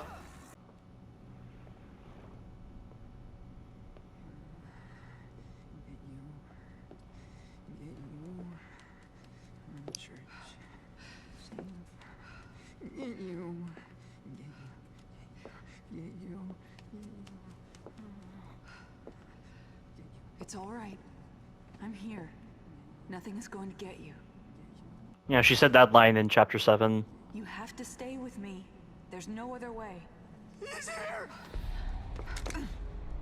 Ruvik, what do you want with me? You. I'm just making sure you're doing your job. Just like me, I doubt they want damaged goods. Back up!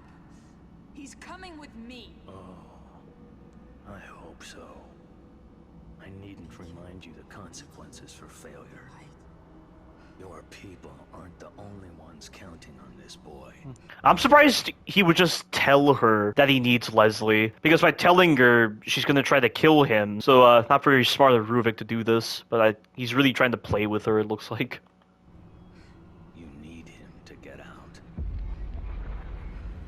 As do I. We're all their pawns, eventual victims. They killed me. They ripped me apart and took what they needed. I will destroy what they wish to control. How are you gonna do that when Mobius can incapacitate you the moment you go into Leslie's body? See, now she's affected, when she wasn't being affected previously by the activations of STEM, so it's so different here all of a sudden.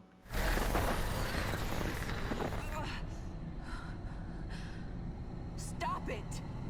Let him go! He is my vessel. I am in control. I sense a conflict of interest. Just what was your mission exactly? Do you think their all prying eyes can't see and hear? See, I can't tell if he's being truthful or he's just getting into her head and telling a lie. They've been watching you, kid. I mean, they obviously haven't been watching her, because if they were watching her, they would have killed her when she got out of STEM. But she maintained her anonymity after the events of this game, and she was working up ways to take down Mobius with Myra and Theodore in Evil Within 2.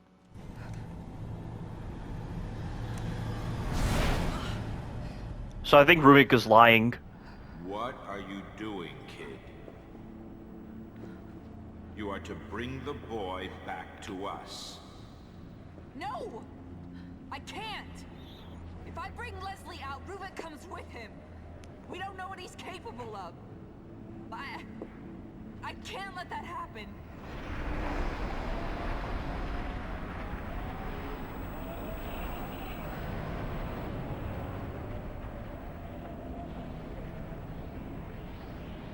And at the same time, she can't kill Leslie because she needs him to get out as well. Or at least that's what's assumed. And assuming the Executioner DLC has relevance, the subjects would have to leave STEM by terminating the connection of the other subjects.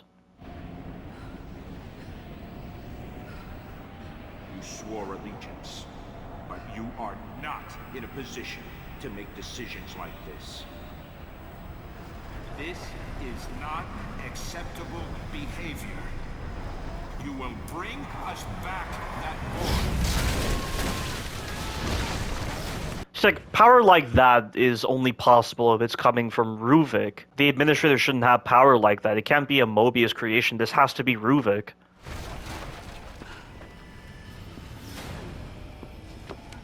Run all you want, kid.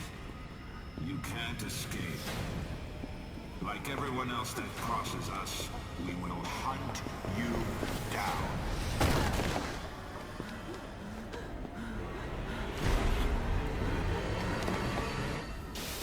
Come back, kid. You have a job to do.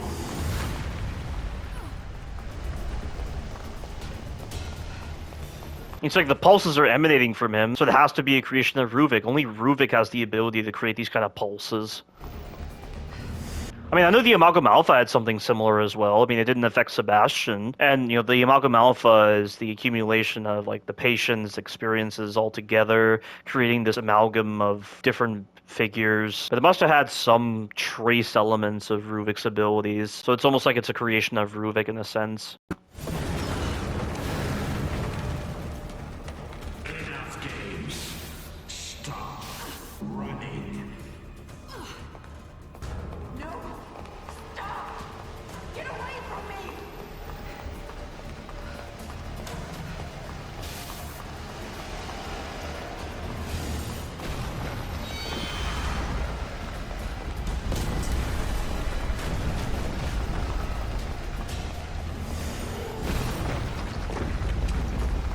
I'm amazed she can run so fast in high heels.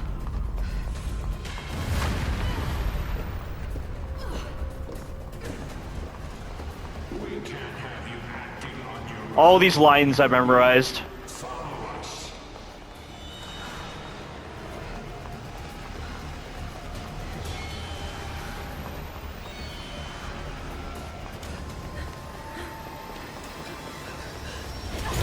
Come back, kid. You will bring us back that boy.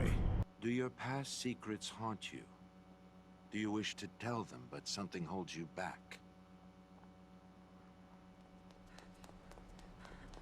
Come back, kid. You have a job to do. No! Stop! Get away from me! Stop running.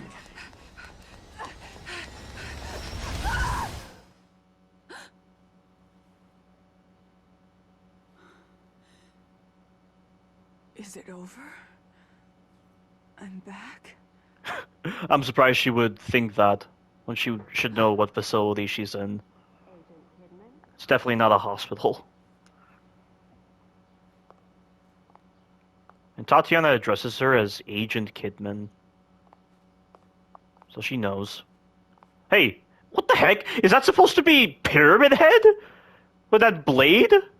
Is that a reference to Silent Hill? No. Where is this place? Yeah, so how on earth does she enter this room from here? This must mean she's physically connected to STEM, right? Inside that bathtub? Are we awake? Hey, you! What's going on? Where is this place? I'm afraid I cannot answer that. Are you kidding me? Ugh, waste of time. Yeah, I know Shade is here.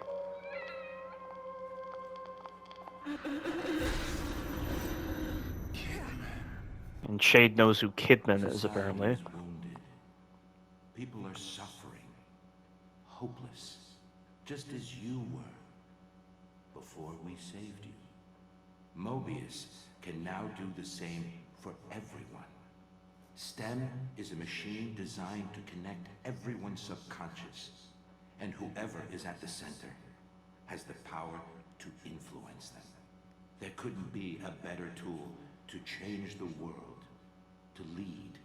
Society needs a curator, and Mobius will be just that, ushering in the next step of humanity. Well, that ties into the Evil Within 2 as well. Hey! I know you're out there. Do you have any idea why this world is the way it is? Hate. Hate. Ruvik's hate. The man's consumed by it. He wants out. Wants to get his revenge. He wants back what he feels the world took from him.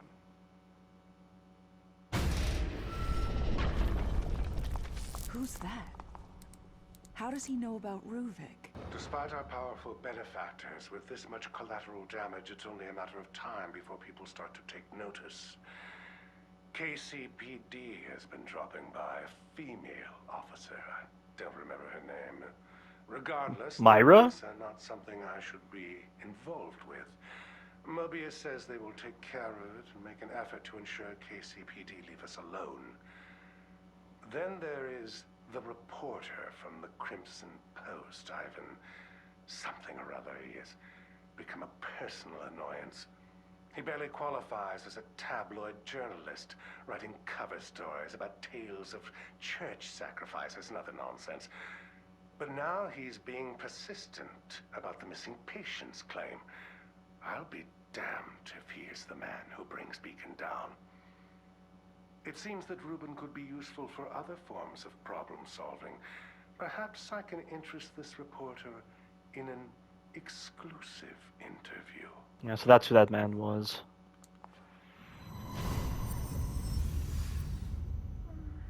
Leslie!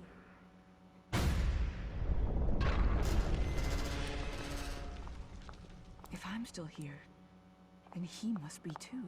And what's the whole significance of these flowers appearing? I know they're associated with Ruvik, but why now do they appear? Too bad they dragged you into this. Yeah, so normally these white visual echoes indicate events that happened in the real world, but they can also show experiences that are happening in STEM right now. So right now, Kidman hasn't necessarily intersected with Sebastian's experiences. She's just seeing them through a window, basically. But either way, you're mine. To do with as I please.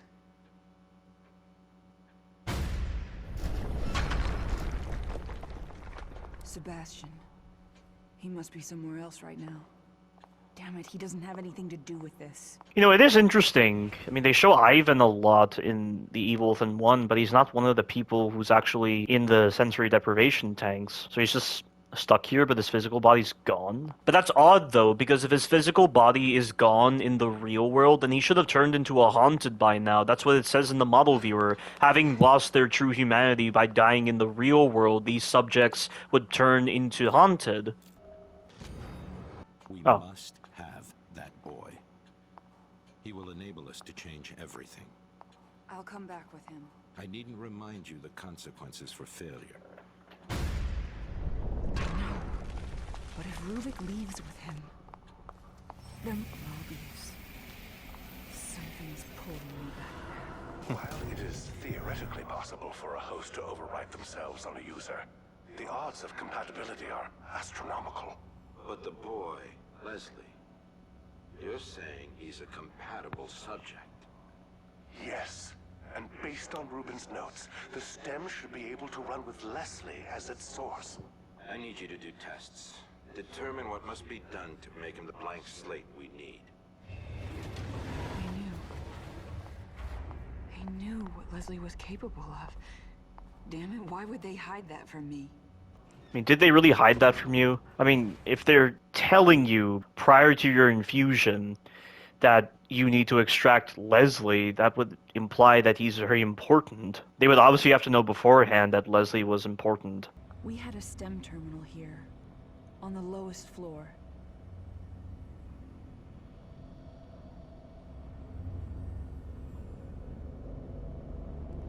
So these STEM terminals, are they just able to connect to the main STEM in separate parts of the building? I mean, like Ivan even says that, breaking a STEM terminal, I didn't think he'd go that far. He says that in chapter 10. It's like, what exactly are these STEM terminals? Are they like minor STEMs? Whereas the major STEM is actually in Beacon, and that's the wireless one. And something else that comes to mind? Jimenez said that they always extract the patients from the STEM terminals before interviewing them, so they clearly had a designated way of actually extracting individuals from STEM, and yet Mobius doesn't try to extract Marcelo when he disobeys them, or they don't try to extract Kidman when she gets close to Leslie. I mean, how exactly does this extraction process work? I thought this extraction process was something that they actually added in The Evil Within 2, but given that Marcelo was interviewing the patients constantly, this would imply they had a way of actually extracting the individuals from STEM. I mean, some of them would babble incoherent nonsense, some of them would die. So it wasn't like Ruvik was locking Mobius out of STEM entirely, because Mobius had the ability to extract the subjects, but somehow during the extraction process, Ruvik would interfere by either killing the subject or, I'm guessing, making them go through some kind of harrowing experience as they were being extracted, which would then amplify their existing pathologies, causing them to babble incoherent nonsense. But regardless, the whole extraction process procedure is really confusing. Like, how exactly is Kidman going to signal to Mobius that she needs an extraction? Like, how is she going to communicate to Mobius once she rendezvous with Leslie that they need to get extracted? That's what I don't understand, unless, of course, this this was never the plan with extracting Leslie. It was for some other purpose. I have no idea. But we know that Ruvik escaped into Leslie based on what happens at the end of this DLC and also in the Executioner DLC. But we don't even know what happened to Leslie's body by the time of the Executioner DLC, assuming it is a canon DLC. And of course, factoring in later events of the Consequence DLC, we know that through visual echoes, Kidman was likely sent in to neutralize Ruvik, and they were looking at other substitutes for Leslie, given that Leslie's pathology made him so unique that he would have to be compatible with Ruvik's brainwaves, and the Administrator did not agree with that, of having Leslie being the core, so he opted to search for core candidates who would be more acceptable to a broader range of people, basically. Of course, factoring this in, it really puts into contention the real reason why Marcelo thought it'd be best to disobey Mobius and go into STEM with Leslie, as there would be no reason for him to do that if they were already looking for other core candidates. And this once again puts into contention the real reason why Kidman was even sent into STEM. I mean, she was there to possibly neutralize Ruvik, but then you also have that one conversation with the fake administrator by the end of this DLC, where he says, we needed to know if one of us could survive within the system. You were sent to carry us in with you, so here I am. Of course, we can't even trust what he's saying because we don't even know if that's the real administrator or if that's just the fake administrator generated by STEM or by Ruvik. But then when you factor in what he says there, and then you relate this to the final letter Ruvik sends to Kidman, where he says that the administrator came inside a STEM long ago and Ruvik left his mark on him, this seems to complement what the fake administrator was saying about sending Kidman in to see if one of us could survive within the system. Like they're trying to refine the way Mobius operatives can enter STEM without being affected by its influence or by the core's influence. I really don't know. I mean, this is one of the most confusing parts about the Kidman DLCs, and then when you factor in some of the events of the main game, it really creates a lot of confusion. And I can't help but feel like with some of the events portrayed in the Evil Within 2, they had to ignore certain points from the main game and the DLCs of the Evil Within 1. If Leslie's in here with me, he's probably headed there. And that may be my way out of here. What is that? This guy can actually attack you if you get too close to him, so you have to wait for him to disappear. Shit!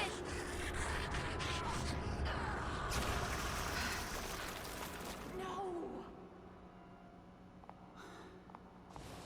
I can barely see anything in here. Chemical lights. Better than nothing, I guess. So there's a trophy for doing this entire section using no more than 3 chemical lights. So the ambient light source generated by the chemical lights is important for navigating the area. I'm going to try to do this without using more than 3 chemical lights. Oh shit! Jesus, that actually scared me! I have to go this way.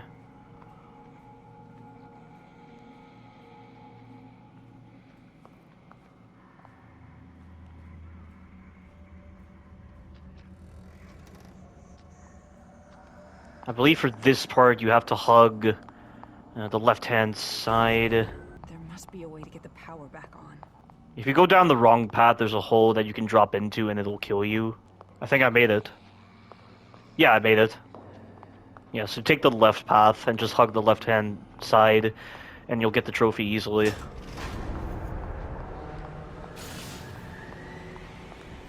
Auxiliary power has been activated. Floor security is now rebooting. It's also funny how on Kuriyami difficulty, because the lights never come on, there's a developer that actually mocks you, and he's like, "Ukaragavermata zanin deshita." Yeah, thought the lights were going to come on. Too bad. So it's interesting that they put in that little troll. Systems were previously shut down incorrectly. Each terminal requires manual restoration. Please be patient. This isn't the time to make me wait. Although brilliant, Reuben was quite insane. A compromise of ethics on our part. He seemed motivated, obsessed, with revenge against something never specified. We discovered what he was doing in secret. Torturing. A penchant for traps. A serial killer masquerading around as a scientist. Yeah, Chapter 10 already established that. They knew about Ruvik's serial killing with that one conversation at the start. This area is important, and these are the brain puzzles from Chapter 9. We have fear, we have consent, and that brain is something different. Then we have trust or hope. I think it's the hope center, based on what Rubik said. And then there's that blueprint from Chapter 5. His demeanor has turned far too aggressive and his techniques even more perverse. Da Vinci would dissect corpses to further his anatomical studies, but what Rubin has done goes beyond. Demanding his subjects be aware as he dissects them to truly see how the mind reacts. He's more of a butcher than an artist. But we must remain scientists above all. I had taught him from a young age that the end shall justify the means, but I could not have predicted things to be this extreme. Mobius has learned of his involvement due to my carelessness. I've asked they bring him on board to assist in development. Perhaps offering him better facilities and support will refocus him and stave off his gruesome proclivities.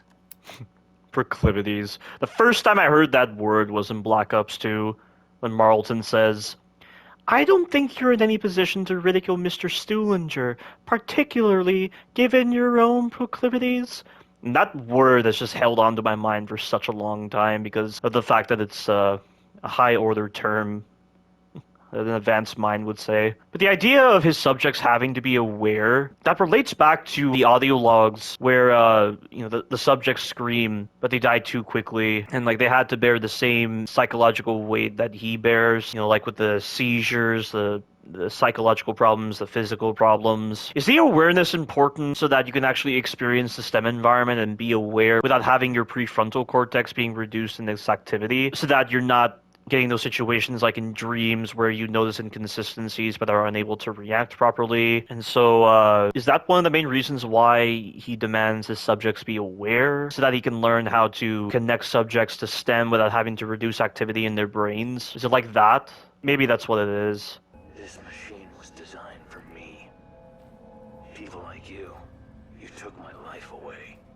Turned me into an abomination. Finally, with this machine, I can go back.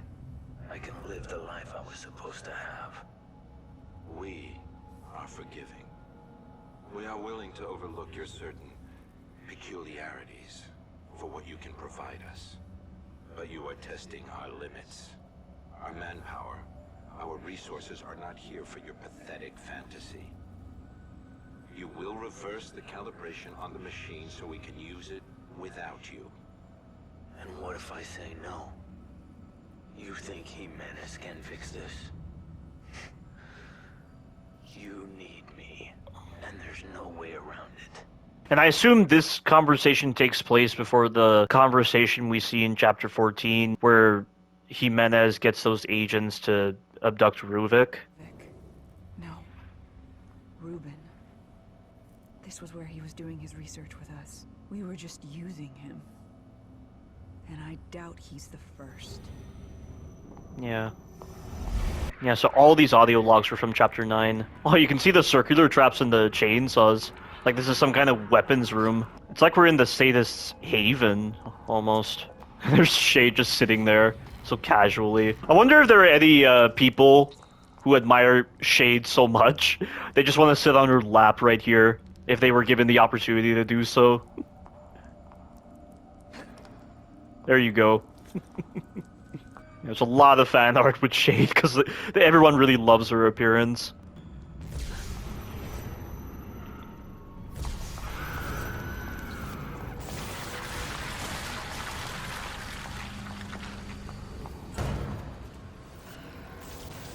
And we just gotta rush for this scanner immediately. Restoring security clearance. This may take a few moments. I don't have time for this. So again, Shade is omniscient. That was close. System ready.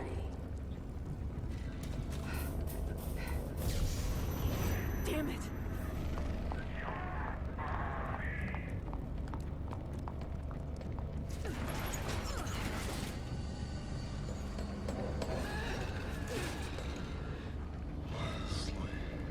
And look at all this. You would not be seeing this on Kuriyami difficulty because it'd be so dark, so insulting to the people who took the time to design all this.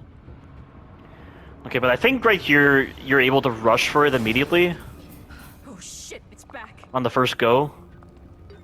So I gotta be fast right here. I don't have much time. Please enjoy this music while waiting. That did it! You've got to be kidding me.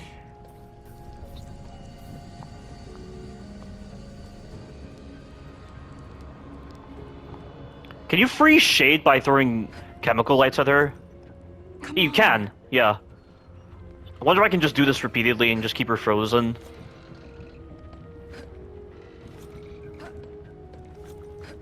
Thank you for waiting. Yeah, that could be a reliable method.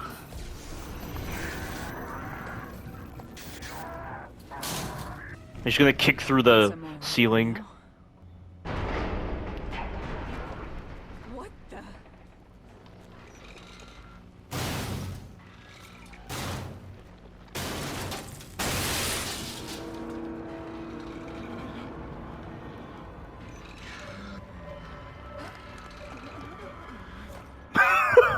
Those sounds. It's just like with Obscura from the Evil Within 2. Is it gone?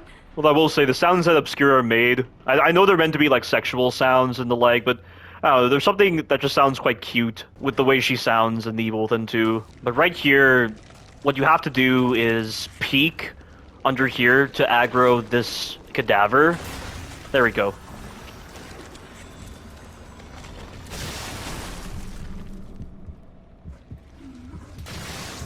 Yep, and that gets rid of them.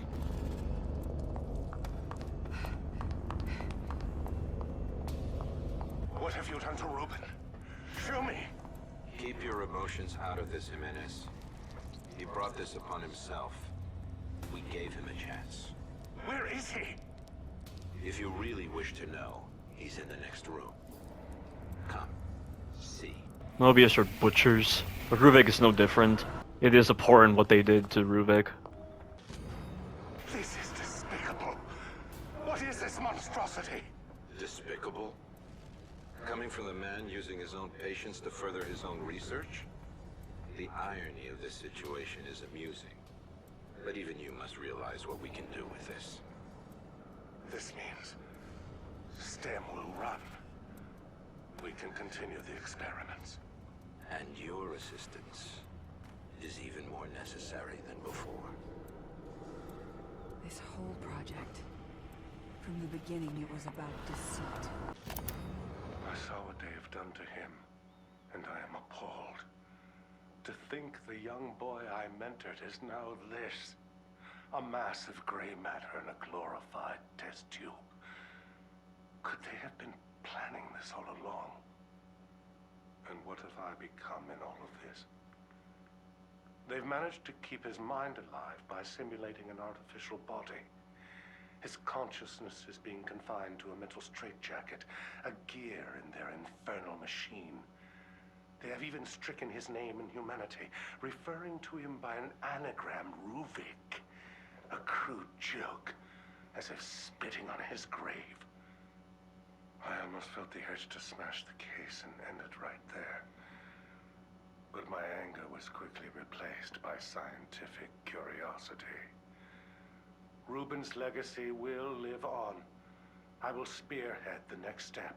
I will create something of my own out of this tragedy.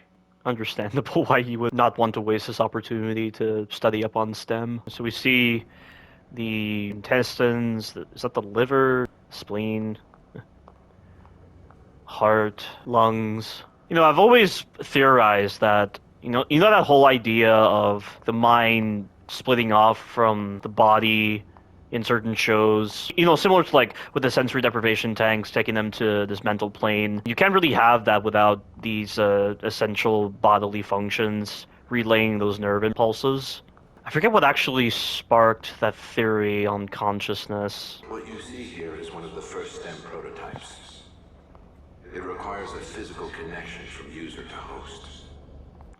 Yeah, so that one blueprint in Chapter 5 showed that. And is that what the patients were using initially before they left the stem and then were interviewed? And were they physically connecting to Ruvik? So, like, Ruvik was sitting in one area, and then the wireless connection would go from him all the way to the patient. And then when Mobius dismembered Ruvik and simulated an artificial body, it was meant to continue that whole process of a physical connection, where the subject would have to physically connect to the artificial body they created for Ruvik's brain and other body parts. The thing I don't understand is whether the stem that we see at the end of the main game is actually a wired connection or a wireless connection. And given the fact that the subjects are in those sensory deprivation tanks, we don't see any kind of physical wire connected to them, I can't tell if that's supposed to be the wireless connection. And Marcelo said that once he activated the system, the wireless signal would ring out over the near distance. And if the wireless signal can go out that far, then that means that the sensory deprivation tanks are tied specifically to the wired system. But that doesn't make sense, because they constantly say that the STEM prototype at Beacon is a wired system. It's a brand new prototype. So I don't understand what the administrator is saying when he says we're looking at one of the first STEM prototypes that was a wired connection. But Beacon houses a newer version with a wireless transmitter. All the user hears is a high-pitched tone, and they're connected. And how far does the signal broadcast? And I have a theory. You know the map fragments that we collect in the Evil Within 1? I question if that entire map that's shown is meant to represent the range of the wireless transmitter. That wouldn't make sense though, because that would then imply that many people died connecting to STEM, but they didn't. And we saw those police officers at the end of the main game. They apparently weren't in STEM. And the rest of Crimson City was intact. We weren't hearing about any other disappearances, nothing about people dying or falling into comas. So what exactly is the range of the wireless signal? I don't understand. And I can't help but feel like that note you get in the main game of The Evil Within on Chapter 2, where a villager asks when they put a lighthouse on the lake, I just can't help but feel like that indicates that STEM's wireless signal actually reached the village of Elk River, but that can't be. There's no way that's possible. We've gotten word Jimenez is prepping for unauthorized usage. And how exactly did he activate the system before putting himself into a sensory deprivation tank? I don't understand how that's possible. And if simply hearing the wireless signal is all it takes to actually be plugged into STEM, why does Jimenez need to go through with putting himself into a sensory deprivation tank? That doesn't make sense. We would like the trial run to be on our terms, not his. That sound in the patrol car must have been when Jimenez activated it. Joseph, Sebastian, Oscar, they were all pulled in with me. The STEM and Beacon. That's where it all started. There must be a way to get out of this world from there. Yeah, but again, Jimenez was inside that sensory deprivation tank. How could he have possibly activated it? We don't know what happens to individuals when they hear the high-pitched sound and they're connected to STEM. What's happening to their bodies in the real world? And we have all these missing person reports that seem to tell a different story as to how these characters disappeared compared to what happened in the patrol car. It's funny how she's talking about the patrol car, but the start of the assignment DLC didn't even make sense with the way Kidman's state of mind was as she was going through the assignment DLC. She wasn't even trying to think about the patrol car when she first started the DLC, but now she's talking about it here. But if she knew about that sound in the patrol car, why does she then go through this conversation with the administrator after seeing Leslie, like at the start of the assignment DLC? Why was she in that state of mind? I don't understand. And when he says physical connection, does he mean like they have to be plugged in by wire to the host, like shown in that blueprint device? Or is it that they have to be in the sensory deprivation tanks and then the wireless signal will actually work? Is he saying with the physical connection, the sensory deprivation tanks are the physical connection? Or is it something different with what he's saying? The only thing I can think of is that the STEM prototype at Beacon supports not only a wired connection, but also the wireless connection. So both methods are able to be used with the STEM prototype, and maybe Marcelo used the physical connection. I really don't know. There are some things here that are to remain in the dark. Especially for you, kid. You're asking too many questions, ignoring your mission. Running from responsibility. Just like you always do. No, that's not true. You don't know me. That much is obvious. But we need to make sure you do what you're told. You're lying to me. Hiding things. I can't trust you. Not like this. You are not required to trust us. Only to obey. Yep.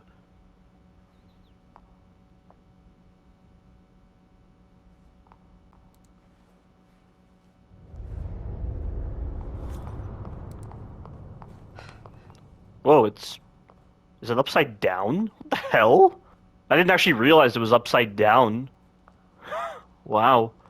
I'd never noticed that. You were assigned to your team for a reason. Castellanos, Oda, they know nothing. But they're searching for answers. Searching for us, you mean? One of us. But this may be our chance to remove them.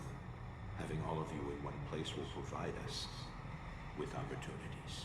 Yeah, so maybe he was trying to eliminate them through this mission, while also getting data from them. I'm not really sure. And also, the part where he says that Sebastian and Joseph are searching for one of us, is he referring to Myra? And did the administrator really believe that Joseph was helping Sebastian search for Myra? As far as we can tell, Sebastian was searching for Myra on his own. Listen. The police department. Why am I here? Oh, Pedro Martin and Martha Martin. And these series of characters, they're actually part of the Executioner DLC. So Martha Martin is the girl that you were looking for in the Executioner DLC, and Pedro was supposed to be her father, and he becomes the Keeper somehow. But this sequence is one of my favorite parts of the Consequence DLC. I just like hearing the backgrounds with Sebastian. Amelia White, Christopher Taylor... Lost Dog. This practically became Sebastian's room in the Evil Within 2. You can also shine the flashlight on this desk for some reason. This is supposed to be Kidman's station. Junior Detective. And she had solved a jewel robbery case all on her own, as described in that conversation she has with Sebastian. How's Lily doing? Great. Everything's going fine. Just wish my wife would be home more to take care of her. She barely took maternity leave, huh? One of Crimson's finest, I suppose. She's a great cop in her own right, but we can manage without her for a little longer. You should hope she doesn't hear you say that, or you'll be out in your ass, Joseph.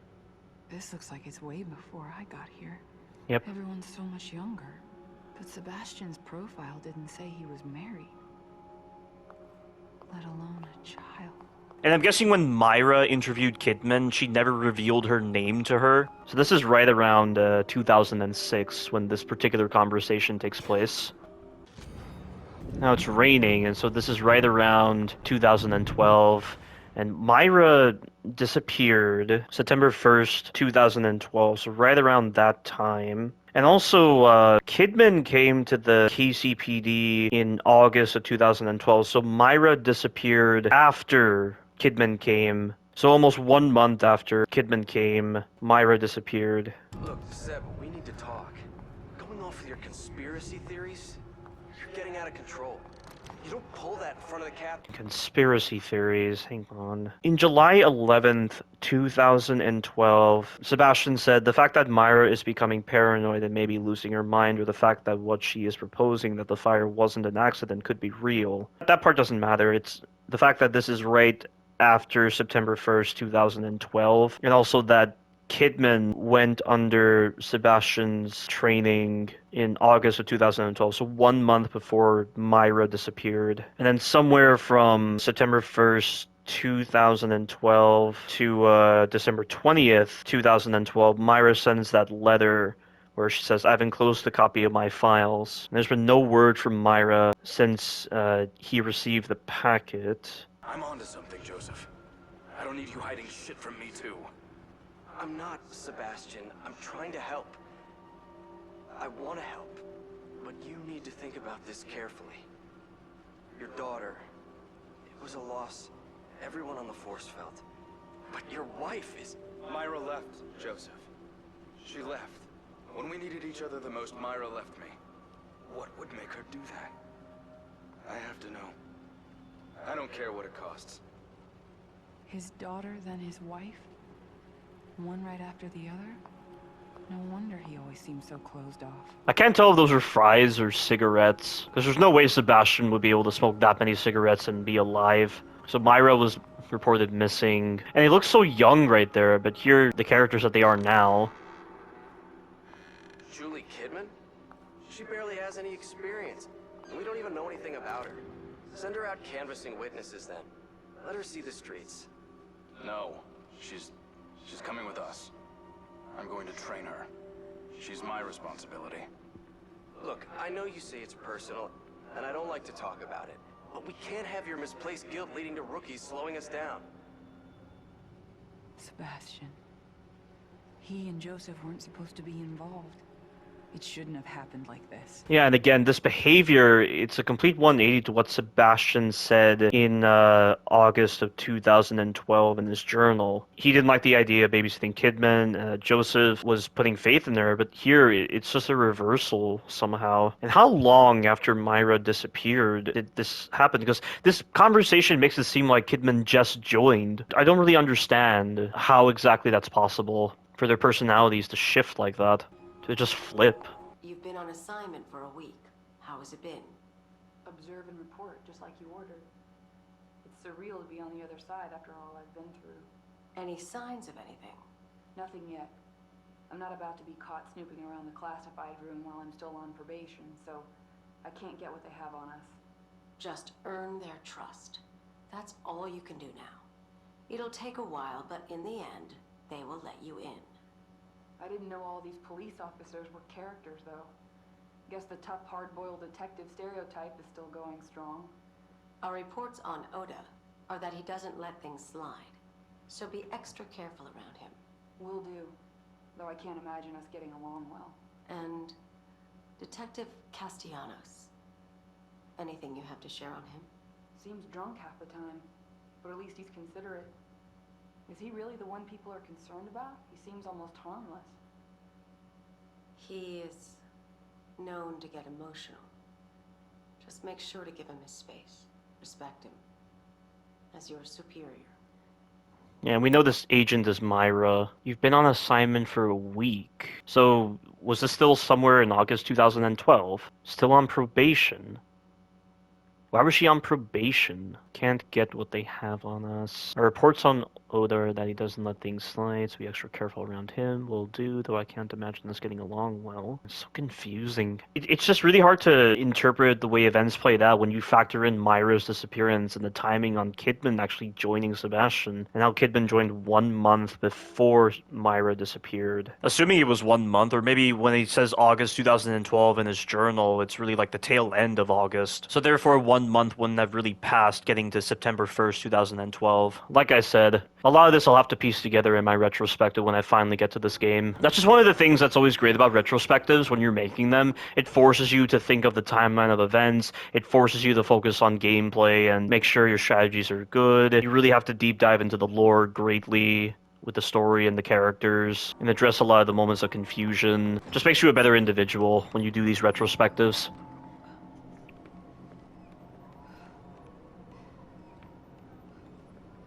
This is Crimson? This can't be real.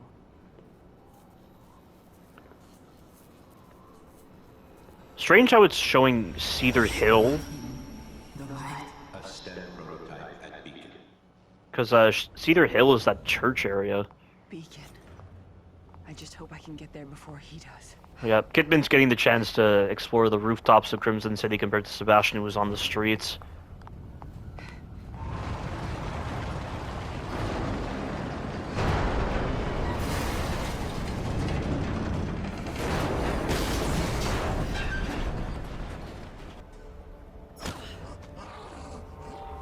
Good thing Kidman has common sense. Well, he's not coming back. Compared to Blake Langerman, Miles Upshur, and Wayland Park from the Outlast series. Rubin's experimentation has demanded more and more subjects. And sad to say, they're suffering as much as, if not more than, his previous patients. Fortunately, Beacon and the city offer no shortage of expendable subjects. I should feel guiltier than I do, but my Hippocratic oath was abandoned long ago. The scientific and medical potential of the work is too great to be denied. Mobius has also offered me a respectable amount of compensation, promoting me to director at Beacon is not something to be taken lightly. First, however, they want me to have a reputation, publishing studies in various journals. Repurposing some of Rubin's research towards patient evaluation seems viable. I doubt he will even notice. So it's definitely clear that with this particular audio log, it takes place sometime before the conversation Ruvik has with Marcelo, where he says, "You published my research in your name again. Did you think I wouldn't find out?" So this audio log represents the first time Marcelo tried to plagiarize Ruvik's work, and this probably occurred multiple times before Ruvik eventually had that conversation with Marcelo. It's rather odd that this is the only time we'll ever use the shove mechanic in the Kidman DLC. It's just this one tiny area here. We only used it against 3 enemies, and then we never used it again. Beacon is close. Can't stop now. Well, here's where you'll be living. The view's pretty spectacular, huh? Holy shit. This is different than I'm used to. If you saw where I grew up. The past is over. You're with us now. Here are the keys. It's yours. You'll have to take care of your own food, clothing, and incidentals. But your bank account has more than enough to take care of that. So, that's it? What am I supposed to do? Whatever you desire. But your assignment at the Crimson City Police Department is precedent to everything. You are a police officer, and you must live as such, and act as such. I don't normally say this, but thank you. You shouldn't be thanking us. These aren't gifts we provide. You have a very specific assignment at KCPD, and all of this is in exchange for that. Okay, you're right. Sorry. Don't apologize. Just show us you can do your job.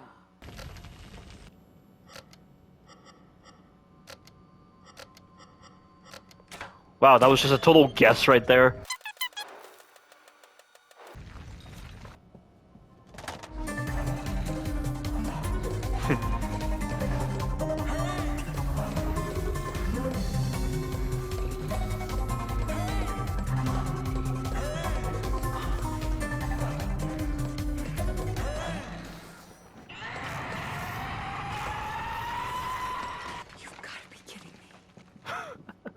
She did not like that. You said I shouldn't be, but I am thankful. I don't know what would have happened to me if you hadn't brought me in. The mark. Looks like it might be my only way out. That's the best you got. Just one enemy. Oh, never mind. I really underestimated just how fast these enemies run. I just got far too cocky with that section.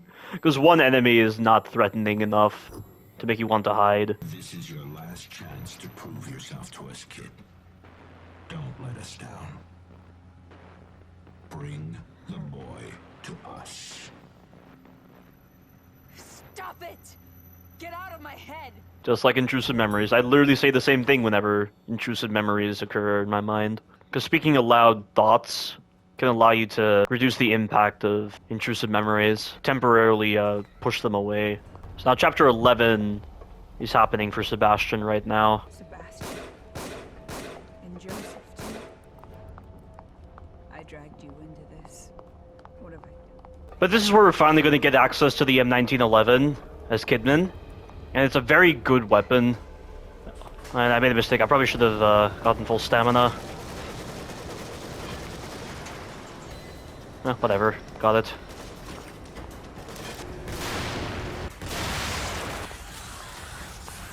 Oh yeah, that's right. If you sprint into enemies, Kidman stumbles backwards for some reason. It's rather obnoxious.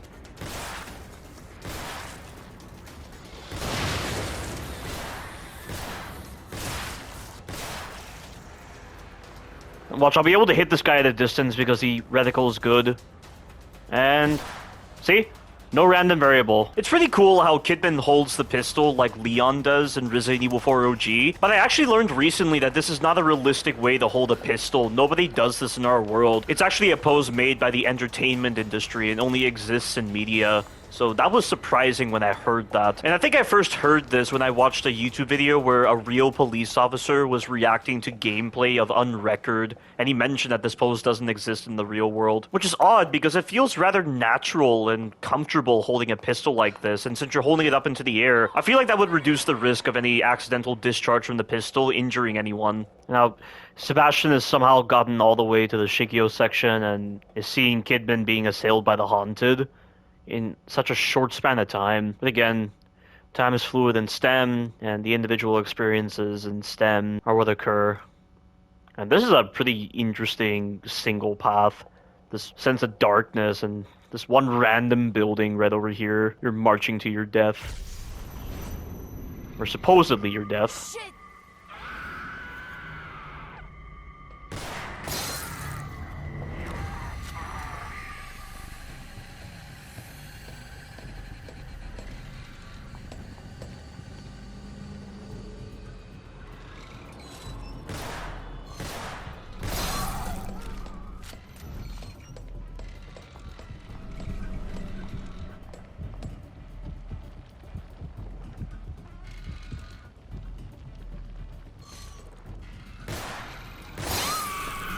That's that.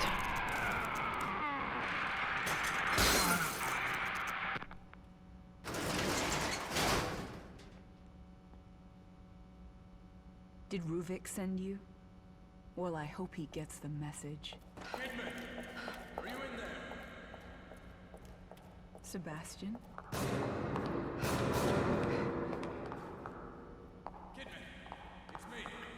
And then for some reason, even though we're seeing this from Kidman's perspective, she still says the line that she says from Sebastian's perspective for some reason.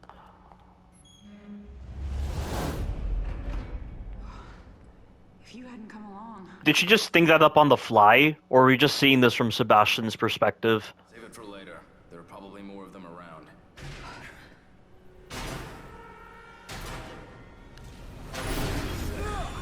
Yeah, and this moment right here, I don't think this is actually occurring in the character's eyes. I think this is just occurring in our eyes. It's just a way to transition all the way to the part where Sebastian is turning into a Haunted in a stylistic fashion, using assets from the game.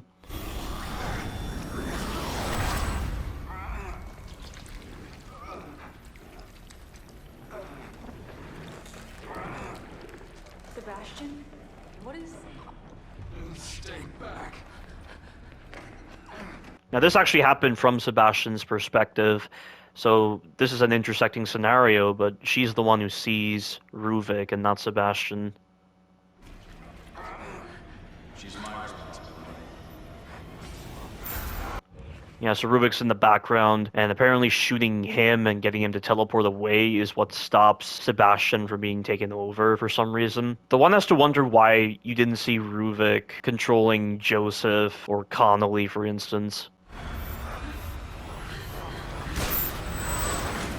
Unless their transformations into Haunted were entirely different compared to Sebastian's case where Ruvik is directly connecting with him. Whereas I think with Joseph or Connolly, maybe there was something wrong with their bodies in the real world, like they went into cardiac arrest, like and Connolly died, but Joseph was revived. I mean, he was still getting those episodes with nosebleeds and coughing up blood and headaches, but then Sebastian injected Joseph with that medicine into his brainstem, like in the back of his neck, and that seemed to stop the episodes from happening.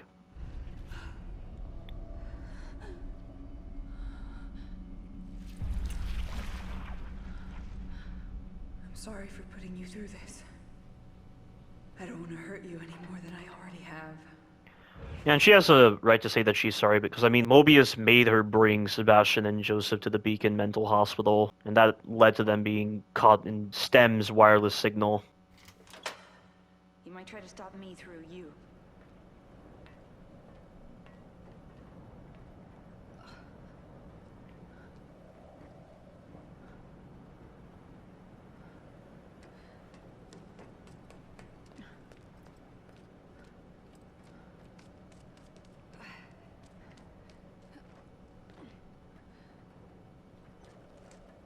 A little hasty with that gun, kid.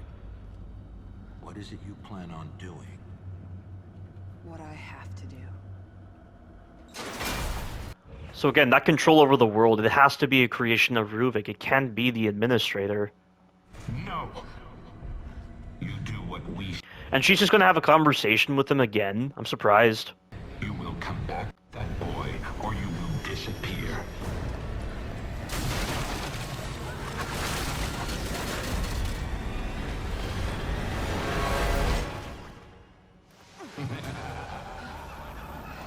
You really think you can do anything to stop this?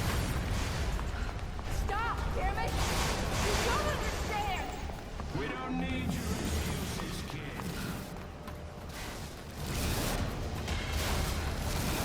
You run because you're weak. You're afraid of us. Whoa, what the fuck is that?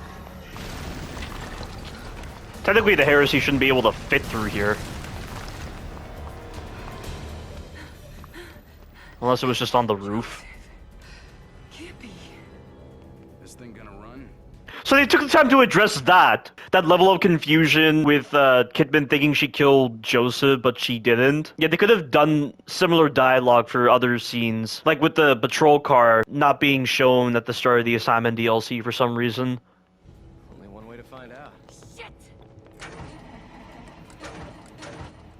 What are you doing? Answer me.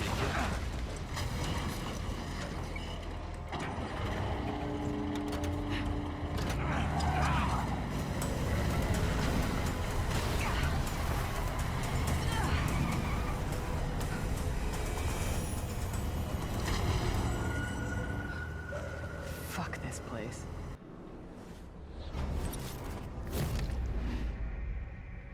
Okay, so now we're on chapter 4, A Ghost is Born. I'm not entirely sure what the significance of A Ghost is Born is and how it relates to Kidman. Because the only ghost is Ruvik.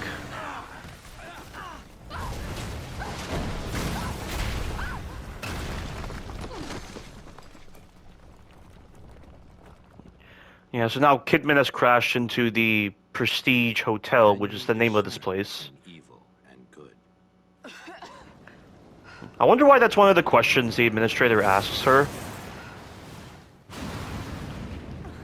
Because Mobius knows what they're doing is not right.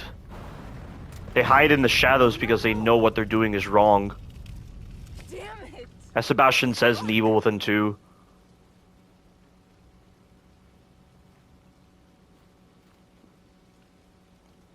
Now, Chapter 4, we're going to be introduced to this new system where apparently these paintings of Ruvik are able to take control of Leslie. I'm not entirely sure why this process is working the way it is. Maybe I can burn. And if Ruvik can take control of Leslie via these paintings, why did he have Leslie inside of a cell in Chapter 7 of the main game? What was he waiting for exactly? Why did he need to confine Leslie to a cell if he could just take control of him through these paintings? Or through some other means?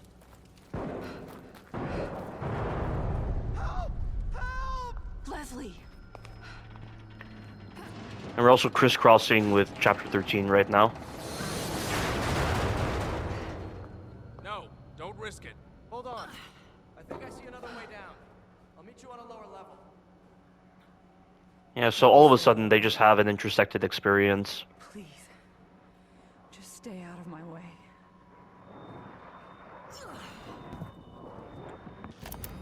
After surviving the fire incident and subsequent abuse from his parents, it's a miracle Reuben can function at all. His work comes from a place that isn't motivated by fear or money or social standing. His motives are more pure. I would say that he is obsessed with the chance to relive and remold reality so he can be with her again. His scarring is heavy, both physically and emotionally, but he longs for his lost sister. His love for her borders almost on an incestuous level, but as long as it provides motivation, so be it. Yeah, so the whole incestuous part, I think that's one of the main contributing factors as to why Reborn Laura has no clothes and why Shade is suggestive, because it's almost like Ruvik has repressed sexual desires and maybe his love map was entirely changed because of the abuse his father gave him. And so therefore Laura became his entire world, not just as a sister, but also someone he loves sexually, maybe. Because there have been cases like that where brothers and sisters showcase a love for each other. Sometimes it's mutual, sometimes it's not. But maybe that's it. I mean, I'm not really sure if the age that Ruvik was abused by his parents can be considered like formative years or, like very specific years where development of the love map is occurring. But it's a thought.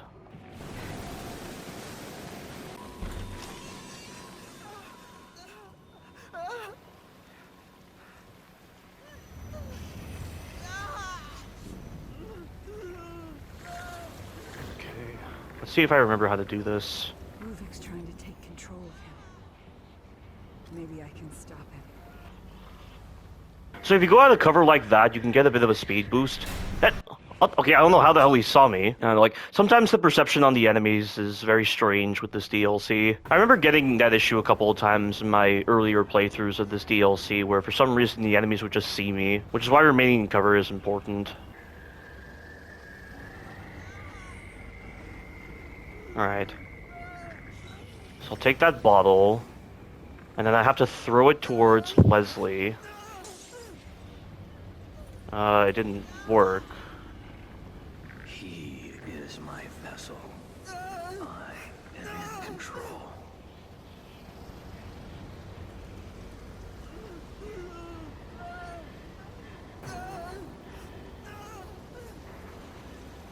I gotta hide.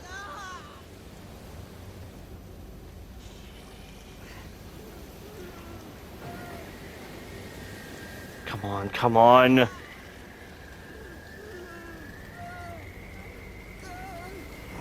There we go. So I messed up with the bottle because the guy wasn't nearby, but it still paid off. It works. Holy shit. Maybe I can stop Ruvik then. I don't know why she comes to that deduction. Just because she achieves this minor victory against Ruvik doesn't mean she can necessarily stop him. The original reason why Kidman was put into STEM was to potentially neutralize Ruvik, since she was considered expendable by the administrator and Jimenez. I know the wiki believes otherwise, that the real reason why Kidman was put into STEM was to test STEM insertion and see if Mobius operatives can actually survive within the system, and neutralizing Ruvik was like a secondary objective, but I don't think that's the case. And like, this whole story point gets very confusing when factoring in everything, and like I said, I have to do a retrospective to properly piece together the information. Leslie, where are you? I revisited the Victoriano estate yesterday. It's a vestige, a mere husk of what was bound to be such a home of promise. Mobius reaped nearly everything of value when we took on the research ourselves, but Rubin's notes indicate he was involved in something else. There were plans for another STEM prototype. Data about using receptors to transmit the brain function wirelessly to unaware users. It's borderline parapsychology, but these schematics and the scientific backup provided seems sound. What was he planning to do with such a thing? There's only one way to find out for certain, but I must continue these experiments in private, away from their prying eyes. I will not let them know, lest they take this from me as well. Yeah, and again, there's no mention of what actually happens to the unaware users in the real world when they're connected just wirelessly and not through the sensory deprivation tanks. And also, I just realized something. Mobius abducted Lily on February 11, 2012, but the Evil Within 2 makes it seem like they abducted Lily to use her as the core for the new STEM they made. But they had Leslie, though. I don't understand. Like, the STEM prototype at Beacon, I don't know if they were going to apply Leslie as a new core for a different STEM prototype and not the one at Beacon. And then when you factor in Lily's disappearance in 2012, what were they doing? mean, was Lily abducted for another STEM prototype? Is that what it is? And there seem to be multiple STEM terminals. As indicated in Chapter 3 of the Consequence DLC, Kidman said we had a STEM terminal at the bottom level. It really becomes confusing. It's like, what's happening with Lily right now? Is she being prepped for core usage? And I remember there's a file in the Evil Within 2 that elaborates on the personality or like the mindset of the core, and the only ones they can really use are either psychopaths or children because of the blank slate required. And obviously they examined the Beacon incident and they knew that there was no way they were going to use a psychopath like Ruvik, so they used children. But it seemed like they already came to this conclusion in 2012, because why else would they abduct Lily? And like they elaborate on Myra finding out reasons for why Lily was abducted in Sebastian's journals in this game, but was it for something else? Like, not necessarily having Lily be the core of the system? I don't really understand that part. Because the Evil Within 2 is 3 years after the Evil Within 1, so what were they doing with Lily in those 5 years exactly? This is yet another story point that really puts into contention the real reason why Kidman was sent in and whether they needed Leslie or not. And if Lily was supposedly going to be the new core candidate, why did Marcello find the need to put himself and Leslie into STEM then? The only thing I can think of is that Mobius was getting tired of the strained relationship they had with Marcello,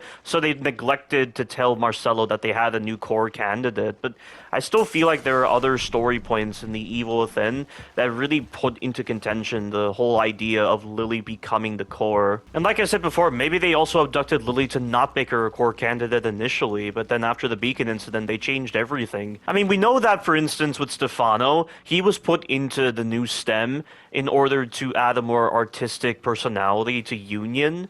Like, I think that's what the file mentioned about him. So was it something like that with Lily, where she was brought into STEM to add something to the environment they were creating and not necessarily become a core? It's nice that they made the movement a lot faster in Evil Within 2 when you're crouching and using the cover system. And they also allowed you to go into cover at a distance in Evil Within 2. So it allowed you to move incredibly fast and bypass the stamina penalty threshold.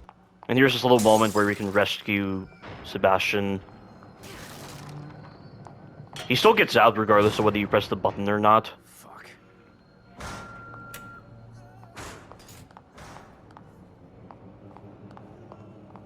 Huh? What was that about? Oh god, more of them.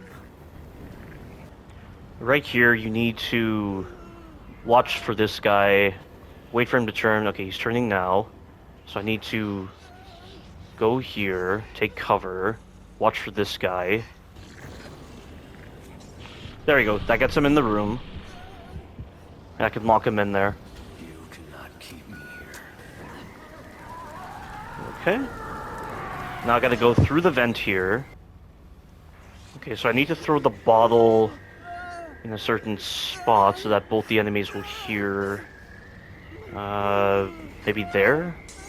Yeah. And I need to throw the bottle again to lure them, maybe like right there. Yeah, there we go. Now's my chance. I created this world. Yeah, I forgot to mention there is a trophy for this area where you have to get through the entire Prestige Hotel without killing or being spotted.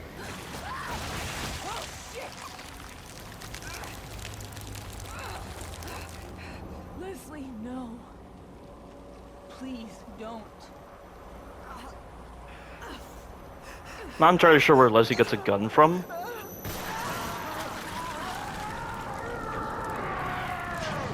But it doesn't really matter because we don't even have the ability to use the gun. It's all right. Everything's gonna be fine. I hope.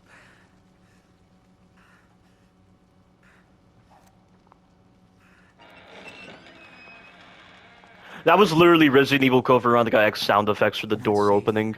Hurry, this way. Okay, this one...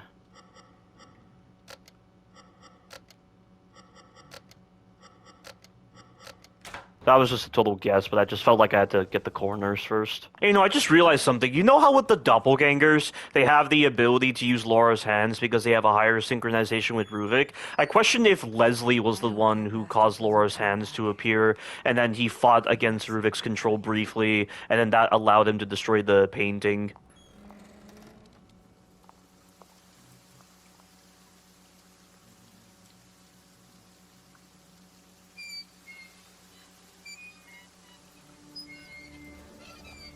It's interesting. There's no bubbles around. There's no, like, lighter atmosphere. Leslie can go home.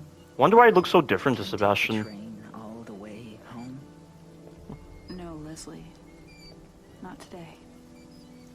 You'll protect me? Yes. That's my job. Good, good, good. When I get home, they'll be surprised.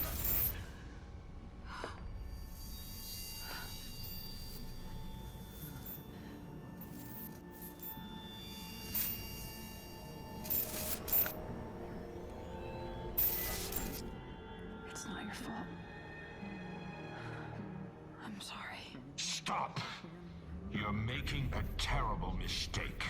Yeah, so this is where Sebastian is supposed to be, but instead she sees the administrator because their individual experiences are different within STEM. They're not really creating a world like Marcelo implied if their individual experiences are different. You don't understand. You don't know what he'll become. We know exactly what he'll become. That's why we need him. You don't understand what Ruvik is after. Ruvik is a corpse. He's after Leslie. And so are we. And you're more afraid of him than us? Don't patronize me. I have orders. But I can't let him have this boy. Leslie is the only one who can... Don't do it! Damn it! No!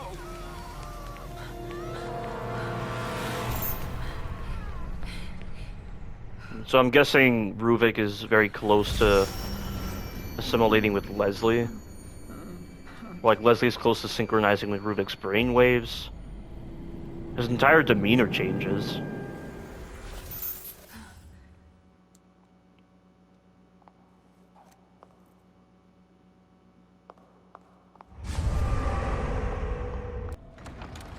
And the Haunted still attacked Leslie here for some reason.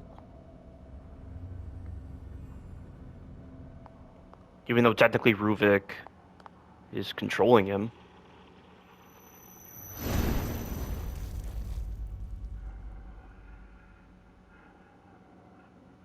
Oh shit. He's too far gone. I've got to stop him.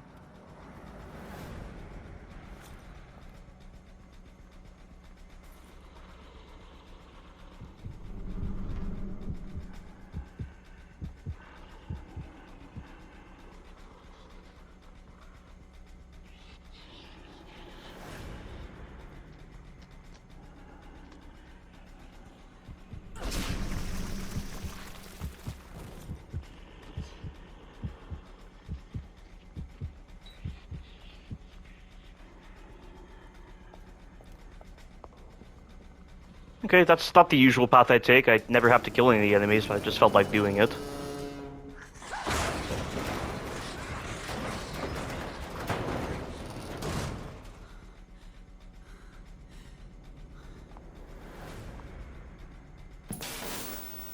Answer our questions. What are you afraid of? What could haunt you so? What could you need that only we could be the ones to fill it? Was your waste of life something you wish to return to? Are you not grateful for what we've done for you? We let you into our circle.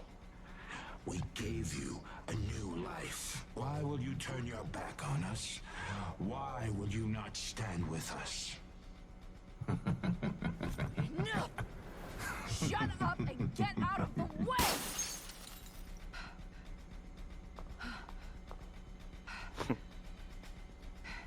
So I assume that's just the manifestation Ruvik created. It's not actually the administrator. The patients are dying when connected to the machine? What Yep. are you implying, Jimenez? After what you did to him, now all of this is just conjecture. But it's as if Ruben's consciousness remains trapped inside STEM, and he's attacking anyone attempting to enter. This is inexcusable. We need to get around this. We can't have come all this way for nothing. Ruvik. He was in STEM all along.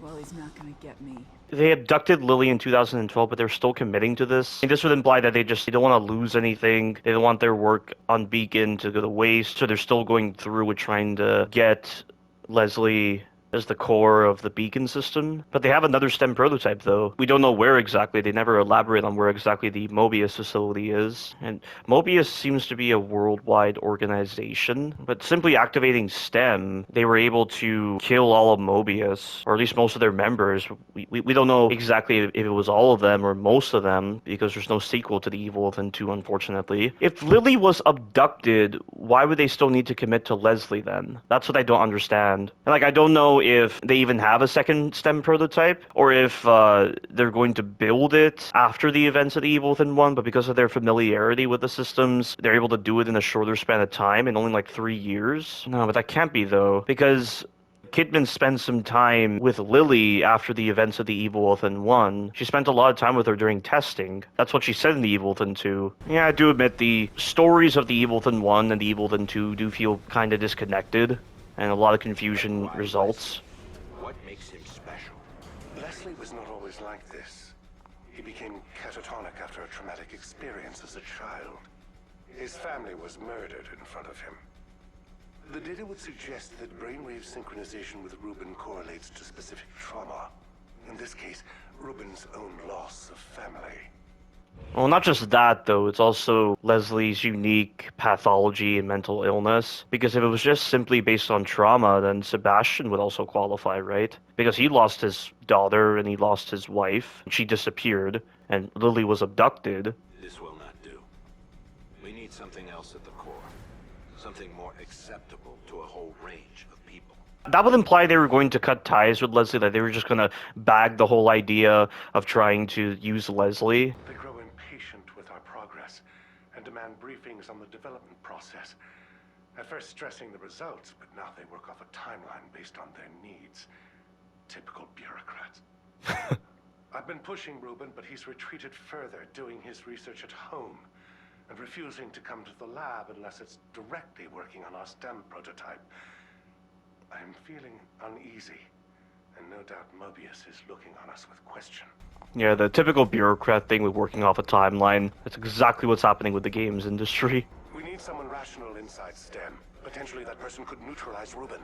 I mean, Ruvik. With my knowledge of the system, I may be of some... Absolutely not. We can't afford you complicating this any further. We will prepare one of our own.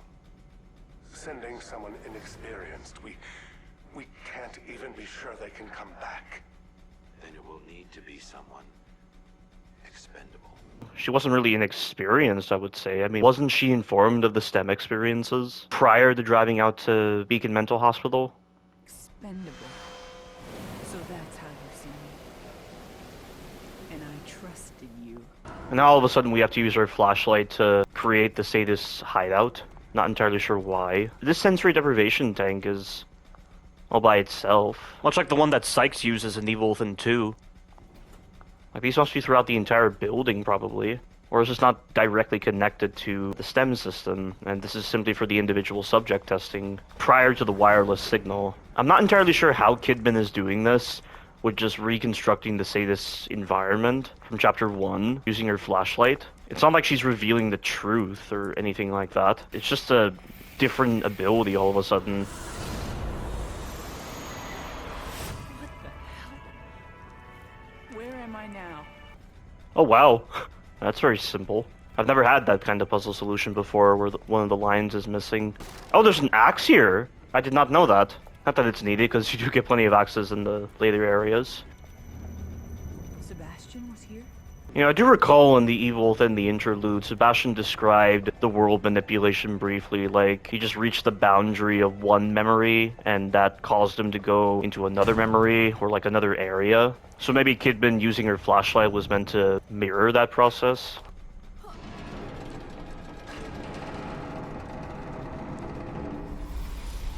Alright, yeah, I remember this.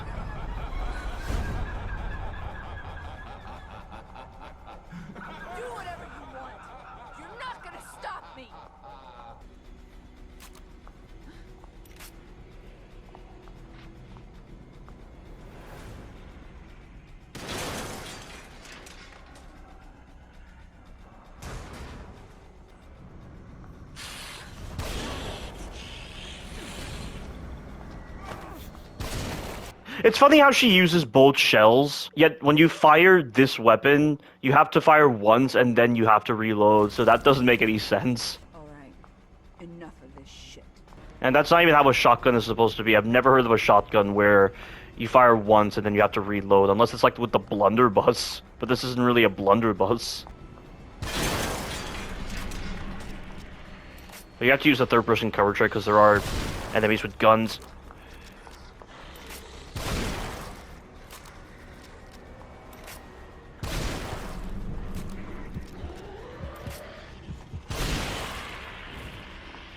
Shit, I'm out of ammo. Well, none of them dropped ammo.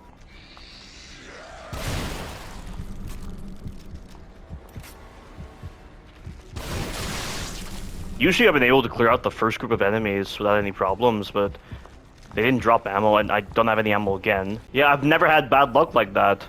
Usually the enemies are dropping ammo constantly, but this time they're not for some reason. I don't know why.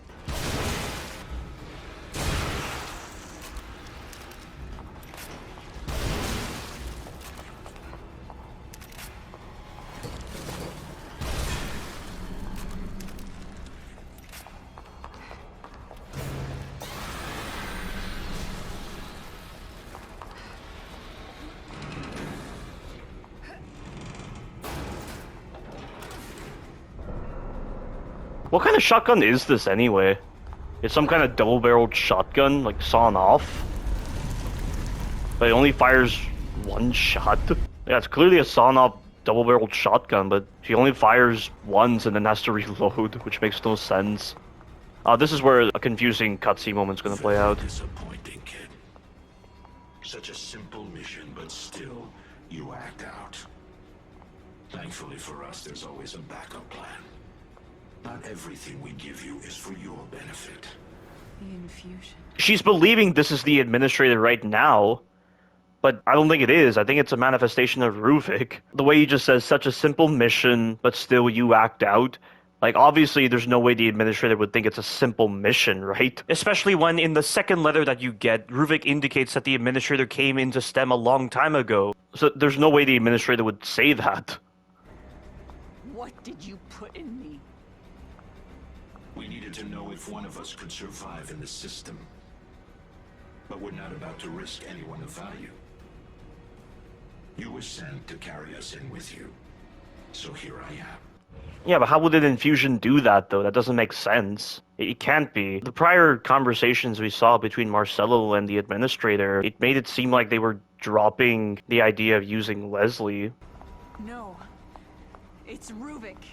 He's making all of this. I can't tell if that statement's supposed to be fact or if she's just saying that out of desperation. But clearly the whole conversations we get between Jimenez and the administrator are true, and this is what eventually leads to Kidman rebelling against Mobius in Evil Within 2. So a lot of this is true, that Kidman is an expendable agent, and they were just using her. And also, as we saw with like Chapter 3, with the conversations between Ruvik and the administrator.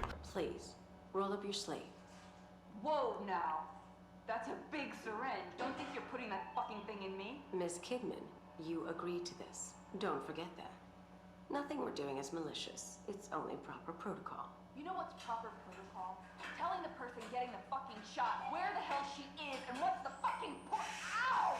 Damn it, that hurt. Hey guys, what the fuck?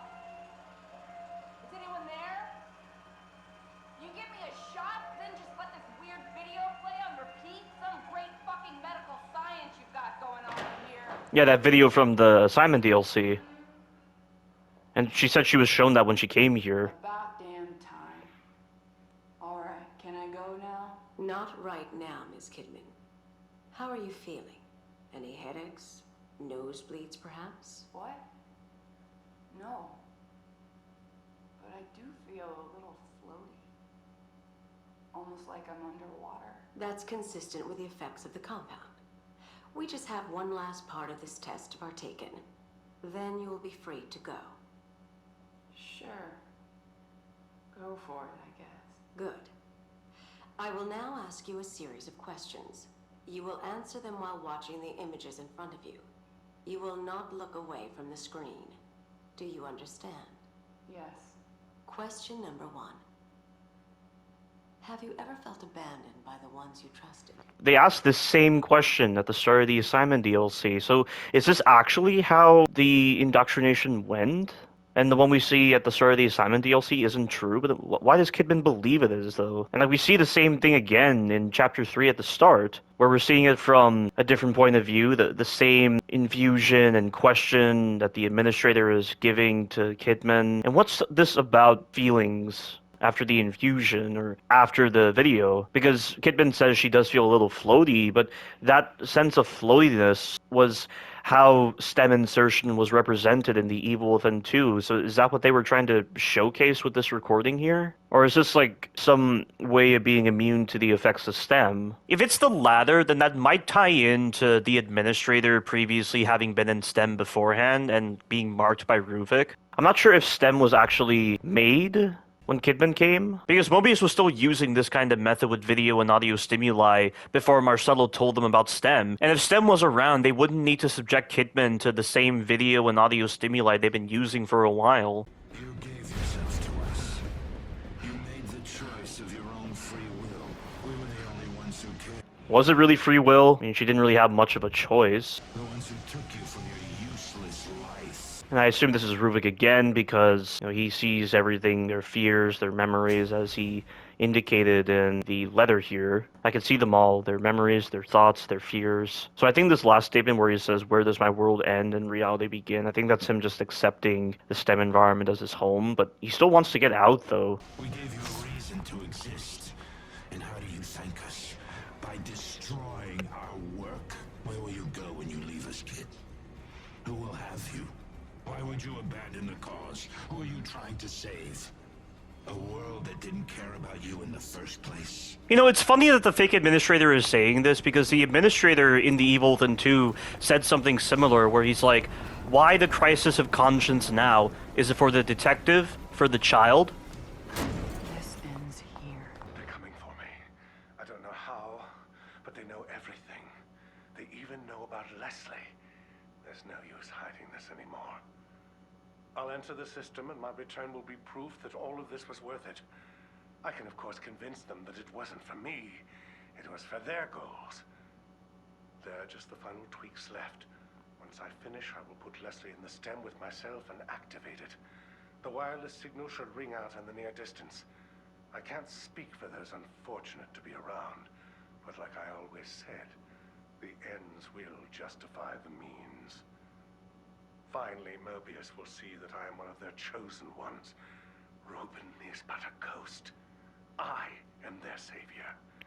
Their plan is nothing without me. So why is he saying they even know about Leslie? He just had that conversation with the administrator about Leslie. And that's what he's referring to is not about Leslie's existence, but more so about him trying to use Leslie. And also this whole part where he says he'll enter the system. He's obviously in that bathtub. Did he first activate the system? I don't understand how he activated the system and also put himself in that sensory deprivation tank. And what exactly was happening to his body once he actually activated the wireless signal? That's what I don't understand. And then he says all this stuff about, I can't speak for those unfortunate to be around. So he clearly knows that civilians are likely going to be caught by the wireless signal, but why don't we see them? Why don't we see all these people that are affected by the wireless signal? It's so odd how he says, I am their savior, their plan is nothing without me, all to justify his role within Mobius. There's going to be a lot to dissect for sure, in terms of trying to justify the character motivations or trying to call them out for not making any sense.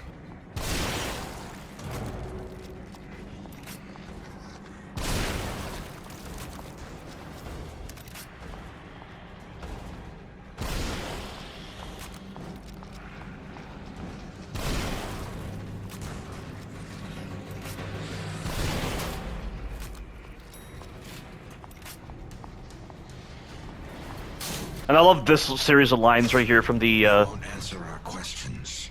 false administrator. It's not a fear. Fear is such a subtle thing. But when one experiences true fear, is when they can be controlled. They can be molded. STEM is an abortion. A machine. I wonder why he uses the term abortion, because that's a term associated with the intentional death of a child in a woman's womb. So that's an interesting comparison he provides for STEM. Designed on the premise of fear. Once again, the acting is just superb. But in a sense, it is perfect for what we hope to achieve. You will be the first. You will bow under this fear, or you will die. You will serve as an example for what we will become.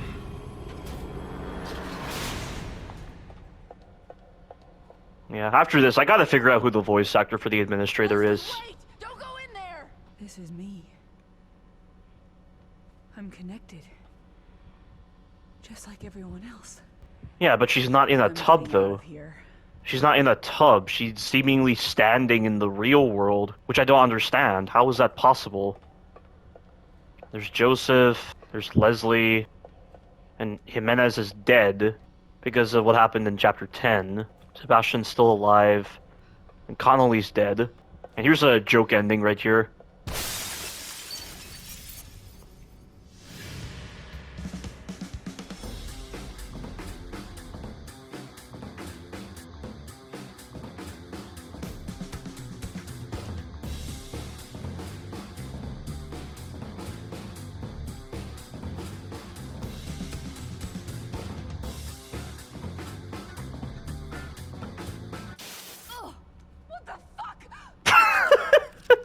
Wow. So that can't be destroyed, yet Sebastian's able to destroy it.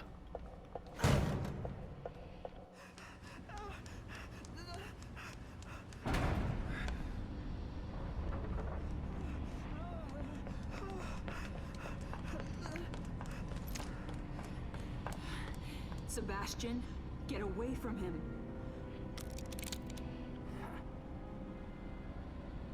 Sebastian, listen to me. Stop. Your interests are the same as ours. Look, I get it. You're not just some rookie detective, and this is not just some ordinary kid. You killed Joseph and you shot me. So right at this moment, that's enough reason for me not to trust you. You're a good man. That's why I still don't know what she's referring to with the, that's why I... Doesn't matter anymore. What doesn't matter? You know who this kid is. If you know anything, you know why he can't be allowed to live. Bullshit. It's Ruvik. He's the one that...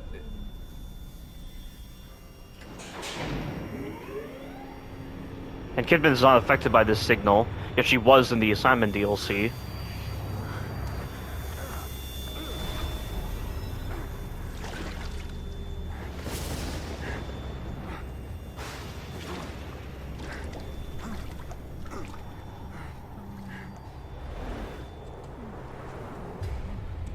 Leslie, stop!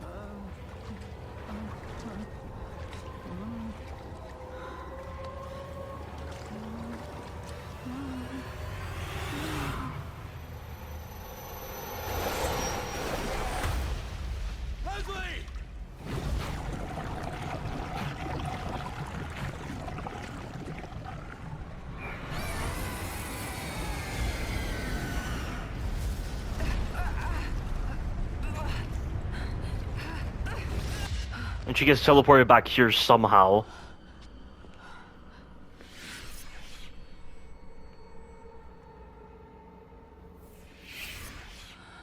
You failed. We gave you an order and you failed. No. None of this is real. You aren't real. You want to believe that, but I'm right here. The amount of times I've quoted this exchange of dialogue is too much. This world is a nightmare. But I'm not afraid of you anymore. That just shows how little you understand. You should be very afraid. We have you, kid. And you know the consequences for failure. We won't let you just leave us. Leave us.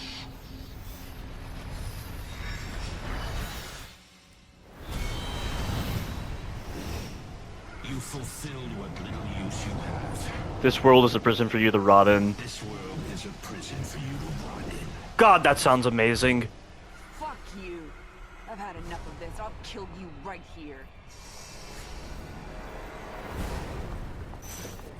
So you have to run towards the phantasms to get this guy to spawn. What does this world look like to you? Tell me, kid, what do you see? Tell me, kid, what do you see? Is that supposed to be related to what the false administrator said back in that one area when he was talking about the infusion? I have no idea.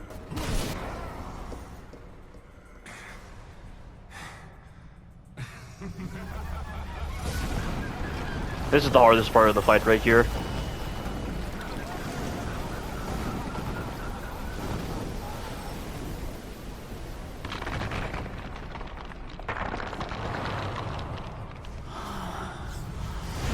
You're a fool to try and fight us, Kidman.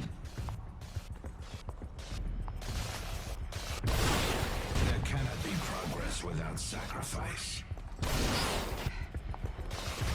Oh shit!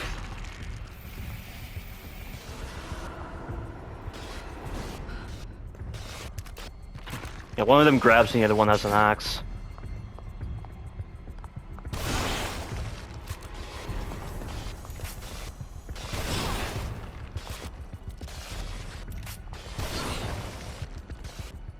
You've always been a fool. I know a lot of people don't like the Evil Within 2 because of the lack of diverse worlds and seemingly lack of diverse enemies, but I do feel like a lot of these like overly creative concepts, like what we're doing right now with fighting clones of Kidman, there has to be sense to why this is happening right now. Like, how is Rubik creating this exactly? Oh shit! Oh no, no, no, no! They die faster if you aim for the head.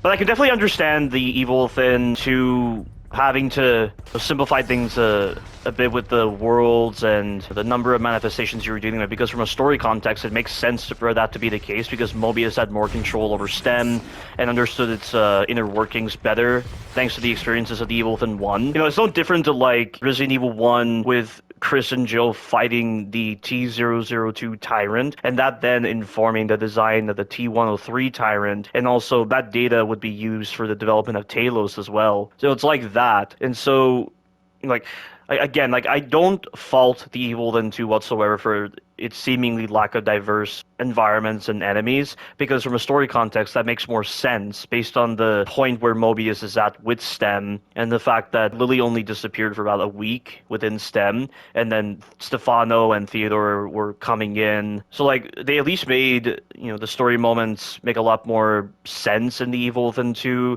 but then that creates confusion with the Evil Within 1 as well. And, you know, there are some story points that they did have to drop from the Evil Within 1 to make the Evil Within 2 happen, which does suck. But I don't have a problem with the way the Evil Within 2 handles itself. And man, these clones take a beating. So I'm not aiming for the head. There we go.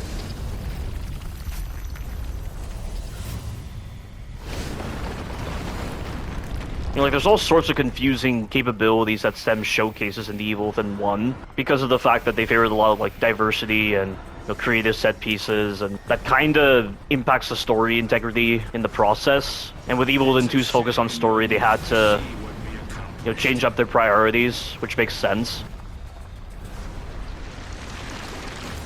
I gotta be careful here, they will attack me.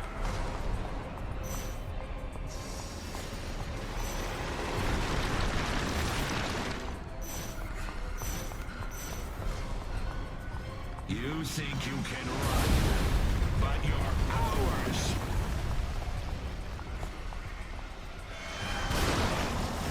Run to the other side.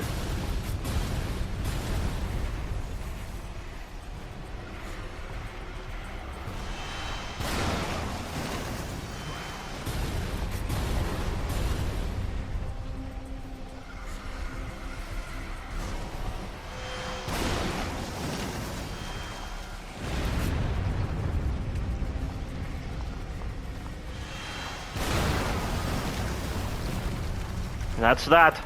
And I can't swap to the chemical lights for some reason. Yeah, whatever. Let's just finish this. That's only on Kurigami difficulty, right? Where you have access to the chemical lights.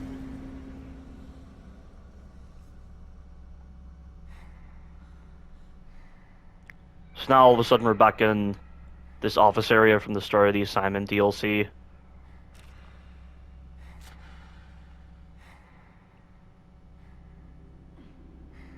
So I imagine this killing of the administrator is her breaking free of her fears of Mobius. You know, there are beneficial effects to STEM, as Jimenez described.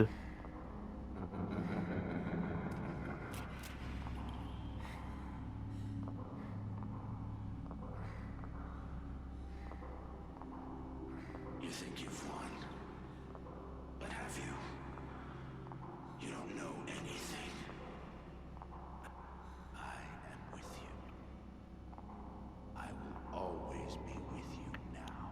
See, that line from the context of the false administrator being a representation of Kidman's inner fears makes sense, because you can't really like get rid of those kinds of fears unless you really bury them in a lot of good memories or just forget about it. It's still a part of you. You know, those experiences are a part of what shape you into what you are now, and learning to accept it is a big part of a person's development. So essentially, this shot to the administrator is Kidman likely burying those inner fears, and this then leading into her rebellion against Mobius and the Evil Within 2. It's cool that they showed that. It's just a shame that this doesn't really tie into what Kidman's original goal was with being put into STEM, which was to neutralize Ruvik, as Marcelo said. And seemingly, one part of Ruvik's consciousness is neutralized. In fact, let me actually pull up that second letter real quick, just to see what it says. Because I know he addresses the letter to Kidman. So he says, "This machine, this system,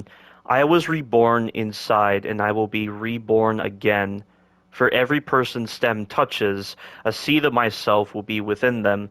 Piece by piece I will corrupt you, consume you," which I assume is related to the lingering memories and traumas that people have with these kinds of experiences. Like they'll have nightmares and stuff like that. That didn't really like happen in the Evil Within 2. I mean, they do talk about Ruvik in the Evil Within 2, and in one of the conversations Sebastian has with Kidman, Kidman says that Sebastian did stop Ruvik, but there's no mention of Leslie whatsoever in the Evil Within 2. They show Leslie, I believe, in one of the hallucinatory moments when you're in those anima sequences, but they don't mention him for some reason. But continuing on with this letter, "I envision a world where a mere glance of the eye will allow me to spread on to the next. Just as you said, I am a ghost, but now I have a vessel in all of you." And what he was mentioning about a mere glance of the eye is what Ivan mentions to Sebastian in chapter 15. And then this part is confusing with the letter. He says, "The man from Mobius, he entered here lusting for some sort of power long ago," which I don't understand. So what, is the man from Mobius supposed to be the administrator? How could he have possibly entered STEM, though?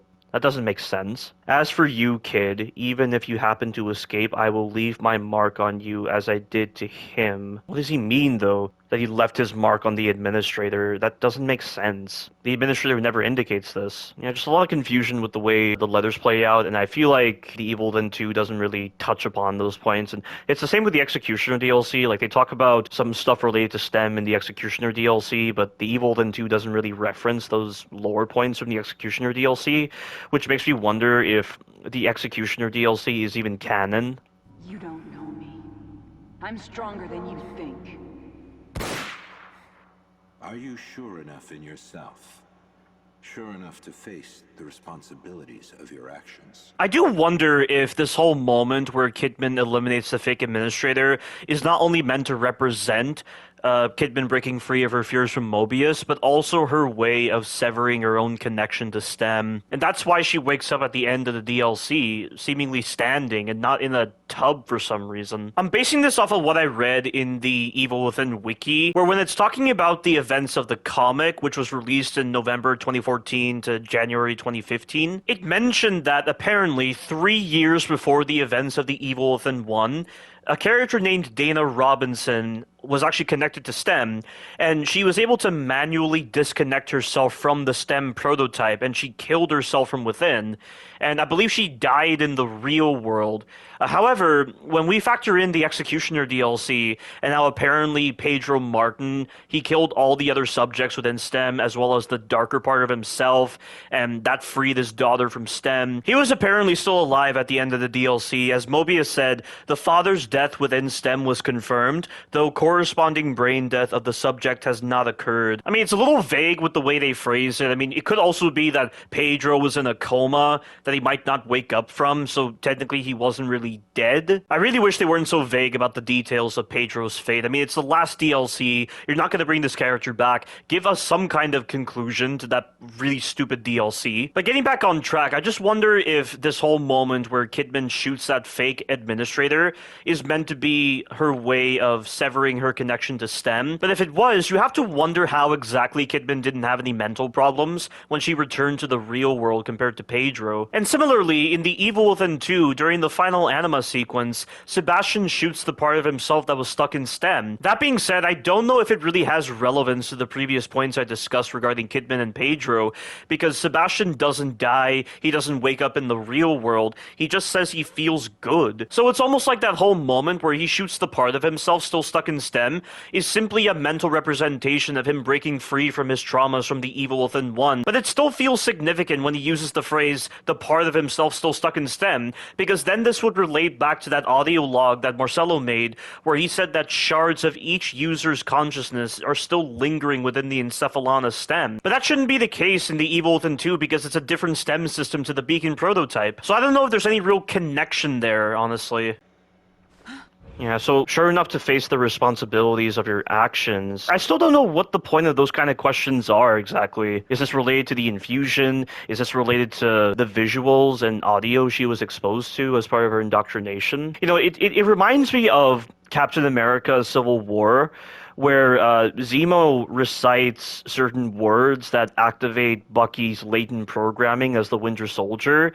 And I asked this to ChatGPT, but ChatGPT gave some interesting explanations as to why those specific words were said, and they have some kind of subconscious cue related to the Winter Soldier, likely related to certain missions, certain kills, certain years, something like that. Like, I remember one of the words was rusted. I think it's related to his arm, or it's related to how he was before he became the Winter Soldier. And it was all in Russian because, as ChatGPT described, the Russian words were used instead of the German words because, you know, Bucky was being programmed during the Cold War, and so it would make more sense to hide the fact that Hydra was behind the Winter Soldier programming via Russian words rather than German words, because otherwise German words would come across as conspicuous. And it's very interesting that ChatGPT came up with that kind of explanation. But I'm just wondering if it's a similar kind of thought process to the kind of questions the administrator is asking here, or if it's even the administrator, because based on the indoctrination note that we heard, Kidman was being interviewed by Myra, and she was the one actually asking those questions. But is she only hearing the administrator because her mind has like shaped those fears and it's overwritten certain parts of that memory? Because that can sometimes happen if you put your mind to it without knowing it, basically. It's not necessarily like a conscious effort, it's more so a conscious effort but not knowing it. Not really unconscious, I would say. But yeah, I just wonder what the whole point of that is.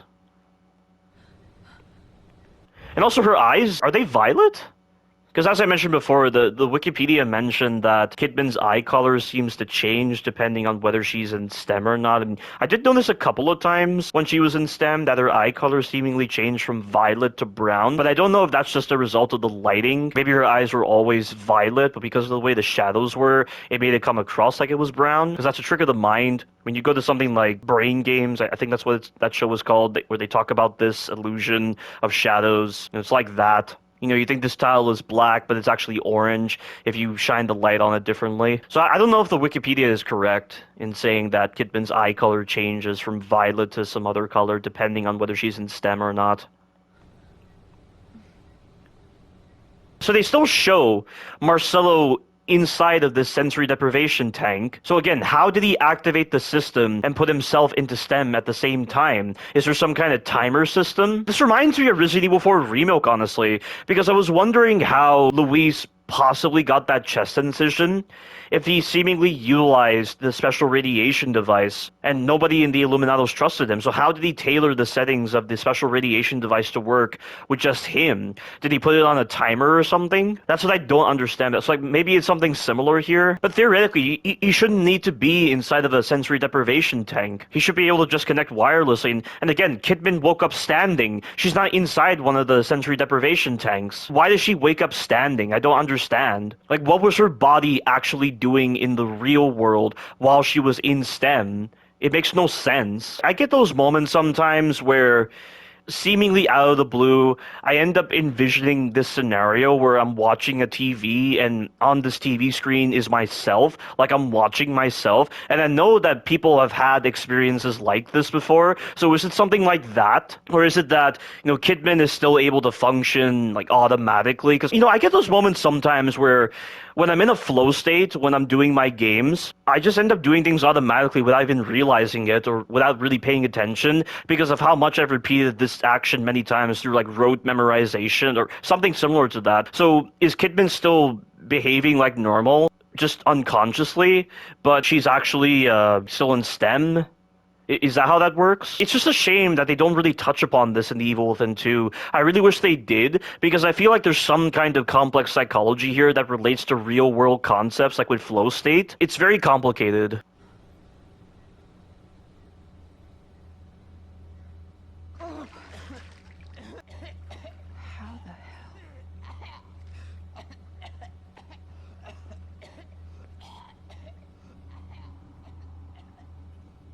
And where's everyone else exactly? And there's no brain inside of here?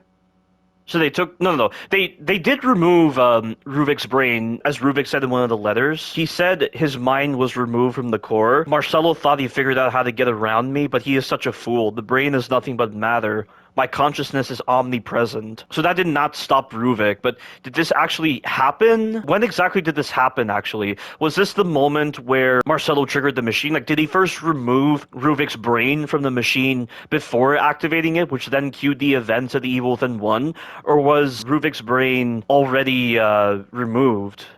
Maybe it was something I read in one of the files, but I missed it. I don't know.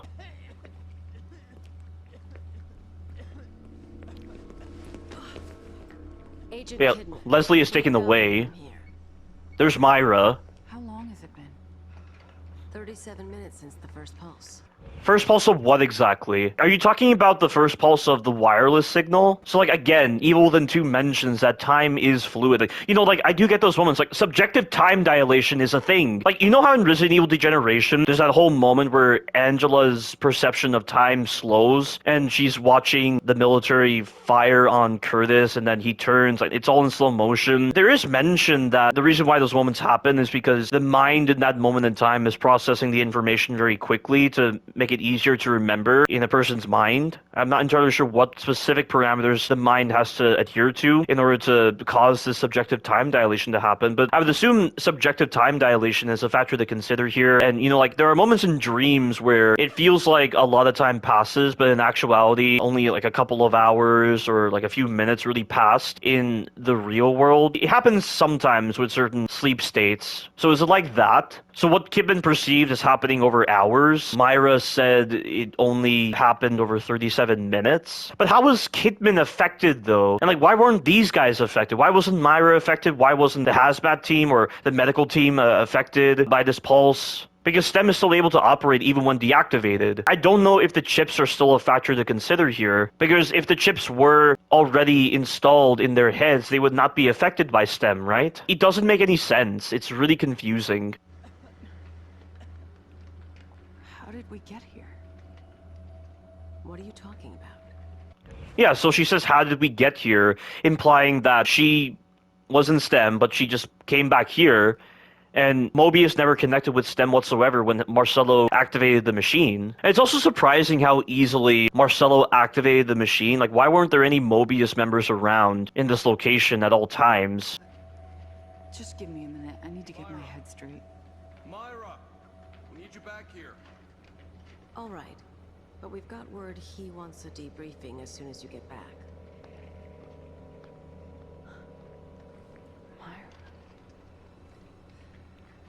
I just realized I didn't actually look at the model viewer before starting the Consequence DLC.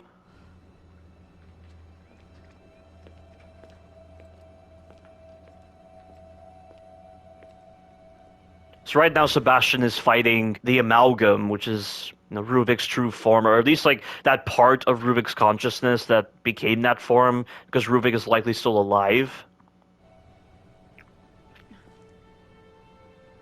And there's that agent that looks like Tatiana. There's Joseph being pulled away, and he's still alive somehow. And I only just noticed now, but Joseph's glasses are on the ground right there. I've played this game for years, and I've never noticed Joseph's glasses on the ground. But it's all rendered null and void because of the fact that there is no sequel. And Kidman's eyes don't look violet right now.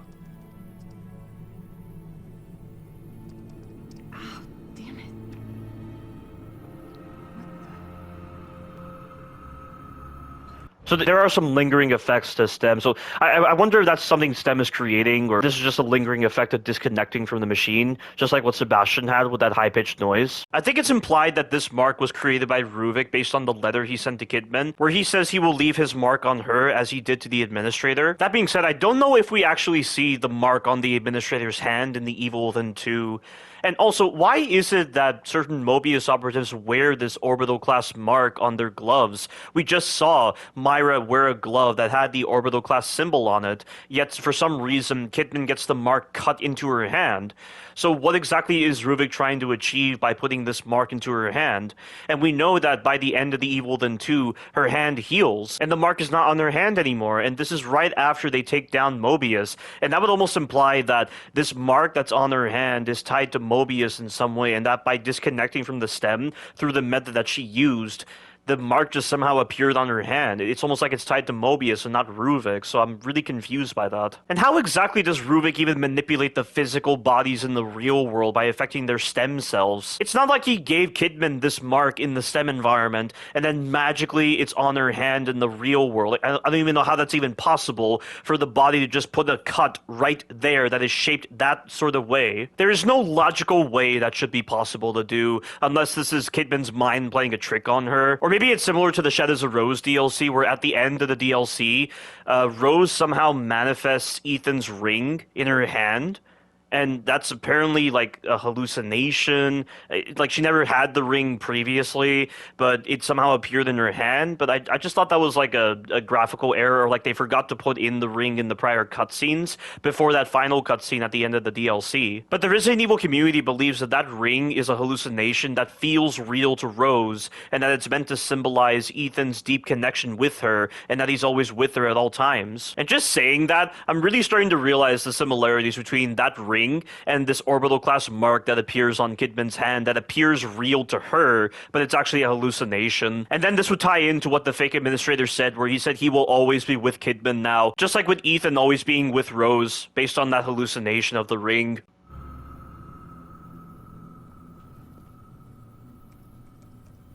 They were right. I failed, but they didn't count on you. I owe you one. I don't understand what that means. She can't even be sure that that was Mobius's plan with neutralizing Ruvik. It's like she failed in neutralizing Ruvik, but somehow Kidman knows Sebastian neutralized Ruvik? How is that possible? Welcome back to the real world, Sebastian. And seemingly the only reason Sebastian was able to come back was because he was the only living subject in STEM. Like, everyone else was disconnected, so he was able to escape, as the Executioner DLC seems to indicate. But we don't know if that DLC's canon or not. In this case, Kidman somehow got him out. It's also interesting how different this whole extraction protocol is compared to the Evil Within 2. Like, Sebastian had to literally go through the mirror once Kidman set up the extraction protocol, but here she gets him out easily. So that's weird. Which is very vague. I don't really know what she's referring to. Because she knows Myra is around. Like, she knows who Myra is thanks to what she went through in STEM. So I don't know what she means when she says, I hope you find what you're looking for.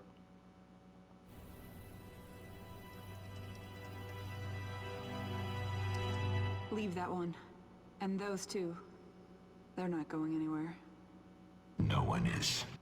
And I don't understand the whole point of the administrator's voice suddenly appearing. And Kidman said no one can, but here the administrator says no one is. I don't know if that's just a meta game element for our eyes only and not something that actually plays out in the characters' minds. I don't think we're supposed to think anything of that. I'm surprised they even need a New Game Plus for these DLCs. But let me actually look at the model viewer real quick. So here's Shade. Shade is tall, flexible, and suggestive.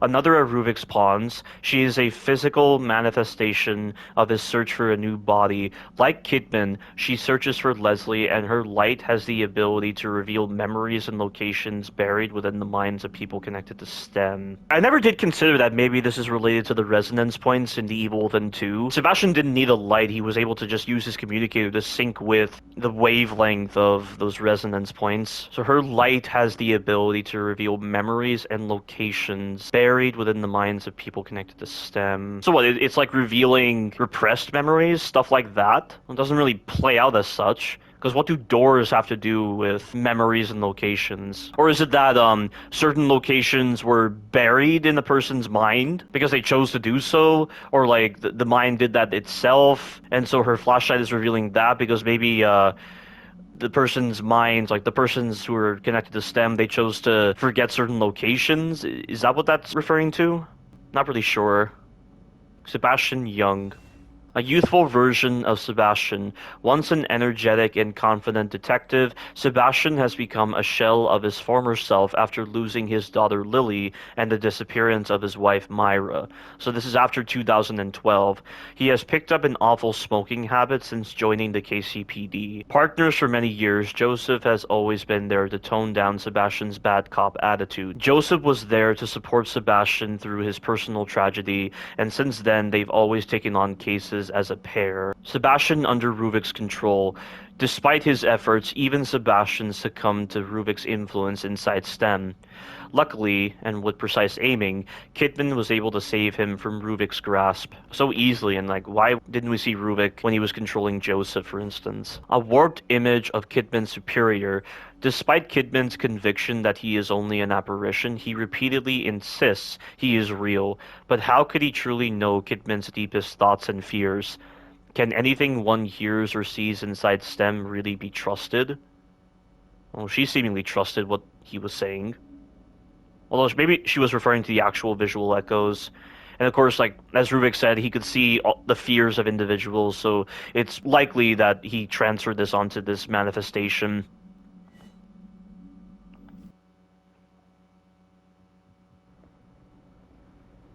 Well, that concludes the Kidman DLCs. And I'm not even gonna bother putting the Executioner DLC in this one video. I'll reserve that for a separate video, because the Executioner DLC is so bad, it's not worth putting with the full video.